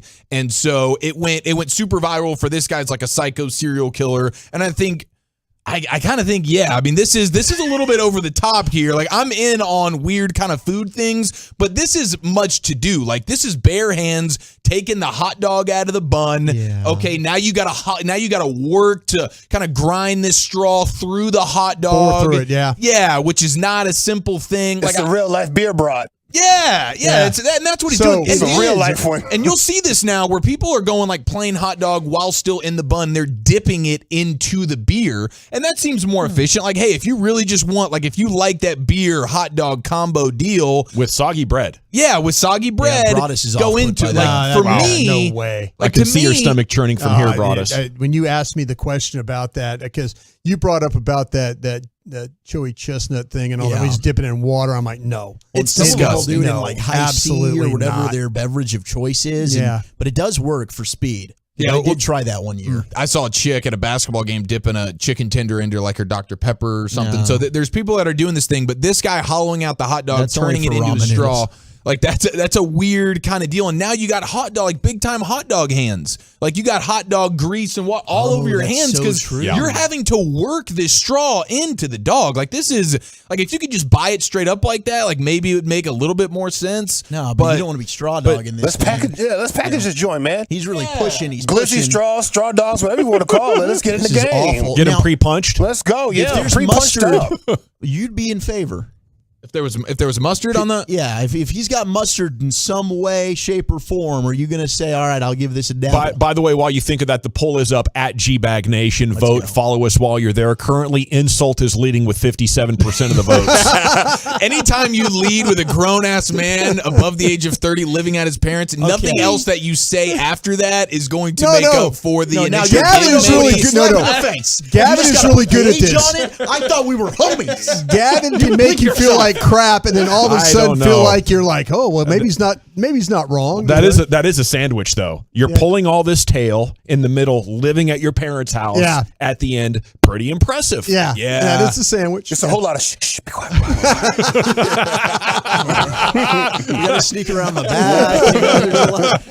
I'm leaving windows unlocked and all kinds of stuff. Backdoor has a lot of meanings in Wolchuk's life. You got 47% compliment coming along here. Okay, so you're starting to make a little bit of a This comeback. thing's gonna be a battle. I have a feeling now. Okay. Yeah, All this is right. going to be a little bit neck and neck. Walter, how often are you just sidestepping the idea that you do still live at your parents? Like, how often are you hitting these dates and you're just kind of not really being forthright with the fact that you do live at your parents' house? I might not bring it up until I have to bring it up, and then we have a conversation. You about tell it. them they live with me.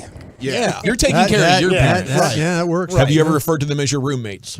No, I've South never done African that. culture, I take care of my parents. I've never done that. My aunt was recently trying to recruit me to go live with her, and I'm like there's no point in this. Why am I going to go from living with my parents now living with my aunt? Like I don't see. Does Ann have a pool what's and going a on big with the house? aunt, bro? Yeah, She sounds Lucius pretty has a good question. She's What's a going on with the sweetheart. aunt? She's a big tolo, love her to death. Now she's at Is this a town. genetic aunt or Yes. married? Okay. She's my mom's sister. Oh, then I know she's hot. Yeah, so yes, and she's single doing her thing too. So this is you guys could be like wing then a little bit. we could, but I'm looking for my own place at the end of the year. Okay, 877-881-1053. Does it sound like cooler or like less Sexy. Or maybe It's all about the sexy vibes. like when someone says I live at home with my parents as opposed to, oh yeah, like I live with my aunt. Like, I don't know, maybe there's something that's a little less, oh, you're still at home with your parents. It sounds like maybe there's more things there's like more going on if you're living with your parent or living with your aunt as opposed to living with your parents. I don't know if that would make much of a difference. Yeah. The aunt's like, you have a loving family. You know, Yeah, we're like a big tribe, and I just get along with them so much. It could be close to your age type of vibes. Yeah, you know, she's the cool not. aunt type of. She's not. She's not. Yeah, but she's the cool aunt. She's single. Yeah. Like we're kind of we but live. she's also got 2 kids. Hey, so- she's Whoa, divorced. wait. Oh, she's got the kids at the house this too? isn't like a young aunt. Oh. Now she's cool. I So love it's her. just not you and Aunt. You got a babysit. No, well, the kids. That's the, right. The kids are Interesting. back and forth. It's complicated. Oh, back It's a and forth. complicated situation. I think the best thing to do is I'm just going to go solo dolo here. I'm just going to go ahead and bank some of these paychecks, and we're There you looking. go. 214. Have your parents ever walked in on you in the act? No. Do you have to introduce all your dates to your parents? Let me come in here real quick and talk to my parents. Sit down, watch TV. Here's my mom and this dad. is Sarah. Don't mind my dad. He's chain smoking right We're now. going to the bowling alley. Dad's ripping heaters in the back. Catch him in a My little dad bit. stays in the front of the house. He keeps to himself. I send a warning text. This is happening, and I stay in the back of the Put a house. sock on the door. We're good to go. Mom usually doesn't know what the hell is going on. She's asleep. Oh, that's fantastic. Well, yeah, Walchuk is crushing on the hinge, man. So kudos to him. Like, no matter what type of obstacles or living at home type of adversity he gets thrown his way, nothing really stops him, and that's something to be admired. He's like 2016 Zeke over here. I'm on a mission. You can find me at a St. Patty's Day party near you. Heck yeah. Okay, so yeah, that went viral last night. I guess we're all sort of against the idea of strawing out the hot dog and placing it into the beer and drinking out of it, right? Yeah, as long as you're cooking it. Kind of went 0 for 5 on that one. Like who said the beer brats are good? I'll sell it. Yeah. Yeah. I'll package it and sell it for sure. As a business venture. You want a glizzy straw, come holler at your boy. You'll be like Tom Brady in Subway where you're openly saying, like, I don't eat this, I don't participate in this, but I will market it. But I got you. Yeah. By the way, with 12 minutes to go, 67 votes have been cast, and now Compliment is leading by a 2-to-1 ratio, Brian. Ooh, okay. The old compliment sandwich, man. I mean, the ratio there from compliment to insult is 2-to-1. It's also 2-to-1. Yeah. No coincidence. Okay, so little update on the couple that was in the nosebleed seats of the Oakland A's ballpark over the weekend, and they were engaging in some hanky-panky, okay, a little bit of a lewd act, and now the Oakland Police Department and a spokesperson, they're coming after them, okay? Just leave them alone, man. Just leave them alone. Cops are aware of the allegations. They have launched what they are calling a probe. You didn't catch me. A probe? Just because I go viral doesn't mean you go back and get me now. You didn't catch me in the moment, man. Yeah. Statute of limitations here is once the game's over, I'm clear. Okay. Good. At final pitch, this investigation is now over. I have won. You have lost. Try again next time, Oakland Police Department. Sure, there are more pressing legal issues for you guys. Yeah. Let the internet do your job. Seriously. But 6 months behind bars, fine up to $1,000. Wow. That's what could be the penalty if they end up being charged and ultimately convicted. I don't know if there's going to be enough evidence here because from the photo I've seen, like I said, we could use the bobbing for the phone sort of. Yeah. Like that's the excuse that she was looking for something down on the ground. Some people say there is video or photos available that leave no doubt. Okay. And I don't know if I'm seeing those based on my search. Does the jail time come with conjugal visits still? I'm sure they'll make that happen one way or another. Nothing's stopping these guys.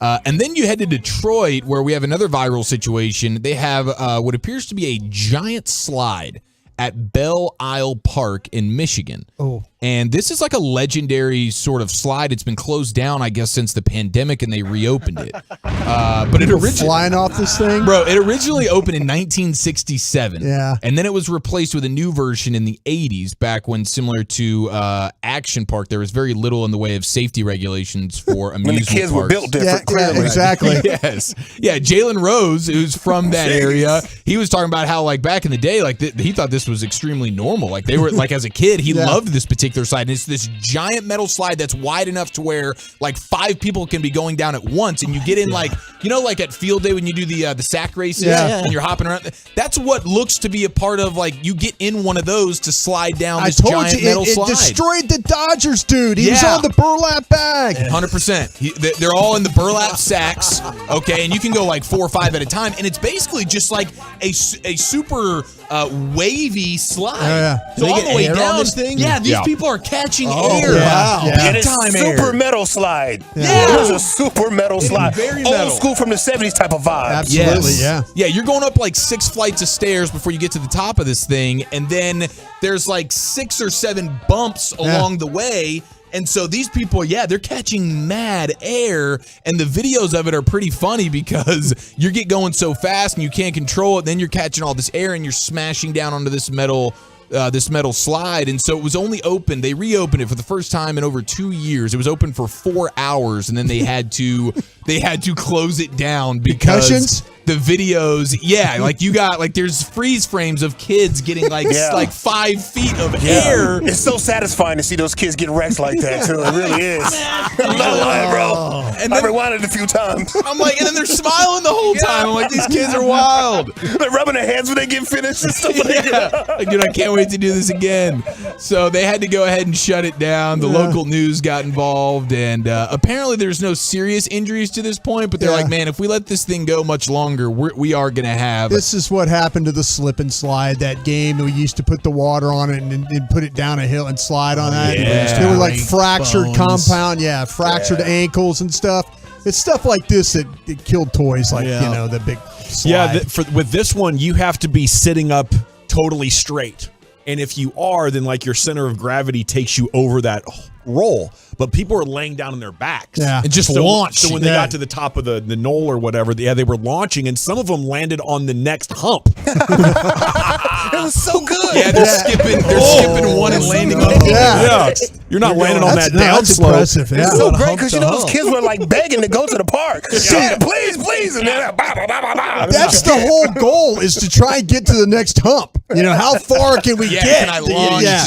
Can I launch? Yeah. Watch me, I'm going to skip both these humps. Well, the big winner there is the dad that never wants to take their kids to that damn place. That's it. Yeah, That's it. That's you it. sure you want to come back here? Yeah, I bet you want to go fishing now, don't you? All Sit the on rides bank are and like shut up. Here we go. Thanks, Chief Hall. Anything else in this things that have gone viral? There was a third thing, wasn't there? We just got distracted. No, I think that closes it down for us there. Thanks, sir. boys. 56-29 is the vote on @GBagNation. Please follow us once you get there. We'll follow you right back. And we are back here in the G-Bag Nation coming up here at 3:20. Every team's biggest X factor going into the regular season. That's next on 105.3 The Fan. I'll talk to you right here about my friends.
for over 20 years. Welcome back, Nation. Let's talk some Cowboys football here with you. Segment's brought to you by the Frankels. You think there will be less big company trucks on the road this summer because of gas prices? Think again, and those big trucks have insurance companies to protect them, so get the representation that won't settle for less. Frankel at truckwreck.com. Brian, how you doing over there? Doing great, thank you. What do you think is the Cowboys' X factor at 877-881-1053? The thing where success most hinges upon that's not obvious, right? We know Dak is huge. We know Micah Parsons is huge, and those guys are going to be great. And we know that the guys at the end of the roster are not going to be good. They're not going to help you win football games, most likely. But who are some of those players in the middle where this thing hinges across the most at 877-881-1053? It is the G-Bag Nation here. And we're looking at Bleacher Report's article here, every team's biggest X factor heading into the season. So they go with Terrence Steele, right tackle. Dallas needs to see more consistency and fewer mistakes from Steele because there are already enough questions along the line. Zach Martin, Tyron Smith, both quality players when healthy, but have each dealt with injuries. Center Biotish had 11 penalties in 21, so you need Terrence Steele to be better. Reactions to that or an X factor of your own, gentlemen? I think that Terrence Steele, his play is going to be massive. And it falls in line with what we were talking about to open the show, right? How will you be able to, one, run the football, but also to just help Dak Prescott and just give him time, right? If you're dealing with younger receivers and we don't know how long Michael Gallup's going to be out, there might be a little bit of a learning curve here, especially with a guy like Jalen Tolbert. Noah Brown's not young, but he hasn't been asked to play this type of role in his career, where he's going to be your number 2 on opening night. And there's going to be a lot of pressure on him to go out there and perform. So, there's going to be a lot of pressure. And Terrence Steele, how good is he? If you can get a good year out of Terrence Steele and you feel good about those bookend tackles, man, that's going to be huge. But a player that I want to throw out there and a name that we've talked about, Leighton Vander Esch on the defensive side of the football. How big would that be if you can get a good year out of LVE? One, not only to make sure that you can get a successful season 2 years in a row defensively, but now that frees up Micah Parsons to where it's not like that game against Minnesota where he's got to play off-ball linebacker, but Dan Quinn can do whatever he wants with 11. I like that more in Terrence Steele. I do, and I don't know if Leighton Vander Esch is going to have a good year, a great year, or be injured again. But the way he was progressing last year definitely makes that realistic. I can't go with Terrence Steele because I think he's hit his ceiling already. I do too. Yeah, I don't see a big upside for him. I think if you went for me, I'd look at 2 guys on the defensive side of the ball, and I think it's real easy to say what you're going to get with Anthony Barr because maybe that frees up 2 or 3 other things you can do with the defense scheme-wise. But I'm going to go with Malik Hooker because much as they play with that down safety, if you've got corners that can hold up on the outside, but then all of a sudden you find a way to have that free safety that can actually play with range when the ball goes over the top, that they don't have to get in a cover 2 look or anything like that to help the corners. It's a single high guy, and he's everywhere. I don't need Malik Hooker to be the best tackler. I need Malik Hooker to be the best cover guy. Mm-hmm. And, if there's things that happen, if Diggs gets double moved and things like that, I need Malik Hooker there picking up the pieces. Yeah. And so if you could give me him with some range, a healthier player, that would be my X factor on this team for me. Just be the eraser in the back end of the defense. Yeah. Gosh, That's exciting. it would be legit to have that. I like, we're getting some good texts of Jaron Kearse. I think he is a huge X factor. I think he's going to play well regardless. I do too. That's him.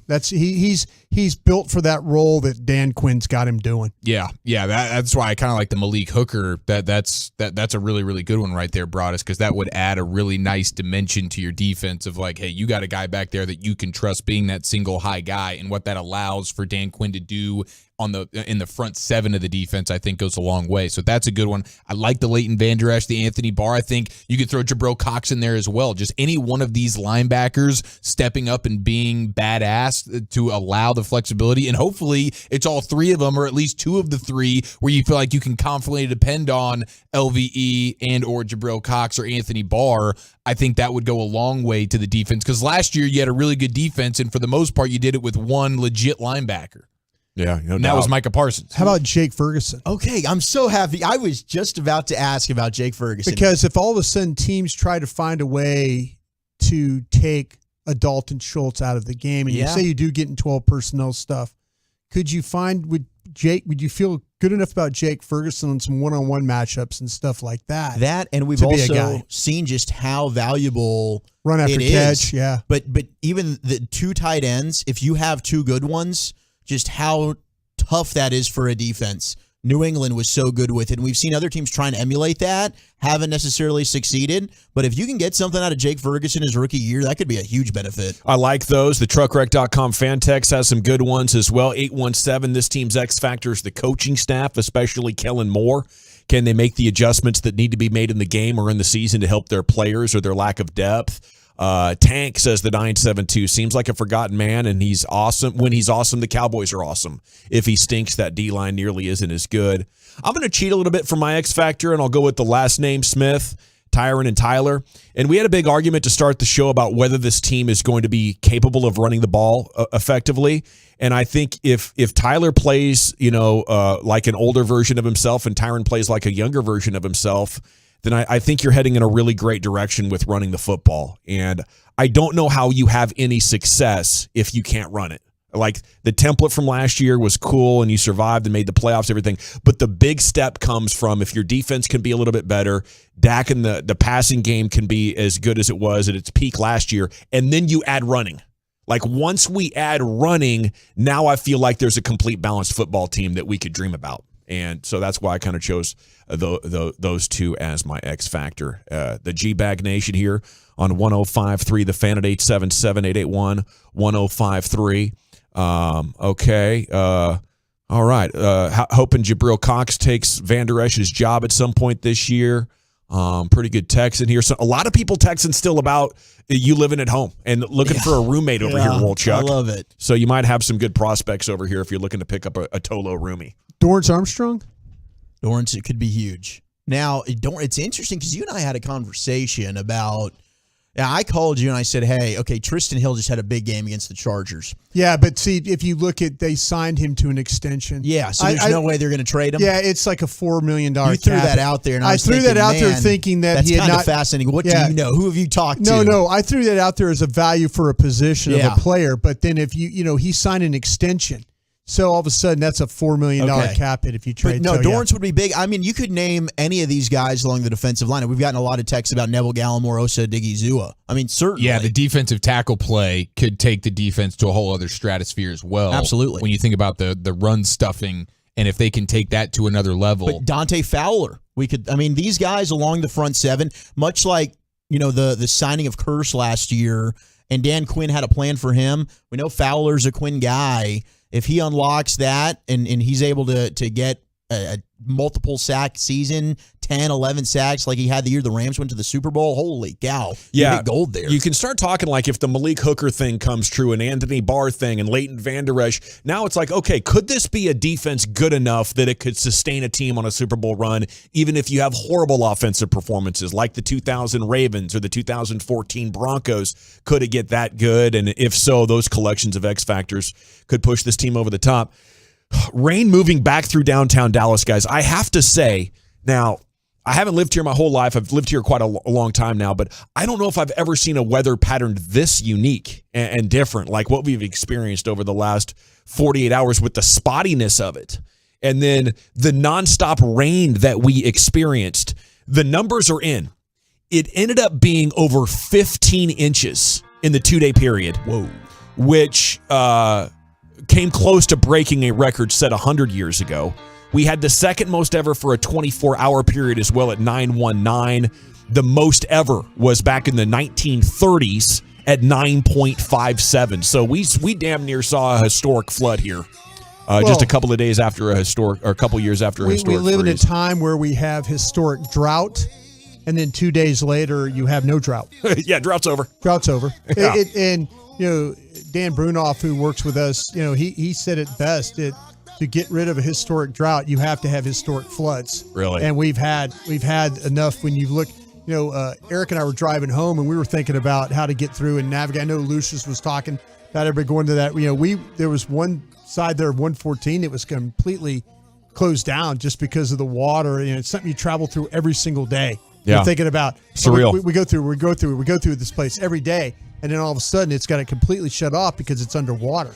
Well, they did declare a state of disaster, and you can go onto a website with the Texas Division of Emergency Management and file a claim if you have sustained damages.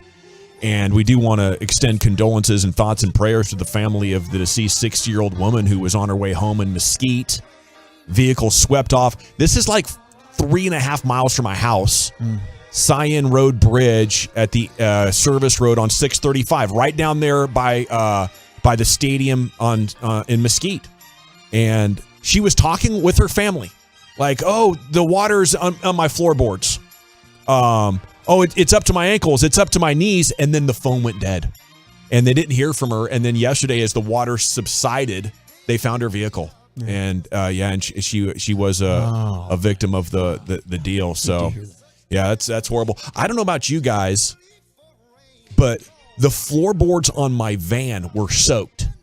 And I don't know how. Like, I just drove to work. Yeah. I've had the Scooby-Doo van for a couple of years. It happens on my car, I drive it too. every now and then, and I'm Just like... the driver's seat. Just the driver's side? Yeah. Okay. Yeah, I must have a hole or something underneath there, though. I have an issue. I don't know. Mine's it's an 06. So Yeah. I don't know if it's like a window thing. I don't know what the issue. But anytime it rains, just the floorboard by the driver's seat just gets a little moisture. It was insane. Like, everything was soaked. I had some clothes back there, and it's like someone had taken buckets of water and just thrown them into the back of the Scooby-Doo van.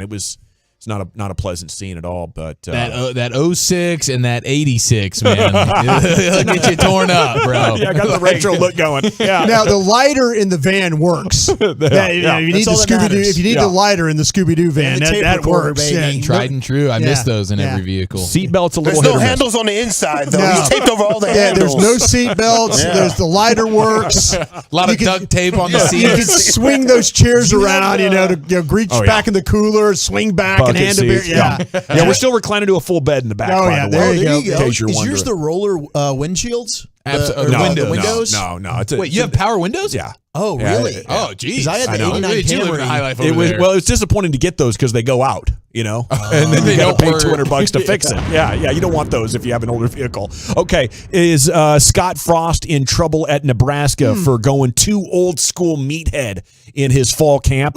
That's coming up next here, the G-Bag Nation on 105.3 The Fan. I want to chat about D&M leasing because I do love new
Need of traffic control, a Barricade Rentals. Buyers Barricade is a full-service provider, taking care of your project or special event, no matter the size from start to finish.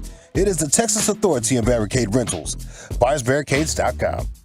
Welcome back, Nation. Rangers Player Show coming up in 5 minutes. Your 5 minutes from Nathaniel Lowe, who's been dominating. Here's Eric Chiafalo with some sports content. Oh, Nebraska and Scott Frost, man. These guys are animals. Heck yeah, absolute meathead stuff here. And I got some meathead sound from Stink, Mark Schlereth. Oh, remember him? He pees himself during games. Yeah, he's still got the fastball working, old Schlereth. Maybe we'll squeeze that in here as well. But Scott Frost, head coach of the Nebraska football team, was bragging on the radio in Nebraska about how much vomiting is taking place at the Nebraska football practices. Too much right corn. Now, we all have been there before, I would think, at one point or another, where you're in some type of sports and these workouts, and they get you to a point where, maybe you're not in the best of shape, and I'm going to have to go ahead and vomit here. Some of these Never summer workouts. vomited, but I've seen the guy vomit. You've seen it? I've seen the guy vomit. I've always wanted to know, what the hell is that making you vomit? I think you're having a heat stroke. Yeah. You've either been the vomiter or you've seen the vomiter. But if you've been around sports long enough, particularly through high school, definitely in college, like I guarantee you've seen somebody huffing and puffing to a point where they're leaning over the trash can or something at practice. No doubt. It happened to me once or twice in these summer workouts for football, and you're just running to a point where, and maybe you ate something a little bit funky, who knows what it is.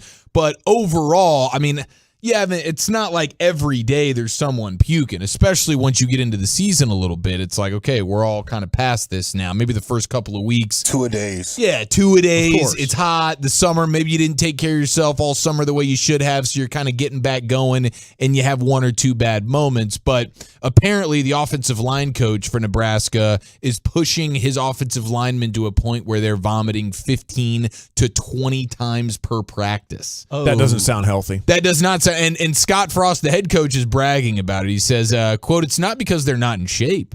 He's just working them that hard." And I think they love it. Good job, buddy. He's kind of freed them up to go be aggressive, and I love the way they're coming off the ball. Well, they love it. They can eat more. They're clearly a little bit lighter on their feet. Yeah, they're like, they are terrified.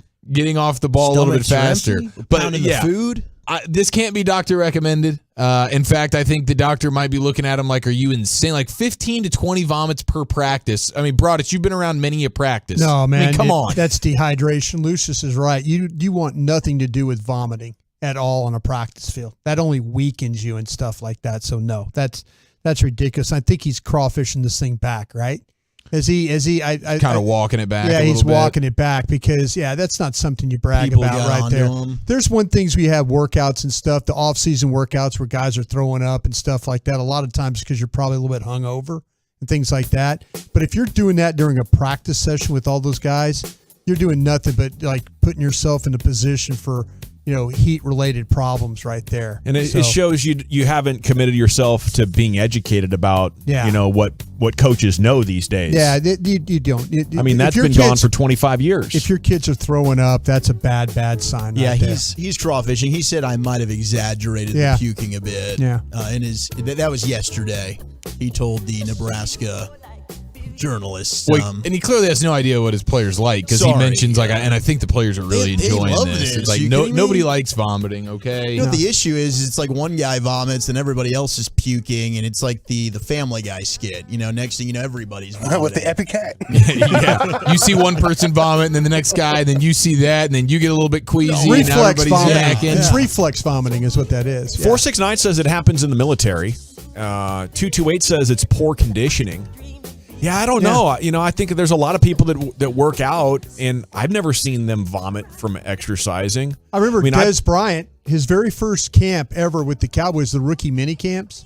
That was a big thing. He was out there vomiting like he couldn't practice or something. Yeah, like his very first. It was that rookie, and this is when they the rookie camp was just pretty. I mean, it was crazy how like nowadays they just kind of walk around in hats and all that. Well, they were getting after it pretty well, and when in Dez's first year, and he was getting sick quite a bit. Yeah, but that's just not a good sign. When no. it could be out of shape. You're right about that. but it could also be like heat exhaustion problems. But here and we go, that's guys die doing that. 972 diehard Nebraska fan here. Freaking love this because their conditioning on O-line has been awful. They are pushing them for once. Conditioning on offensive line has been terrible. These guys have been slow as hell out there. From your couch every Saturday, you can tell that the offensive line is not very in good shape. The kid Juergens that was drafted by the Eagles. Good player. Walchuk's a big Juergens guy. Farniok? Yeah. Eric, that was a confession. What if these guys are what if these guys are participating in the straw dogging before practice? Maybe that's the reason why these guys are puking so much. That would make a ton of sense. Straw dog. Well, it'd make me want to vomit just looking at it. You know? Yeah. So it's hard to say. You know, Scott Frost did coach at Oregon, though, and they try to run that up-tempo. Our offensive line are the best conditioned guys in the conference. I bet that's what he's going for. And I think as an alumni, you would like it as long as, you're not actually endangering lives. I think he got the new OC. His OC is from Pittsburgh. So I think that's where, if you look at what Pittsburgh was able to do with Kenny Pickett and all that, that's the kind of scheme that they're trying to run. So they're trying to do something. They used to out-recruit everybody. They honestly out-recruited everybody. The offensive linemen, they had a pipeline with skilled guys down in Sarasota like Tommy Frazier and those guys. They used to have legitimate running backs. Rex Urban Burkhead. Fryer, they had wide receivers. They don't have that anymore. Yeah. That was a team that one time recruited really, really well, and now they don't. You can't get kids to go to Lincoln, Nebraska anymore. I'm sorry. Just doesn't happen. All righty. Yeah, that's tough. That's one of those programs that was just massive when I was a kid. You go to their room with all their trophies. It's huge. Really huge. All right. Joining us now is the first baseman for the Texas Rangers, leading the league in hits since the All-Star break. He's been dominating out there. Nathaniel Lowe with us on your home of the Rangers, 105.3 The Fan. Good afternoon, sir. Hey, guys. How you doing? Doing great. It's good to hear from you again. We talked to you at the beginning of the season, and we are excited looking forward. But, man, congrats on your success. What's been clicking for you? Thank you. I'm just trying to make things simple, get good pitches to hit, and get my swing off. So, I've been getting some good pitches, and we've been putting a good lineup together, putting together quality at-bats, and we're seeing how it's paying off the last couple of days. Nathaniel, this is now your second year with the club, and I know you guys all had a good relationship with Woody, but since the change, certainly the record speaks for itself. I know Beasley's done an excellent job trying to handle all this, but what's the vibe been like in some of the changes that you've noticed since Beasley's taken over as the interim manager? A lot of that stuff is external noise, and I think that when we make a change like that, obviously organizationally all the way at the top and then with the manager, it kind of helps us refocus on the fact that we have baseball games to play regardless of who's doing that side of it. And we've done a pretty good job of keeping some things in-house and taking care of business on the field. Nathaniel, we were just having a discussion about vomiting and workouts and, in sports. And I'm curious, throughout all your years of being an athlete, has there ever been a point where, from a conditioning standpoint, like you find yourself vomiting in the midst of a workout? Oh, my God, yes. Absolutely, yes. I can't tell you why I got in trouble my freshman year, but let's say I've run to that point more times than I'm proud of. Okay. Does it have more to do with the night before than maybe what it is that you were doing in that moment? Well, okay, let's just say the night before got us in trouble, and on a Monday morning on the football field around 5:30, I got to empty everything from the weekend. There you go. That's so this was discipline. So is this a curfew situation or something like that we're dealing with here? We could call it a curfew, but yeah, I can't give you all the details. But let's just say I've done my fair share of an upchuck from exertion. Okay, now I'm really interested here. Do we have to do it with the football team as well? Was this like a university, like let's get all the athletes that had problems? Is this a situation like that? No. It was never like, all right, everybody who's in trouble is going to get on the field and run till you throw up. But, on the baseball team, yeah, but that was a long time. Nate, did you see this video of a guy who hollows out a hot dog, makes it a straw, and then drinks his beer? Okay, yeah, that would make me throw up. Okay. 100%. 100% that would make me throw up. Is that the strangest thing you've ever seen done with a hot dog? Yeah, I'm gonna go with yeah. You know, like we get our fair share of dollar dog nights, and we see all the highlights of people eating hot dogs at Globe Life, and thankfully they've been behaving for the most part. But yeah, I can't say I've ever seen anybody drink a beer through a hot dog. That's got to take the cake. I was really hoping Nathaniel was going to be like, no, I've seen some weirder things go down. We can't talk about that either. College for Nathaniel was insane.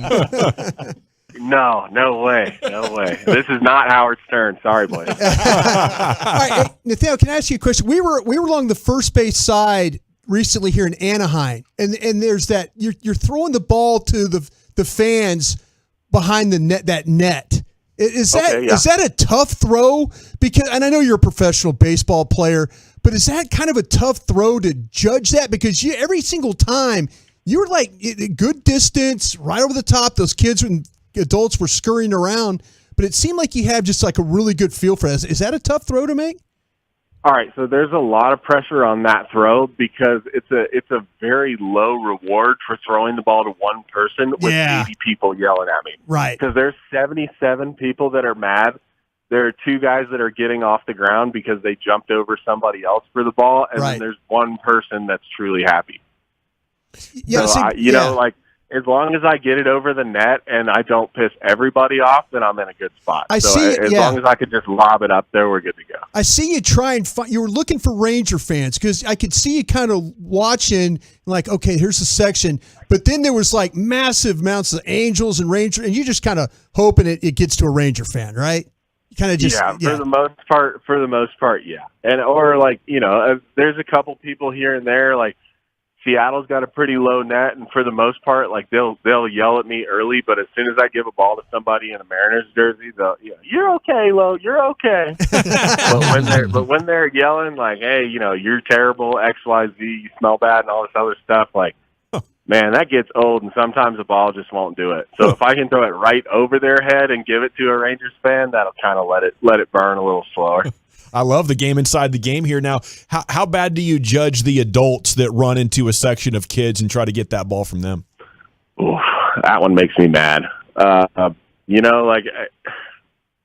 just it should be a positive fan environment, and there are little kids that'll hold on to that forever and be able to tell the kids, take it to show and tell and say, I got a ball in a Rangers game. And when an adult runs in there and snatches the ball away from a 5-year-old, like, I'm not crazy about that. So more times than not on the road, I'll kind of keep it to myself. But at home, definitely I throw it up there and let somebody have it.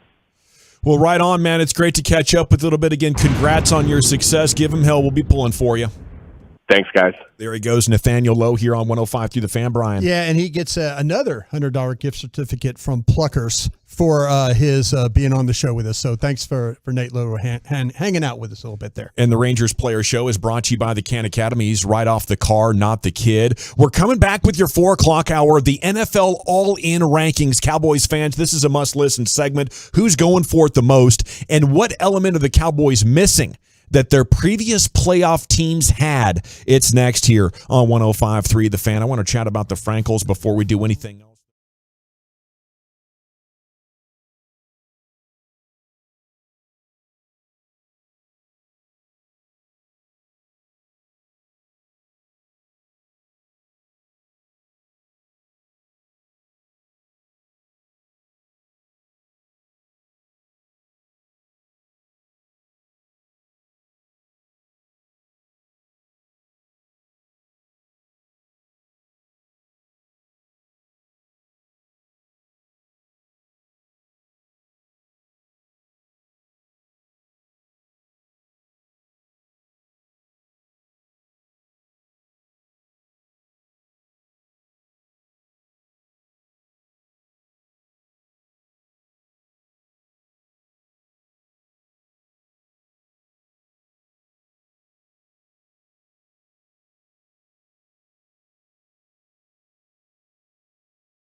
From the MyFitnessStore.com studios, you're rolling with the G-Bag Nation on 105.3 The Fan. Welcome to the nation. Hour 3 of the Nation. Some really interesting and compelling Cowboys content here for you as our coverage continues in the lead up to opening day, September 11th, against Tampa Bay Buccaneers out there at AT&T Stadium. We have the all-in rankings. How all-in are the Cowboys, and what element are they missing that their previous playoff teams had? Let's do this. Let's talk about the Cowboys as contenders. General at your service. Former Cowboy scout Brian brought us here. You have Lucius Alexander in the Pimp Cup, Wolchuk and Chiafalo, and then Carter Freeman coordinates your video. 105 through thefan.com, Twitch and YouTube. Twitch and YouTube, great way to listen, you know. So put that in your arsenal if you're looking for a new way. Here's Chiafalo with, what are we looking at first? The all-in rankings or what they're missing? Yeah, we'll look at the all-in rankings. I'm still reeling a little bit from Walchuk's question to Nathaniel Lowe, who was great, by the way, with us. But is that the weirdest thing you've ever seen a hot dog being used for? Is one of my favorite questions you've ever asked, brother. So I appreciate that. I also appreciate Nathaniel taking it seriously and thinking. He had to ponder that for like 5 seconds. Like, is that? I've seen some weird things with hot dogs, but I guess we'll go ahead and say that's the weirdest thing. I think we all have. Straw dog. We've all been there with a hot dog before. so good. Thank you to Nathaniel Lowe. That was legendary. Dude, he's the best. He really is. He's fun interview. He might be the funniest guy on the team. Yeah, I need to ask about that. But nonetheless, The Ringer put together an article where they basically ranked from 1 to 32 how all in they think each NFL team is for 20. the year 2022. I'm guessing 20. 20th for the Cowboys? Yeah. Well, that's been something we've talked about really all off season with the way they've conducted themselves. Like, are they really going all in? I think it's fair to at least ask that question. Like, are the Cowboys really going all in right now? Because it seems like they are cutting costs and saving money. And if not, why? Why are you leaving $22 million of cap money unspent when you lost 3 good players? Well, they think they're going to have to carry it over and pay Diggs and Lamb. So now their drafting philosophy is so out of control that we got to save money off this year's cap to pay players we drafted 2 years ago in the future. Yeah. If it has gotten that out of control with the Cat Boy going on here, maybe the crisis is even worse than I'd imagined. I hope there's a better explanation, Wolchuk. I hope so too, but that's the only explanation that I've been able to wrap my brain around. Not that it's a big brain. So, for sure, that's fair. Your self-awareness is incredible. The way, the method by which they came to the conclusion on this ranking 1 to 32, how all in each NFL team is for the year 2022, is basically teams have 2 main types of capital: money and draft picks. So the Ringer's all-in index measures both. A team's all-in index scores 50% how a team pays its players and 50% the value of its draft capital. So they can look and see, okay, where are you out the salary cap? Are you spending a bunch of money or are you not? And then, like, how much are you just trying to gain draft picks right now? How much are you just selling what you have in an effort to gain as much draft capital as possible, which is the way you would kind of do a rebuild a little bit. Exactly. So, and I think this is huge because action speaks so much louder than words in sports, and they can say we're in. I don't think they're in. I think they're 30 out of 32. Buying time. 30 out of 32? Yeah. Okay. Yeah. Well, the Rams got to be 1. The Rams are 1. They have to. They're the most Bills got to be in. 2. Let's see. Are the Bills number 2? You have the Bills at you have the Broncos at number 2. Oh, the Russell Wilson move makes sense. Yeah. So you have the Broncos at number 2. Then you have the Browns at number 3. The Dolphins are probably up there. They did a lot this offseason. Yep. The Dolphins are number 4. Okay. The Niners are number 5. Wow. The Saints are number 6. Now, they also give you a grade on, like, how dumb are they for being this all in, or how dumb are they? So, like, for the Saints, they're saying, like, you're borderline delusional. Right. They got a new coach that wants to win. Yeah, like, being this all in with the way your team looks right now is probably foolish. So they do rank you there. The Chargers at number 7. They have their spending rank is number 1. Like, they've thrown money around like crazy this offseason. J.C. Jackson, Khalil Mack. Just to name a couple there, they've bolstered the interior of their defensive line, and they say, hey, this is maximizing the Justin Herbert window right now, still having him on a rookie contract. You have the Raiders at 8, the Bucks at 9, the Bills come in at number 10. Okay. Broadus, the Bills come in at number 10. Yeah. So now, where do the Cowboys rank? Walchuk, you said 20th was your guess? Yeah, I mean, they're probably right around in the middle somewhere would be my guess. Now, I mean, Broadus could be right. Maybe I'd say 30. Bottom. I'd say 30 out of 32. Maybe they are because they're not spending any money. That's for sure. I'll guess 29th. They are actually at 18th. Oh, so they're right in the middle. And give us the reasons why they think they're at 18, please. So they have them ranked 19th when it comes to their spending.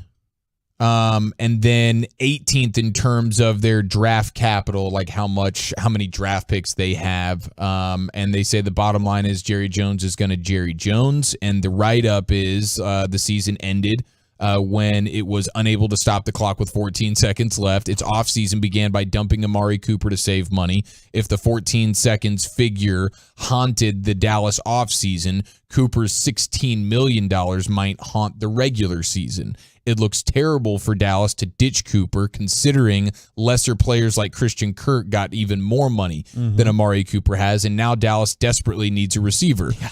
But the Cowboys also cut starting right tackle La'el Collins to save $10 million. Ultimately, these are moves the Cowboys made because they committed big money to Zeke, and fans want him benched anyways. While the division rival Eagles and Giants got better this offseason, the Cowboys got worse. Did they get rid of those guys because of ability, or they just didn't like them anymore?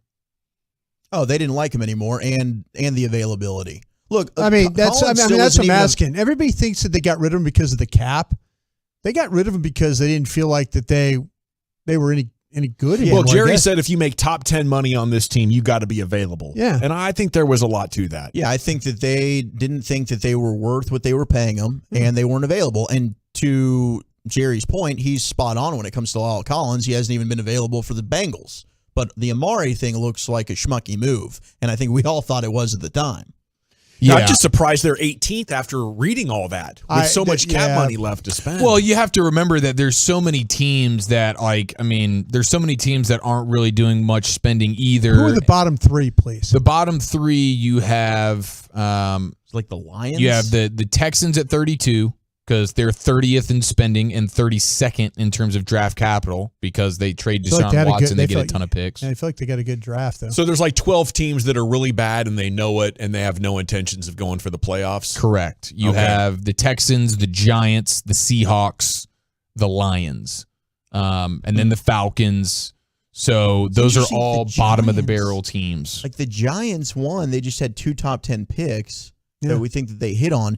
But, I mean, they've even spent more in free agency when you think now Kenny Golladay hasn't been a good move for them. Sure. But when's the last time the Cowboys made a signing that big, right? Like the amount of money that they spent on Kenny Golladay. Exactly. Yeah. And you're going back to what, 2010? I mean, how long ago was Brandon Carr? Yeah. So this is interesting how they're figuring this all out. And even them saying Jerry's going to Jerry, because he's not.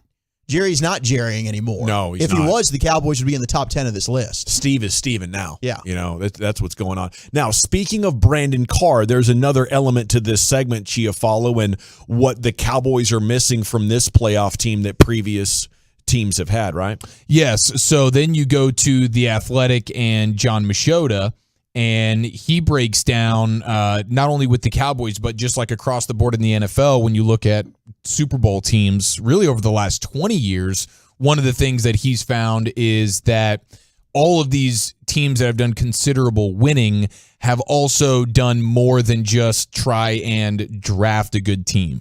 So every one of these teams, you go year after year, whether it's last year with the Rams or the year before with the Bucks or the year before that with the Chiefs or the year before that with the Patriots or even the Eagles in 2017. You go down the list, all these Super Bowl teams, you can look and see a player that they went and either bought in free agency and bought in a way that had that player becoming a top 10 paid player on that respective team. So they're spending considerable money to go buy at least one good player or trade for one like the Cowboys did with Amari Cooper in 2018.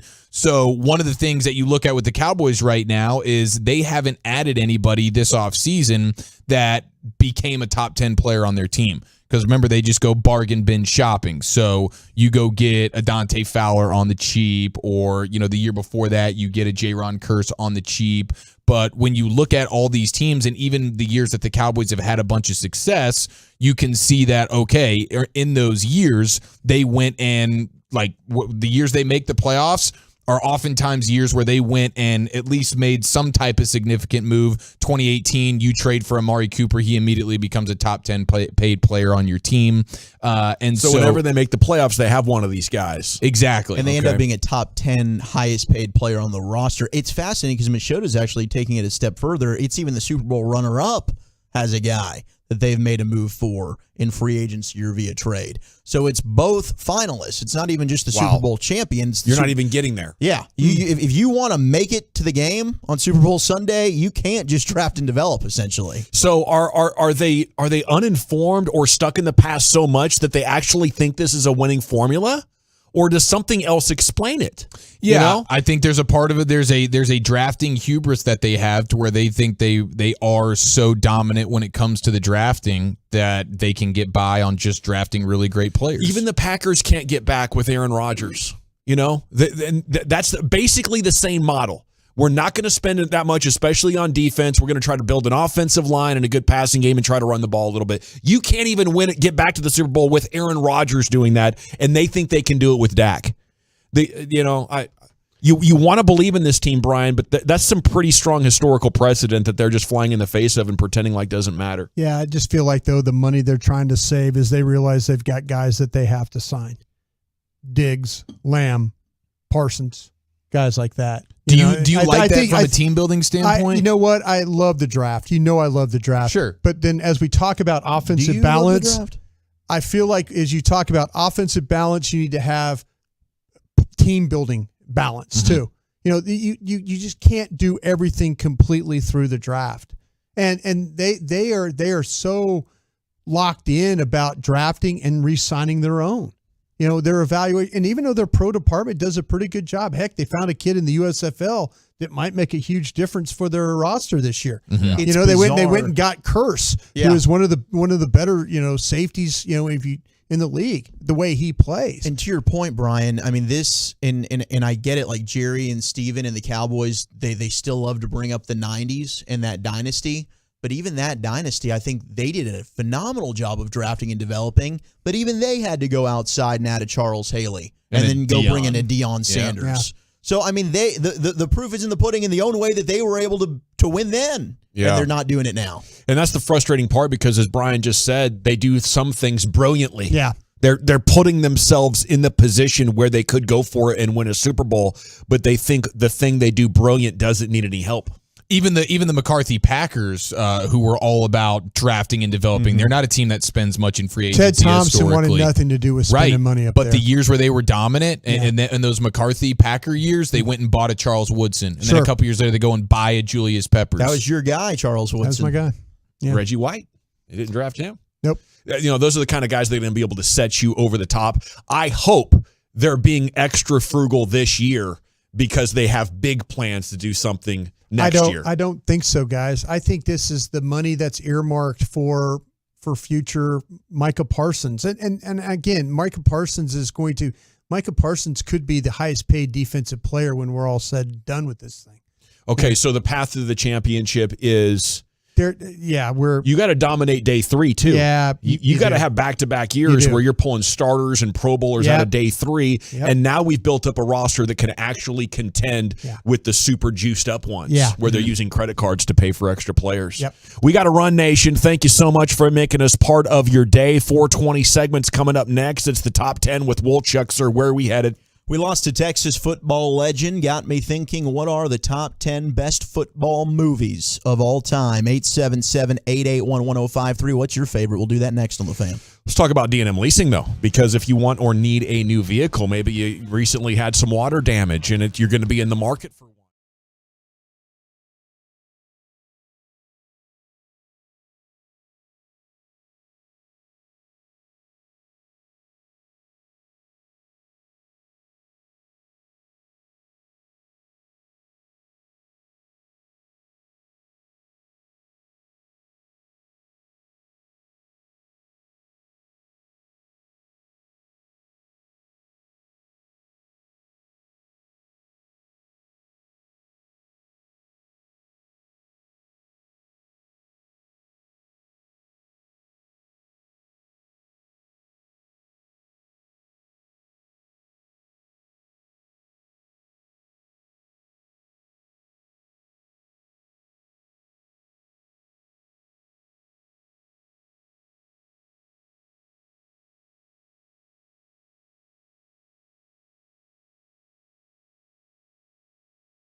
So, free samples are always available. Just Google CBD American Shaman near me. And remember, life is better with the feather. The upcoming segment of the G-Bag Nation is brought to you by Baker Brothers. Save big on a new Lennox HVAC system from Baker Brothers Plumbing, Air, and Electric. Call 214-342-1171. Baker Brothers makes great service fun. TACLB 0052136E. Welcome back. It is the G-Bag Nation here on 105.3 The Fan. Hope you're having a great day. It is time now for Wolchuk's Top 10 at 4:20 here on 105.3 The Fan. And segment's brought to you by the Frankels. Here he is, Wolchuk.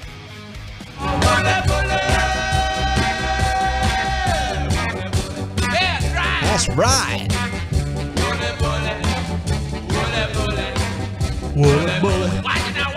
Watch me. All right. 877-881-1053 via the truckwreck.com text line. The Twolos as well. It's been a really good day getting to interact with some of our Twolo listeners via Twitch. Also, shout out to YouTube. I'd be with the tubers. I just don't have the login for YouTube. So I apologize for people that are chatting with us on YouTube, but I can only chat. I've heard from people that YouTube is really good. Is it? I'm sure it is. I'm sure it's fantastic. Yeah. So we appreciate people around the world have told me that. Go ahead and let us know what's your favorite football movie. Yesterday we lost a great in the Texas high school football world. Head coach Gary Gaines, formerly of the Odessa Permian Panthers, shout out Mojo, and he left Permian after the 1989 season, returned to the school in 2009 for the final stop of his coaching career, which spanned over 30 years at the high school and college levels. The AP noted that the Texas native, and of course Friday Night Lights, the book, is based on him and that Odessa Permian high school team that ended up losing to Dallas Carter in what was really the state semifinal, but they made it in the film, the state championship game, and it wasn't even in Houston. It was actually at DKR in Austin, Texas, but it was a fantastic Permian team. He did win state championships there, and he passed away yesterday at the age of 73. But Billy Bob Thornton ended up playing the role of Coach Gary Gaines in the 2004 adaptation of the book Friday Night Lights. Then, of course, we had the 5-season-long television series Friday Night Lights, which I thought was also very, very good. I don't know if you guys ended up watching. Didn't see the TV show. No. The Dylan Panthers. Not one episode. No? No. You guys should check it out. It is one that, like, I feel like I'm in the minority on. Like, everybody seems like watched that show, and everybody seemed to have loved it. Like, that was a pretty popular show for quite some time. I loved the movie. I've seen the movie countless times. I thought Billy Bob Thornton was outstanding. The soundtrack, in that movie. so good. And Wolchuk and I actually the other day, we had a Tolo came up to us at the fantasy football Miller Lite event where we were hanging with DeMarcus Ware, and he was wearing a Boobie Miles number 45 Permian Panther jersey, and it was kind of awesome. You want to win? Put Boobie in. Dang right. Heck yes. But it made me, all right, in honor of Coach Gary Gaines, what's the best football movie? Hey, you mentioned Carter, that Carter movie about Carter High School. Oh, that's a good one, too. It's actually a really good movie. It is. Yeah, and it is. the 30 for 30 they did on Carter is also fantastic. It doesn't make Plano, the Plano Independent School District, where I grew up, look very good. They were definitely not wanting them Carter boys. Plano stand up. Yeah, they were not wanting Carter to be winning state championships. Plano and Plano East were like, no, bleep them guys. We do not want them winning. But yes, those are fantastic. The 30 for 30, if you haven't seen it, what Carter lost, you absolutely should. And we have a lot of texts coming in about what their favorite football movie is. Do you guys have one? Like, if you had to go home right now, I'm like, you guys have to watch a football movie tonight. Do you have a go-to that's your favorite? Man, honestly, it might be The Longest Yard for me, the Adam Sandler version. Okay, the new one. The new one? The Burt Not the 1974 one? Not the 74 one. Though I haven't seen the 74 one, so maybe that one's even better. I thought you were a Gridiron Gang. Oh, I love Gridiron Gang. Yeah, I mean, there's so many good football movies. It would be tough for me to just choose one. The Longest Yard to me still holds up and is hilarious. Gridiron Gang would be another awesome one I'd like to watch. Friday Night Lights, I would be down So for. good. Remember the Titans, of course, is legendary. Little Giants. I went over to my cousin's place the other day, and his kids were watching the Little Giants. Yeah. Outstanding. There's a lot of good ones, man. Necessary Roughness. You guys ever seen Necessary Roughness? I have. Has Sinbad in it. Yeah, Sinbad and like Kathy Ireland was a kicker, right? Yeah. The one I think so. Yeah, the one football There's movie. another one, too, that's just like it, too, is Goldie Hawn coaching. Is that I bet that's awesome. Oh my gosh, I know. Man, I know Would which you movie you're say talking Varsity about. Blues? It's not Varsity Blues. I know which movie you're talking about. And somebody told me I need to go watch that. But the movie that got away from me that I've never seen but I want to watch is North Dallas 40. That's I was going to mention. I'm so crusty. I was going to mention all these from the movies. Brian's song is another one. There you go. Wildcats. Yeah. Yes. Football. That's Football. it. Yeah, that's it.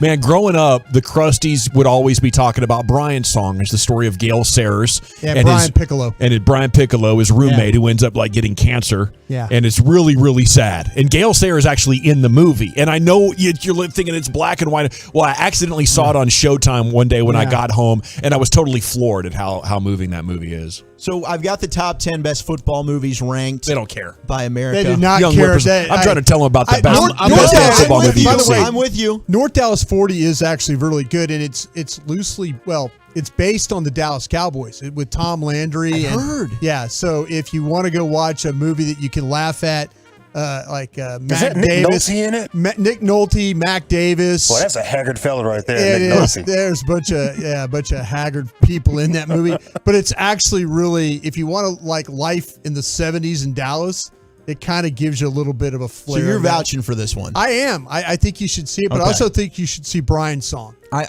Brian's song I think I did see once, and it's just a tearjerker. Man. The late It great is. James It's sad, Caan. yeah. You will It's cry art. every time. Yeah. We'll get to Brian's song. You don't here. want to overlook radio, and you don't. Radio's good. Yeah. Radio's good. You also don't want to overlook Ace Ventura: Pet Detective there with the laces out, Dan Angle. yeah. I thought That would yeah. count. You're right. You're right. That would count. So some Draft of the day. honorable mentions we have. Draft Day. Yeah. You know what? Gosh, that movie was so cheesy. Draft Day is an honorable mention on here. By the Oh, way. is it? I Vontae Oh, Mack, man. no matter what. I hated that movie. But Kevin yeah, Vontae Costner Mack, is no so matter- realistic. Also an honorable mention, and this was always on anytime I went to a Care Now. The Game Plan. Oh, the Game Plan with Dwayne The Rock. Johnson. Yes. Always on anytime I went to a Care Now. I don't know why. It was like playing on a loop. I actually liked that movie when Not whenever bad. I was Did you see younger. all the right moves? If you, I've never seen that movie. I have Tom not seen Cruise, it. 1983. No, I've not seen it. But The Rock has physically changed. Like, we thought The Rock was a monster in that movie, and then when you look at him now compared to how he was in that movie, like, he has grown. Like, the steroids have really worked over the last decade His or so. head is much Allegedly. bigger. Everything, yeah, the alleged Both of them. steroids. Gosh, he is so much bigger. Like, in his wrestling days, I remember as a kid thinking, "Gosh, The Rock! Like, how do you get any bigger?" And when you do a side by side of The Rock today versus like 15, 20 years ago, The Rock, he is way more of a physical monster. Go all the way back to now. when he played for Miami and look at him on the sidelines. He looks ridiculously chubby. I say that respectfully to anybody that's chubby out there. Oh, it's A little bit fine. bloated. Lucius He- looked right I in it. would. I mean, don't do that. I'm just saying I wouldn't be afraid to leave the Rock around that chubby. I mean, my girl around that chubby dude back then. Now it's different. You coming with me? I'm grabbing the hands. Come on, girl. Those guys are living at Facts. home. No, and I'm going to the slinging it, bathroom. man. You coming with me? You gonna wait by the side of the bathroom? We're getting a lot of love for the replacements. The replacements are A excellent. lot Dude, of love. so Yeah. good, and it man. is good. And Keanu Reeves is The fantastic. kicker's ripping heaters while Yeah. he's kicking. Yeah. He's, yes. The Last Boy Scout is getting some love by the Twolos and on the text line. Jerry Maguire? Jerry Maguire. I love that certainly. Heck movie. yeah, bro. What are you talking about? Renee Zellweger was a Zellweger. She was a fox. Glad you've been eating lemons. Did I say her name weird? I know, it sounded funny. Zellweger. Number 10 on the top 10 best football movies of all time, any given Sunday. Yeah. Filmed, Fighting for inches. You gotta cry with your That's Pacino, fingernails for that inch. Yeah, that's Pacino. He doesn't seem like a football You coach. do what you're effing told. Steaming Willie Cap sucked as a backup quarterback. Let's be honest. He did. Cap was hating too. Cap's wife was hating. Cap was hating. Money grubbing You know, B. Oh my God! She was a money grubber. She was a money grubbing. Cap wants to be a good teammate. Yeah. Wife is not letting him be a good teammate. And I think we all wanted to hate bleep Cameron Cap, Diaz. I'm in that leaving movie. you because you're a for loser. sure. Oh yeah. Still do. Number Dude, 9. Willie Beeman might be my favorite fictional football player of all time. Yeah, and he's probably his own too. I think Jamie Foxx Yeah. loves him some Willie Beeman. He still calls himself Willie Beeman He does. sometimes. Number 9 is Varsity Blues. Yeah. James Vanderbeek. Good show. Oh, the whipped cream. Yeah. So hot. Allie Larder. Number What 8, are you doing? The Longest Yard. The OG though with Burt Reynolds. Oh, there comes you in at go. number There you 8. go. 1974. Yeah. Number 7, often forgotten, but very good film. We Are Marshall. Oh yeah, that is very sad. And a great story. I mean, the story. I mean, it's not a great story. It's not a tragic great story. Yeah. But the way that they're able to put that thing back to, and I loved West Virginia helping out Marshall as well. Sure. It's like everyone comes together, the rivalry there, but we're doing it for a bigger purpose. Number 6, I hate that this is in the top 10. I'd wish I could remove it, but it also is kind of a cool story. I just hate the team that he played for, Invincible. Oh, Vince Papale, yeah. What's that? Papale. What's that one? Bleeping Mark Wahlberg. He's like The kicker? Is he He's tried the out bar to worker he's a guy. scrub. Wide receiver for the Eagles. He tried out, right? He tried out. He used to play in the parking They were lot. so damn bad they had to get some guy to walk on for their NFL football team. Dick Vermeil. Yeah, Dick Vermeil was crying when he made the team, and he's an emotional He never guy. stopped crying. Never does. Never did. Number 5 is the Water Boy. There you go. It's a good one. Bobby Boucher. My mama says football's the devil. Number 4, the Replacements. Yes. Yeah. Gene Hackman, Orlando Jones. Every guy gets a cheerleader, right? Yeah, God, that cheerleader's smoking hot too. Who is that cheerleader actress? I don't know. I don't know what happened to her, but we need to find out. We need to get her on the show. I don't think I've seen the Replacements. Maybe she didn't age well. Dude, you need to see the Replacements. Okay. If That's you a good haven't, one. we should have a watch party. I'm in. Number 3, I still think this is the most overrated film of all time. Damn. Whoa. Oh, Rudy. It's Rudy. Hating. Yeah. There's people that Yeah, that's some hating right It's there. good. bro. There's some But it's- people at Notre Dame that I know that played in that era, and they're like, this guy's a tool. It's so overrated. He just hung out on the team. It's too damn long. They hating. Yeah. Rudy, get out of here. Yeah. It's not even Sean Astin's best movie. What movie is? 50 First Dates. Amen. Wait, really? We agree on this? You can see his nipples through his shirt. Yeah, he's got his list like that he's doing dealing steroids. with. He's always clenching his. This guy was glutes. actually in another movie? What? Yeah. He was in the Goonies is actually his best movie. Let's be honest. Come on. Yeah, he killed the 80s. Yeah. He's also in Stranger Things. He was in Stranger Things. He got killed and eaten alive. Spoiler alert. Spoiler, damn. That happened back in season 2. If you're not caught up, come on. That was about 4 years ago. Read a bleeping book for once. Wow. Number 2 on the top 10 best football movies, we got Friday Night Lights. Wow. Good deal. But number 1, and if this isn't number 1, it's a bad list. Make them remember. The night they played the Titans. Forever. Remember the Titans. That's crazy. Comes in at number 1. That's crazy. I thought the program would be on this list somewhere. The program was an honorable mention. Okay. It was in the teens. It just missed out on the top 10. Okay. That boy Latimer started defense. The blind side Seat also. at the table. Yeah. Did he James broke the Caan. window? Halle Berry. Oh, a young Halle Berry too. Halle in the Berry's in that program. movie? Yes, she is. Okay, so that's going on the list as well as Brian's song, Dawson. I will Yeah. add that to There my you go. my football watching list. You know, confession, between Friday Night Lights, Remember the Titans, and Varsity Blues, like before this segment, I was not sure I could know which one was which. They all kind of blend together in my mind. Yeah. Now, I can remember Varsity Blues, I think, because of the big guy. You know, Okay. the big For funny sure. guy. Sure. You know, but that's the only thing that I really know of. The storyline seems similar, right?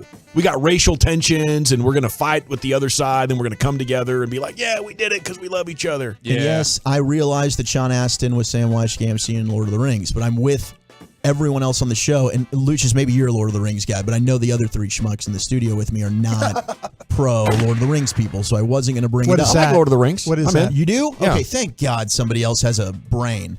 What? But Lord of the Rings is fantastic. What did you just do? Wow. It's We just fantastic. crapped on our hate on like dragons and wizardry yeah. and ogres. Return of the and King like, only clean swept its year at the all sorts of Oscars. deals. I mean, it's not like those movies aren't incredible, but yes, he was fantastic in Lord of the Rings. You guys are all right that are texting in.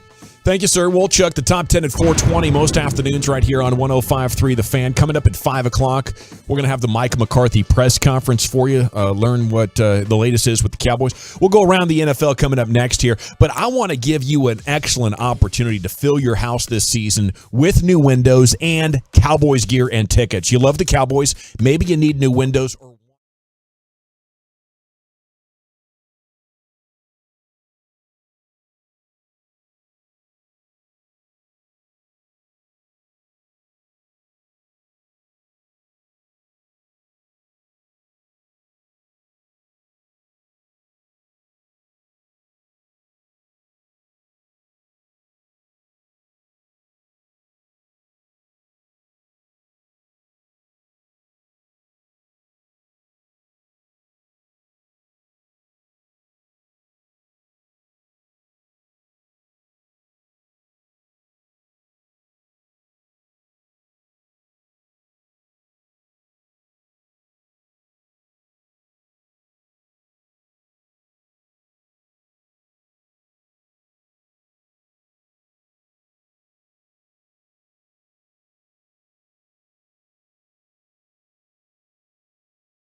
for them to get you that dream truck, car, or SUV. And don't forget, the Platinum Promise is always there for you, and you won't be disappointed. Visit PlatinumChevyTexas.com and drive a little further to save a lot more. Chevrolet, find new roads. The upcoming segment of the G-Bag Nation is brought to you by Baker Brothers. Need to upgrade your electrical panel? Get a free estimate from Baker Brothers Plumbing, Air, and Electric today. Call 214-342-1171.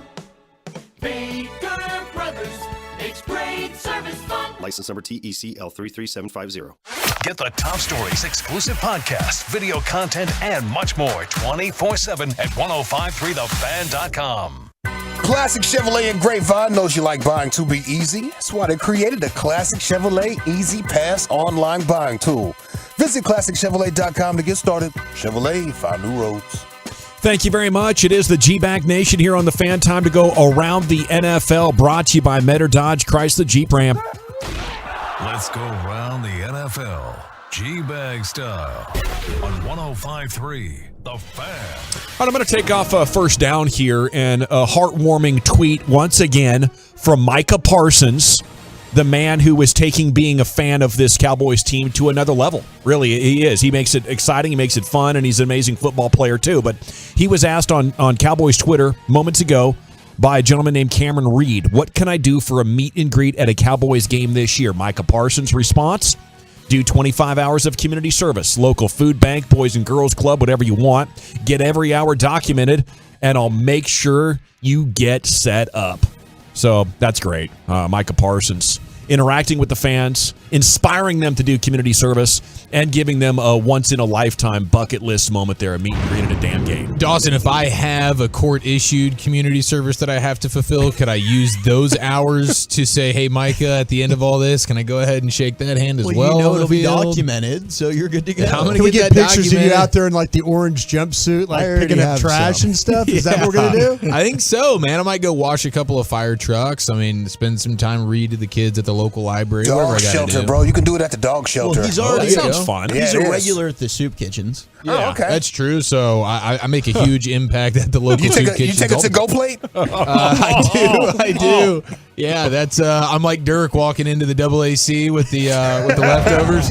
That's me walking out of that soup kitchen, man. Yes. Well, speaking from a personal experience when it comes to the community service, I can tell you, I think you could pull that off. I think you could if it was court ordered. Yeah. You know, have them sign a different document before you go home. Perfect. Here's Wolchuk with second down. So we've got a lovely back and forth between two former LSU Tigers. Go Tigers. Go Tigers. Go Tigers. It's Justin Jefferson and his old teammate Jamar Chase. They are going back and forth about who's the better receiver. So Tiger on Tiger crime? Yeah, one was on the All Things Covered podcast with Patrick Peterson and Brian McFadden, and I think it was Jamar Chase. And Peterson's an LSU guy, too. Yes, we will hear his comments first in regards to who's the better receiver, and then Justin Jefferson was on with the NFL Network, and they were asked, being messy. Yeah, they asked him about what his former teammate at LSU said, and well, here's the audio.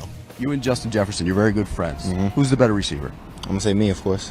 What would he say? Him, but he know that's not true. Why are you better? He stole all my moves, and now he went first in the league, and it looked like his moves. So he copies your stuff. Oh, he's going to love hearing that, isn't he? Yeah, he is going to hate it. He's going to hate it. He's going to call me later. What do you think about that? Jamar, no, I ain't stealing the moves from him. I mean, you can cut on the film. We don't play nothing alike. He's more of a physical, deep threat type of receiver. I'm more of a shifty. I mean, I can do both. I can do, I'm more versatile. I can do mostly slide, mostly outside. I can do whatever you want. So I don't think our game is similar at all. But, I mean, if he feels that I stole the moves from him, and, I'm going to let him keep thinking that. Fun little rivalry there between two friends. Yeah, that's good journalism right there. Getting the audio together, matching them up. Good stuff. Around the NFL, brought to you by Metter Dodge Chrysler Jeep Ram. Who wants third down? Brian, you look ready. I'll take it. How about that cornerback for the Chargers, J.C. Jackson? He was one of the prized offseason acquisitions for the Chargers. He's going to miss 2 to 4 weeks after undergoing surgery on his ankle. The team announced this today. Jackson hadn't played a snap in the preseason. He's missed Monday's practice for undisclosed reasons. Tuesday's news gave you a little clarity. So it sounds like that he's going to be out at least until week 3. And the Chargers open their season with the Las Vegas Raiders in week 1. So, it'd be a little tough for the Chargers. They went out and spent a lot of money, like we talked about, to try and get them a little help. And now one of those prized possessions there, that J.C. Jackson, not going to be available until week 3. Yeah, that's tough. I guess it could be worse, but 2 to 4 weeks, that's no fun at all.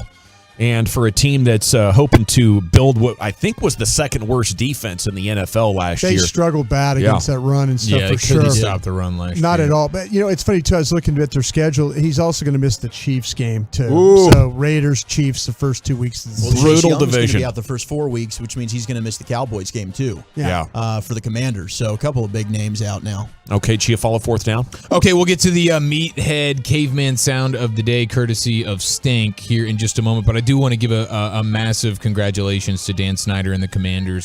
Their stadium, FedEx Field, has been ranked the worst stadium in the league, and it also actually has the single most expensive standard beer as well, coming in at $14. So the USA Today ranked the worst stadiums in the sport. FedEx Field, known for sort of like pooping on the fans in there. They have sewage issues all over the place. Didn't they have a situation where the wall fell down too? Jalen Hurts out there. Sort of collapsing on itself. Like Jalen was standing there and got hit with the fans falling over the sides. Yeah. It's caving in, and it's crapping on the fans. It's not that old either.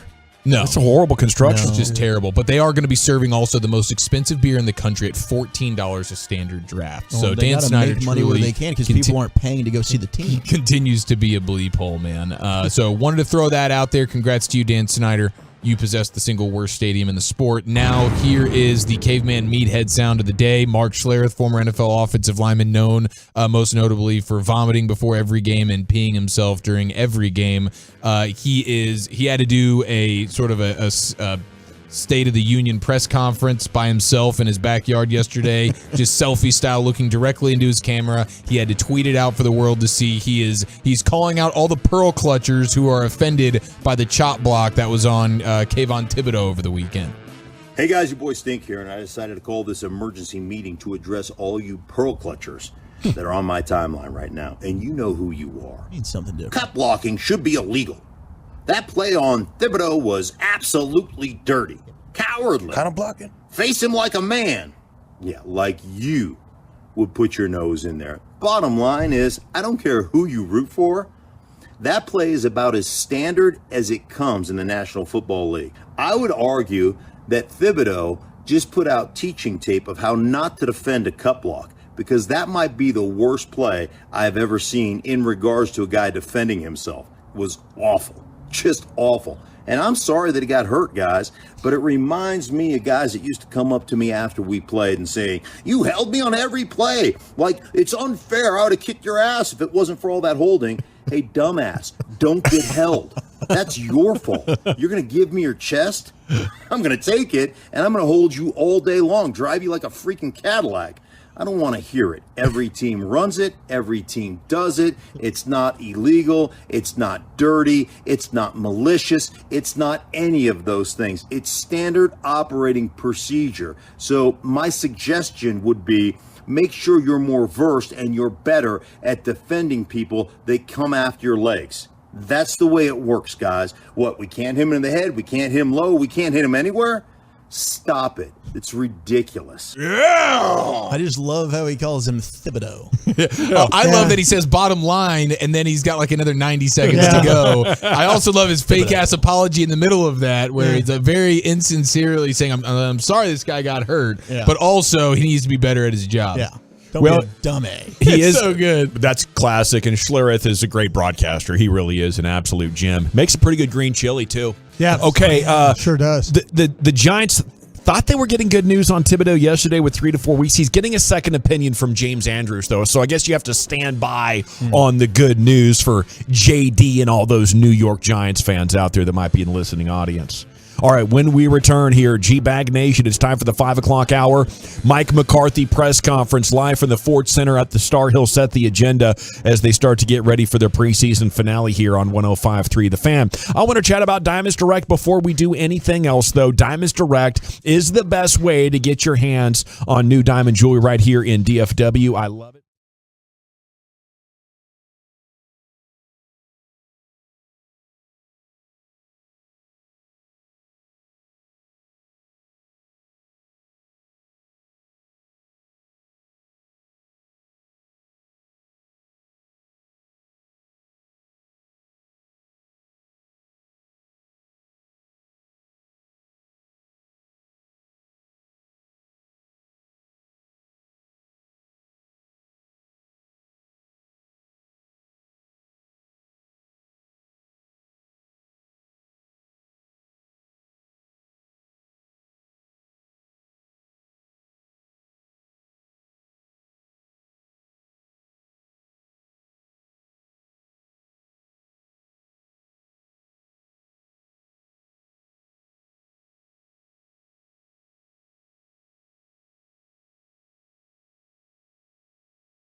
On 105.3 The Fan. It is hour number 4 of the G-Bag Nation on 105.3 The Fan. We are standing by now for the Mike McCarthy press conference here on your home of the Cowboys, 105.3 The Fan. He'll talk about the big stuff we have going on here with the Cowboys. What I'm most curious about right now is if they're actually going to put the rookie Tyler Smith in a position to start building some continuity as we head for Tampa. There's one preseason game to go. I imagine no starters are playing.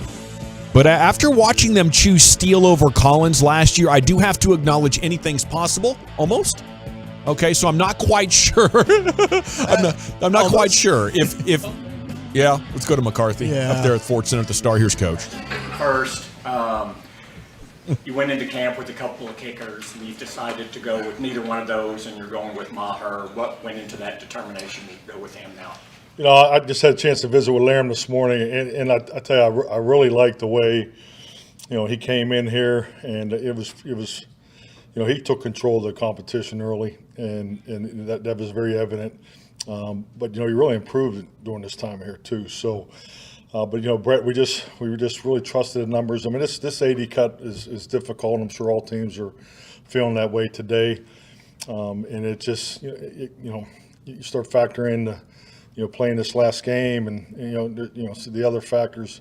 So we just felt Brett was in front, and we wanted to give him this opportunity to be the kicker, to be the guy, in preseason 3. So, but Laram, definitely gave him a run, and I thought he did an excellent job in his time here. And the follow-up on that is, will you still be watching the waiver wire pretty closely here going into the regular season at kicker, or have you seen enough from Maher where you feel good about that? I think that's really up to the players, and not just single out, Brett. It's just like anything. Our personnel department's watching all those teams and so forth. But we had a chance to work out Brett last year and Laram, if you remember the contest, and I think he is. He's just the way he's striking the ball. I've just been so impressed with him since starting with the workout too. So, and if you look at his kickoffs, it's something was probably the difference between both him and Laram. That we gave him the nod too. So, and that's part of the reason why we tried to create an opportunity for the long field goal.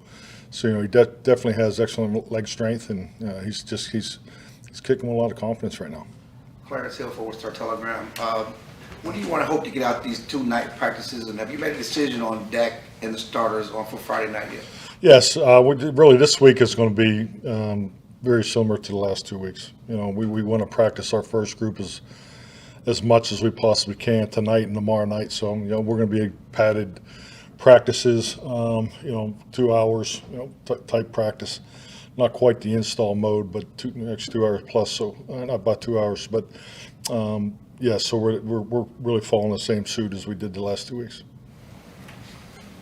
So that means the mainly reserves in the third game as far as the we're going to work our ones as much as possible these next 2 days, and just like I did. I mean, and then how we come out of these 2 practices will determine. So if we can get the ones enough work and everything goes the way I anticipated, then we will play the third game like we did the first 2 games.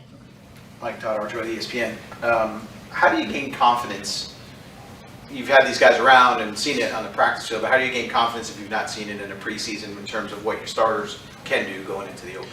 Well, let's be honest. I mean, it's not cut and dry. I mean, because when you do play preseason games, what's the opponent doing too? So I mean, you could pick apart whether you play your ones in preseason or not. That's the beauty of statistics. I mean, it depends on what story you're trying to write. Usually you can lean in one way or the other.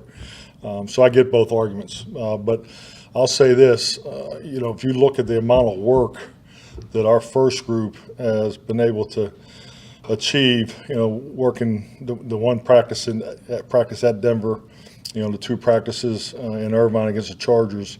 So for the volume of that quality of work, the competitiveness, where you truly have ones versus ones, which is not always the case in these preseason games, because you don't have control of how the other guy's playing too. I feel very good about our plan and the execution of our plan. Obviously you lower the risk of not playing certain guys in the game. That's part of the formula of doing it this way. But what I really like is the quality of work of the ones versus the ones.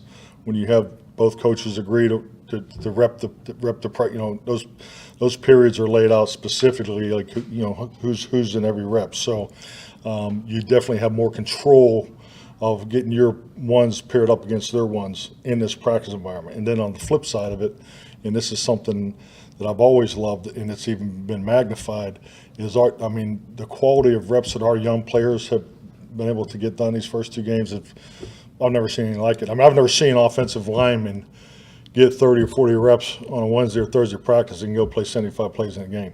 So our younger players have benefited from this format more than our veterans, and I wasn't totally on top of that because I didn't expect our young guys to take as many reps on the practices, but that's just kind of the way it worked out. So this has been very good for us. So I feel very good about our readiness at this point of training camp. When you were laying out your training camp plan back in June or whenever you did it, was it with the idea of not playing your starters at all, or did you kind of thought, okay, well, I want to get them somewhere? Oh, definitely. I mean, that was at the forefront of the conversation with both clubs that we work with.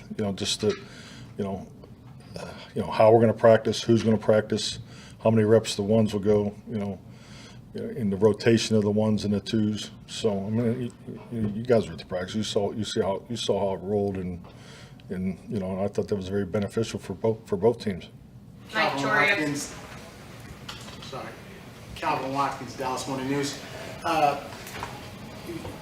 Along those lines, your younger receivers have done a lot of work. How have they benefited from obviously getting a lot of time with Dak and Cooper and those guys? Yeah, definitely. I mean, both CD and Noah, so we're down, and so it's been great for those young guys to get reps with Dak. So, and just like anything, it helps them not only grow as far as being with the starting quarterback, but also it helps them get prepared to play in those games too, because it's all about the speed of the game, and when the game slows down for these young guys, that's when that's a huge threshold to get over. And some guys get there a little quicker than others, and but right now it's kind of going fast for some guys, and but I think our young guys have done a nice job.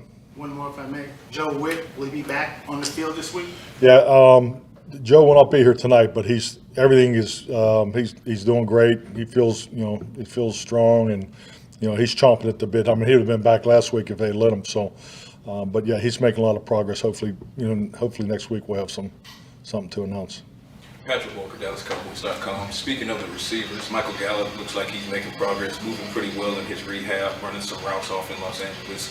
If you had to guess based on his progress, do you think that there's at least a shot he comes back maybe late September? Yeah, I mean, definitely. I mean, it's just you know how this fourth quarter goes in the rehabs. But all I can tell you is, when we have the meeting every morning, Britt Brown is obviously running the rehab, and he feels really good about Michael's progress as far as his timeline and so forth. He hasn't had any setbacks, and I hope we will continue to be blessed, with that process. So, but he's doing really well. Mike Torrielson with USA Today. You've talked about how you want players to do at least 2 things for you on a roster. When you see a guy like Vontae Turpin have the special team success he had last weekend, how does that impact what the philosophy is for him on offense? Well, I think you'll see how he'll be repped tonight and tomorrow, and then you'll see how he plays Friday night. So, yeah, he's gonna be given some more opportunities in the receiver rotation. I think, he has shown great patience, confidence, in the return game. So I feel very good about where he is right now there. But I think you'll see him get some more opportunities as a receiver. Skyler Dixon with the AP. It seems like you weren't 100% sure how the joint practices versus preseason thing would play out. Exceed your expectations the way it worked? How would you look at it now that you're through those? Well, I think it's like anything. I mean, we all have a hell of a plan when you put it to paper. So, I mean, I've always liked the way it looked on paper, but until you go through it. And once again, I've never done a joint practice as a head coach. I've been there as an assistant coach. And, and frankly, the memories I have about joint practices were the fights, and that's not really – I mean, for us to travel as much as we did, To be in Denver for 3 nights and to be in Irvine, California for 4 nights, we weren't really interested in that. So, but the quality of work was very high, and to get the quality of work in back-to-back days in Irvine, I was very, very pleased with that. In determining on the starters and playing preseason games, how do you weigh the level of execution and the work they've gotten versus the overall health versus the fact this core has kind of been together for a while as far as being comfortable making that decision to potentially hold them out? Well, I think it's no different than, the way I do my job. I'm sure it's similar how you do your job. At some point, you got to lay out the priorities, and health is the number one priority, and it always has to be. And I think all coaches are guilty of pushing the envelope some, because I know the thing that I've always find very challenging as a head coach. When you sit there and we pay so much attention to the GPS, for trying to battle this fatigue injury, that everybody goes through, coming, the ramp up part of it. So I mean, just all the science behind that. But at the end of the day, the question I always ask every strength coach that's ever worked for me is where is the stress for the mental and emotional challenge? So where is that coming? And that's why I think you see, I thought we did a lot last year, but we even exceeded it this year. That's why we do so much competitive situational work against each other, because we're trying to create that game-like situation. And and we have a very, very competitive football team. So and the defense is a tad ahead of the offense in that area right now. So I trust our practice environment. I mean, in hindsight,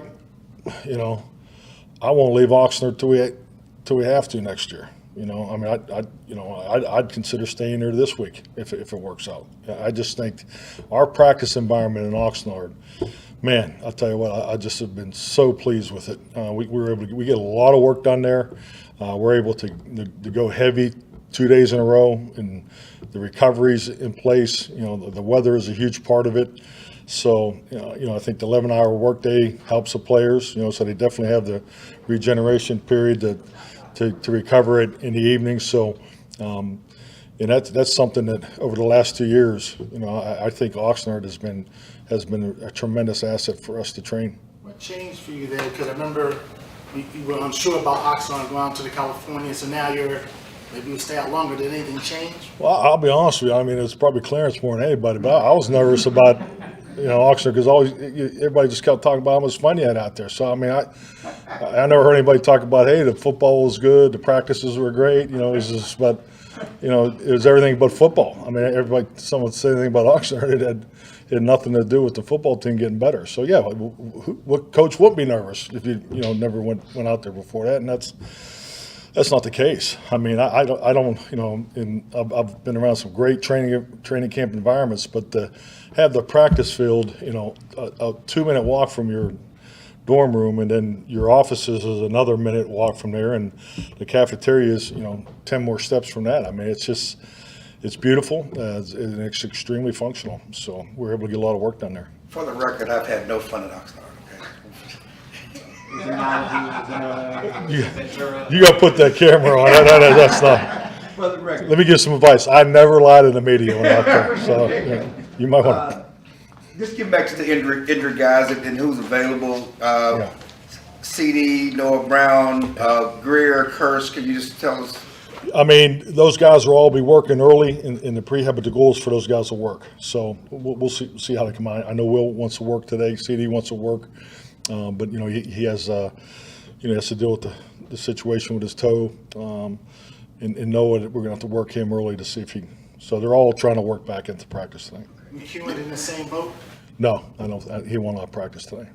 So he's in a rehab, but if he makes it, then that's it was an if this morning. So maybe. I mean, anybody else come out of the game with injuries or no?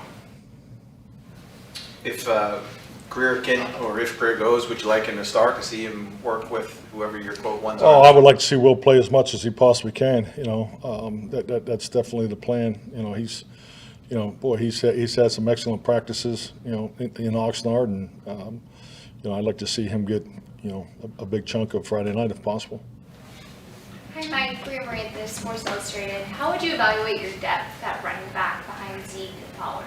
Oh, I think we got excellent depth. I mean, I think, if you look at Rico's, from preseason 1 to preseason 2, I thought they played extremely well against the Chargers. And he looks like he's back, coming off of that season-ending injury from last year. And I love our two young guys. I think our two young guys has run as well as any two running backs I've ever had. So I really like a running back room. Got some tough decisions to make there. Oh, yeah, we got big-time tough decisions.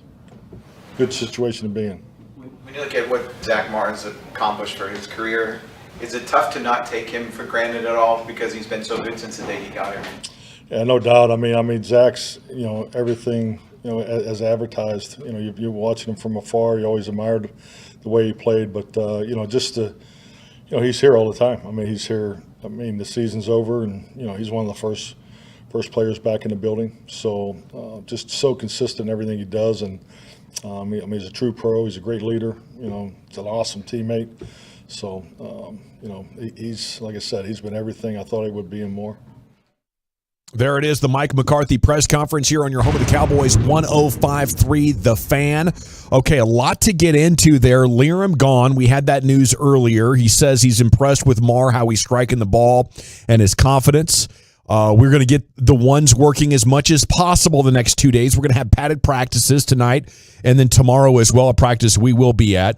And then we learned that Michael Gallup's knee is doing well in his rehab and has not had any setbacks, but it's still too early to determine when exactly he'll be able to return. I mean, we're coming up on, just 20 days or so till the opener. If they don't have a great idea now, I'm starting to wonder when he is going to be back, Brian. I was given a day of August 30th, and that's the final cut down day. That will be the day that they determine whether that he will either be on the active roster or that he will go on PUP and miss the 4 games. So that's the day they've circled. That's the day that Britt Brown and those guys are shooting for, and hopefully he can get there where he's far enough along that he doesn't have to go on the PUP list. All righty, good stuff. Let's hit the expressway. 35 minutes of uninterrupted sports content. Bobby Belt, LA Live. It's all on deck next here on 105.3 The Fan. I want to talk about